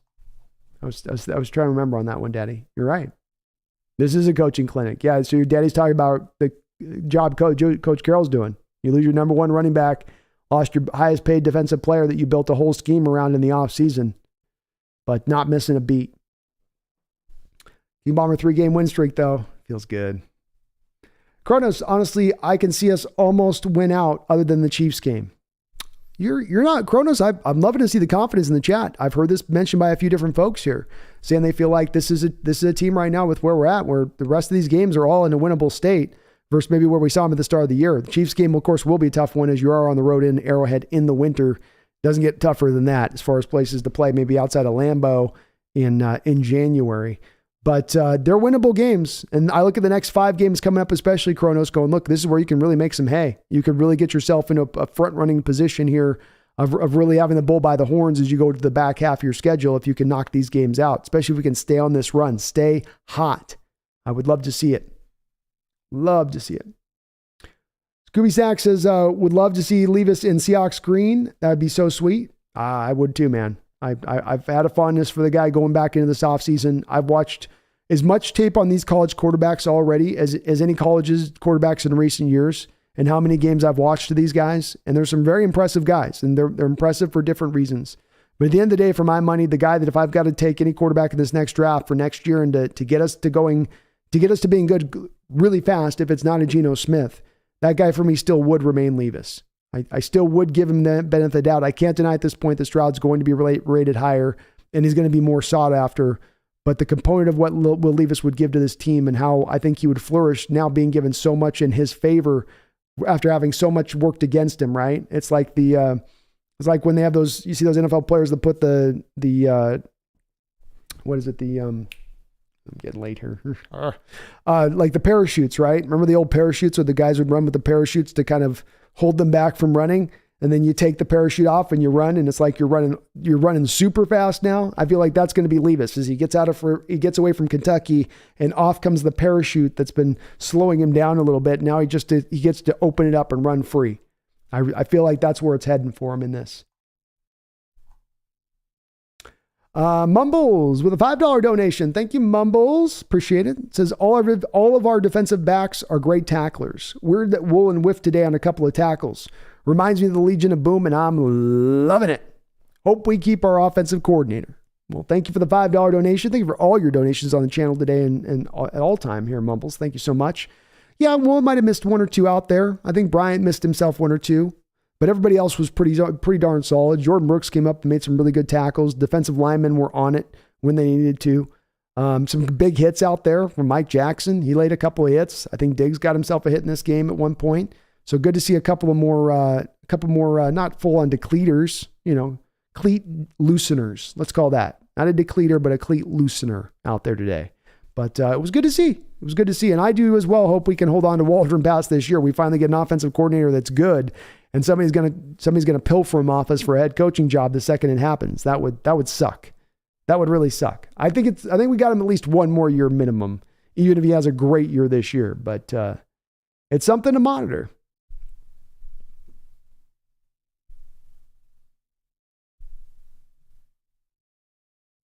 Cronus says, but unfortunately probably won't get the top 5 pick from the Broncos. They're currently number 10. It's possible, Kronos. Don't forget with this year, you've got a lot of parity, right? You got a lot of teams kind of going to get mashed up together a little bit here. And look at that future schedule for the Broncos. They barely won against a bad Jaguar team here. This is where now their schedule starts to get tougher. So we'll see. Rodney Prescio, you should do the call-in chats again. I would love to chat Seahawks with you. Great suggestion, Rodney. I definitely am about due for another call-in show here. So we'll try to set something up for a call-in here soon. It's a great suggestion. Daddy Dennis, Irvin throwing the quarterback into the runner for an 8-yard loss. That's Bruce Lee stuff right there. Still can't believe what I saw. I know I haven't seen one of those plays in a long time, and Bruce absolutely did it purposefully. It's like, quarterback, get out of my way.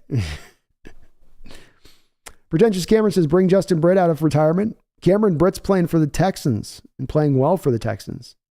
Bomber, can Seattle just hire Brando to be a part-time on their front office? Whenever they call, King Bomber, I will answer that call. I'll be there the next day. I'll be there that night. I'll take a red eye. I'll red eye it from Spokane to Seattle. I know. I shouldn't. I would. I'll be there tomorrow.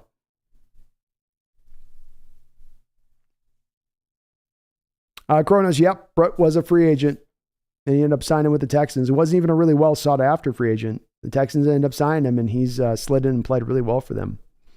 King Bomber, if you were hired to be a front office scout, would you take the job? I hope you do. And would you go to a different team? Oh, Lordy, that's some good questions. Number one, if the Seahawks were to hire me for anything or need anything from me, I am here for them. I'm on call 24/7, 7 days a week. They don't have to really even pay me at that point. So yeah, I would absolutely answer that call, and I'd go be the water boy for the scouts in the front office. I'll be the Gatorade guy over there. Be like, all right, what do you think? Brian Brees, huh? Pretty good tape there. Yeah, it's good. Here, I need more. Yeah, what do you think of the quarterback thing, though? Leave us looking good, huh? Leave us looking all right. So I would do it. Now, would I go to a different team? Would I allow myself to? It's a tough life being a scout on a football team. It is, especially for a guy now in his mid-40s to have to start from the bottom of the scouting tree on that might be tough. If I got to do it on a team that I'm not even really hyped about, right? Like that I'm not even on. I probably would say yes if even another team asked, but I don't think anybody's asking. So it's a good hypothetical, but I don't think anybody's coming down to offer little old me a scouting job of any kind in that front office. But yes, King Bomber, this team needs me. I will answer that call. I'm always on call for my team. Bobby Savage Hill says, good points on DK. Maybe he doesn't win the go up and get him balls so much as I'd like, but simply having the option is so beneficial. He does open things up for the other receivers with his presence. Very well said, Savage Bobby Hill. I appreciate you on that. And yeah, I think that with DK, it's sometimes hard because the moments do get tough that are the bad moments. The Saints game a couple weeks ago where he had that horrible fumble and then I think a drop later on in the game. And you go, come on, DK, come on. Let's go. But I think we got to take the good with the bad with him. And when you do, to your points on this, concentrate on the good. He's a tremendous blocker. He makes big plays throughout the course of the game more often than not. He's very good after the catch. He will fight for that extra yard. He's a deep play guy. He causes a lot of attention to be drawn to him. Something I saw Bobby Savage Hill that was on wide display a couple weeks ago when I was in the stadium against the Cardinals is how often the Cardinals were rolling the safety to DK's side every single play. Every single play, he's pulling those double teams over more often than not. And I think when you put that all together, the good totally does outweigh the bad. It doesn't mean the bad isn't there or isn't worth mentioning, but to me, it's just enough to kind of counterbalance that. Daddy Dennis says it was stunning. Danny Dimes got used and abused. He did. He was Danny Nichols today. He was Nick Nichols today. That's what he was. Jacob, I was at the game. Very exciting win. That miracle fumble being converted into a Walker touchdown sealed the W for my Hawks. Sounds like it was a fun little game to go check out, Jacob. So you guys had it loud in the stadium. It's good to see. Everybody was bringing it. Daniel W., I said this summer. I said this in the summer, but Shane Waldron gives me Christian youth summer camp counselor vibes. I don't know if this is good or bad. But like you said, you don't need to be an alpha to be a head coach no more. No, it's definitely something to your point on this that you needed to have as if you were a coach in the 80s or 90s, you had to have a little bit of that, ass kicker mentality to you. There was going to be times where you were going to need to implement it. I think in this day and age, it's become more buttoned up and these guys are a little more aware of this. It's not as sort of frat house kind of vibe that you get from teams that you had in the 80s and 90s. I think it's a little bit more of a business approach, which lends more well to a guy that's just even keeled and to use your words, not alpha type necessarily. Jeffrey Nicholson, what a turnaround for the defense. Amazing. Completely amazing, Jeffrey. You were bottom 5 in the NFL in DVOA through the first 5 weeks of the season. Now you're going to be top 3 through the last 3 weeks. That is a stunning turnaround. This is not taking a defense from 32 to 15. This is taking a defense from 32 to 1. 32 to 1. It's pretty incredible. Jacob Davis, I expected more from Wan'Dale Robinson. I think he's beaten up a little bit. I think he's a little battered. Dave Chamberlain says Waldron would be another Dennis Erickson. Great comparison there, Dave. I like that. I like that comp, man. Kel, what's up, Kel? With the $5 donation. Good to see you in the chat. Hey, Brando. I went to the game. Didn't feel good about it all week. K9 is real. Mike Jackson, Mafe, Harris, Bruce, and Uchenna. Also met Justin Coleman. Well, how about that? That would have been nice. And boy, I'm a little jelly of you guys being able to get, and gals being able to check out the game in person. That looked like a real fun, popping environment in that stadium. So that's what it looked like to me. Those are the guys that stood out as well. Definitely love what we saw from the channel here, watching it on the stream and doing it, just play by play on it, Cal. It was a fun game. Another game too. I think you'd feel the same way about this, Cal. We're just another very entertaining football game, like a fun game to watch. Not I've got to go to the dentist's office and I'm getting a couple root canals. I'm going to the dentist's office and I'm getting a clean bill of health and he's going to hand me a lollipop at the end. That's what we got. But it was great to see. Great game. And boy, K9 is real. That touchdown run, Kel. Be interesting to see if you feel this way. It didn't seem like there was a lot of holes there for him throughout the course of this game. Even on that play, there was nothing there for him. And to get a touchdown out of it, to get plus yards on that play, much less to make a touchdown out of it, ridiculous. Just a ridiculous run. And I'm glad he's ours. Jacob Davis says Geno's a true leader. Smart man in the pocket. He can run. His instincts have improved so much since the beginning of the season. Yeah, he's been awesome. Very awesome. King Bomber says there are a few things I didn't like about Waldron's play calling, specifically third down and long. Outside of that, it was phenomenal. That's fair. King Bomber says I watched some of the Bears game before ours, and third and long, they run the ball and get like 10 yards. Then there's us where we run it on third and long and get nothing. Pass it on third down and get none. We got to figure out this third and long stuff. A little bit, King Bomber. It doesn't have to be as much of an issue of something that you got to really deal with because so much of the context of your offense is built upon moving chains. Much of the context of your offense is getting into third and shorts so that you're not that far behind the sticks. And the team's been part of, I think, their success this year has been based upon staying in front of the sticks, getting yourself into third and makeable situations more often than not. So I think it would be great if they could clean some of that up. I think some of the third and long is just going to be tough anyway. And King Bomber, this was going to be a rough day with the third and longs in the respect of Wink Martindale is going to bring a blitz on third and long. If I've got a 3rd and 10 or 3rd and 11, I'm going to need as a quarterback to wait in that pocket 3.5, 4 seconds for those long developing routes to get up the field, to get to the sticks, to get the first down. If Martindale's getting the pressure in my face because I got a free rusher coming and I can't get it there, that means I'm going to have to throw checkdowns. That's going to have to throw in front of the sticks then just to get the ball out of my hands. It's why, King Bomber, I like doing a 3rd and long blitz from time to time on offenses because you do put them in that position as they did against us today, and we didn't do on the other side of the ball defensively. So I think it's a little bit of the method of approach of the Giants, which kind of forced you on that. You also had times where we had some drops, I felt like, on third down on plays where if the player makes the catch, it's a little bit of a different situation. But it wasn't maybe perfect in Waldron's respect of things. King Bomber says it was a problem with Russ because he would always end up in that situation, and it seems like a problem we're avoiding currently. But if we play elite teams, find ourselves in third and long, it's something to try to improve. I think you point out the key point here is I think it's not something that you face as often as you have in recent years with Russ because you're doing better on 1st and 2nd down. You're being more consistent in generating yards and getting yourself into more of a makeable situation. I think it probably stood out to you too a little bit, King Bomber, because the Giants were converting so many of their 3rd and longs on the other side, especially in that second half. Zal0 says, what else is good is that our defense is finally starting to come alive. After the Saints game, we allowed 9 points, 23 points, and now 13 points. It will keep getting better with more time of play. Well said. Well said. Daniel, so apparently because Geno wasn't under NFL contract jurisdiction when he got his DUI, he gets to skate by on it. But with Goodell, he could still come up with something, but I don't think so. Oh, okay. That's good to hear, man. That's encouraging. So maybe there will be no DUI suspension. King Bomber, I think part of that is the fact that some of these teams just straight up suck. Yeah. And I think it's beyond suck. It's a year of parity, King Bomber. I think it's a year of inconsistency. It's a year of a lot of teams having a hard time of putting out the same performance week in and week out. And there's a lot of fluctuation going on. Jacob, tomorrow night, I'll have Burrow, Boyd, and Mixon going in fantasy, and I'm down 43 points. Oof.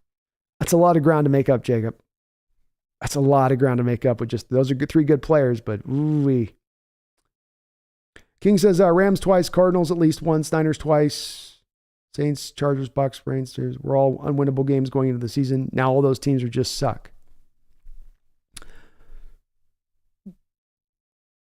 Well, of course, the Chiefs don't suck in there. I don't think the Chargers suck either. I think we just caught them at a good time. I think the Chargers will still be, a playoff team when it's all said and done. Bucks, we'll have to see on that. I think it might be a little too early to have their funeral quite yet. We'll see. Oh, you corrected it, King Bomber. Sorry, I didn't see that. Zach the Potato, I didn't know you guys were Seattle Mariners. Yeah, the officials saying the Mariners.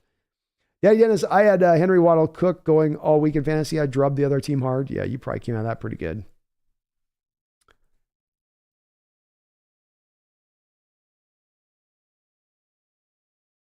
For Waldron, as of February 2022, he's on a 1-year, $6 million contract. Yeah, let's get him onto a multi-year deal at that point. Let's do it. David Chamberlain, you're an East Sider? Howdy, neighbor. What's up, Dave? I am indeed, man. I'm over in Spokane. I couldn't take the traffic in Seattle after a while. Got to me. King Bomber, I legit think you have a chance of being a front office scout. I don't know if that's what you want to do, but you could do some scouting stuff for a local college team or something. I'm open to it, man. I wouldn't say no to it, King Bomber, and I feel like my track record's pretty good with the guys that I've looked at it. If anybody was wanting to look at where my thoughts are, go look at what I looked at the prospects 3 years ago. I think I've been pretty on the mark with where I saw a lot of these guys and where they're going to go with their career. I'm not perfect, but I do like my track record on it. So I would be with it, man. It'd be exciting. I would 100% do it. Any capacity whatsoever, sign me up. Yeah, Kel, you guys did a great job out there. Representative, got to give you my 12s in the audience props. We had a lot of false starts. We had a delay of game penalty. I feel like the 12s were really bringing the noise, Kel. I'm putting that on you. I'm putting that on you in a good way. Joshua Sonnier, at this point, I think anything is possible this season. We should be shooting for home field advantage in the playoffs. Oh, I like it, Joshua. Yeah, let's go. Why not? We're halfway into this year. Nobody thought we were going to be here. Let's go. Let's go. You never know, man. You never know. And this team's getting better and better and better every single week. And Power Code, hey, Brandon, great win today. Uchenna Uwosu is freaking legit. He could very well fit into our future defensive plans. Appreciate your time and insights. Cheers. Hey, cheers to you, my friend. And I'm thinking the same thing. You've got him on a 1-year deal here. There's a way you could come back to Uchenna here in this offseason and say, okay, we got you on the 1-year deal.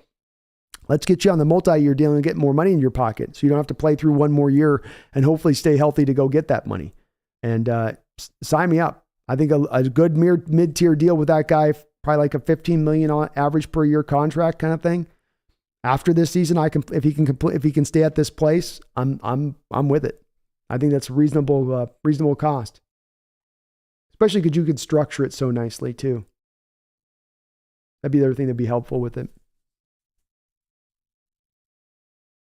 David Schmader says there was 2 plays that K9 was barely tripped or he would have been over 100. 100%, David. Very, very apt of you to see those couple of plays because they weren't very clear, but I saw the same thing where he just got caught by the ankle by the last defender who could make a tackle on the player. He was about to open it up and they just got him by this much. When the running backs come up and they look at the coach, they'll look over at the sideline and they'll go like this.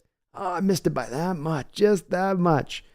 I agree. He had just a couple that were just right on the edge of getting there and just couldn't quite push it through.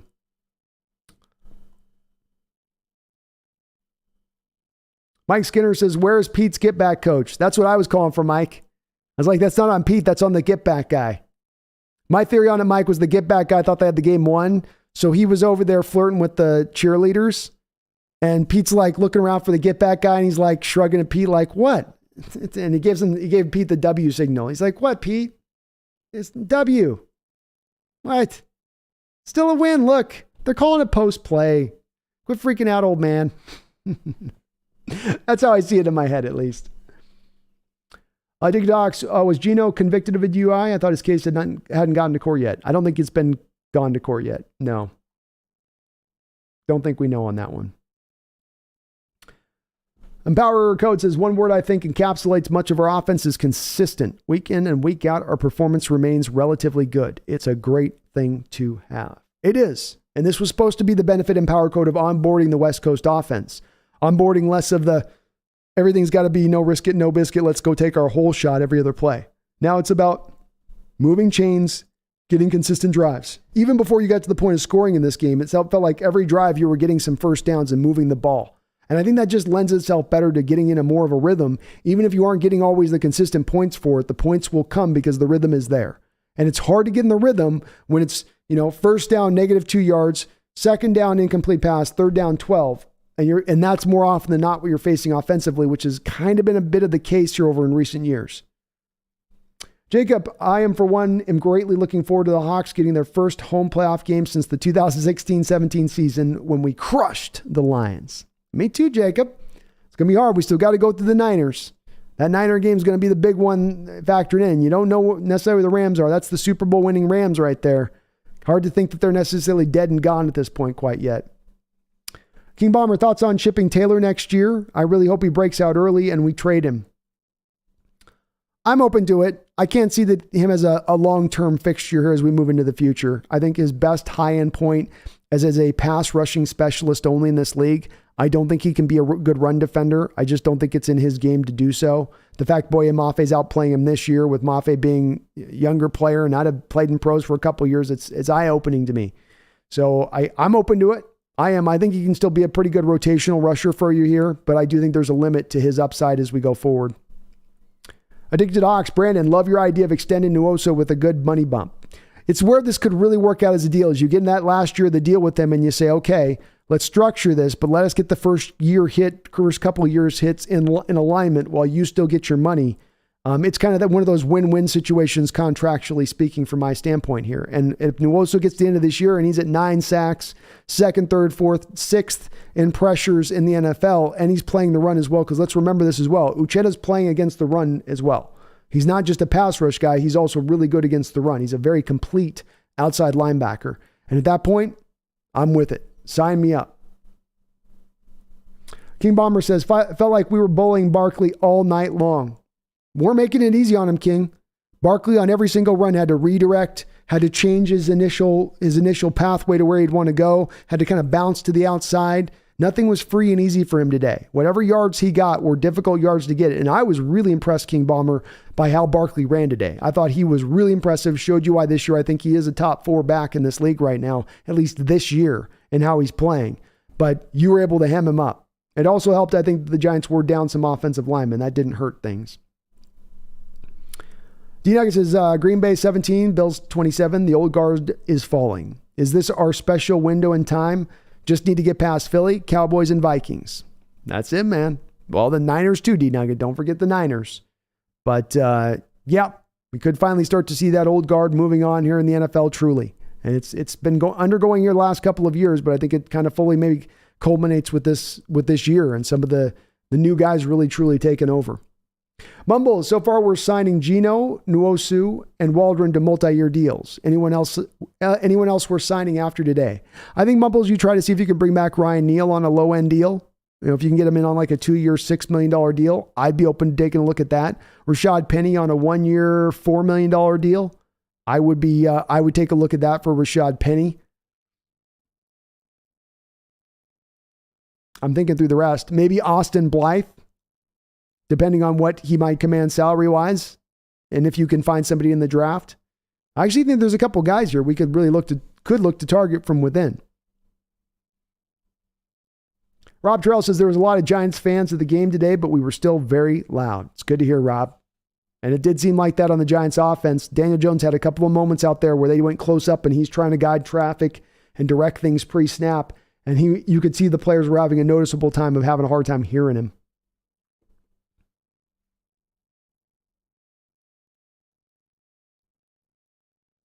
Alex Marks got MVP Geno. Probably was the MVP of today. Matt S., good game from you guys, man. Well played game, you guys. Stay with it, and hopefully you guys can get a little bit healthier. A big part of this game to me is you guys just coming in so short-staffed, so to speak.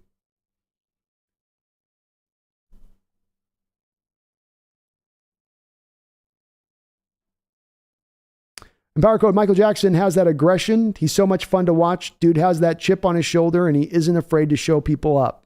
No, he's got that Legion of Boom kind of spirit, or just the quarterback spirit that we would see from Coach Carroll corners at times. That competitiveness, playing with a little bit of that edge, good tacklers, always fighting, always competing every play, never badly beat.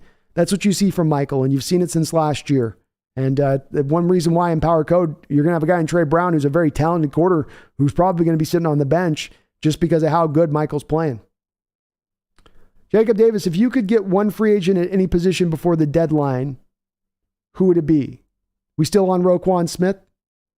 I'm still on Roquan Smith, Jacob. That's the guy that most improves you at this point beyond any other guy I think that you could add. And I think you could acclimate him to the system very quickly, Jacob, because he's already played with Desai before, right? His defensive coordinator from last year, Sean Desai, is our current assistant head coach. So I think he would know how to use Roquan and what positions to put him in, and it would be really hitting the ground running right from the get-go. Because let's not forget, if you get a receiver, if you got an offensive lineman, if you got a safety, those are guys that are going to take some time to acclimate and figure out the scheme and to get themselves to a point where they can actually be a benefit to you on the team. I think Roquan could be that for you instantly off the jump. And I don't know of another position that you could really go out there and grab that would be, close to it outside of, maybe making a move to like New Orleans and trying to talk them out of Honey Badger or something. Say, hey, you guys are out of it. We'll give you a third or fourth for Honey Badger. How about that or something? I don't think a third, but fourth or something. But Roquan still becomes the best option. Matt S. says, you guys played really well against us. 2/5 of offensive line starters were out. Oh, I think it was even more than that for you guys too, Matt. I'll give you definitely a tip of the cap here. Would you have like 2-3 wide receivers you were down as well in this game? Down your top tight end in this game. That's hard to overcome when you got to go play on the road against, at the very least, we're a solid team. And that's hard to overcome. That'd be hard for us to overcome coming into New York to playing you guys at your home if this was on the other side of it. So I still think some people think that Giants aren't good. I think still you guys got a good team. I think you're still in the process of kind of onboarding and getting to where you're trying to get to. But you're going to be a tough out this year. And I'm glad we only have to play you once. Mumble says, not particularly in mind. Right now, I think we have something really good with what we have. Oh, you're responding to the question above. And Matt, I do agree. You guys do need the wide receivers here when it's all said and done. Luckily, the good news for you on that is that there's always ones in every draft. And guys that you can bring them in and they can start playing and get going from the rip. So that's one of those easier positions to at least to address. Mumble says the comma placement grammar is my one weakness. More meant nothing in mind right now. I'm not sure of the free agents next year. Oh. Yeah. I think he was meaning it like a trade. I think he said free agent, but he was meaning it like a trade. I read that into his question there. Addicted to Hawks, Brandon, is Tariq or K9 the rookie of the year? Well, we don't have to decide, right? Because it's offensive rookie of the year and defensive rookie of the year. I mean, if Tariq ends up getting another 3 interceptions this year, he's your rookie of the year.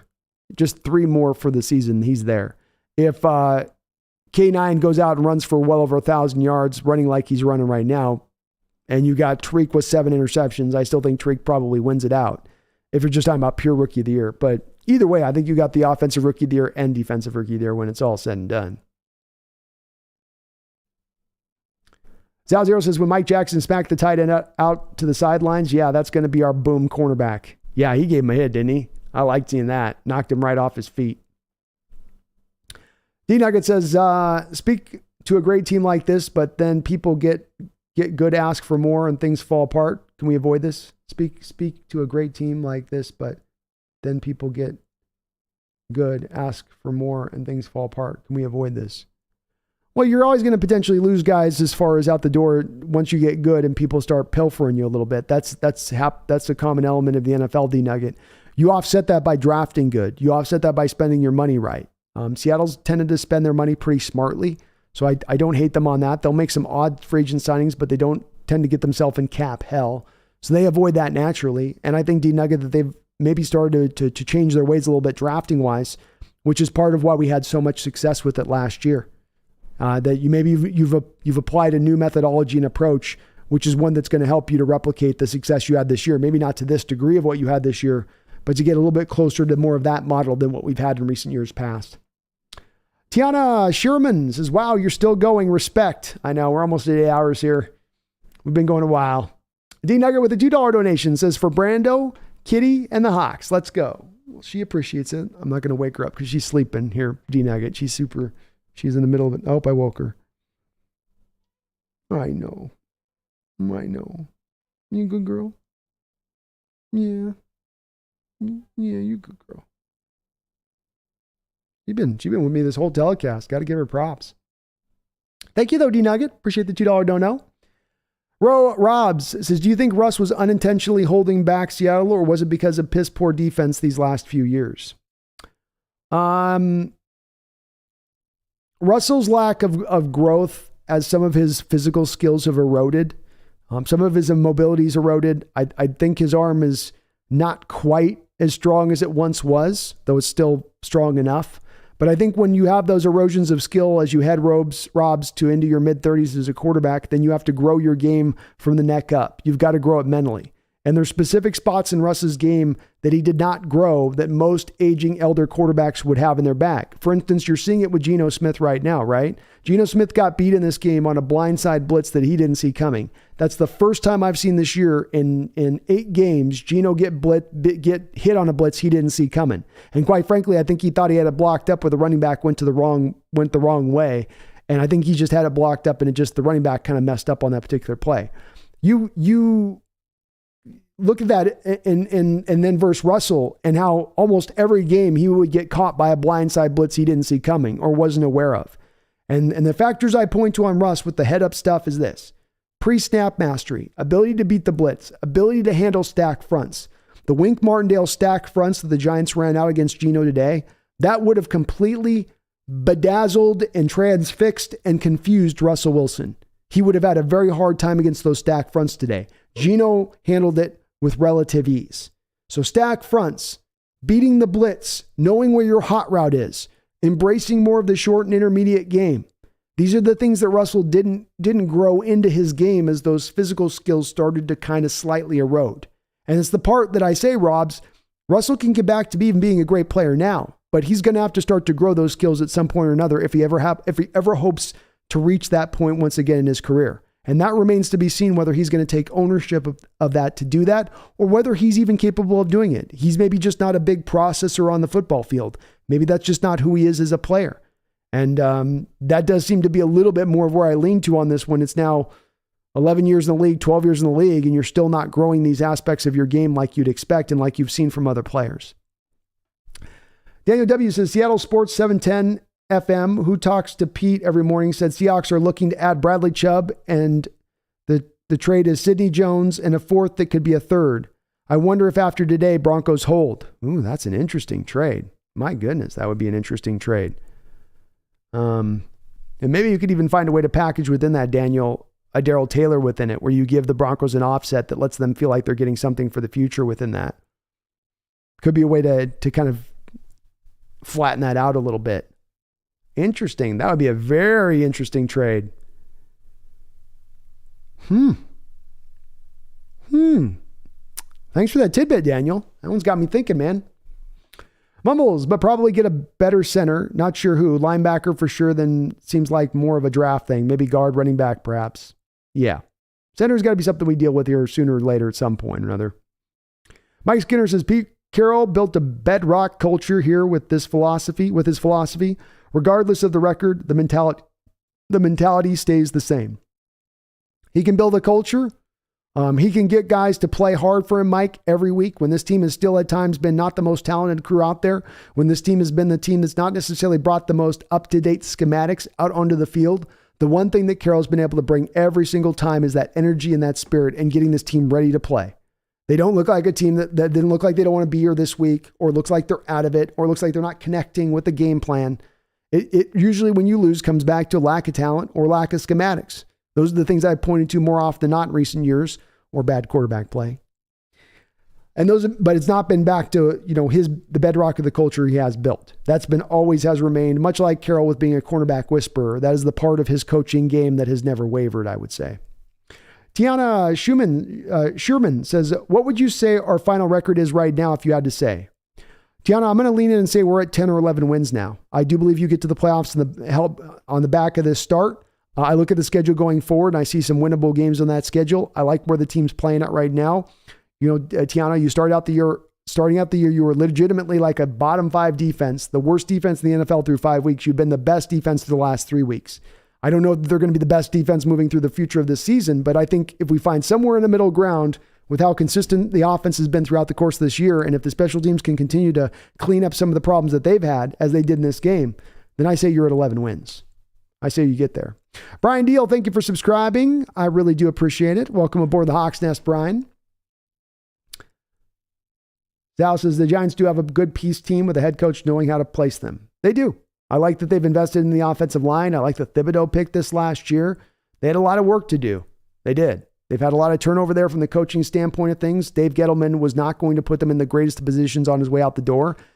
He did the same thing in Carolina when he left there. It was a bad hire of Gettleman in the first place, but I think that they're taking the right steps to starting to correct the situation. And long-term, they'll be good. Long-term, Matt, you guys are, I think, in better hands than ever. When you guys had Gettleman there, that was one of those, I can't give you a lot of hope situations. That was one of those, like, you got a bad general manager. I don't know what to tell you. I can't say that now, though. You're in a lot better of a circumstance. Mike says, also said, Tyler is the best receiver he has ever been with. Lockett is officially better than Doug. Well, hey, I can understand why Pete would say that. Lockett's going to end up probably having a better career. Mumbles, those 3 I mentioned before, for sure I want. Walter and Geno are 1 and 2 for sure. Wilson was a close third. I might grab Homer too, weirdly enough. Yeah, maybe on that. I think the cost will be a little too much. I think somebody's going to pay him to be a third down back specialist somewhere. Daniel, this team feels fully united for the first time in a long time. I think the doubters brought them together and one guy leaving. Honestly, I'd never seen the team this close since 2012. Agreed 100% all the way around. I'm not trying to throw blame at Russ, just that you removed a factor that was maybe impacting the way the chemistry could truly fit together. I would also argue that Coach Carroll teams going back to USC, or even our Legion of Boom teams that went to the Super Bowls, those were built around being teams. That's where Coach Carroll's had his greatest success as a head coach, be it on the college level or the pro level. And when he's at his best, it's when a team is driving it, not when one star player is driving it. Matt says, I could see the Giants and Seahawks play in the playoffs. I could see it too, Matt. I could see it too. You got a tough division there with how those guys are playing along through it. But I don't think your schedule is incredibly tough. You're going to get healthier. And I like what Dave Ball's doing there, man. I like how he's putting Daniel Jones in a position to succeed, which is what the previous coaching staff had such a hard time of doing. Mumbles, I might be high enough to be seen as high, but I really love him as a third down back. No, I love Travis Homer, Mumbles. I think Travis Homer's is definitely at least a top 4 third down back in this league in all of what he gives you. He's a great pass blocker. He can catch the ball out of the backfield. He can run the ball when you need him to run it. He's fast. I do like him quite a bit. I do think Mumbles, the baseline, though, is going to be the Nyheim Hines extension that the Colts signed their third down back specialist to a couple of years ago will be your baseline. And I think that that's going to be just a little bit too expensive for a guy like Travis Homer. Addicted to Hawks, Brandon, I chuckle at your cat's name is Pumpkin, the nickname I have for my daughter. Kind of funny. Yes. Well, the story on Pumpkin's this, is that my many years ago in my last relationship back in the day, I had a girlfriend who wanted me to get her a very specific birthday present. She said, get me an orange cat. I want an orange female kitten, is what she said. That was what I was told if I was going to be a good boyfriend, to go get my girlfriend that cat. So I went out, I scoured the San Diego area. I found, and by the way, tabbies come as only males most of the time. Orange cats are normally male. It's hard to find the female. Just let you guys know on that one. A little FYI. Finally found her, brought her back home, and the kitten ended up just choosing me. It was pretty much undeniable. Of course, my relationship ended up winding down at one point or another, but the kitten ended up saying, Yeah, but I pick you. So I got the cats out of the breakup. That was the way that one worked. Cats love me for some reason, though. I don't know why. It's always, if there's a cat in the room, they're going to end up on my lap one way or another. But she also wanted to name her too. That's why when you mentioned the name Pumpkin, she named her too. So it's got to be a kitten, it's got to be orange, it's got to be a girl, and we're going to name it Pumpkin. So I did my part on that deal. Zhao, Tariq Woolen, oh yeah, there we go. Sorry, I missed a little bit of a deal there. Matt S. says Giants blitz a lot. That's what Wink Martindale does, Matt. But that's good. I like Wink Martindale. I like their blitz heavy approach. He knows how to do it. He knows how to do it effectively. Just got to give him a few more better players to be able to execute it right. And that Giants defense could be really tough into the future. He's a good defensive coordinator. That's a good hire for you guys. Zao Zero says Tariq for sure is defensive rookie of the year, but they might give it to the Sauce. He's a big name player, and more importantly, is getting away with way too many holding calls. He grabs a lot and holds much more than Tariq, but no flags. He does. He's very grabby, Zao. He's very, very grabby, and he gets away with it. It's like he already has sort of the officials' respect or something. Like he's already kind of, undeniable. And he might. I'm hoping Drake gets a couple more picks to make it hard to make that selection for the national perspective of things. Tommy says, laughing my ass off, Geno dedicated the win to McAdoo and Reese, his old Giants head coach and general manager. They wrote me. I didn't write them back. Daniel W. says, whoa, you just blew my mind. Did we hold Darrell Taylor out today because we were packaging him in a trade? Brian Birds, Bradley Chubb. Now I'm wondering. Taylor had an injury out of nowhere. I didn't say it out loud, Daniel, but I was building that into what I was thinking with this a little bit. The Darrell Taylor not playing today was odd timing. I've heard of no injury with him whatsoever. Let's also not forget, Daniel, with this a couple weeks ago, we did restructure a Quentin Jefferson at that time to free up some money for this season. Yet there was no other deal made in conjunction with that Gabe Jackson restructuring that we undertook. So maybe we're putting a little bit of some detective work together here. But yeah, maybe there's something to this on Darrell being included in this trade wherever he does end up going. And maybe he has a little bit of value to a team to bring him back. And if you're looking at bringing a defensive end in, does it make any sense to bring in a guy like Bradley Chubb if you have Darrell Taylor, Boye Mafe, Uchenna Nwosu, and Darrell Taylor already on the roster? Does it? So I think we're kind of getting onto something here, Daniel. Matt says, yeah, Wink Martindale is really good at confusing quarterbacks, although Geno played well regardless. I think that's something that he just fit up against a quarterback who's doing really well this year at controlling the line of scrimmage and seeing things very clearly. And I think more often than not, Wink's going to be able to go up against quarterbacks that he's going to be able to overwhelm and confuse. I think this just happened to be a week he wasn't able to do that as much and as well. It's also his first year there, Matt. So I think some of this is, if you're going to have a guy that's a blitz heavy guy, he's got to have his kind of personnel in there to execute it. And I don't know that Wink has got his guys necessarily in there to execute exactly as he's going to want to do. Zao says, I actually would love Bradley Chubb, but I feel he's been underperforming his talent in Denver, but maybe Russ issue, laughing out loud. He's having a great year this year, Zao. He's been an underperformer there in recent years, but not this season. He's having another year where he's having a year where he's really coming on for them. He's trying to earn that. Remember, he's in the final year of a deal, so he's trying to earn that contract extension, and I think he's going to probably get it at this point. So, he would be a big upgrade for us versus what we've gotten from the position this year so far. A very big upgrade. Not to mention that would then allow you to then slide Boye Mafe back into more of a rotational set. You can kind of control some of his snaps at that point. I could see it. Did anyone know what Bradley Chubb's cap hit will be for 2023? He's a free agent after this year, I believe. I could be wrong, but I thought he was a free agent. D Nugget says, Kurt Warner has a pretty good YouTube channel breaking down plays. Everyone getting into YouTube. Oh, everyone is, man. It's the new arena. It is the new arena. Nick Craig with a $5 donation says, play of the day, Bruce Irvin throwing Daniel Jones into Saquon Barkley. Bringing Irvin back is really working. Boy, is it ever. Thank you for the $5 donation, Nick. And yeah, that was one of my favorite plays of the game too. Right off the handoff, I'm not going to get to the running back. Bruce instantly kind of made this process moment of, I'm not going to be able to get the running back. I've got the quarterback between me and him. F it. Just push him into it.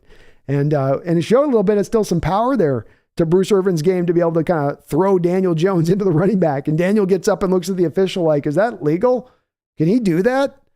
That seems like that's illegal. And Bruce just over there laughing. But yeah, that was one of my favorite plays of the game. And Irvin was a force out there today.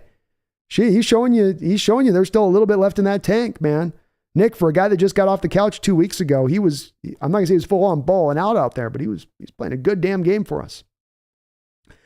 Brian Meyer says Taylor has a hip injury. Well, that's just what they want us to think, Brian. That's just what they're saying. That's just what they want the public information to be. Big Country says 11-6. I think AZ, Los Angeles Rams, and KC are the losses. Ooh, interesting losses there on that one. Okay, Big Country. Well, we're in green, so I'm at 11-6 too. I think I got the Rams as 1, KC as 1.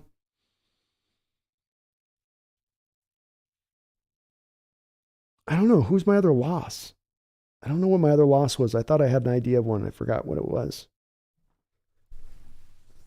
I'm not sure who my other loss is. Does seem like, though, to your point on that, Big Country, we always split with the Cardinals. It's like every year it seems like it's always a split one way or another. D-Nuggets says old vets like Irvin are important from a mentorship level for rookies. Pro teams have gotten away from holding on to a few vets, but it's important. I agree. Can't hurt, can it? Certainly can't hurt. Seahawks gaming this season, K9 had a touchdown in 4 games straight. Woolen had an INT in 4 games straight. Kobe Bryant had 4 fumbles in 4 games. Mafe is next. Next up, Mafe. 1 sack, 1 game. So we got 3 straight games of Mafe getting a sack is what you're saying, Seahawks gaming.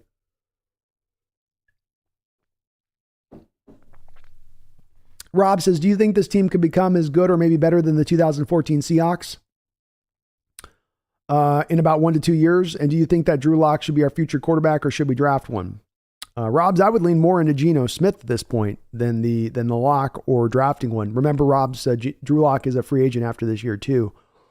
I don't think you're going to ever see a Seahawks team going to be quite as good as that 2013-2014 Super Bowl team. I think that was historically at minimum a top 10 all-time NFL team in the history of the sport. You could make an argument they were a top 5 all-time team in the history of the sport. So I don't think you're ever going to get quite there. But the good news on that, Robs, is I don't think you have to get there to get back to a Super Bowl and win one.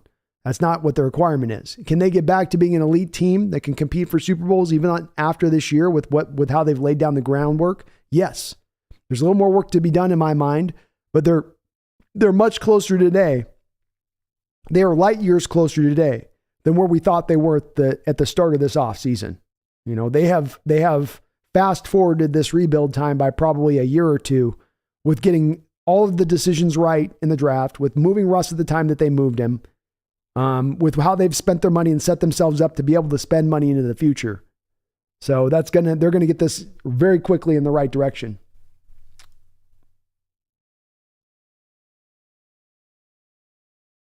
Corona says, do you think Lockett has done enough as a wide receiver in his 8 seasons that if he hangs up his cleats season end, he makes the Hawks Ring of Honor, or not just yet? I think if he hangs it up at the end of the year, I think it's not quite yet.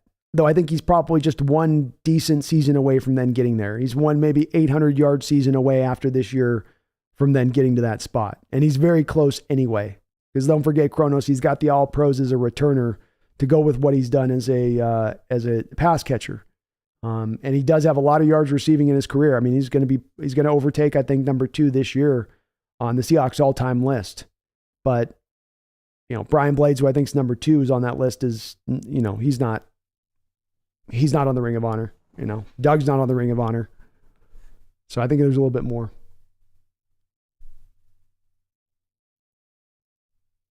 How about in your area or in the middle?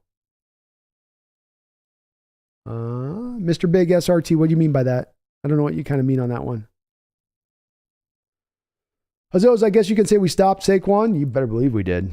Also, what is the defense doing better the past 2 weeks they weren't doing in the previous weeks? It'll be the past 3 weeks, Azos. So this goes back to the Cardinal game, 3 weeks. There's been a couple of main factors onto this. Number 1, you went away from the wonky 4-man fronts on early downs. So none of the 2-man defensive tackles shoulder to shoulder and the outside linebackers on the edge with all that space in between them. That's gone out the door. So that's been the biggest thing to impact things. The second part is that riding with the 3-4 defense has been able to give them that extra man line of scrimmage to help them stop the run. They've tightened down some of the zone defenses where they're not sitting as loosey-goosey and just protecting against the deep ball. They're allowing the corners to really drive on balls and press the routes and and make things uncomfortable on teams short. So I think that that's been a big part of it. They've taken Darrell Taylor out as those on early down and flopped in Boye Mafe, who's a much better run defender. That's also helped to impact things. Cody Barton and Jordan Brooks are playing a little bit better at the middle linebacker position. That's helped. Ryan Neal has been a far vast superior improvement over what you had from Josh Jones across the board as a tackler, in coverage, as a blitzer, all the way. So I would point to all of those as the main reasons this defense is stepping forward. Jaeger Rodol, Seahawks, what about Homer? Homer is great. He was awesome in this game, Jaeger. Again, one of the better third down backs in the league, and he showed you. That little catch he made in the middle of the field where he turns around and just uses his speed to get the edges and turns it into a 20-yard gain was phenomenal. He's been out the last couple of weeks. You felt his absence when he came back this week, how you could see how he does help the team out. Also, what he did with special teams too, Jaeger, right? Causing the fumble on special teams with a legit fumble cause with the Peanut Tillman punch. So very impressive by what we saw from him today. He was great. I dig Doc's lock in the Ring of Honor, I think, but I hope he doesn't hang it up for a couple more years. Still looks strong to me. I hope he still plays a couple more years. Still looks good to me too, man. Cameron says, don't ever stop doing these, man. I love hearing you talk about the Hawks, and it keeps me sane while I'm at work. Hey, my pleasure, brother. My pleasure. You keep watching. You keep listening. I'll keep broadcasting, man. I love doing this. So if you love listening, we got a great partnership on that. What about the Hawks for next wins? Mr. Big RSRT, can you might have to, I don't know what you mean. What about the Hawks for next wins? I think there was a word got left out of there. I think a word got lost. Jeffrey Nicholson, is Kenneth Walker a top 10 running back? Yes. Right now, he is a top 10 running back to me. Is he top 5? Is he over the top of Henry?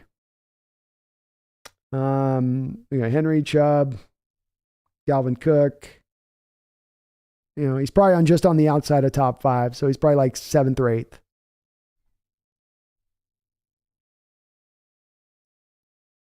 Seahawks gaming, Tyler Lockett's one touchdown away from tying Doug Baldwin, and Lockett also has an all-pro under his belt. There is that.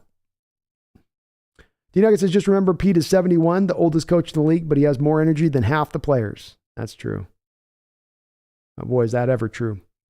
Azos, do you see next year when Jamal Adams comes back improving the defense or worsening it? So far, this team is rolling without him. No, I think he's an improvement. That's a plus player on this team when he's out there. Maybe he's not at all pro level Jamal Adams where he was at with the Jets, and maybe he's knocked a few steps back by some of the injuries that he's sustained over these course of next year. That's hard to predict. But if he is the player he was even coming into this season, he is a guy that I think is still an upper level plus strong safety in this league. And I still think that he would make this defense better by his presence rather than worse, even with how well Ryan Neal is playing at the moment. I dig Ox. Brandon, cool story about Pumpkin. Thank you, man. That was a little bit off topic, but Robbie Red says, on a scale of 1 to 10, how well did Lucas and Cross play today? I'd give them both an 8.75. I think there was some difficulty in generating some run blocks. Like I think your PFF score for them is going to show them very excellent in pass protection, and it's going to show them as all right in the run blocking game. So I'll go 8.75 then. Mike Skinner, draft late for running back. It is sadly the easiest position to replace. I mean, it is. I think, Mike, this is a little bit of where we go into the direction from my standpoint of looking around the league at certain respects and understanding that there are difference makers at the position and that you can find some value in later rounds sometimes, but that if you want a guy that is a difference maker, a guy that can really, handle it on his own, that doesn't need everything blocked up perfectly to get the job done, you're going to have to give up a little bit more assets to go get that guy. The top 3 rookie running backs of this last class, this draft, were taken with inside, I think, the top 4 or 3 rounds. And there's not been anybody in the later rounds in this season so far who's coming out there and really being a stud or showing that they're on an equivalent level to those top 3 guys, Damian Pierce, Breece Hall, who's now injured, but was running really well before his injury, and Kenneth Walker. Azos, what position should we trade for before the trade deadline? I'd go with probably middle linebacker with Roquan Smith. Strong safety is a potential one. I think that there's not going to be an easy target out there for them to go get Azos. I think that there's a very few teams out there that are willing to make moves. Very few players are actually available for positions we actually need. And I think that we end up probably standing pat more likely than not because of that. Power Code, I feel like for the Colts, though, imagine trading notable draft capital for a quarterback just to bench him 6 weeks into the season. I feel bad for the Colts. I do. I think the Colts are one of those organizations in the NFL over the last couple of years that have actually made a lot of smart decisions. It just hasn't paid off for them. And, they're going to be Frank Reich's going to be put into question as a head coach, and general manager might be put into question with some of his selections. But I've actually really liked their approach and thought it's been more often than not smart. They just haven't been able to have any of these older quarterbacks they're bringing in. Phillip Rivers, Carson Wentz, Matt Ryan.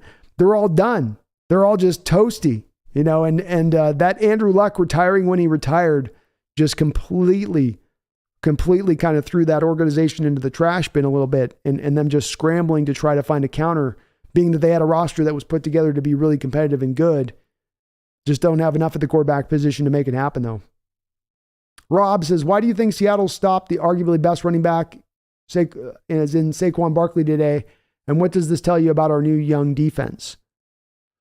I think you stopped him because guys kept maintaining their gap integrity. Nobody overshot their gap or cleared out of a hole to then allow Saquon that cut back lane that he's sometimes looking for, where you get a defender over aggressive, and then that's going to leave a hole, and he's going to run right through that hole. I think your guys maintained their gap integrity, and people made their play when they had to make the play with him in the open field. Guys made the tackle where they had to make the tackle. They didn't let him break it and get free. So it really comes down to maintaining gap responsibility, staying committed to that 3-4 defense, which at that point, that does give you now that does give you the true natural 7-man box with an ease of bringing up the safety. Ryan Neal did come down in the box a couple times in this game as well. So you had the safety help when you run an 8-man front on an offense like we did with the Giants today. That then forces that offense to try to then hit you deep and hit those plays deep. And Matt S. is in this chat. I'm sure he'd recognize this. There was a couple places today where Daniel had the throws down the field to then penalize us for running those 8-man boxes, and he just overthrew them. It would be, and kind of a couple of his worst overthrows were on those routes, especially when he had a running back one-on-one up the field where he just could not get the ball accurately into them, even when there was a guy breaking open deep. He had a tight end early in this game wide open, probably would have gone for 40, 50 yards. He's in a clean pocket throwing that ball, and he just vastly overthrows him on the play. So that's really where I think they stuck down on it, is they played gap integrity and 8-man boxes, and that helped it. McCountry says the Colts having 3 rental quarterbacks in 3 years is just dumb. It is, but I feel for their situation. You have a roster that's ready to go for it in the now, right now, in the moment, but you're just one quarterback back holding you back from getting there. Everything else is set up on your roster.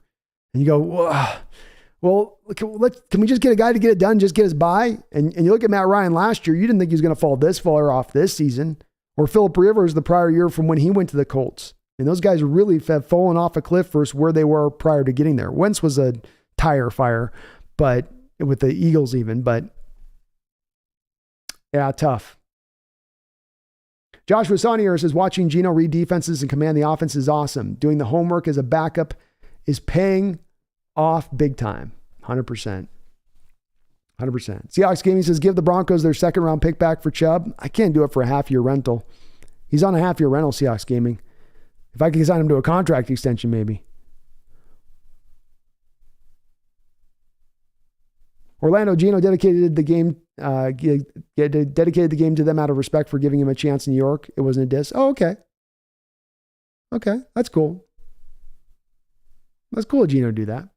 D-Nugget, Geno's like a 9-year experienced rookie. Being a backup has preserved his body, but given home time to learn. Best of both worlds. He does look pretty fresh out there, doesn't he? Yeager says, we ain't trading for Chubb. Denver won today. Maybe, Yeager. They may look at their situation and go, we just barely beat the Jaguars. We're not a good team. We need to start recouping some draft capital. Some of that draft capital that we gave to Seattle this last offseason. And looking at having a second straight season of being down a 1st and 2nd round pick for the Denver Broncos, they may be driven a little bit into the direction of, we need some picks here. We need to get some help in here. Sal says Broncos might get Jones after all. With Mathis being a penalty-ridden cornerback, Jones might actually help that problem for Denver. He could. He could. Jose Rodriguez, you have yourself a good night, man. Appreciate you.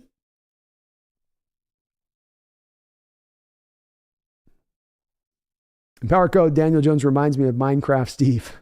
I haven't played any Minecraft. Empower says Drew Lock's in a great position, gets a warm seat on the bench while watching his team ball out and getting paid millions while doing it. Hey, that's why they say in Power Code backup quarterback's the best job in not just the NFL, but in the United States of America.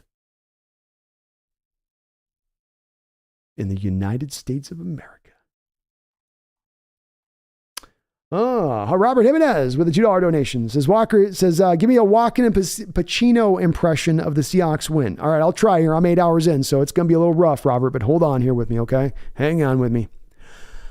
I'll tell you, Seahawks fans, appreciate what you're seeing. You got an old coach. You got a discarded quarterback. Nobody thought being good. No one at all, ever, thought this team could do what they're doing today, this game, this year. It's been amazing. It's awesome to see. First place, Seahawks, Super Bowl, Seahawks. I don't know, maybe. Great to see if they could. Love this team. Amazing job. But what do you think about it, Al? I know you like them too. Good, if you did. I don't know. You tell me. I think they're good. Al, what do you think? I'll tell you, this team is a good team. A good damn team. They had me mad through the first few weeks. No more mad am I. Not at all. I'm telling you now, this team is ready to compete today. Right now. Not tomorrow. Today. Here in this moment. Trust what you've got, Seahawks fans, because it's going rise. It's going big. And you better love it. It's because I got Robert. I'm 8 hours in, man. The voice is definitely dodgy at this point. So it's hanging on by a thread. But thank you for the donation, man. I appreciate you. I know I'm always bad on I'm working on my Pacino though. I promise you, dude. I'm working on my Pacino. It's just so hard. If I was the man I was 10 years ago, I'd take a flamethrower out of this place. I'm trying. He's a hard one, man. Al's tougher to hit than you'd think. Power Hitter, 427 with a $5 donation. Thank you, Power Hitter. I do appreciate you with the $5 dono. Says Adam Schefter said the Broncos were offered a first for Chubb. Yeah, Power Hitter, let's put a little bit of a take it with a grain of salt with Mr. Schefter. You know what I mean? And the reason I say take it with a grain of salt with Schefter just reported last week that the Carolina Panthers turned down 2 first-round picks for Brian Burns. Does anybody you in the chat, anybody buy the fact the Carolina Panthers got offered 2 first-round picks for Brian Burns, a player you would have to trade for and then sign to a $25 million a year contract? No, nobody made that offer. Schefter, in a lot of ways, is a very good guy about breaking information and news. I don't doubt that he's able to sometimes break certain things, but he's also a guy that's fed a lot of stuff to drive narratives from organizations. No one is going to offer a first-round pick for Nick Chubb, who's at the end of his contract right now. There's no extra year. You have him for a half season. Somebody's going to offer a first-round pick for a half season from Nick Chubb? No way. For a guy who last year didn't even have a sack, or had like 1 sack all year last year. He's had 1 great year of production for Denver. And while he's playing good this year, there's no way that he would garner that. Maybe they got an offer of a first-round pick from the Rams in like 2027. You know, maybe they threw that onto the table. But no, I don't buy that they were offered a first-round pick. I think that Schefter just doing the Broncos is solid on that one.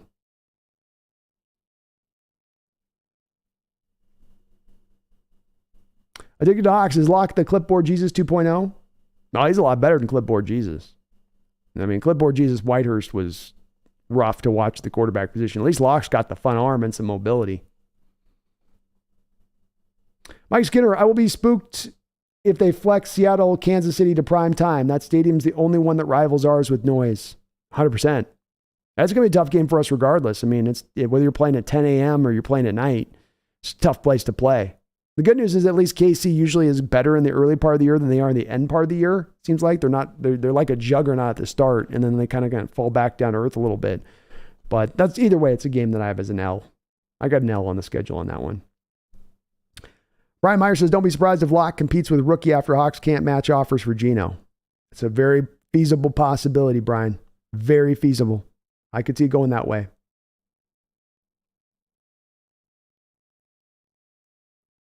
Big Country, I'd like Lockett to be in the Ring of Honor, but at the same time, I don't want too many players being in it. Yeah, we want to make sure that it's truly a Ring of Honor where it's a guy that wasn't good for a 5-year period. He was a guy that's good for at least 10 years. Maybe not have to be great for 10 years. That's Hall of Fame, but at least give me a good 10-year run with the team before I'm going to, put you in the Ring of Honor. And I mean, like, look, I like Lockett, but like right now, I'd have a hard time somebody selling to me that like Joe Nash shouldn't go ahead of Tyler Lockett as we stand right now. I mean, Joe Nash played for this team for 15 years. Maybe he doesn't have the Pro Bowls, all pros, but 50 sacks in his career, solid guy. I mean, played his whole career with Seattle, or Max Strong played whole career with Seattle and was good for a good fullback for you for 10 years. I think there's other guys in the pecking order that I would put in front of that. Maybe at some point Lockett would be deserving on that line, but I do think if you just put him in where he stands right now, it's a little bit of a kind of letting everybody in kind of thing. Sal Zero says the Colts would trade for Drew Lock, maybe get a second from the Colts. Hey, if they're willing to pull that, I'll throw them that. I'll do that trade all day long. And Daniel W. does feel great to get turnovers again. We started to see this a couple weeks ago pop up, and now it's become more of a common element of this defense in recent weeks. But it's great to see. It's because it's been on the defense a hard thing to bring to bear in recent history. There's been a lot of games, we'll have a 3 or 4 game stretch at times where you're not getting sacks, not getting turnovers. It's hard to be good defensively when that's the case. Addicted Ox, Brandon, I like your idea of putting together a trade for Roquan. Fix our linebacker problem this year, draft D-line in 2023, center and hooker. Just like teasing you about Levis. No worries. You can tease me about Levis all day. And yeah, I'd love to see Roquan in here, man. That would get me hyped. It would. Mike Skinner says, if we make the playoffs, Geno is here to stay. Quote me on it. I will, man. I'm writing that down. I'm calling you to bear if you're wrong on that one. No, I'm kidding. Yeah, no, I think he definitely stays at this point. I think there'll be some teams maybe come and call him, but I think he ends up staying here. Team supported him throughout here. David Jacobson was there at that outstanding game. They came out after it and stayed all after it. Yeah, they did, David. They were ready to roll today, played hard, played fast. Guys were on it today, David. They just continue to come together more and more as this year goes along. It's a beautiful thing to say. And that stadium looked like it had kind of a lit energy in it today. It did. Benelli, RD was patient and stayed home. They look like they belong, and the camaraderie between them is showing on the field. Love it. Absolutely undeniable, Benelli. They're playing tight. They're playing loose, fast, free, and the guys look like they're together. You don't see divisions. You don't see fracturing. You don't see a lot of vitriol on the sideline. You're seeing guys talk to each other. You're seeing guys into it, celebrating each other's success. Feels as much like a team as we've seen in recent years right now. Prestigious Cameron, do you think we owed Darrell Bevell an apology, or was he just a bad OC? My theory on this is that Darrell Bevell and Schottenheimer, the two previous offensive coordinators, are just not that great of offensive coordinators. Both of those guys have had multiple offensive coordinating jobs outside of Seattle. How did they do in those jobs? How effective were they in those jobs? I think you kind of are what you are eventually after you've been through a few organizations, and maybe you just had all the bad breaks. But no, my theory on this is that they were limited offensive coordinators.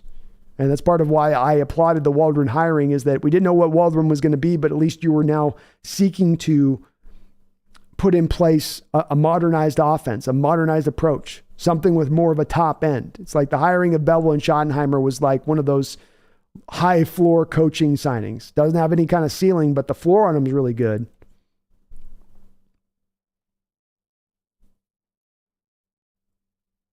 Mike says, no, screw Darrell Bevell. He was the one who called that play. Dave Chamberlain, I wonder if Pete owns the record for most collisions on the sideline. Oh, that's right, Dave. That's right. I did a funny video, Seahawks Funny Moments, a couple years ago, where you had once where the official just took Pete Carroll completely out. He needs a get back guy, man. He needs a get back guy.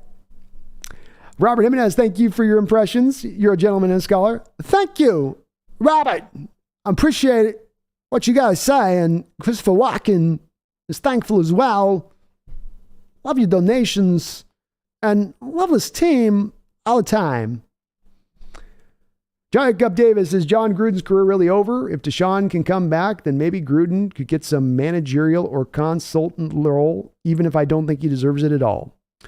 Don't think he will, Jacob. We are in a little bit of a we're in a cancel age of things at times with things. And if you get canceled, you get canceled. It's hard to come back from it. It is definitely a tough one.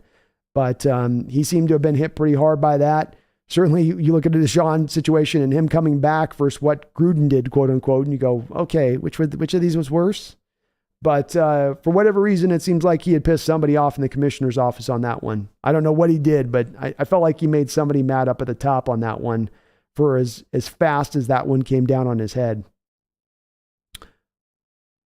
Big Country says, Shifty Schefter. That's Shifty Schefter. Addicted Ox, Brandon, what would you be willing to offer Chubb for a 3 to 4 year extension? I get uncomfortable by an extension. When a guy comes in his rookie year, balls out, then doesn't ball out again until his contract year, that gets me worried. Gets me really worried. But look, his brother Nick Chubb got paid and he's still balling out. So maybe if it runs in the family, it runs with him too. He's not in the $25 million a year place. I'd probably give him the same kind of extension that I would consider for a guy like Uchenna Nwosu after the year. I think a 4-year, $15 million on average per deal would sound about right. He's not up in the upper level rushers. He's not in a Zadarius Smith place. He's not in a Chubb or in a Garrett. He's not in the Watt. He's not a Bosa. He's in that next tier below. So next tier below to me is I'm not going 25. I'm going 15, 16 maybe. And Matt asks, what do you think of the Seattle Mariners interfering with our game? We had to do everything we could, man. You New York teams are tough. We got to call upon the baseball team. If we had the basketball team, we would have brought them in here too. It's all hands on deck when you're facing a New York team, man. What are you going to do? Seahawks Gaming, I want Josh Allen from the Jags. It's very close to me with Josh Allen and Bradley Chubb as far as the player they are. It's like they're very close to kind of the same player for me. Very close. But I'm not anti-Josh. I like Josh too, gaming. He's good. Alexander Matthews says, I think Matthew Hasselbeck is in the ring, I think. Yeah, that wasn't one I necessarily agreed with. I like Matt, loved his career with it, but I think that's a little bit of a participation trophy award right there. Seahawks Gaming, watch Broncos trade Chubb to our division as a fat FU. The Denver Broncos made a trade of Bradley Chubb today to the Los Angeles Rams for a 5th-round pick. When asked to comment, General Manager George Patton said, F you, Seattle. And when asked again for what does this have to do with the trade to the Rams, he said, F you, Seattle, once more. We don't know what to read off of this. That's just as we were reporting it to you, though, now. Mike Skinner says the Rams are reportedly on Chubb. That's when I hear that 1st-round pick, I'm like, yeah, I'm sure the Rams offered 2027 1st-round pick. I'm sure they did. But that's not a true 1st-round pick at that point. The value of a 1st in 2026 is the value of a 4th-round pick this year, basically. But hopefully they don't get it. Please don't get it, Rams. Just suck this year, please. Power Code, Jerry Jones impression. Oh, you guys are wanting all the good ones here. All right, okay. I don't get these Seahawks. I don't get these Seahawks at all. Okay? How are you good this year? Huh? How are you good this year? I'm the Cowboys. We're always good. We're America's team. How are you good this year? You're supposed to be bad. Yeah, Geno Smith at quarterback. I got to pay $50 million for Dak Prescott. You spend $7 on Geno and he outplays Dak? Get the hell out of here, Seahawks. What's wrong with you? Can I get Coach Carroll here as a coach? Would he come here? Can I fire McCarthy for him? I want to do that. Steven, what? What is it, Daddy? Steven, I want to go get Coach Carroll as our coach for next year. Daddy, he's on a contract with Seattle. We'd have to give up multiple 1st-round picks. I've told you we can't do this kind of move. Damn it, get it done. Get it done, son. I hate McCarthy. He's shit. I'm telling you, he's crap all the way around.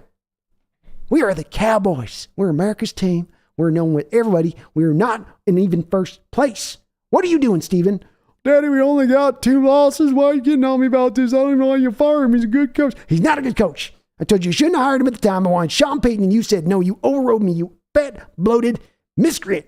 Daddy, why you got to call me that all the time? I did my best on this job. Shut up, boy.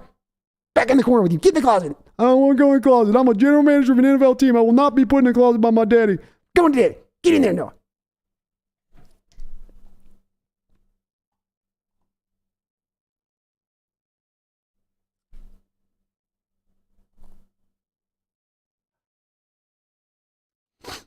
Addicted Ox says 15 for Nwosu, 15 for Chubb. Sounds pretty fair. I'd do that deal.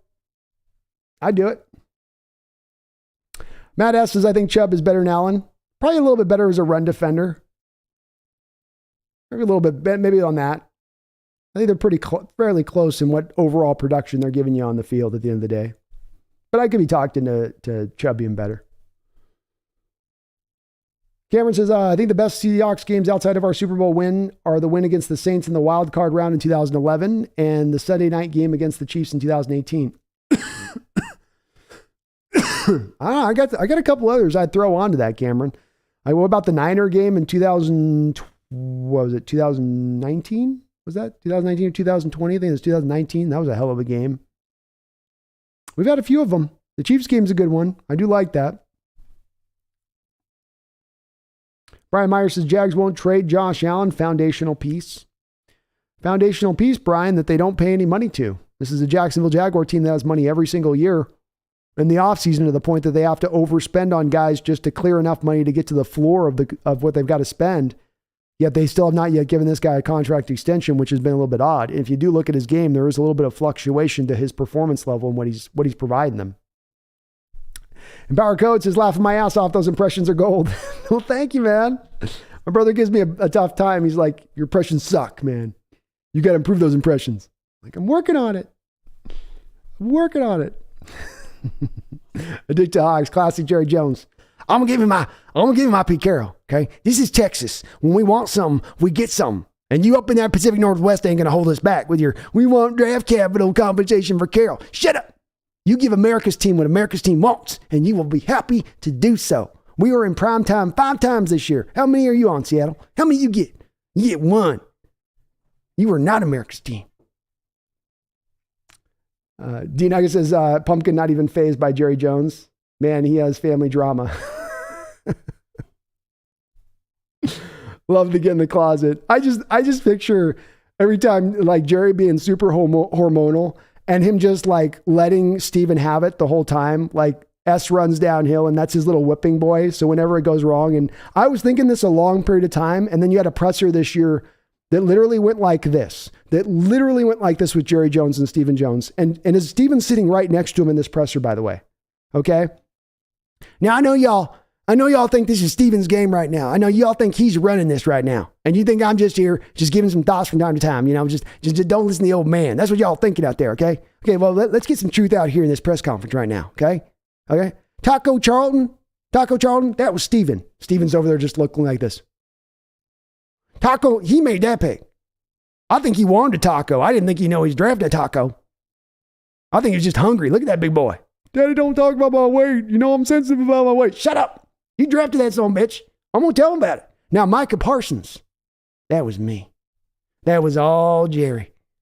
All Jerry 24/7. I said, we're going to get Micah Parsons. They said, you can't draft a linebacker in the first round. I said, this is Dallas. I'll do whatever the hell I want. I'll build a $5 billion stadium if I want. And I don't even care.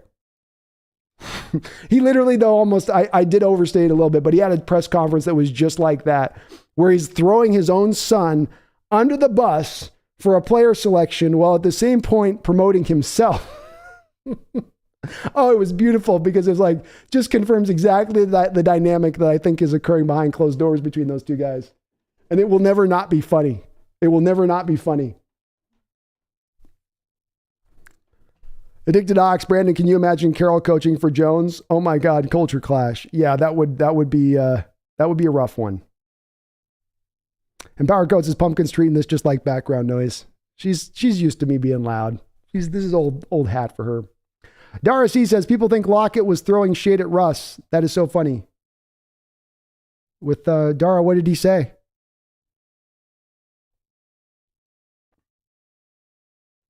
Alexander said the AFC South, it looks like an 8-9 division winner. Yeah, it could be this year. Legitimately could be. Legitimately. Alexander says, Brandon, do high knees and then we'll be set to stream it to 3 a.m. I do high knees right now. I might pass out. I might pass my happy ass out. D-Nuggets says, Al Davis, Jerry Jones, last of a dying breed of bigger-than-life general managers. Yeah, or owners, you mean. Owners and general managers, I guess, D-Nugget, right? A bit of both with those two guys. Yeah, we don't get the colorful personalities like this anymore, like those guys. And the NFL is going to be a little bit less for it when they pass. I like the league when it's got some colorful owners out there. And not the Schneider kind, right? Not the Washington kind. That's the gross kind. But just the guys that just are driven by their ego and are impatient and just, it's, I love watching it. It's very entertaining. Big Country says, hey, Jerry, there's some big old churro women down there in San Antonio. It's them churros. I've been telling Jerry Jones all day. I've been saying, Jerry, you just got to get down to San Antonio. You don't need Pete Carroll. You just need yourself some churros. But the Dallas Cowboy team, they're going to be terrible. Some point or another this year, they're always terrible. They always start out good and then they fall apart. I'll blame you, Jerry. Why are you blaming me, Chuck? Don't you blame me. I put this team together. I drafted Micah Parsons. Yeah, but you also paid Dak Prescott $45 million, and there ain't no apologizing for that. Darcy, it's a press conference. Oh, okay. Sorry, Dara, I haven't had a chance to check out. I've been live streaming for 8.5 hours, so I haven't checked out any of the pressers yet. So I'm a little bit down, a little behind on that, but I'll check it out. And I don't think he was throwing shade at Russ either, Dara. Tyler's never the type of guy I would say would be throwing shade at pretty much anybody. So, he'll give maybe Quandary Diggs a hard time on Twitter from time to time, but that's just because they're buddies. But he would definitely not right now with where Russ is at and what Russ is dealing with. No way Tyler would do that. I can't see it at all. Jacob, what is the biggest element of the Raiders that is holding them back in your opinion? That 0-24 loss to the freaking Saints blew me away. It did me too. I mean, I did not see that one coming. I thought the Raiders were going to pull that one off. When you bring in a coach who rolls a rebuild through and kicks out a lot of your upper level talent to trade on picks, and then you're going to then pivot off of that guy, rather than trying to quick pivot off of that guy and think you're in a competitive state at that point, especially considering your division, you need to move into a state of rebuild. Jacob, I've come up with a new theory, and it's this year this theory has come about, in that NFL teams are in 4 different places. NFL teams find themselves in 4 different places. You are either 1, in a rebuild, 2, you're in an ascent, 3, you're in between, or 4, you're in elite status. And the worst of those 4 places to lie in, the worst of those 4 places for an NFL franchise is going to be in between. And when I look at the Raiders right now, I see a team that's in between over the last few years. Not good, not quite fully on bad. So they're stuck in that middle ground, and just enough so that they can talk themselves every year into thinking, oh, let's just go sign a Chandler Jones and a Devontae Adams. And that will be the move that puts us over the top. When in actuality, the roster is, quite frankly, much further away from it than that. And where they really need to go, and no Raider fan's going to want to hear this at this point, is to a rebuilding point. I would be looking to move Carr. I would looking to move other assets along the pike and call it a day. You're not going to overcome Alex Leatherwood in the first round getting you nothing a couple years ago, or Colin Farrell giving you nothing, him gone now out of the organization as I understand it, or you're having your receiver, go and hit somebody going 150 miles an hour drunk, and now he's just completely gone. You're not going to overcome that and the other misses when you didn't have a stacked enough roster. So they just got to buy into the rebuild at this point. Buy into the rebuild. All Pro Seahawks, what do you think of the defense now? They look legit. They do look legit, All Pro Seahawks. The biggest stat to me that stands out on this is that first 5 weeks of the season, you were 32nd in the league in DVOA. 32nd. Last 3 weeks, you're going to be number 1 in the NFL. That's 0 to hero, 32 to 1. That kind of turnaround is legit. If they were going 32 to 15, I'd go, well, maybe that's like a little bit of a 3-game bump here. But to go 32 all the way up to 1 and turn themselves around that fast does tell me this is a defense that at the very least can find themselves to a middle ground going over the course of the rest of the year. Maybe we won't be holding up into close to the number 1 DVOA status of things, but at least kind of a middle of the road kind of place. Daniel W. says, never draft a running back in the second round. Ken Walker proceeds to have a highlight touchdown in every game since taking over for Penny, including versus the Saints, that another running back wouldn't get. Great point, man. Agree with you 100%. This is the run-ins that he's had over the last couple of weeks. The big run against the Saints, runs against the Cardinals. This past week here, what he's done every week, he's busting off runs that few running backs, if any, could make in this game. And yeah, it's why with me, Daniel, it's why I battered so hard in saying second round is a perfectly fine place to take a running back. It's perfectly fine because you're now getting a first round talent, because the NFL has all in consensus determined that I don't take a running back in the first round outside of once every 4 years. Therefore, there will always be a highly talented running back, perhaps even the best running back in the entire draft, facing you right down the barrel when you pick in the second round. That's good value. And it shows why the Ken Walker pick was good value at the time. I said it at the time, and I do continue to say so. Good point, though, man. Is there any Belichick assistant coaches that have been successful? No.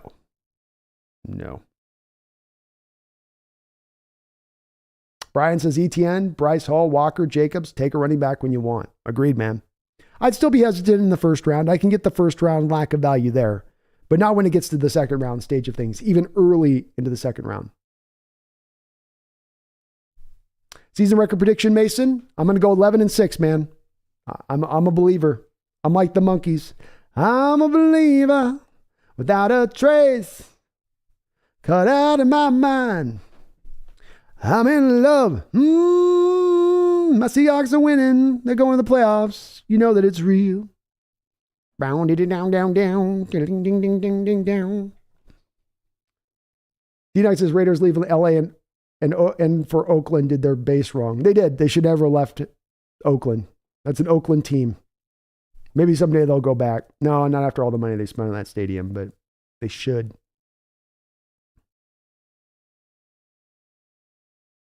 Addicted to the Hawks. Yep. Love K9 and almost all of our 2022 draft picks. Wonder if Derek Young will get to play in 2023. He's playing. Addicted to the Hawks. He was on the field today. So they've had him out there a couple times in recent weeks. He's been active and playing. Very well could. Power code. All right, Brandon, got to go. Good night, everybody. Take care. Big Country says Bill O'Brien is Belichick's most successful assistant, which isn't saying much. No, it is not. Darcy's bandwagon fans jumping back on. Yeah, they'll do that. That's always going to be you'll have a little bit of a contingent of that in the fan base, Dara. But bandwagon now, as long as they're getting on the bus at some point, or just get on the bus. Let's get up on there.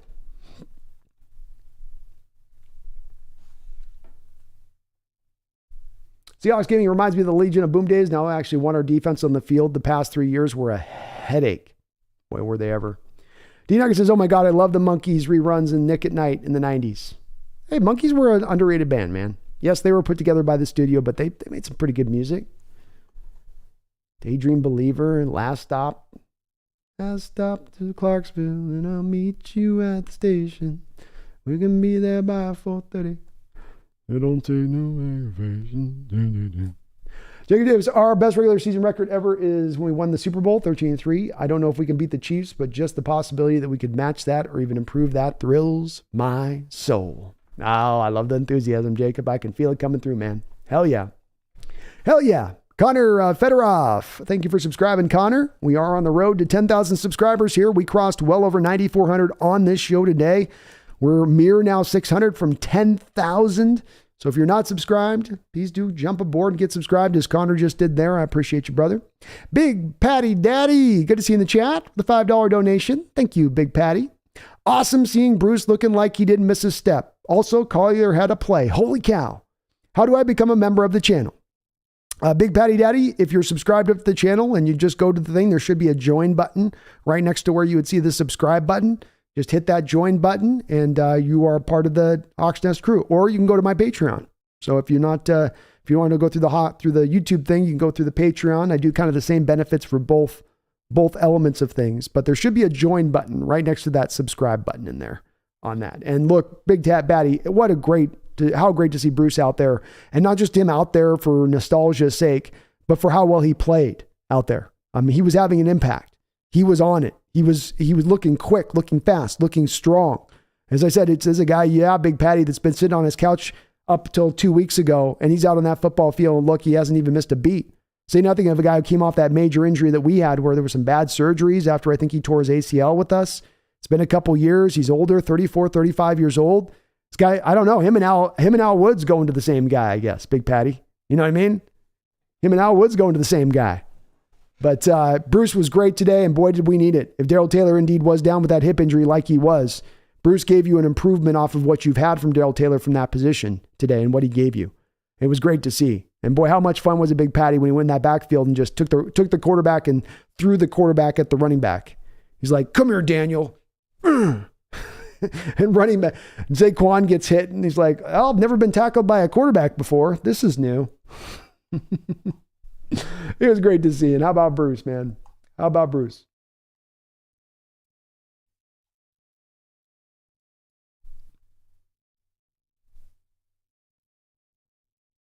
Daryl Chapman, Tariq Woolen is slowly but surely becoming an island.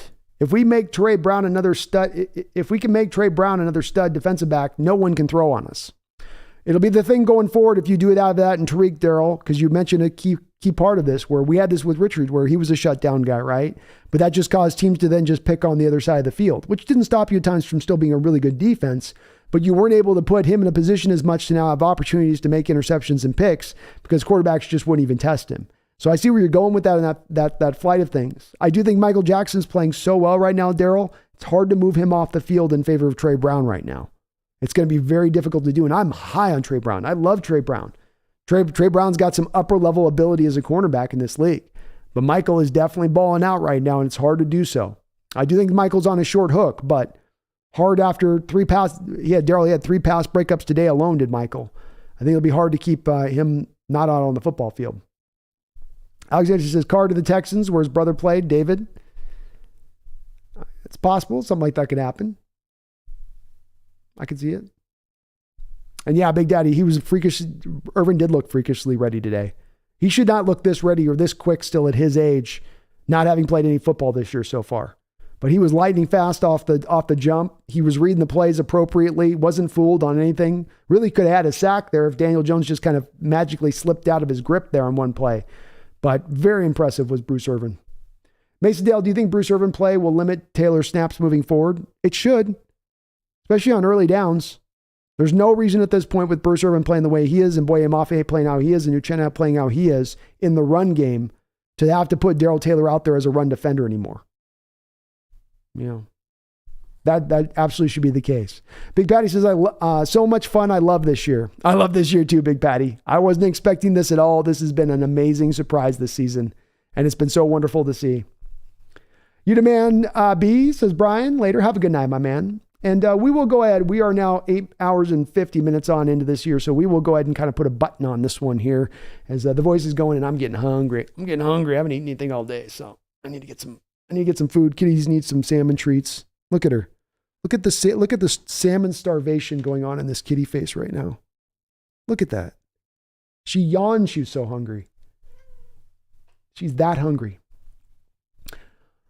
Daniel says there was one play I saw a defensive tackle swim past the guard and get a sack. I don't know who it was and thought it was LJ Collier. Was that him or did he step off the field?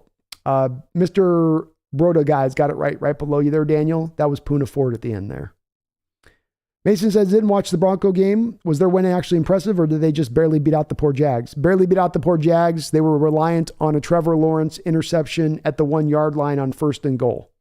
And if he didn't throw that pick, that Bronco team very well could have lost that game. So another one of those close games. Offense doesn't look very good throughout most of it. Russell makes a couple plays at just the right moment, just barely squeaks them through. Dara C says, if the Seahawks make it to the playoffs, is Pete Carroll getting coach of the year and John Schneider general manager of the year? It should be the way it goes, Dara. That should be the way that this goes. You have the Eagle team, which if they just have such an amazing season, it may be undeniable to give them the nod on that if their record is better than the Hawks, and especially with all the moves that Roseman has done for the Eagles. But I think they should win it. I think they've deserved it. I think Coach Carroll's done his best job. I think Schneider's done his best job here recently too, or at least one of his best jobs. So they should. Don't know if that will get him it, but they've earned it. Alexander says, oh, that's a good team. I'll pick them to like. I'll never understood that type of thinking. Yeah, I never have either. The bandwagon fan? No, I've never been there either. I couldn't get it. Tyler Mears says Russ also threw a god-awful interception in the first quarter. He did. Underthrew on the deep route. Usually, Tyler, that's what Russ can throw well is the deep route, yet he underthrew the guy a bit.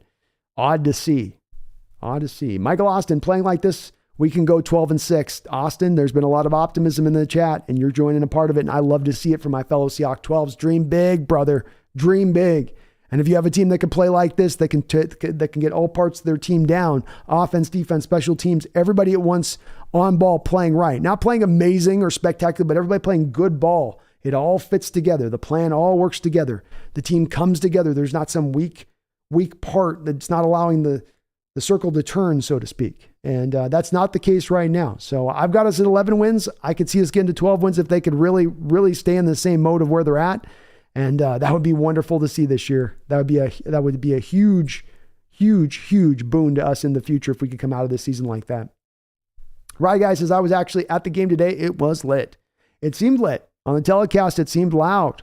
It seemed very much so. It was impressive what you guys were doing in there. A couple of false starts, delay of game penalties. It's good to see. Mumbles with a $2 donation says, then for the salmon treats, Brando. I'll let her know. She's ready for some salmon. I can tell. She's a hungry salmon girl right now. She's like, what do I got to go fish this myself? I got to go make the pole myself here? Come on. Brody 13, after this, when do we make a trade before the deadline? Brody, I'm going to take a wild guess and say no, not because they don't want to make it, but because there's only a few teams that have anybody to offer, and those teams that they have to offer, there's few players that fit to what our needs are, and those teams that have players to offer, that have a player that fits to our need, are asking for too much for that player. So I think all of that kind of goes into the wash on that and comes out the other side with Seattle probably just standing pat when it's all said and done. Big Patty Daddy says, even watching film, Bruce showed so much drive and might be a serious edge rush. Oh, he was ready to roll. He was going balls out in this game, Big Patty. And it's not just to say, well, it's kind of impressive here on this play or on that play. He was there in it. He was having an effect on the football field. And to my eyes, Big Patty, he was a far superior improvement over what you've had from Darrell Taylor in both elements of his game, run stuffing and in rushing the passer. 12th North Chad, Brando, your dedication to your channel is second to none, but you should not be fasting. I just forget to eat. I sometimes forget to eat. I porked out yesterday, so I needed a light day. I'm just trying to get 12th North Chad. I'm trying to get the body to ketosis right now. I'm in my ketosis state. Daniel W says, have a good night. And don't you ever forget, never forget. Great stream. Go Hawks. Hey, thank you, man. Appreciate you. Mason went to UNC game last night. Drake May looked legit. He's supposed to be one of the better quarterbacks next draft. Also got to meet Josh Downs, the wide receiver, after the game. Oh, okay. I got to take a look at that guy myself. But boy, next year's quarterback class is starting to round out pretty damn well. When you look at some of these guys, from Caleb to, you might have Anthony Richardson in that draft. There's quite a few guys that are really going to start to jump out for next year's draft here. Right Guy says, if we could make a run for Roquan Smith, I'm with it, Right Guy. If you could pull that off, that would be awesome. I don't know if the Bears are willing to do it, but if that's the move that you can make, that would help this defense out considerably to kind of pull that move. It seems like Bears are still asking for too much. Brody 13 says that the Broncos lost. I would have liked getting Pat Surtain. I think that he's there for the long-term future for that team, but I would certainly jump all over him if they're willing to offer him. He's a legit top 2, top 3 corner in this sport right now. Peter Ryaby, 9 hours, you're inhuman. This win must have been riding high. I was about to say you forgot to eat, but someone beat me to it. Yeah, I do forget. When I'm riding this high after a win, I'm going to forget to eat, you know. It's just the way I go on my channel. I have so much fun talking with you guys, Seahawks chat, and just going into all of it and all the different angles and all of the different ways that we could be approaching it. It tickles my brain to think about this kind of stuff. It really does. It doesn't ever feel like work, you know. It's S. Jamora, Miles Murphy, a top 10 pick. You better believe he's a top 10 pick. Yeah, very impressive player. One of the true blue 3-4 defensive ends in this draft. And I don't know if there's going to be a guy that's going to give you as much impact as a 3-4 defensive end as Miles Murphy will in this draft. He is very explosive, big, strong as an ox.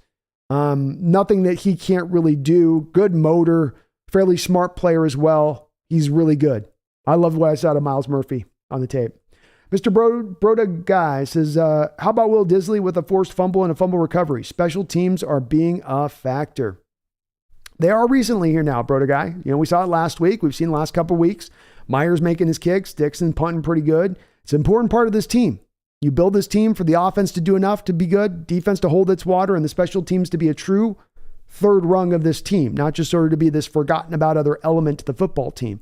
But they are being a factor. Will Disley was the guy that got a lot of heat this offseason for the 3-year, $24 million deal that he signed with Seattle. I think that contract's looking like a little bit of a bargain right now at this moment. He blocks for you better than most tight ends in the run game and in pass protection. He's been solid with his hands. He's given you a little bit of a run after the catch ability, and now he's going to show up on special teams too. I'll take that for 3 years or $24 million all day long. Nat316 says, I've heard the name of Bo Nix. Is he any sort of prospect in your opinion? To Big Country's point right below the Anon, I think he's highly overrated. He's gone from Auburn to Oregon. He's got a pretty good arm, but I don't think he's a good processor on the football field. I think he gets overwhelmed when he is asked to process too much. And I think he's a fringe backup quarterback in the NFL at best. I think Doc's, that Myers kick that was blocked and was still good made me chuckle. Boy, Doc, talk about some power on that leg, right? To kick it through the fingers and still get it through. Brody says, I feel like Geno will want to stay in Seattle. Maybe he takes a pay cut. I think that too, man. You got to think that maybe there's a willingness here on a team that's truly bought into him and gave him his true second chance here to, do I want to go and sign it with a new team that'll pay me $3 or $4 million a year on average more, or stick with the team that's rid with me up until this point? I think it will be the former. We'll see though. He's also never gotten that big quarterback contract either. And he may say, hey, this is the only deal that I'm ever going to make. I can't begrudge him if he wants to get paid top dollar. Sal Zero says, hit the like. This guy is still making it happen. Show some love, y'all. Thank you for reminding him that. Please do hit that like button if you are listening here live. It does help me grow, helps me show up. Look, folks, we just got well over 1,000 subscribers in a month time frame. We did that because you guys have been hitting that like button, subscribing and all that. So thank you for doing that. Please do so as well here if you could for me. Jay Stern, $2 donation says, you still streaming? You're a machine. Well, I'm just about to call it. So we're just about to dial this one in here, but I was having fun on this one, man. I guess we'll go to a nice even 9 hours, right? We'll go a minute and a half longer here. We'll close this off right at 9. Let's make a nice round number. Nice round number. Yamama Lovovic says, do you still want Levis after this weekend? I ain't going to lie to you. My confidence is a little shaken here. I've been a big Levis benefactor, and I've been a guy that's excused the interceptions and some of the wildness with which he plays the position, but I can't deny that he's playing it really wild. He's at that stage, and this game was the worst I think that he's had in the last 2 years against Tennessee. Things got really hard in that game really quick for that team, Kentucky, and there's still no doubt about it that he's still running uphill with not having a lot to work with around him. At the end of the day, I still would want him on the team. Do I see him now as a top 5, top 10 pick with where he's playing right now? I don't know if I can put him in that same mold where I stand right now. I'm starting to get kind of moved off that spot a little bit with recent performances from Levis. But I still like how he plays, and I still can't help but think, Mama, that you put him in a position where he's got more to work with around him, and he will flourish. He will soar. But it's a risk. It's a risk at this take to take it, because you could just bring in a guy who's just wild with the stick, and he's never going to get it quite under control. Peter Ryaby, nothing but appreciation and admiration for your work from all of us 12s. Thank you, good sir. Well, thank you, my friend. I really appreciate it. You guys make this as much fun as I have with it. It's because of the interaction with you guys in the chat. I love doing this. It's my favorite thing to do every week. And I can't wait to get to do it full time and be able to just chop this stuff up with you guys 24/7. So thank you so much, man. Jacob Davis, I absolutely love listening to this show. Let's go, Brandon. Thank you, man. I appreciate you. Deadly, let's go, Hawks. The Giants had a gimme with Neal and Thibodeau, but Seattle had the better draft. Yep. They didn't mess up their picks with those guys. They made the right selections. I think they did pretty good into the other depths of the draft as well. So I think they had an overall, right down the line, good, solid draft. But they had a lot to work with as well, to your point.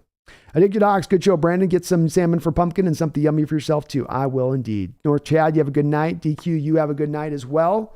You're still streaming. You beat an injured Giants team. I always stream. You guys look at my channel. I always stream 8 or 9 hours after a game. No, that's just the way I roll. That's how I'm built. That's how God built me. I can only be what God built me to be. Ya mama bitch, I say draft defense first 2 picks after re-signing Geno. Then whatever solid quarterback is left in the second would be great. I'm okay with taking that Trekked, yo mama.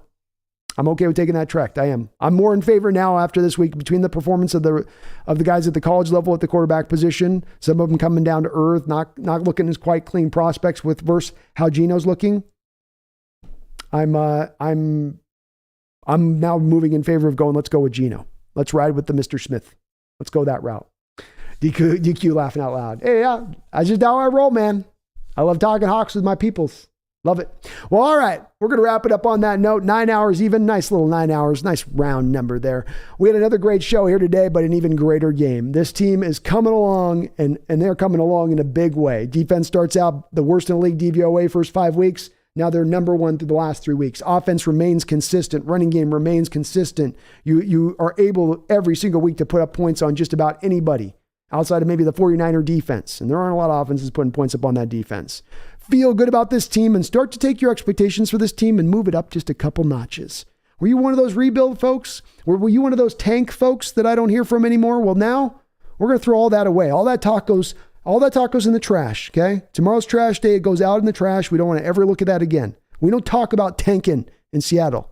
We don't talk about rebuilding, but we ain't talking about tanking. That ain't what we do here.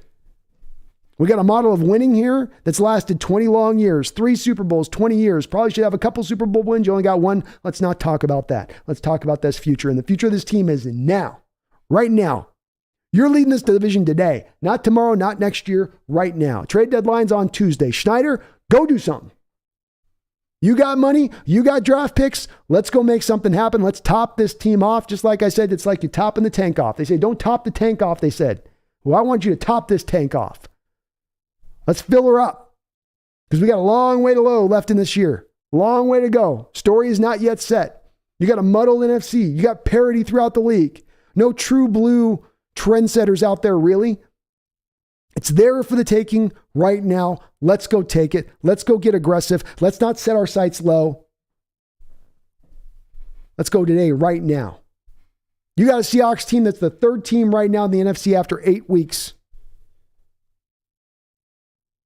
Nothing but good this season. Nothing but good. So feel good about this team. Feel great about this future. And don't set your marks low. Let's get hyped for this upcoming season because anything can happen in the NFL. It is a wild league. Injuries pop up. Poor play all of a sudden. Tom Brady getting a divorce. And suddenly everything is upended. So have hope. No low sights in this team. No low sights for this year. Don't talk to me about next year. Talk to me about right now. Right now. The here and now. And don't you ever forget, especially you tank folks. I don't want you forgetting. You better remember right now. Don't you ever forget. Ever, don't you ever forget. Go Hawks.